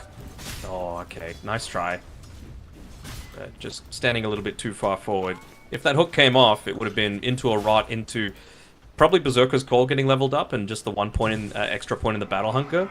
Puts the second point in now on FPZ, and finally starting to contest a little bit. With another pause coming through from Emo. Hopefully everything's okay on his end. Not sure if he's like boot camping in Southeast Asia or if he's from China. Yeah, that's always a bit questionable when people hop to other regions. I mean, for the OG roster that's now playing in EU, I assume they're boot camping slash staying in EU. Yeah.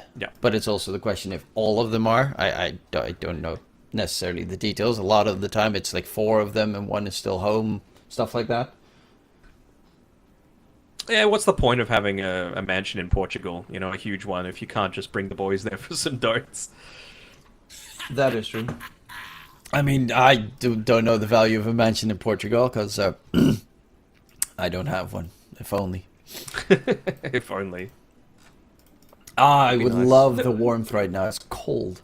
It's currently a little bit warmer, but we had like the first like massive snowfall in 5 years, and for about 3 days, all planes and essentially all trains were halted in the Netherlands, and nobody did anything. It felt like, you know, the COVID days of just... I was about to say. The country is locked down, done. Mm-hmm. I mean, at least you're kind of used to the snow there, right? Like, I know some places where, like in England, if the weather goes to 25 degrees, they're like, shut the country down. We're not used to this sort of weather, which is, yeah, a little bit ridiculous. Here in Australia, it would probably be the same with, like, you know, 1 centimeter of snow in, you know, Melbourne or something like that. But no, we're used to the heat for sure. It's 30 degrees tomorrow for me. I'm actually curious. Are you talking about freedom units or never freedom units? Okay. And let's not call it freedom anymore, okay? Let's get that reality in the situation. But no, it's Celsius all the way. Okay, that's at least now I know when water's going to be boiling, and it's understandable to me when it's going to be freezing. But yeah, in the Netherlands, the big problem was like people got very pissed when they landed at Schiphol, which is the airport here, for the heavy snowfall. Because in a lot of countries that are like in Norway, they constantly have the planes landing and flying when it's snowing and stuff. But this was the first time in 5 years that we actually had like loads of snow. So everything was just on lockdown, and everyone was like, oh yeah, but in the northern countries, they invest so much on their de-icing equipment and stuff. And we're like, this was the first time in 5 years. You're not going to spend massive amounts of money on something that might occur in the next 5 years. And it was only like, what, 1, maybe 2 days worth Yeah, of it's not going to happen for the rest of the year now, so... Yeah. I understand, you know, it sucks. Get the for salt people. out, you know? Break out the Saxa salt and just throw it out. Or just bring PPD in. He can really look to de-ice everything. PP salt, easy. Just talk about how he should have won more TIs or something. Oh, leave China to him. Oh, the hook from Dalul onto Jackky. Very nice hook coming in. Jackky dropping low. He needs to kill off a creep to get rid of the pesky battle hunger. And we'll be able to get rid of it, stay alive. Nice heal from Aldi as well. Was a good hook. Nice try there.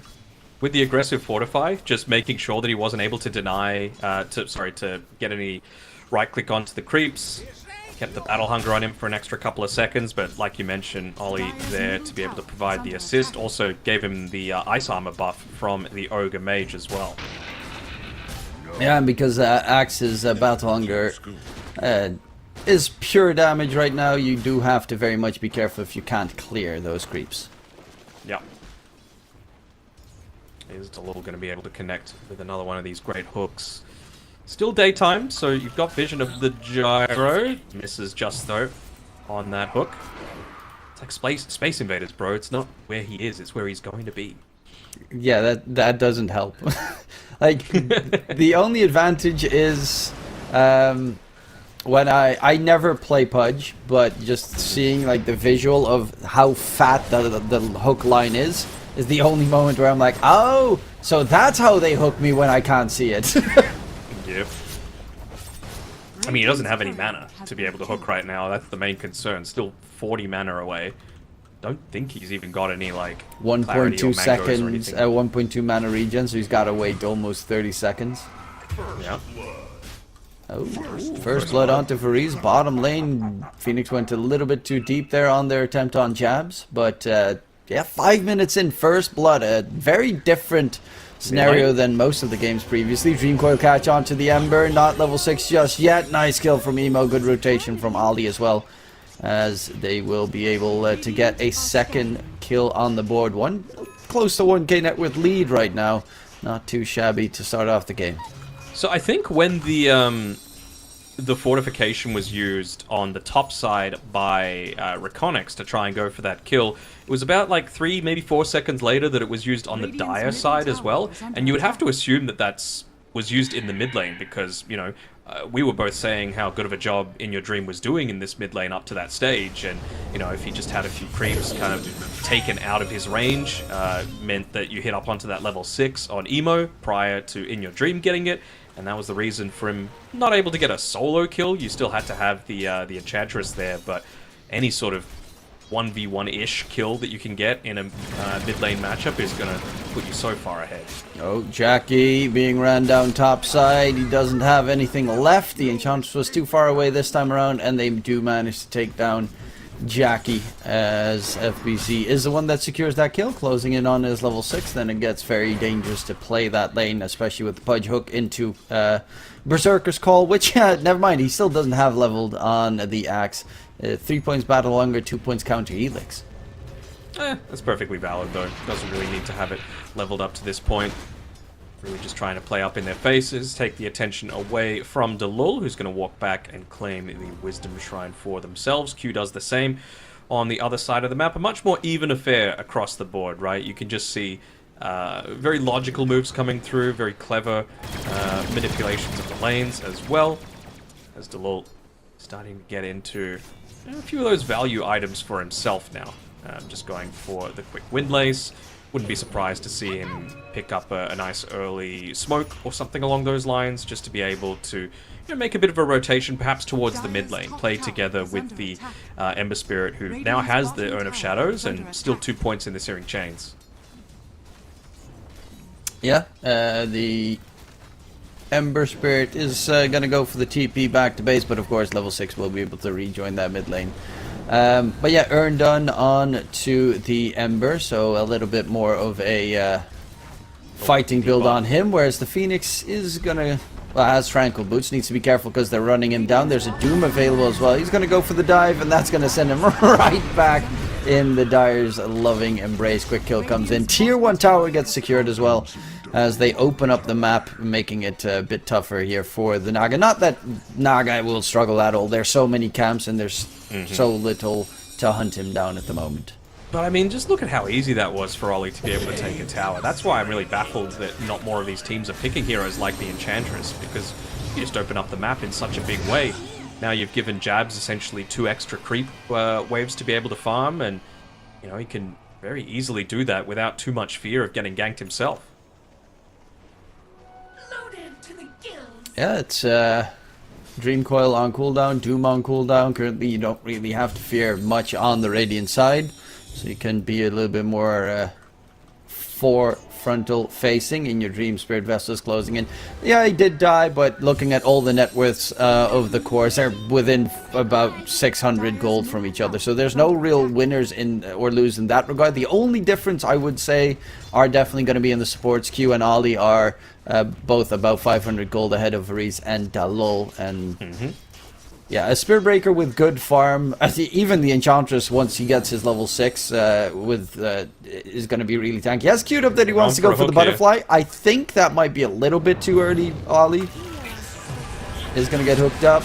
Surrounded by enemies. Charge comes through. They want to continue this one. The stun is going to go for FBZ, but the catch is not. They're going to cancel it out on the chase. A lot of damage dealt, but not enough to get anywhere close to a kill. Not sure if they needed to waste that own charge on the Pudge either. He's got the Tranquil Boots finished up, but I suppose just wanting him perfectly healthy for any future attempts. Playing around that power rune. Will he go for the hook in onto the breaker? Yes, he will. He's got the charge available. Nice damage, but Q gonna get taken down. Dream Coil not gonna get snapped. Dalil walks it off. There's also the Furries with the Sunray shenanigans, and they find another kill here for the Radiant side. They're doing quite a decent amount of job in getting the counter kills, but Jabs is getting so fat. 5 seconds until he has Doom available. Jikroy doesn't have Song, and Jabs, yeah, real one. With Ollie there, it's not even gonna need the Doom to get that free kill on the Naga Siren. Jabs killing spree on the Doom, and well, from history watching collapse, Doom is a scary hero to get farm on. Oh, absolutely. Like, you just end up balling way too far out of control. Now he's got the Midas as well to be able to play around with. Takes the range creep. They took away the experience multiplier, though, from the Midas, so not necessarily as effective on, you know, these things like the range creeps. Perhaps could have used it on a neutral camp instead, just to be able to get a little bit of that quick whatever you call it, Maidstone bundle given over to them, but he's still got his neutral item slot finished up. Goes for a little bit of extra health. Dormant Curio. Don't hate it at all. As we get another pause coming out here. What do you reckon about Ollie's quick buy? Yeah, I already saw it when he died at top, got ganked. The butterfly, I doubt that that's going to be the case. I mean, at that stage, you might as well just get a Radiance on the Enchantress anyway. But yeah, for good measure, they're probably going to be something like a 4-staff, because they need a 4-staff this game against this Radiant team, and that you can turn that into a Hurricane Pike afterwards.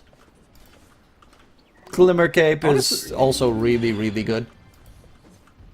I mean, even like a Greaves, to be honest, or a Lotus. Yeah, I mean, there's quite a lot of options that are just good. I don't think there's too many.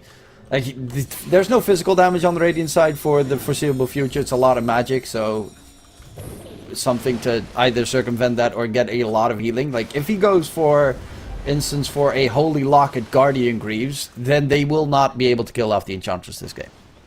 No. It'll be incredibly difficult for them to do so. They basically need to just be really lucky spins from the axe, being able to take him down. Which could be ideal, that you just make Ollie into a raid boss, essentially. It's also the question how much farm he will be able to get, because you do have the Spirit Breaker in your team, and he's going to be able to push out all the waves.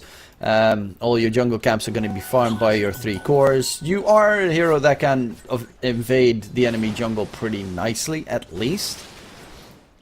And they do look like a lineup that will just outscale the Radiant, mainly because Naga Siren is going to steal all the Radiant farm on the map. Yeah. Whereas, you know, you just have much more natural inbuilt farm coming from this Doom. You know, he's going to have the Devour gold, he's going to have the Midas gold, he's going to be able to, you know, fight a lot more frequently, I would say, than the Naga Siren as well, as they do find a hook onto the Enchantress, and just with the 2 points of the Nature's Attendants, plus, of course, the Spirit Vessel being completed, enough to be able to take him down. But again, I like where Ollie was playing there. You know, he's not letting those couple of camps just be farmed up by REKONIX, and he's making sure as well that if anyone's going to get ganked, it's going to be him, as opposed to any of the cores that still need a little bit of time to really show their stuff. Yeah, Emo's got that Witchblade done, is probably going to go for I don't necessarily think he needs to get a Yule Scepter this game. Like, they have two routes. One of them is the Naga Siren route, which is just dreadful. And for the most part, they don't really have the great control against the puck at all. Yep. I just want to see him get a Blink Dagger, to be honest. Yeah. I think it's a good Blink Dagger game for him. Even if it's like not to find the perfect initiation for these team fights, the counter initiation is going to be incredibly strong, right? You see a Dismember popped, you see a Sunray being used, just blink in, pop your Waning Rift, and then just Illusory Orb out. Save the rest of your team for the meantime. They will manage to get the tier 1 tower in mid as well, with the Enchantress walking about, level 3 enchant available. So good pushing strength behind it. Jacky's going Manta, so another time that we see a Gyrocopter go for the Manta instead of the Aghanim Scepter quick item or the Crystallis that we've seen a lot of in the past, but instead choosing to get that Dispel early on. Sure, and there is a lot of good stuff that he's going to be able to dispel off, right? Like, gets rid of the Battle Hunger, gets rid of the Ian Snare, gets rid of the Searing Chains, gets rid of the Spirit Vessel, gets rid of the Fiery Spirits. Like, it's a lot of good stuff that he's got there. And of course, it doesn't really hinder his farming speed all that much either compared to like a BKB. It's going to keep him nice and healthy for the time being. They are smoked up as I say that. Towards the top lane they go. In your dream with 2 Spirit Vessel charges. They have the Pudge obviously ready to get a good dive, but also the Phoenix Egg behind it. They scan Ollie farming the jungle next to them. That's really not the kill they want, but the one they will have to suffice with, as Ollie is going to get taken down and the Enchantress gets tipped up by jabs there. Thank you very much for keeping my safe laner alive while we keep farming the rest of the map. I was honestly looking at Ollie and I was like, I wonder if he's going to move a bit more left, because they've been missing off the map for quite some time, REKONIX, and you know, at the time, Jackky was just farming directly above that tier 1 tower, but now he's backed off. Nice little pull there by FBZ as well. He's been doing this really well all throughout his series, right? Making sure particularly the siege creep wave gets pulled away while it's when it's been time to push into the tower and take these extra few camps away from the Gyrocopter. The thing is, Jacky's on to a pretty decent start, right? He's already got the Manta style, he's going to be able to protect himself from these ganks, and now he goes into that farming accelerant with the Aghanim Scepter coming next. Yeah, on the Radiant side though, Jickroy is top net worth currently on the Naga, is closing in on towards the Orchid. That Orchid actually will mean that you're going to need to probably get a Yule Scepter on the puck, as you don't build anything else that dispels. Like, you could technically go for the BKB, I guess, or... No, that's about it. The BKB is the only thing. Like, you don't build Manta, you don't build Guardian Greaves. Potential hook here? Below. Does he have the range? The lineup. He just needs the boys. FBZ's not quite there with him. Now they're going to go in on Jackky. Dismember is there. Johnson walks up. Slow onto Jackky, but he's got the dots on him. Going to get taken down. There's a silence onto the Phoenix. Can they kill him off? Yes, they can. Freeze falls. Ollie is healing up, but is he going to be able to stay alive? No, he is not. The hook from Dalil gets the kill onto Ollie as they find a second for the dire side. But once more, they do lose the Gyrocopter with a painful death, and they had no idea how close the Radiant team was to the Gyrocopter. Yeah, a little surprising. I mean, they just killed Ollie there up on the top side of the map, and no one else is revealed out on the map, so you have to assume that they're maybe hanging out, and yeah, I guess standing next to the tier 2 tower he felt relatively safe, but clearly not. And you'll take a 2 support for a core and a support every day of the week if you're REKONIX, especially considering Jickroy was spending all of that time just farming, pushing in mid-wave. He took the tower, he opened up the map, he shoved in lanes. Very nicely done by them. And now he's even got some kill potential of his own. Yeah, he did that all without a Blink Dagger on Axe as well, so wasn't able to instantly get in there with the rest of his team either. He does have the pipe node done on the Axe, as so does Jabs on the other side, who's just building into a plethora of auras to make sure that they all stay alive. Dream's okay, up. Dream Coil onto 2 targets coming out. Can they finish him off? The Phoenix Egg will get popped nice in call. the nick of time, and the control in onto Jabs. Can they finish him off? He is actually going to get stunned up. looking for more here. They're disengaging for the time being. Gyrocopter's trying to pump out damage, but they're not really taking that much in the process. Flak cannon flying through. Yeah, they really aren't really taking that big of a beating. Bara charging back in from Fountain, but it's a long sprint going forward, and the Enchantress is soaking up as much damage as possible. Silence? But Ali is the still silence! gonna get taken down in the process, and that will be a big team fight victory there for REKONIX. They're just not able to get the Doom off in that fight, unfortunately, on Jabs' Doom. Gets just controlled under to 0, essentially. Searing Chains into the call, into the Supernova popping. And we've got a maxed out Sunray as well on Varish with the hotspot facet, so much more being dealt out to these pretty beefy heroes in this game by the Phoenix. Yeah, the pipe also coming in a big way there for REKONIX. In time to circumvent all that dire damage, especially the puck. Like, it felt like there was no damage coming out from Emo in that engagement. Well, in that fight. That's why he was so willing to just jump into the middle of these engagements. Did Doom even get his ulti off? Nope. Yeah, I think that probably is the big difference maker if he manages to secure it. I mean, Varish was hitting like 4 of his team Sunray, so part of the impact that Emo was having has to go to that. He's already used the Dream Coil here. He's going to be in a bit of trouble. That charge comes in a bit late, and they will lose Emo once more. 1k net with lead now for REKONIX, and that is really something that you can't have happen, because he's dropping further on that net worth chart, and his entire advantage is about to be gone. And now going for the Yule set, wanting that defensive tool. To, I guess with a puck, you really don't want to go Arcane Boots. You know, you need those Phase Boots to really have that consistent impact. What they will have on REKONIX, though, is this Aghanim Shard for free, and I mean, Phoenix would absolutely love to be able to claim this one for himself. He's also got that Holy Locket as well, so this is a incredibly effective Phoenix game. Yeah, a lot of they are very tanky, and then you add in the auras as well. Obviously, there is a ultimate counter on the other side with the Doom, as they have no way to save you from said Doom, but you're gonna need to get those casts off from Jabs if you want to make it happen. FBZ now second in net with as well. Axe has got the blink. He's almost done with the full Crimson Guard. So most of this dire damage is going to get soaked up. They are pretty tanky on the dire, but the Radiant is looking to one-up them in this situation, as Ali is going to get taunted up.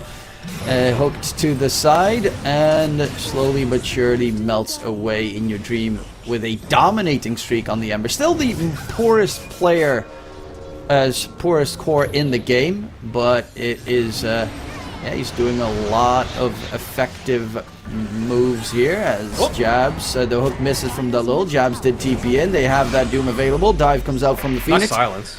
But a great interruption there, as they will not be able to chase for more. Nice root coming out from the Ember Spirit. Emo's been really on for silences. It's really trying to interrupt the right hero at the right time. Nearly ended up saving his team in the previous fight as well, with being able to silence the Culling Blade. Gotta be careful though with this positioning, and well, it's actually the real Jikroy that's moving to take a bunch of this farm. Haven't really seen the impact of the Nag in any team fight yet. That's the main concern for mine if I'm a Jackky and Friends fan, because they've been basically doing this 4v5 the entire time. Yeah, they are fairly tanky on the Radiant side. Axe, you know, we see why FBZ's Axe got banned in both in the previous series, but also that In Your Dream Ember. He is still doesn't have 10k net worth, but just so absolutely obnoxious to get the control in. Then you have that insane healing from Varese. You have the Pudge that can hook you out of harm's way as well. For good additional value, and those BKB piercing stuns that they have. Not that BKBs are in the mix at all just yet, but are going to be very impactful in the later game. There's the full Crimson Guard for the Axe. That's going to nullify a lot of the flak cannon damage from the Gyrocopter, and looking pretty nice. And these days you also cannot dispel it anymore, so the Enchantress's enchant is not going to be as valuable. Same sort of thing with Yule Scepters and the like as well, which is what Emo is looking to go for next. Maybe feeling like he feels a bit vulnerable. I gotta say, really like Q as a player, but haven't really felt the impact of the Spirit Breaker just yet this game, you know? It feels like, unfortunately for Jackky and friends, REKONIX have just kind of had the freedom to run at them, when probably shouldn't be the case, considering you've got this global presence of the Breaker, you've got an Enchantress who's going to be pushing out lanes. It's been Ollie that's been tanking a lot of the ganks, but they haven't really been getting anything in return as a result of that. Now it's Not be getting Roche either. normally when the Enchantress dies one side, you push either the other side or you get farm on the other side of the map. But in this case, it's most of the time Ollie dies and then they just nothing gets done during happens, that yeah. time. So it's just okay. So he just gave them free money. That's not ideal. Gives information, right? But you got to have information that enables you to do things. And yeah, right now it just feels like they're playing perhaps a little bit too passive on Jackky and friends. I mean, they did have a relatively easy series in their previous ones of the day, but you got to say REKONIX probably are feeling a similar sort of way. Puck. Gotta be fairly careful here. Is going to be chased by the Axe, but there's no one behind it to actually go in on the Puck. Maybe if those creeps were around, he could have gone for the attempt to blow him up, but Puck's going to take the gateway to the other side, as he will See be the Axe. creeping Eyes are on right him. through. Puck does need to still be careful of just getting dismembered here. Walking into the lane. They also have the setup of Song of the Siren to just hold the Puck down as a potential play mechanism, but Emo is juking them out, trying to drag REKONIX to chase him out, so that in the meantime Jackky can get farm, but Jickroy is just getting so incredibly huge on this Naga Siren. It is very problematic. Phoenix also queued up for the Glimmer into Scythe of Ice as his next item, and then you're going to have a pretty tough game once that one comes in, especially for the Puck. Yeah, for sure. I mean, again, this is sort of what I was highlighting. I said first item. Maybe it was a little bit too optimistic to go first item there, but there's the big item that I've been waiting for. I see a lot of people kind of obsessed with Heart on Naga Siren. Skadi is so much better in my eyes. Yeah, they gave it a little bit of a buff recently. Hold on, we've got a smoke coming through here, but they might be able to find a quick pick off onto the Phoenix. He is very tanky though, heals himself up nicely. Axe Call comes in, it's a bit too late for he's already dead. Chasing in for more. Song of the Siren from Jickroy. They don't have anything behind it. Dream Coil is still tagged up. Nice AoE root coming out from In Your Dream.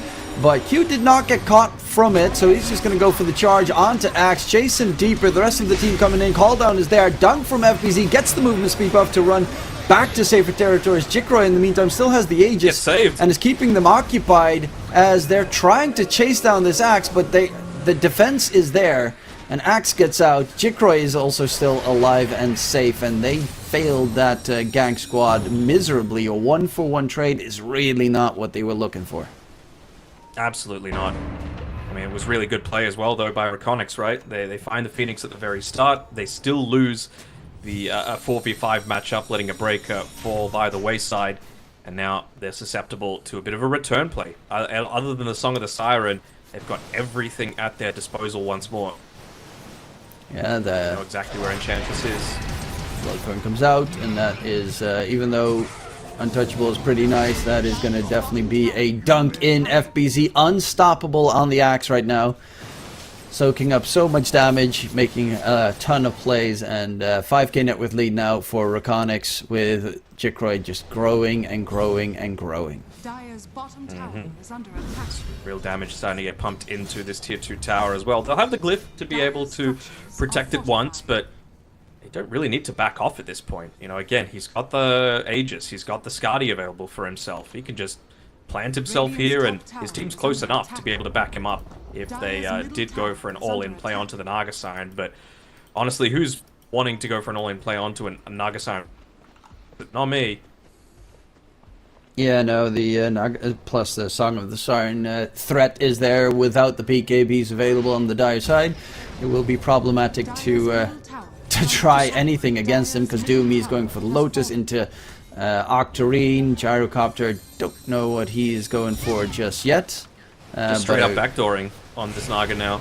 Like, they cannot leave. This is what you play the Naga Siren for. And I was honestly expecting Jackky to probably have a little bit more impact against the Naga than he has so far. You know, just the 3 kill involvements, 28 minutes in. Gyrocopter is she can farm like a beast, sure. But he is an active core, in my eyes. You know, making rotations through the Twin Gate, taking a pretty early tower, looking to try and invade into the space that Naga Siren is trying to farm, but we just haven't seen that up to this point. At least he's going to be able to fight soonish. Basically, once this Aegis expires in 10 seconds, he'll have the BKB to be able to fight with. The thing is, though, Jikroy will have the Butterfly at that stage. Yeah, and he's got the Song of the Siren healing, Phoenix healing, Pudge Hook to save him out of harm's way. They've got the auras coming out from Axe behind it as well, so many tools to just make sure that the Naga stays alive. And I really did not expect the game to go this poorly for Jackky and friends. A couple of bad mistakes, and also I think overestimating how survivable they are a lot of these times, but the biggest problem is they just don't have that control to lock someone down and take them down quickly. Even if they get the Phoenix Silence or Dream Coil on the Phoenix, most of the time it takes forever for them to get the catch, and Jabs is going to get dragged back in, dunked on by FBZ, and another big kill, 50 seconds, no Axe.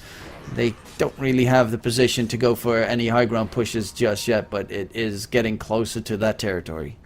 He lost a lot of unreliable gold for that one. I think he was at like 700 gold prior to that death. So really wanting to work on that Lotus Orb to give himself a little bit of protection against the likes of the Ensnare, the Seared Chains, the Vessel, everything else, of course, Bite, if we were going to call it that, Pudge ulti that's coming towards them. But it does leave them without that Blink Dagger. And I feel like the one way to probably kill this Naga Siren would be find the real one, blink, and then all of that healing doesn't really mean jack. Yeah, they are. That I think is exactly right, because they have what the Bada charge in, like BKB Blink on Doom is probably the most efficient thing that you can get right now. As Song of the Siren is literally the cure-all for anything that can be thrown at the Naga at this point. Song of the Siren, they can't do anything to our entire team. If you get like the Blink BKB on Doom, there's no point that you can feel very safe on REKONIX that Doom doesn't just catch you off guard, throw the his ulti on you and rush you down. He's even just going a BKB next on Jikroy, realizing that, look, as long as I'm not being locked down by the puck, there's really, I could just run away from a lot of these engagements, right?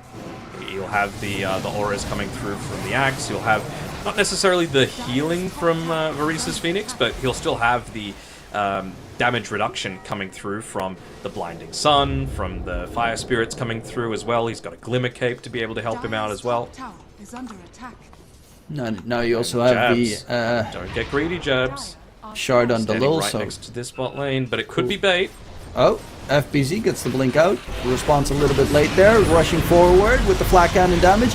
Don't really take too much so far. Charge comes in, goes for the Lul. There's a stun, but that is about... Yeah, no one really took any damage on the Radiant side. They didn't even throw out their big spells just yet. Root on Jabs, chasing with the dive from the Phoenix. They want to go back in. Can they find anything? Ember does have that amplified damage rune still going on. They kind of need to purge it off as he gets a nice two-man root, but Nothing's no hook hitting, behind bro. it. Oh, there's a coil that hits. He tries to blow up the Phoenix before the egg comes out, but the Song of the Siren with the Phoenix God, this egg is on huge. top. And they're going to go in for the Gyrocopter most likely. Actually, they're going to focus so that no Doom gets thrown out by Jabs. They find 2 kills, look for more. Flat cannon damage is nowhere near enough, as they are going to chase down the entire Dire team here. BKB TP's out, or Gyro gets the TP out at the very least, but they get 4 heroes in the process, and an absolute disastrous engagement. And again, that Song of the Siren without any counterplay, no Doom being thrown. Jabs has been saving that spell too many times. I don't think he's been saving it. He just hasn't been able to get in range into the right target to be able to get it off. That's the big difference maker, right? And that's why I was going on about the Blink Dagger previously. It was a 4-man coil by Emo after all of these BKBs and everything else had been used. Couldn't have asked for a much better time to be able to engage, but he just slowly walks in, he gets Yuled because he doesn't have a BKB for himself, and then the Song of the Siren goes off. Yeah, especially after that early game, should have had a more impactful build. I think the auras are absolutely great, obviously, but because Jickroy also has a Bloodthorn, that's all he needs, and those auras aren't going to help you if 7 illusions hit you and you get smacked down with the Bloodthorn damage coming in.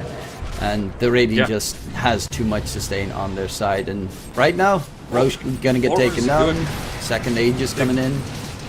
They're good if you use them to fight, but if you're just kind of sitting back and doing nothing and jungling and having 5 kills in 33 minutes, that's not really what you're wanting to use these auras for, you know? If that's the case, just go a Glimmer Cape if you're worried about yourself. Yeah, the auras are nice if you forever. plan to fight early, but that wasn't the case. And they kind of need, like, Gyrocopter, he throws out that flat cannon in the fight, no one takes damage. He's still going this, like, not BKB, not Blink Dagger build on jabs, and I'm not sure if I'm the biggest fan, you know? Like, the Octarine, sure, it's a great item for the Doom, but you need to use the spell that makes this hero what it is, you know? Like, literally just the reduction in healing is going to go such a long way towards being able to pick off literally any target. And that's In the river as well. kind of the issue here. They've thrown out, what, 1, maybe 2 Dooms this game? And just not being able to get the catch, as you mentioned. Even if his team gets a catch, you still don't manage to get the catch, which is problematic. Top lane, the puck gets caught, and that is a dead emo once more. Beyond godlike for FBZ. Yeah, next game, just ban out the Axe. Which is normally not a hero that you ban in this patch, considering a lot of teams don't even run it. But he's just too comfortable on it.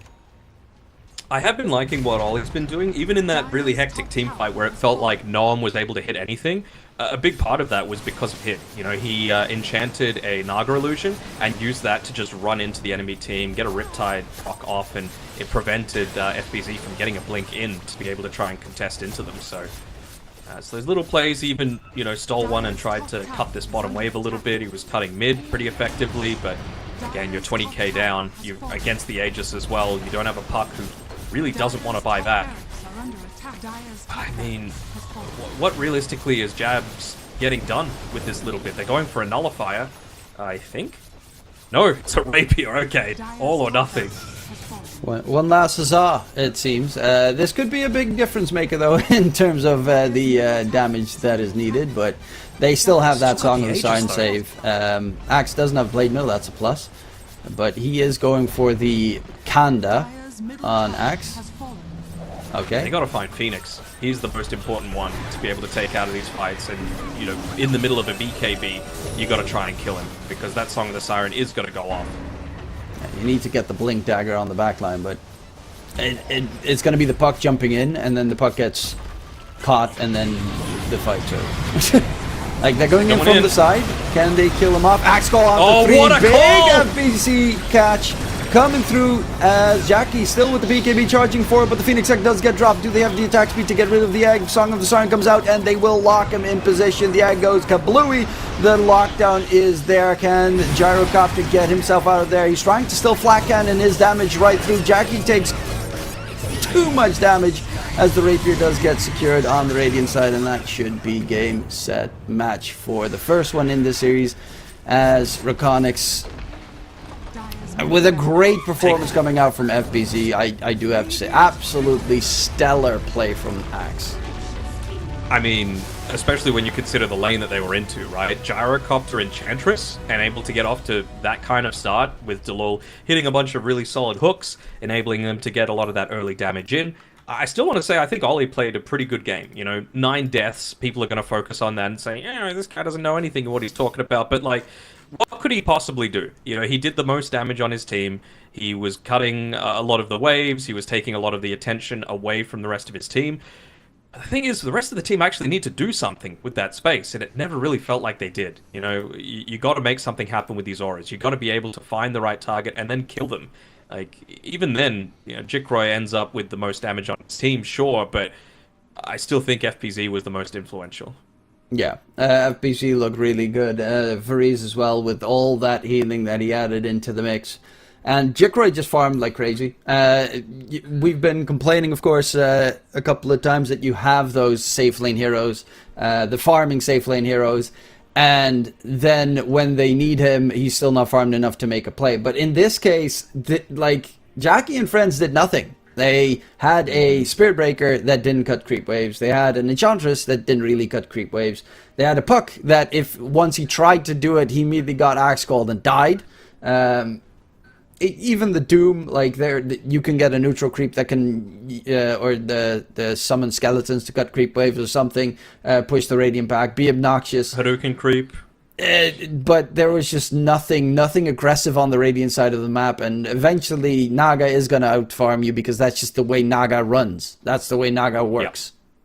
For sure. I'd like to, Mr. Observer, I'd like to have a quick look at the gold graph as well, or rather the player net worth, and just have a look at what Naga Siren does. Like, this massive spike in net worth up towards, once you get the Manta style plus, I think, Bloodthorn he had, and that was when Jikroy really felt like, okay, well, I can just kill anyone that I want across the map, and, you know, up until the point that he had secured at least the Orchid, he was 0-1-0, so involved in 0 kills, and then within, you know, a couple of minutes, he was all the way up to like 9 kill involvements. It's actually crazy work, and very nicely done for him. Yep, but of course that does conclude the first one in this series. REKONIX, they take the lead here.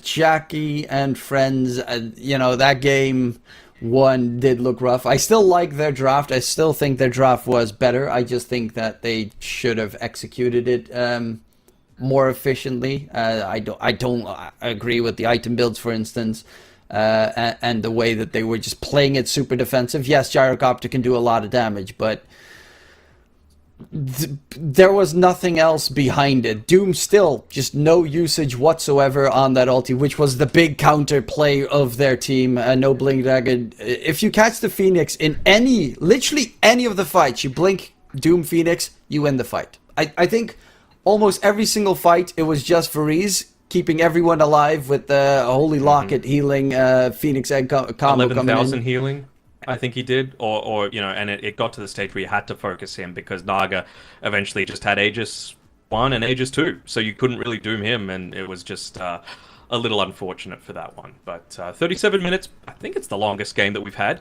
over the past couple of days, or at least it felt that way, with Jackky and friends always having that small chance to be able to come back into it. But at the end of the day, REKONIX takes game one. Yep. Big props to them in that regard. We're going to go towards a short little break. We'll be ready for game number 2 after the break.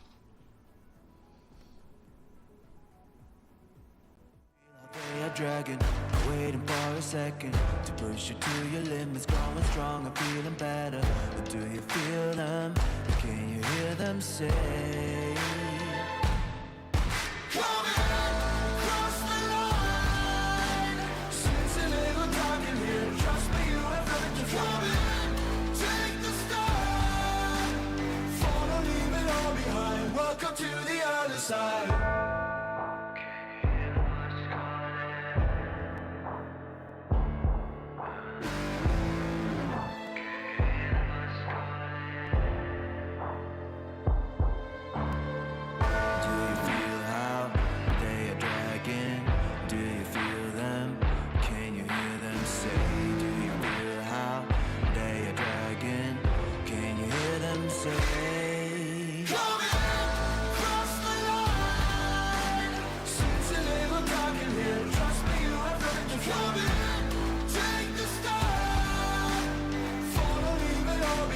Welcome to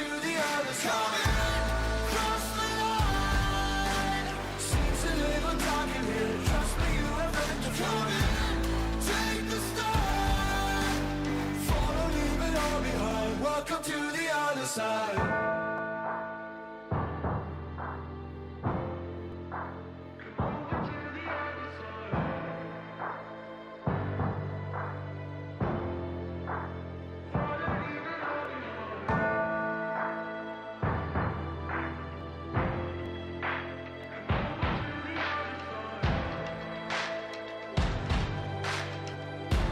Follow me. Come in, cross the line.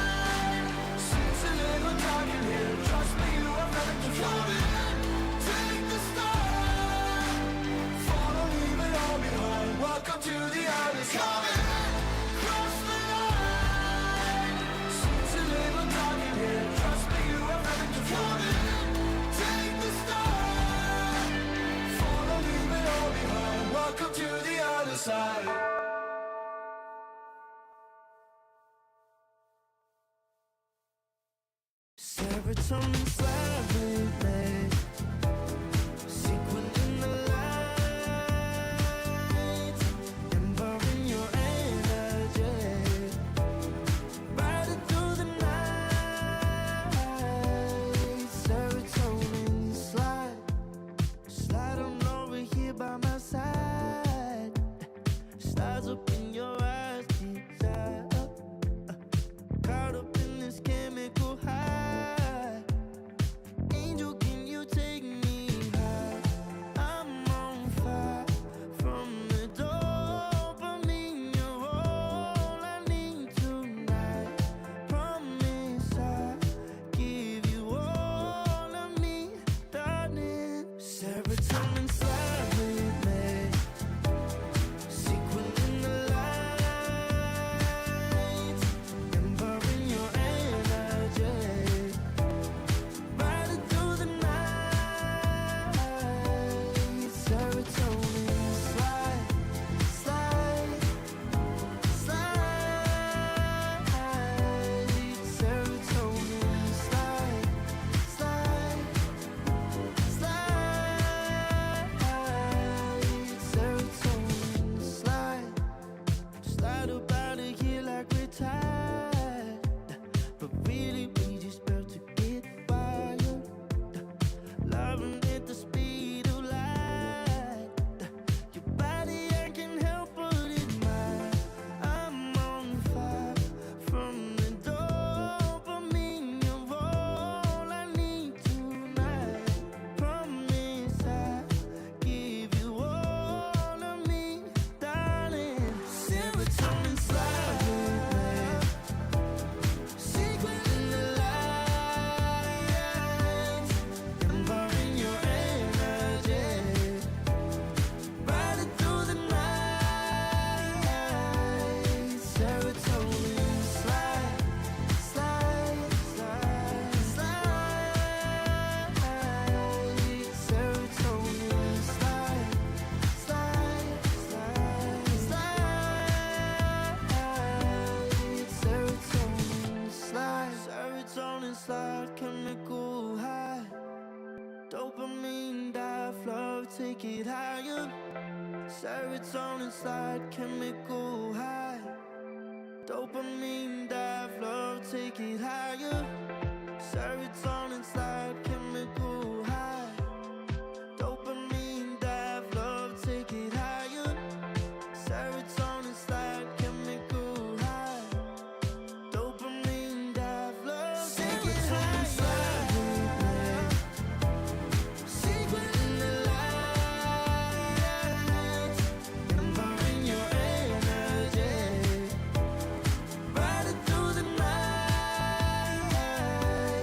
Serotonin slide, slide, slide, slide. Serotonin slide, slide, slide, slide.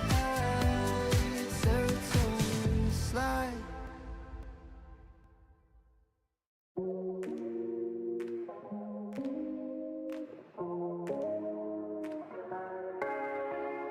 No way, I'll regret the first time with you. And baby, you make a moment every time I lay eyes on you. What do we care? Do we dare? Keeping this going. Let's live in the moment, yeah. How would you know? Keep this on the low. Between the two of us. Every time I try to find, Try to avoid it, but I was stuck. You turn up the heat when you back it up. try to stop the flame. Never discipline melts away. It isn't enough to wish for change. You either give in or pull away. We have the will to choose our fate. Whether it's wrong or right, I'm holding on for life. For the ride.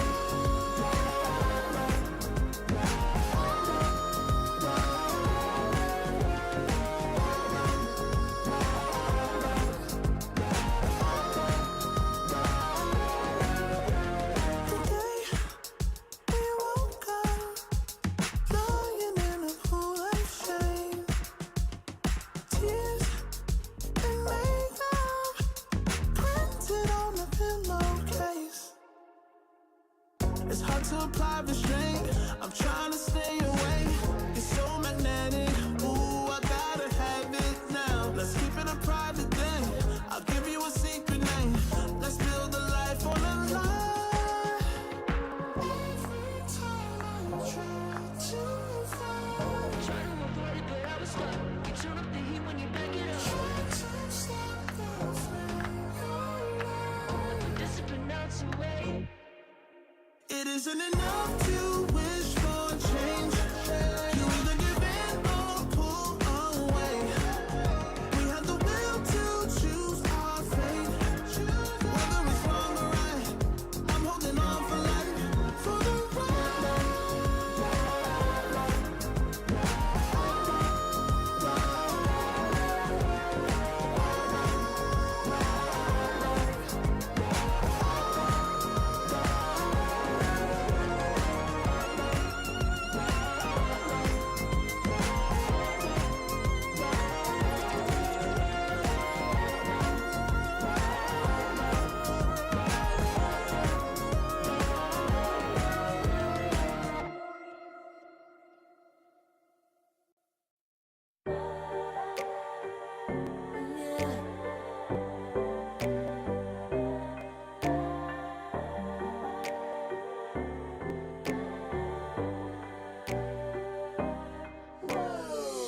talking my, I've been working all year getting by, looking for the high, taking all my time, breathing in new life, feeling fine, like I don't gotta be something society wants me to strive to be. Got my own energy, so magnetic in the spotlight, shaping my own world with my own mind. Don't talk about me unless you alright. You gon' see I'm finna real free, protecting my energy. Gotta protect my mind. I'm breathing in new life. It's time that I realize what feels good ain't always right. I making changes, I got me a new strut. No more settling, I'm running out of good luck. Never chasing, I attract, I'm busy going up. If you see me come correct, then keep it on the book. Get it how I live it, that's the motto, how it goes. No more reaching in it, distance, hit the lotto, I'm the one. Not denying myself anymore, I'm done with it. Sky is the limit, I'm living like widow. Energy, energy, energy, feeling free, feeling free. Energy, gotta protect my mind. I'm breathing in new life. It's time that I realize what feels good ain't always right. I'm feeling good, feeling free. Feeling good, feeling free. All I need is me and my new energy. Feeling good, feeling free. Feeling good, feeling free. All I need is me and my new energy. And my new energy. Feeling good, feeling free. Feeling good. Welcome back, ladies and gentlemen, as we are getting ourselves ready for the second of this series. It is REKONIX currently with the lead against Jackky and friends. As, I mean, REKONIX did play continuously how they played the entire day, and we've been watching them the entire time, and they look very promising to advance on here if Jackky and friends does not fix whatever went wrong in game number one. Absolutely, and I'm very happy that we get to see your lovely face again, DK, in the pre-game, in the pre-draft. But we're getting into the draft. Speaking of which, now, and you just got to show that it is the Clarity stream, not the Storm stream, where the real gamers are playing. Because REKONIX, they've been doing this all day, right? Like making their opponents look a little bit silly at stages. It really is all on the back of FBZ at the very beginning, right? It feels like every single time he joins in, he makes something big happen, or he just prevents the enemy team from going for one of these big objectives, or he gets a little bit more farm than he should, or he's just got the perfect hero for that last stage of the draft. So I'd be looking to specifically focus a lot more attention onto him if I'm Jackky and friends, whether that be just bringing Q over to his lane sooner. We'll have to wait and see if that's the avenue they go down, but we shall see. I think it's actually the same pick order as last time. They chose second pick on REKONIX this time around. One of the few teams to actually do that throughout these C qualifiers. Yeah, having that very last pick. I mean, we've seen in the previous series why, like the Dalul swapping over to Faceless Void, and then they get the FBZ Beastmaster as the last pick. Stuff like that is what they value, I think, a little bit more to get the counter plays potentially. And I like the fact that they have that incredible flexibility on the team that not every roster wields. Axe still in the pool. But so is Treant, so is Jakiro, so is Clink, so is Warlock, so is... not Storm Spirit, still first banned. What are they going to go for? I would just go for another Axe after that performance.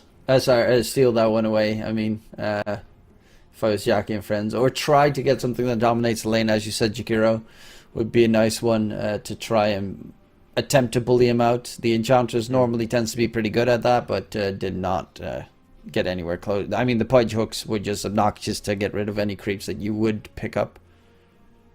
Dire team pick.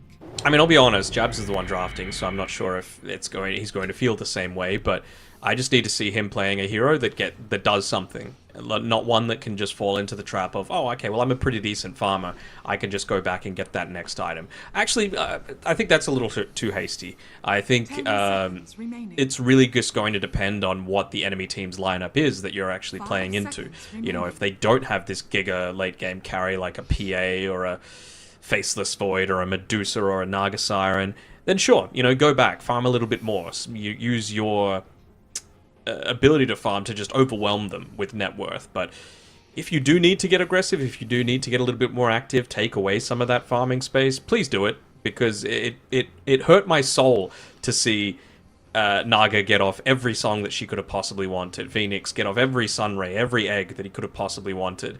And well, speaking of the Phoenix, they're going to take it away from Varese, and I think that is a very viable first pick. Yeah, they will go for the center on the other side, so egg gets dropped, you just stampede out of range of the egg. That's another way of handling it. Or you go back in, depending on what you have available to you, to maybe destroy the Phoenix egg, because did a single egg get destroyed last game? One, I think, got destroyed. Well, that's not ideal. I wonder what's going to happen with Puck here, because I think it'd be a really good matchup against the Centaur to have Puck prevents that Stampede escape, which, you know, you drop the egg, you just Stampede away, no harm. But I kind of feel like REKONIX might be trying to bait them into not banning it out so they can pick it up themselves. You know, against the Phoenix, it still is a really good hero. It's just that Emo was constantly getting counter-initiated onto by FPZ, by the Orchid from the Naga Siren in the last game. So I think it'd still be perfectly viable. They may just, if they went Puck, I wouldn't be surprised to see Jackky and friends go down the route of like a Mars or something like that, just to, again, act as that pseudo Dream Coil, I guess you could say. Still pairs together well with a Phoenix, and especially if you're into a Puck, then you've got that classic XXX combo, right? Your Scepter into Spear with Blink Dagger, BKB, Refresher. Yeah, no, I think that would be a nice pickup. That one is a bit of a surprise, the Mirana coming up. Haven't seen that one. Well, I've seen it once recently, but obviously it works really well if you have a good setup. Ember has been already taken care of, which is normally the most well-known setup for the mid-gank rotation, but if you get anything else with the stun control, Mirana can easily make those mid-ganks happen. But obviously with Centaur, Stomp, Arrow, easy setup. You have global invis that's always going to be forcing the enemy team to at least carry dusts on every single hero to try and circumvent it. So it is an okay hero. I do feel, I guess with the Guardian Greaves changes, it might be a little bit more valuable to get the Mirana these days, because it used to be too costly to get otherwise. Yeah, I think absolutely it is the thing that you're wanting to go for, and I wouldn't even fault them from going into something like an Ags after that, just because of how good Starstorm is these days. As soon as you hit level 20, it's just such a huge amount of damage, plus the blinding aspect of her facet, just to be able to deal double damage in there. You add that with the arrow providing starfalls across the path. It just feels incredibly solid. You can nuke creep waves with no issue. You're dealing 500 damage, some of them taking damage twice. It's crazy good scaling, which I really felt lacking previously.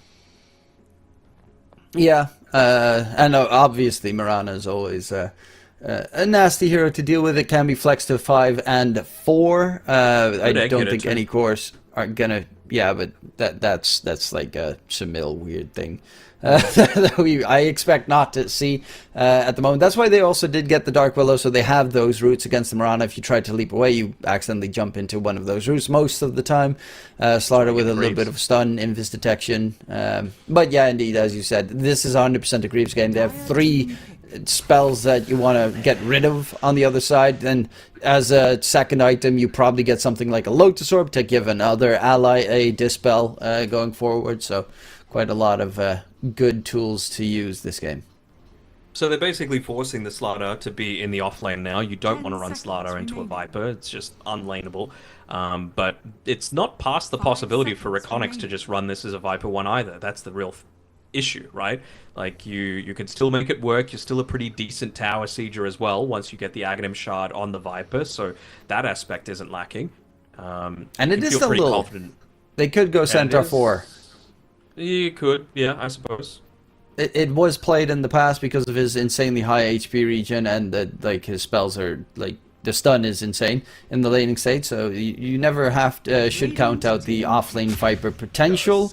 Now that is definitely going to be the case with the Tusk coming in. I think it's a Viper, I think. They're keeping this open. They've got the last pick overall, so they're just going to throw Viper wherever Slardar is. And looks like it's going to be offlane, so it's just a question of what do they feel is good against the Invoker. I think they probably need a tiny bit... do they need catch? I don't think Centaur is going to be going Blink Dagger really early on. I think it's like a really good game for Pipe, for example. I think it's almost a necessity. But can you rely on the Tusk to be able to make things happen? Can you rely on Mirana, who may now be forced to not go Greaves, and you might need to go an Atos to be able to set up for things like the Arrow? Yeah. They could just Ember, and then... Ember's banned. Oh, okay. I mean, the puck's still a thing. Still a pretty good thing. If they go that route, they do expect this to be a mid... It's very likely that it's more a mid-Viper against the Evoker, I would say, because they do have last pick on REKONIX. Obviously, they can flex however they need. It depends on what Jackky is going to pick up as their safe lane. Because if he goes like a super late game carry, then yeah, you're going to get a different carry instead of the Viper's safe lane. Unless you're looking to win the game very fast. But they do have a couple of annoying tools when it comes to high ground push, especially Evoker with his entire toolkit. It makes it very hard to push the high ground for REKONIX. Maybe something like a Dragon Knight could be coming for REKONIX. Just a way to be able to pick the speed up a little bit, not have too bad of a matchup into the Slardar, gives them that extra catch beyond, like, for your third item, I guess, the Blink Dagger. Yeah, I could see that. Not too bad scaling either on the DK. Yeah, DK is one of the stronger. It doesn't have too many counts, because also you got to think on, like, they have a Viper, they have a guaranteed break on REKONIX, they have a BKB Piercing Stone with the Tusk, so you also have to be careful of, you can't go a Jackky PA, because you get just destroyed by the Viper, and it's game over at that stage. So are you looking at, what, a TA potentially here, maybe? Because it does lane well against the Centaur. Dire team pick. Does. Okay, TB. That's also pretty solid, but has quite a lot of counters to it to be still picked up. PL springs to mind as #1 and is also a hero that has been gaining some traction in this patch. Pretty good PL game. Let's go, let's go. Ooh, forgot about that one. Okay. Because it's too new. Yeah, no, I like REKONIX's draft. I think the Terrorblade is a very nice one to get them to the late game position, or at least to extend the game, but I think the Kez is just too strong in that early mid game, and it puts you in, like, the diet. Slardar is just going to feel like a non-factor in my eyes again, which I'm afraid of. Yeah, he definitely needs boys to be able to play around with, but Invoker isn't, like... He had Emo Puck last game to be able to make plays with, and he didn't. And now he's got Emo Invoker. Not bad at all, don't get me wrong, but it's just so much harder for you to, you know, just walk into a lot of these team fights. Like, who's actually going to get caught out here by the Slardar before he has Blink Dagger? No one, really, right? Yeah. It is kind of guaranteed, at least, that he's going to get the Blink Dagger as his first item on the Slardar, which is a plus, so that they will have that initiation. And it looks like Emo is going to go for the Exort facet, so Cataclysm could be a potential tool. Not that it's the greatest against the Centaur, or in general, they don't really have the best lockdown. Yeah, they haven't really done anything to resolve that issue that I was talking about from the very first picks of the draft, right? You pop Supernova, just stampede and run away. Like, there really isn't anything stopping you from doing that outside of maybe the Brambles from the Willow, just to make it that you need to sidestep a little bit, but other than that, what's actually holding you into position? Yeah, that's just an easy 4-staff to fix it, or a Lotus Orb, something along those lines. You even have, on the other side, a Tusk with the Snowball save against the Cataclysm Wombo combo that they could throw out in worst case scenario. Whereas I've seen, like, yeah, most Invokers do go for Exort levels, but a lot of them go for the Wex facet with max level Exort in the laning stage because of and then Rush Tornado, because Tornado can easily cut creep waves very from the longest of ranges. For sure. Across a black sea of ignorance.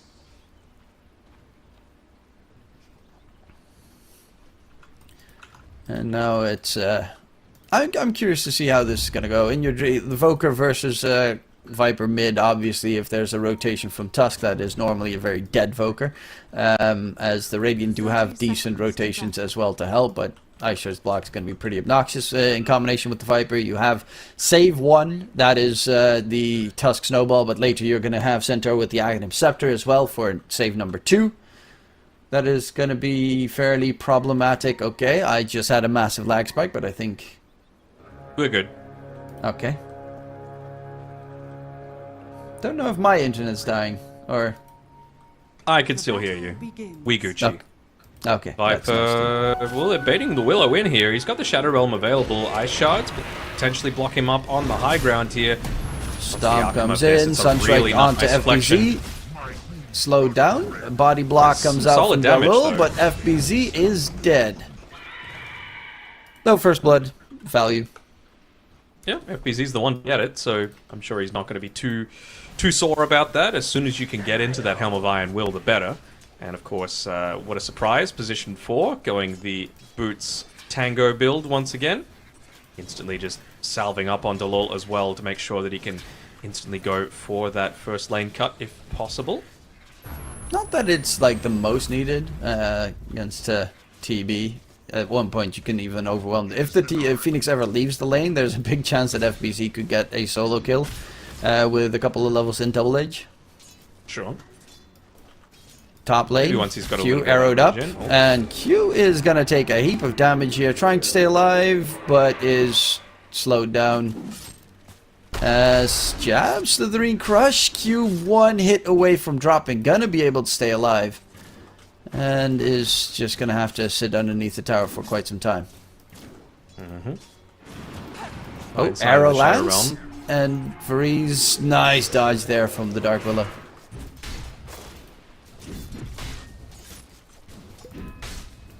She also had the Tango popped for a little bit there, so that time in the Shadow Realm really amped up the healing coming from it because of the Pixie Dust innate. Feels good, man.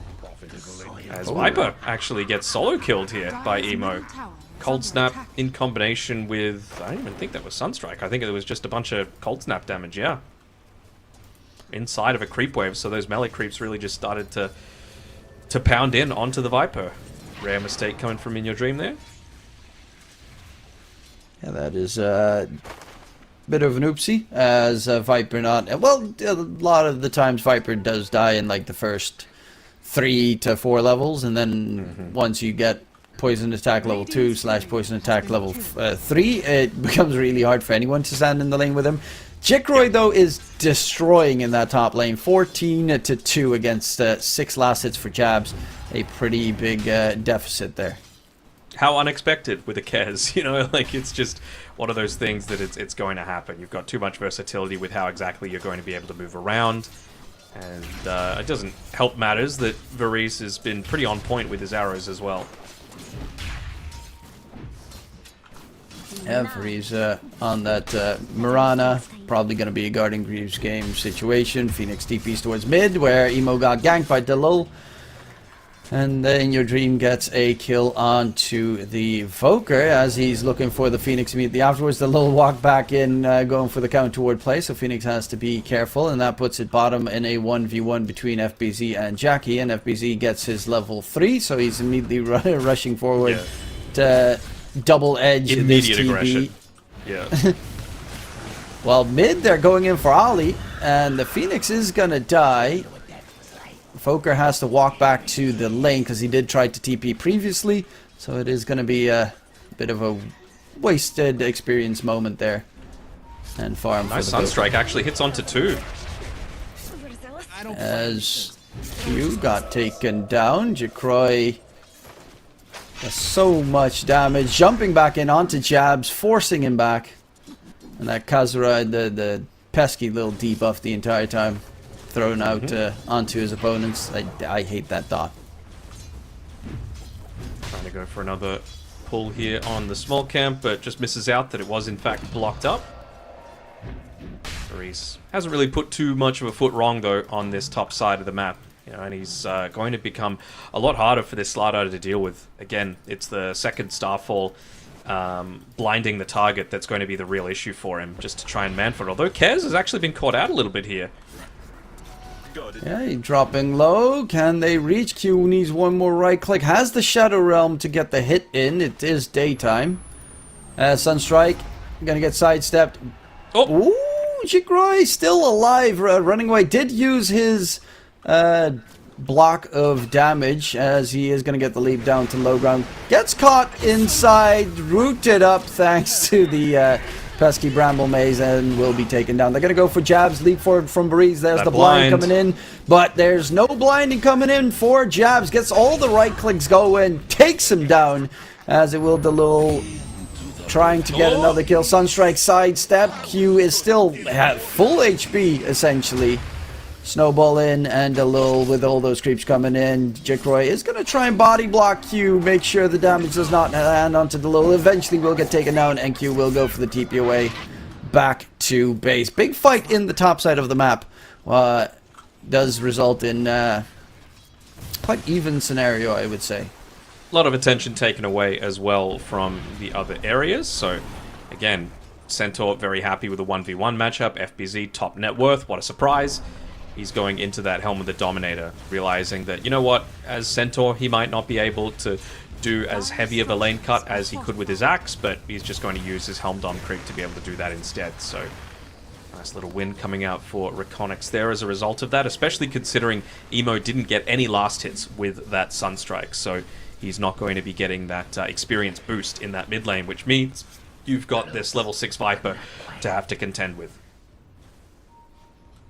Yeah, now Viper Strike Haste Rune, okay, gets denied, but the Phoenix got hit by the Haste Rune, by the Viper Strike, so it's an easy pickup there for In Your Dream, as the Viper gets quite a solid amount of farm. Probably going to go for the bots into Aghanim Scepter build, as most of Vipers go for. Just everyone's rotating around. I'm liking this much more active game. I think it was about 30 minutes into the game and we'd had about 8 kills total, I think, and we're 6.5 in. And we've already got 11 this time around, so both teams clearly wanting a brawl. very clear difference in attitude coming through from Dire's Jackky top and the tower boys is under this time attack. around. Radiant are scanning. Yeah, as FBZ is top net worth currently, has the Helm of the Dominator available as well, so he'll be able to use that to expedite his farm, but Jackky on the other side is also being left completely alone on the TB as he is chasing after FBZ. Jabs, though, is struggling in the top lane, which is to be expected Dire's against bottom the tower is under Kez. attack. Breeze as well has just picked up his level 4 off the back of that Shrine of Wisdom, nearly level 5 as well, and Mirana's one of those heroes that has such a big power spike any time that you're going to put a point into the Star Storm, particularly from level 1 to level 2 and level 2 to level 3. Like, it's doubling the damage and then, you know, 50% increase beyond that as they're looking to try and potentially make a play into the TB, but he's got Sunder available. Yeah, they don't really have the lockdown stun situation. Sunder gets thrown out onto Freeze, still has a leap available, waited a bit longer, one, but though. taken down. Sunstrike not even needed there, as it will be the TB just fine with only an Ollie TP needed, even though Q did join the fray. Like, of course, you want to be able to get away with killing the TB there if you can. But again, it's not the worst for REKONIX, right? Like, you've had the Sunder pops now, you've had the Metamorphosis pop. They're going very, very deep. They know they don't have a lot of these big abilities. Sunstrike does connect onto 2, the little drop in low. Jackky, no Sunder available, center Stampede, go back in your dream immediately hits the second target with the Dark Willow. Double Edge comes through, dive away from the Phoenix, as it will be the bots now being delivered to in your dream, but nice little That's what I double was kill talking for the about. Viper coming in. Right? Like, it's exactly what I was talking about. You've given up a support twice for a support and a core, and now damage being put into this tower. I guess Ollie's going to be able to soak up the XP, so it's not that bad. But it's just these sorts of things where, like, people are good enough in Dota these days that you can't get anything for, like, free, completely for free. So at least you find a favorable trade there on REKONIX by being like, you know what? Let's just force him to use his ultimate. Let's force him to use the Metamorphosis to get kills onto us, and then just go immediately again. Now, they didn't use any TPs to be able to make that previous gank, which meant that they were able to just instantly get back out there when the real target in the TP was much more vulnerable. And he did get take top lane. They did get the catch onto Jikroy this time around, as they are keeping this game fairly close. Jikroy, considering his laning stage, actually significantly lower on the net worth chart, as would have been expected, but of course with the Battle Furies things would change quickly. Emo's going to get hit by the arrow from behind, and Nice the Viper combos. Strike is there. Easy kill coming in. The Phoenix with the dive immediately hit by the Lul. Nice snowball charge as the Lul is ticking down to the dots. Ollie taken out, and the Not Lul enough. survives in the end, though. In your dream, not going to be so lucky it seems. Ice Shards is not going to be perfect. Up the high ground, taken down. Double kill Get for the Q. triple. And is looking for Varize next. Mirana ulti used, trying to invis it up. He does have a sentry ward, but no spells left to chase him down. He'll get the obs as well as a result of that. Might yoink away this wisdom potentially. Nice little dodge there. Oh, Sunstrike. Oh, Nice move Nice. there from Varize. been really impressed by him all throughout these qualifiers as well. Just playing different types of heroes, always creating a ton of space for Jikroy. Certainly one to watch for that next phase of C players. He's been around for a while, whether it was on Army Geniuses or various other squads. I always loved him in back in the day. I think it was like TNC Tigers or something. Radiant's bottom tower has fallen. As Varize. Sorry, I had Varize in my mind. Varize was on TNC Tigers. That's where I know him from. Yep. Jikroy, not really too familiar with it. Well, he has performed really well, so I've been familiar with that game at the very least, but pretty impressive safe laner so far. I mean, last game as well on that Naga Siren. Very deadly to deal with. FBZ, he's got himself a Vanguard, is going to go for a Lotus Orb, where we did mention how good of it, especially now that they add TB as well. They had Lotus Orb counters every hero essentially in one way or another from the Radiant team. Absolutely. You know, even just being able to, not even just, well, I'd say it's pretty rare that you're going to use a Cold Snap into a Lotus Orb and just ruin your life as an Invoker, but certainly a way to just remove it and make that Stampede so much more valuable when you are trying to go for those escapes. Radiant's bottom tower is under attack. And Tusk still quite a long way away from his Blink Dagger. Q, same story, going for the Blink Dagger as well. Ollie, wondering if he's going to go about the same build as Freeze this last game with like the massive amounts of healing.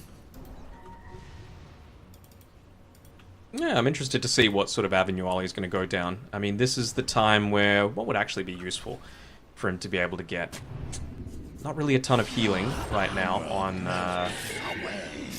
REKONIX's side. So it doesn't need to go like necessarily the Vessel game, you know?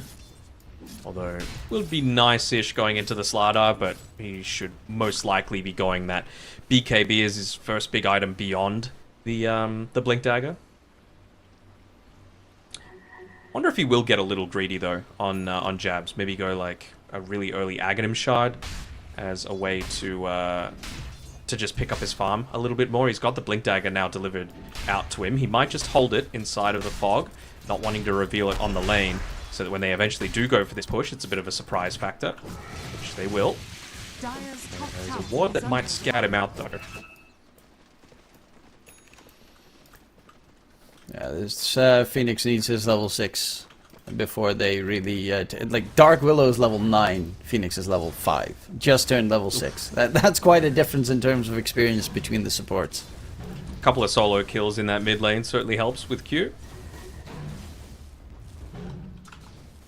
And yeah, in your dream, going for the Freeze. Aghanim Scepter. Are they going to get the He's in catch? trouble. Yes, Sunstrike is there. Freeze will get taken down as Jackroy is clearing up a nice Ancient stack topside. Has the Battle Fury done as well on the Kez, so that should increase his farming speed quite a lot. Jackky even rotating in to make sure that the tier 1 tower top will be secured, but Jackroy doesn't want to I see him. have any fights just yet. Jabs has the Blink Dagger available and should be able to reach Jackroy as he's going to get jumped. Sunstrike comes out, is going to connect. Jackroy bashed up, taken down.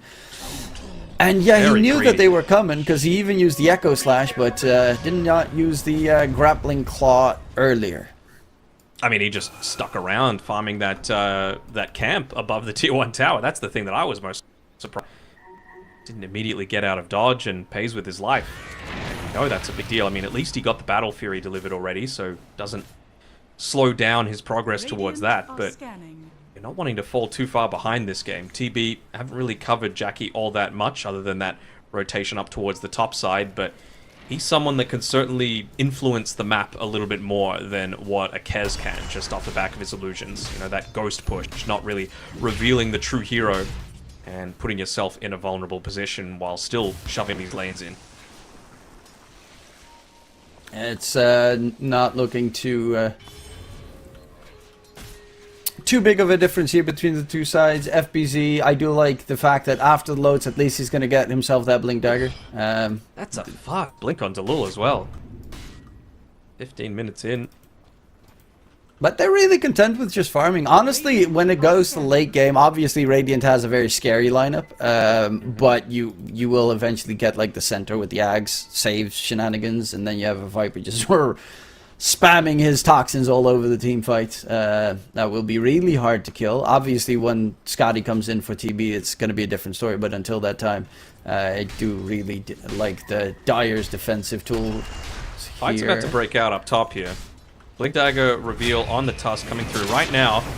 Viper strike. Quick reactions though by Ollie. Trying to run away. Cataclysm comes out as the dive in onto Varese throws out some right clicks here. Get rid of the Phoenix Egg, one more hit from In Your Dream, but they will lose 2 in the process. Jackroy is invised up, looking for a fight. They are going to get FBZ jumping right out. Catch onto the Slaughter, is trying to run away, but Jabs is finally going to fall. A pretty expensive engagement from both sides, and also the Aghanim Scepter Cataclysm reveal there from Emo is going to put a little bit of fear in towards the Dire side. Q going for the solo kill attempt onto Jackroy. Not sure he's going to be too successful with that, even just popping the Raven's Veil to continue the chase, potentially catch someone out that feels overly confident, but that won't be the case. Went for a really early purchase of the Demon Zeal as well on Jackky, so delays his Manta style a little bit, but of course the earlier you get it, the less reliant you are on the Metamorphosis to just really have that impact across the map. As well, speaking of map impact, FBZ still topping the net worth. That Stampede really effective in the previous engagement to get the follow-up chase in onto Jabs. And I mean, he's got 2.6k health. He is a scary beast for sure. They find another catch. Jabs is so incredibly fast in the river. Do they have the lockdown? It's looking unlikely. FBZ doesn't have a blink yet. And a Ravage was thrown out there coming through from the creep. So it's not going to be gifted to them at all. But they are going to look for the tier 1 tower mid to at least get something in response. Jackroy. There is a Voker heading his direction topside, and if they get the route in, yeah, no, he easily jukes his way right through. Radiant structures are fortified. Gets away, but forced to pop the Raven's Veil, I suppose. No farm, no foul though. Much rather attention go towards him without a kill resulting from it. Leaves the map super open for the rest of his team, and I mean, this is the period where they really don't want to fight into the REKONIX lineup. You know, they've got the Aghanim Scepter on the Viper. They're not quite ready on the Terrorblade yet. You almost have the Solar Crest on the Phoenix. And I would imagine that Slardar is really going to be wanting that BKB before he commits heavily into the center of a lot of these engagements, because they have a good amount of control. Stuns on stuns on stuns. Yeah, the BKBs are going to be pretty impactful here. Bottom lane, Jackky. Yeah, they want to go in. FBZ, Center Stampede, does have the Lotus, gets himself out of there. Easy peasy lemon squeezy, throws in the stomp in response, and now with the center creep on top, nice Q is out of position here, is going to get jumped in and should drop in response, as there is Varize joining in from the side. You have the Voker from rotating through as well. In Your Dream throws out his Viper Strike, trying to disengage. They will find the lull in the meantime. FBZ lifted up in a position here. Is fairly tanky still to try and find him, but Jabs is looking for the back line here with the rotation. Really wants In Your Dream as a cherry on top with that tier 1 tower. Still though, it's a 1-for-1. Yes, they do take the tier 1 tower, but that was without Kez altogether. That was without Mirana altogether. Just a missed arrow involved in all of that. So, you know, still the fact that they were able to come out of that relatively unscathed on REKONIX is a big plus for them. Yeah, not too bad so far. 3k net worth lead as well. They have Jackroy top net worth. Manta style is done on the Kez so that he has more ways of getting out of harm's way. He's going to go for the butterfly, which forces an MKB on the TB. Definitely doesn't want that for the TB. I really feel like they're going to be going for this this Tormentor here on REKONIX. They know there's no Metamorphosis. That's the biggest thing that they're concerned about, that overwhelming, consistent damage. Although Jackroy's kind of been spotted out. Yeah, walking up. Got good vision though in the lane. Next to Jabs he goes. Jabs got the shard, so he gets Slithering Crush vision. Snowball dodge. In onto the Voker. There's going to be the Invis detection as well. Viper Strike comes out. The Voker is throwing out the meatball. He needs to get any spell he can, but they find a double kill for Jackroy. Make that 3 for the Dire side, and they're going to get themselves a Tormentor. Jabs is nearby. Might be able to go for a sneaky little... Nah, surely not. I mean, you just saw there, Jackky TP'd towards the end of that, but he still doesn't have that Metamorphosis available, so really good recognition by REKONIX of the cooldowns that were available to Jackky and the boys at the time. And I mean, I just need to highlight that again. FBZ with the absolute perfect timing on that hoof stomp, catches Ollie mid Icarus dive as well, alongside, I want to say, the Invoker, just for that double stomp into the big damage coming through from Jackroy. So really, really nice team fight coming through. And what was a 1k net worth lead just a couple of minutes ago is now 7k. That's a really crazy scaling that we've got coming through. Yeah, that is going pretty quickly, especially if you add in the free shards coming into play. Tusk gets that one, so the Mirana one would be sad. The Tusk's one is really good, the extra range, and of course the fact that you can just use it to easily kill off a creep wave. And yeah, I'm loving what they're throwing out right now. Jackky is going to go for a Daedalus, so just straight up damage. but Jackroy's butterfly is not going to take too long until it has been secured. Not sure how I feel about the Solar Crest coming out for Varish next. He has enough to be able to afford the Guardian Greaves for himself if he really wanted to. And I feel like that would be just super useful to not have to use a potential Lotus Orb on just a support, not to get baited into that, even if it was the absolute perfect usage, because they've got multiple forms of counter initiation coming through on Jackky and the boys. Yeah, they have plenty of tools, plenty of saves on REKONIX. But yeah, indeed, you need either a Force Staff or a Guardian Greaves on the Mirana. They already do have one Lotus. Arrow is going to fly out onto the Dark Willow, stuns him up, takes a lot of damage in the process. The heal attempt there, but Delil finds him with the dot from his shard. As even Centaur now has that Crimson Guard, so a lot of defensive tools coming out on the Dire side. Bottom tower is under attack. Yes, indeed. Seems like what they're going to be going for. No Sunray either Even available the Dark to Troll them. Summoner. All Yeah, them even the Dark skellies. Troll Summoner. Emo could choose to pop the Sunstrike into the pit if they really were wanting to. I mean, not too many better opportunities. But again, this is another one of those instances where I would... Oh, steal? Nearly. Would have loved for them to have some form of control, you know? Like, the Slaughter, sure, it's nice, but imagine how different this game might have been if there was a Mars, you know? Just to provide that enclosed area for the Cataclysm to truly get to work, to, you know, put Terrorize, get people pumping into the Emo. walls. Emo. They do get hit by the slow, but the dust was too far away, and FBC takes a lot of damage. Has that Lotus. Is under attack. So has the Crimson And- Guard as well, if they really need it. Are fortified. Yeah, going for the Shivas next, knowing that they do have magic damage on the Radiant side, but most of it is going to be... I mean, the only one that really have magic damage is a little bit the Voker and the Radiant supports, whereas most of the damage will come out from the TB, so Shiva's Guard, healing reduction against the Phoenix is also going to be very important with that. Just trying to act as a bit of a bait here, trying to get them to commit in onto Delul, commit a little bit too deep, and Jackky suddenly... He's right in the mix to things. As He's got Sunder available. Gets the cost, but the Lotus, Lotus. Orb spell reflect is there. They get the kill momentarily. Actually, Jackky running fast, but they have Blink Daggers and other tools as they find two big kills. And even on the side, there is going to be Jackroy controlled up, tries to get rid of the Phoenix Egg, has solid attack speed, tried to dodge the stun in the meantime. Is still chasing for more with that Aegis. Doesn't really have much to fear here. But a good TP from Ollie to get him out of harm's way will keep the Radiant, well, keep Ollie at least alive for a little bit longer, but there is no egg, and yeah, it's another situation where you have a Slardar, but does he do anything? No. No egg, no TB, no Slardar, no real defense for this tier 2 tower. Plus, you've still got the egg, the Aegis for the next 3.5 minutes, and off the back of that, does Kez have some goodies coming out to him soon? I feel like he'd be pretty damn close to that butterfly as well. Yeah, it should be, I think. I mean, obviously we can't check right now, but I think it should be done-ish. Let's see, career. Yeah, he has the Claymore there. Yeah, sure. Just needs the talisman. Voker. Did he go for Handamitis after the Ags? Think so. Yeah. I mean, back in the day, the Handamitis, the biggest, obviously, the big thing about for Voker is the fact that he gets a lot of attack speed, which is not, you know, he actually values that if you're Exort Voker.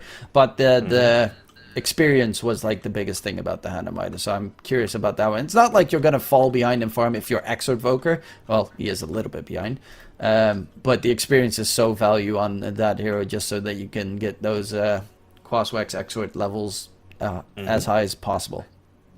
Yeah, for sure. The Exort maxed out though, so Cataclysm not going to get really any stronger up to this point. I guess, Maybe you know, you once can he hits still level get the shard 15. for the added Forge Spirits, but he needs the Gleipnir extra. There's just too little control to make it happen with the Lotus Orbs, the Snowball saves, the even they have leaps. They have the Viper with the Nether, nosedive to get out of harm's way as well. So it's kind of a bad Cataclysm game. Middle tower is under attack. Yeah. That's why I was a little puzzled by it. Like, what is actually going to hold them into position to enable you to get this off? You don't have that area control. It would need to literally be pre-casting Cataclysm when they see the entire team, and then Jabs comes in and Blink crushes as they're all kind of still standing in place for it to actually hit. And I'm stretching it to try and get a positive situation for it. 0.8 second AoE stun on Slaughter. That's like, if you had a Centaur, sure, because that's a 2.2 second stun. Or you have the Tusk, or you have the Mirana. Literally, if you have any of the those three on the Radiant side, I can see it. But yeah,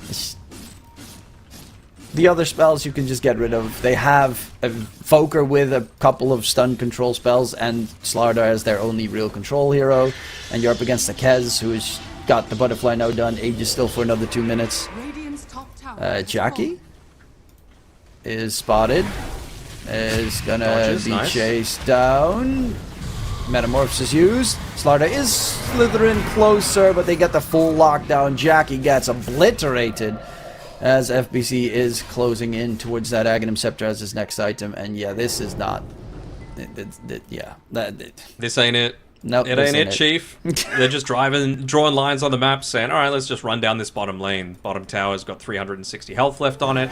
They've got no other outer towers left for us to claim. They're trying to potentially find another quick pick off in the mid lane, maybe assuming that that's where they're going to be farming and pick someone off in the meantime, especially considering they just saw Q walk up onto that high ground.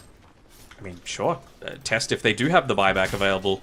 You really can't afford to use it on TB at this point. He needs that butter for himself, but he's still 2 full components away. Yeah, it's gonna take... I mean, even at that point, he just kind of got blown up by everything else. Even just the Viper's dot damage is obnoxious to deal with. He doesn't have the HP pool behind it. Yeah, he's not going to die, especially not with the Crimson Guard on the dire side behind it. And with the Ags getting closer for Centaur. As Jackroy still has the age for another 40 seconds. The burn from Phoenix still hurts though. Max level Sun Ray, percentage-based damage. And has the shard available in case a big fight breaks out. No heal reduction on Jackky and friends as well, right? We mentioned that there's no vessel buyer, and a bit odd when you've got and an Invoker, 2 heroes that can really make the most of that, of course, but just for the extra control that you're going to get through putting more points into the Cold Snap, but still, it's really just showing the effectiveness of having not just the Guardian Greaves now on Varish, so he's got that self-dispel, but he's also just got a Vlad's, and I mean, they're dealing so much damage in a lot of these gets that you're going to get a good amount of value out of that Vlad's. The Yaras on the Radiant side, that's also the problem with Slaughter. You just don't have them. They're non-existent. And you need them, especially against the Viper. So much trickling AoE dot damage will be in those engagements. Terrorblade needs some defensive tools on his team at least. Like, you got the Phoenix with the Solar Crest, which is nice, but Dark Willow went for the Blink Dagger because Dark Willow had a pretty good game, so had a decent timing on that Blink Dagger, but afterwards has not been able to make much use out of it. Tried to go for some solo kills, but if they don't get caught, they can just, like, ignore the Dark Willow for the most part, and right now you're getting to a point of... They see Jackroy, but he's got BKB, he's got every Butterfly, all of his abilities still available. You can't kill him in one Slithering Crush, and he is on the other, like, even Slardar is nowhere nearby. Still seems like they're keen to finish up this Eternal Shroud for In Your Dream. Buys a couple of the, so it doesn't have buyback in the worst case scenario. Obviously feeling like they don't really need the Aghanim Shard for him. I would love for him to be able to be picking that one up next, but I guess with Kez sitting up on the fence, they don't really feel all that vulnerable. Yeah, Kez's building push is actually kind of insane with that attack speed, with the changes that they added to the hero. Okay, Sunray does quite a lot of damage onto FBZ here. Most of it being healed up. I mean, that's really the only percentage damage that they have, right? It's just the Sunray, so much of this game is on Ollie. Luckily for him, he does have the Aghanim Shard, he does have his level 2 ultimate as well. So has the ability to, you know, make plays and have a board. What's Jacky's farm looking like? He still needs 600 gold here, so I mean, they're looking to try and walk out kind of in his general direction, force a fight back towards the REKONIX side of the map, so that he can get involved without having to, you know, commit Radiant are scanning. a TP all the way back to base. But eventually he's going to join because that mid lane pushing in made it become a little bit too obvious. FZ's Helm of the Dominator just being annoying as usual, influencing his lanes. Tormentor's up in 5 seconds. Radiant knows it. They were smoked up in the area, potentially thinking about going there, but I mean, they blow it up very quickly. It is already gone. Tormentor, free shard for Varese. And yeah, that a smoke gank that essentially got you 2 camps in the triangle is all they managed to get out of that one for Jackky and friends. Look, it got him his butterfly and might even get a Chrysalis for Jackky. It's something. And Jackroy's got They'll take MKB in anything. 2K. Okay. It's still something. At least you got the base attack time reduction on Butterfly, so that's kind of nice. Or attack speed percentage, whatever it is. Just strangling them in right now. Like, they don't really need to go up onto the high ground. They're waiting for a mistake to come out from Jackky and friends. But, I mean, when you can just stick Jackroy up onto the front lines when you've got that... Jump in, Tornado, BKB got the workhorse to save him if they need it. The runaway coming through. Jabs' BKB is about to end. Cataclysm comes flying out. A decent amount of damage, but Emo gets blown to smithereens. Jackroy with the BKB, just going to walk it off. Phoenix Egg was used as well, so no Cataclysm, no Phoenix Egg. The Metamorphosis, they could just wait out the meta and then get a set of racks for free. Emo just sending his Forge Spirits mid. They get a tier 2 tower off the back of that, I guess. Win, you know, they didn't actually lose a tower, but it's just a matter of time, right? Off the back of this, they know that there's no Metamorphosis available, so they can just go in, quickly take next Roshan, have the Roshan's banner available for themselves. And it's just gone from...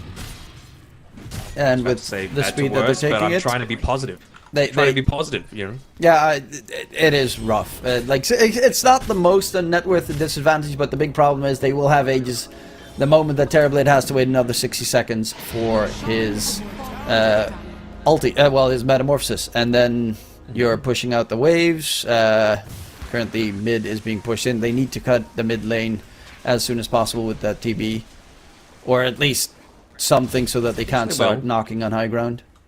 Nicely done. Yeah, they're there. just bodyguarding the bottom lane at this point on Varish.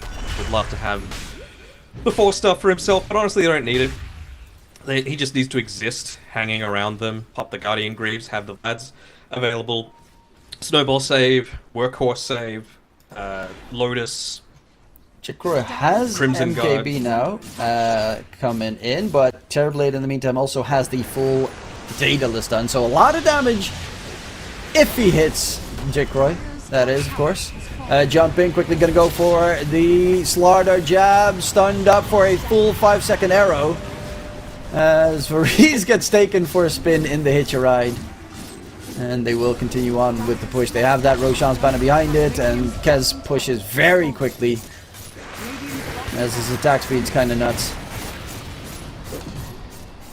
Arrow flies out. The creeps Easy doing sidestep. A-okay. They got to find the right jump. Yeah. It's got to not be Kez, basically. He's got everything at his disposal. Someone else needs to die. Yeah, FBZ going for the backline, wants to get rid of the Phoenix. They're going to get the Wolves punch in. Ollie is dead, nobody available. Center Stampede chasing deeper. They're going to go for Jackky, who does have the Sunder. He's looking for a target. In Your Dream gave it to him, as it will be most likely that Aegis pop. Cataclysm flies out. A bit of tickle damage. It caught In Your Dream on the till, and Jackroy pops the BKB, goes back in onto Jackky. No Sunder this time around. They're going to snowball chasing down. Emo's dropping low, and the damage has been dealt, as they will have an Emo buyback available and should be able to at least not get taken out of the game just yet, but it is getting pretty They got to wait for this rough. Phoenix. You cannot fight without Phoenix. Radiant structures are fortified. So much of just area denial. I mean, the fact that they don't have BKBs is a pretty big deal, so I'm wanting to see him go right on into the center of things, force them to kind of clump in to take out the egg, and then use that for the crush follow-up. buyback hasn't really been used for anything, just slowly trying to push them away. But again, they can't do these little pokes and prods. You've got to fully commit to a lot of these engagements because they've got so many saves. Yeah, they've got the Centaur being absolutely huge. Also has a pipe now on FBZ because that was the only thing that they were really lacking. The magic damage output from the Phoenix Sunray was pretty painful. Jabs is done for, has BKB in 5 seconds, dead. but there's no chance out. No buyback because that is indeed a fairly huge issue. He bought back here. in the previous fight. Yeah. Yeah. And I mean, they'll have the Terrorblade now, but who's your initiation? No meta You for just lost it. 15. So also still doesn't have the tool there as Jackky. Oh, the Manta dodge. Cataclysm, but Dalil tries to go for the snowball save, goes in aggressively. Dalil has a BKB on the Tusk in the meantime. Walking back, they really want to secure those megas. Metamorphosis was used by the TB. They can just wait it out. You don't need to fight it. Jackky doesn't want to. Wall response comes out and they nuke him completely. That it should be G to the G emo. Gonna be a dieback as well. Shut it down. And a dominant performance coming out here as they do manage to take this series. And honestly, not too much more effort than they did the previous 2 series on REKONIX. No, definitely not. I feel like the difference between, you know, Jackky and friends to these other teams is that they probably knew how to play the map a little bit better. You know, they constantly got something in exchange for all of the REKONIX movements, but it just wasn't enough. You know, they weren't able to get the big objectives. They weren't able to find the big pickoffs. And please, no more Slaughter. I really can't see it have this sort of impact another time. Lowest damage in the game, lowest kill involvements in the game, second lowest, only behind, ahead of Jackky. And that's really not what you're wanting out of a Terrorblade, a hero that you had last pick of the entire draft in terms of, like, defining what they're actually going to be able to do to you. And I just feel like they weren't able to get as aggressive as they were wanting against 2 melee heroes with a Phoenix as well. Yeah, no, I definitely concur. I think what came out of Jackky in this series was too little, but it's also Jabs. It's just, I mean, game 1, obviously, you know, not gonna... most of game 1 came on to Jabs. Like, it was the biggest mistake not being able to get the catch onto the Phoenix. Game 2, Jackky, just no impact coming out from the TB either. Yeah, REKONIX, they played really well. Like, obviously hammering a little bit on Jackky and friends on their mistakes, but REKONIX played so incredibly well. FBZ is such a dangerous player. Every single game I see that man play, he is just carrying hard. Dalil on the Tusk has been absolutely impeccable. Vree's one of the better Pulse 5s in the region as well. Jackky is so impressive with his farming speed, and In Your Dream has... yeah, he dies first in the lane most of the time, but then asks Dalil to quickly make a rotation and then dominates the rest of the laning stage. So great job coming out from REKONIX, but that was 3 best of 3s ending in 2-0 for REKONIX, and they will now have a little bit of a break as tomorrow will be the last day for the Southeast Asian closed qualifiers. Unfortunately, Danog, that does conclude it for you and me. That's all right. We had a great time covering some great dotes, and I'm keen to see if they're able to keep this momentum going. I'm sure if they had it up to them, they'd be like, look, let's keep it rolling. The momentum is in our favor at the moment. Tomorrow, the first match is going to be against the loser of the game that is still at the moment going on the other stream. That's ESL_Dota 2 Storm. Which is the upper bracket match between Playtime, full Filipino stack, and Execration, another full Filipino stack. So we'll see who wins the Rambulan. At the moment, it's looking like it could potentially be going to a third game. So make sure you tune in over there to be able to see the remainder of that. Thank you for sticking around when it was just my face on the screen and now when I'm lagging on my camera as well. But it's been an absolute pleasure. I'll give it to you, DK, to send us off. Thank you very much, everyone, production, the viewers at home, and thank you very much, Danog, for joining me. It's been a while, and again, a pleasure to cast these matches with you. Thank you very much, Southeast Asia, for giving us a great show, but that concludes it for us here on the Clarity channel. My name was DK Truman. I was joined by the wonderful Danog, and in case we don't see you, good afternoon, good evening, and good night.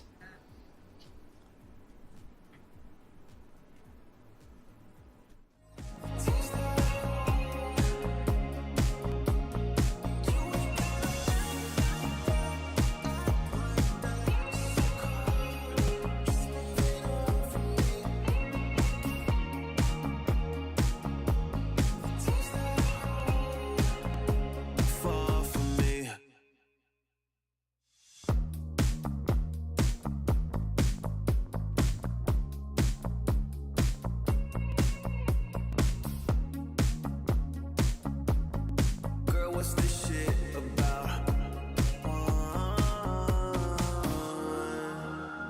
You told me I was different than them. Now you got yourself another man. I hate to see you out with him.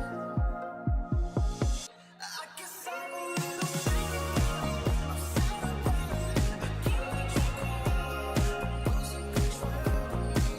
But when I'm sad about it, I'm sad about it. Taste that. You ain't gotta act like that.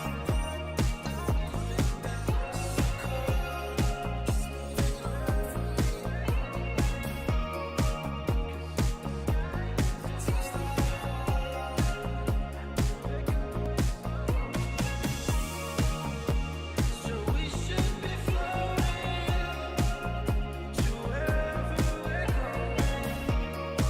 'Cause if the sky is in motion, then we're going slow motion. So we should be floating to wherever we're going.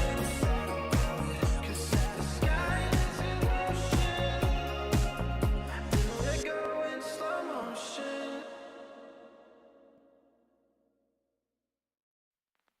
I pack my suitcase, headed out the door. I keep my shoes laced. 2,000 miles away from home. A couple dollars in my pocket, never stopped the boy before.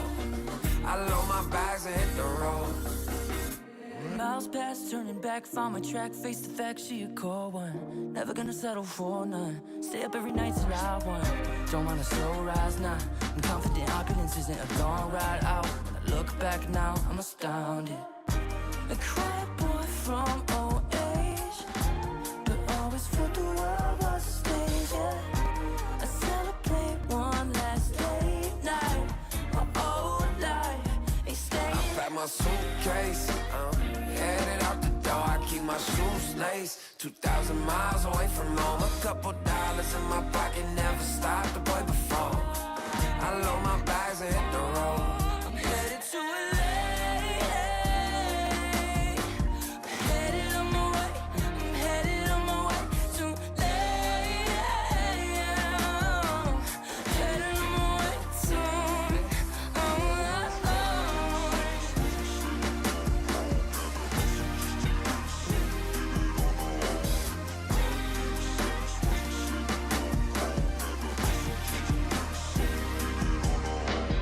Couple thousand miles, throw it on the dash. Shit, the 10,000 hours, can't let them pass. Yeah, well, I was putting time in, you was pulled up wildin'. You always had shit to say, now when I see you, it's silence. Thought I'd have a Grammy by 25. Commas after commas next to dollar sign, yeah. Had to remind myself why I'm living this life. Look at all the late nights, it'll all come in due time, yeah. Made for the fight, for the pain and the climb. Tied to the life I chose. Stay through the night, another day, not a dime. Race against time. Yeah.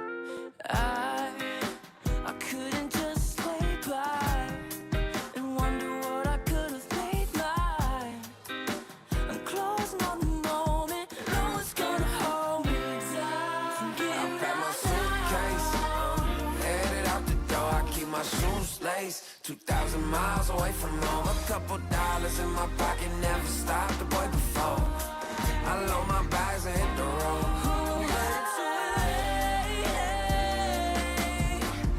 Headed on my way, I'm headed on my way to headed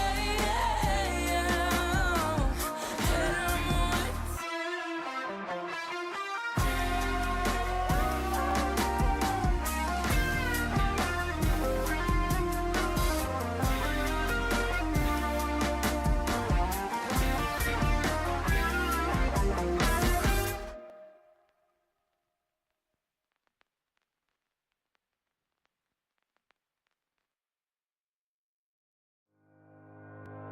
Think about it every night when I close my eyes. You're on my mind. I try to quit a million times, but it takes me high. Like you're so divine. You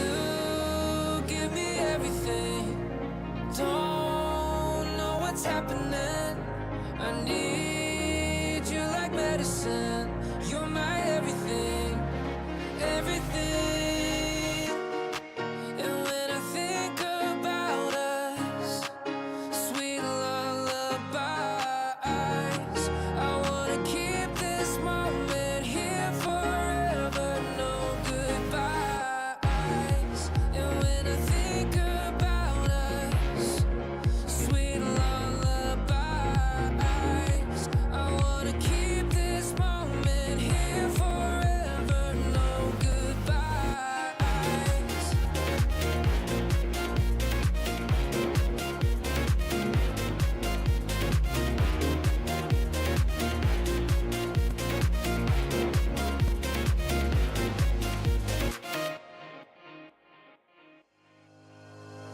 Think about it every night when I close my eyes. You're on my mind. I try to quit a million times, but it takes me high. Like you're so divine. You give me everything. Don't know what's happening. I need you like medicine. You're my everything, everything. And when I think about us, sweet lullabies, I wanna keep this moment here forever. No goodbyes. And when I think about us, sweet lullabies, I wanna keep this moment here forever. No goodbyes.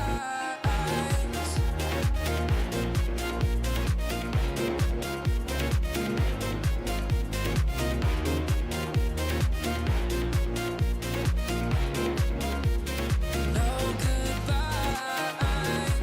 And when I think about us, sweet lullabies, I wanna keep this moment here forever. No goodbyes.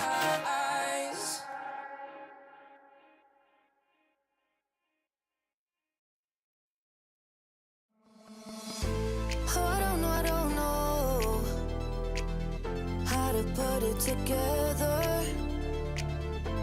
Ever since I found you, my life just got better. Better than this, better than that, better than anything I ever had. Better than this, better than that, better than anything I ever had.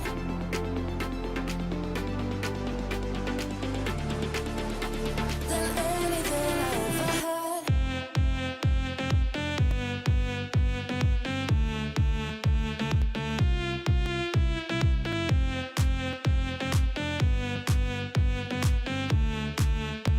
Than anything I ever had.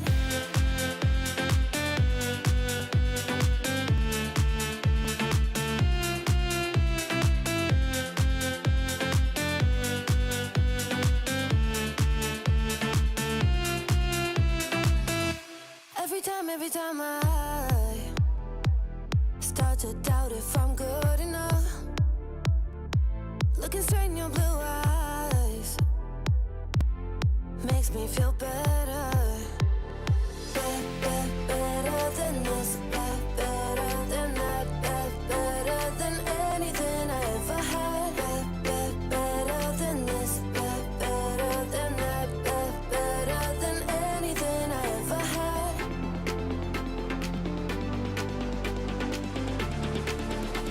Than anything I ever had.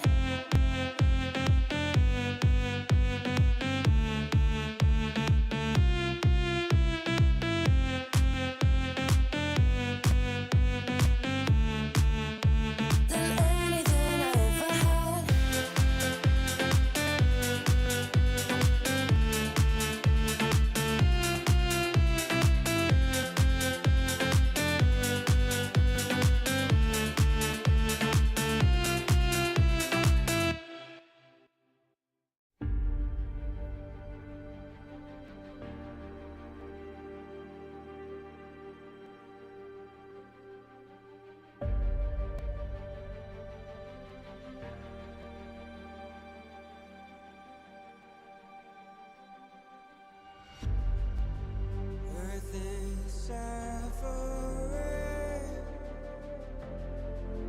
Trouble is rising. Mountains are melting. There's gonna be nothing left to breathe.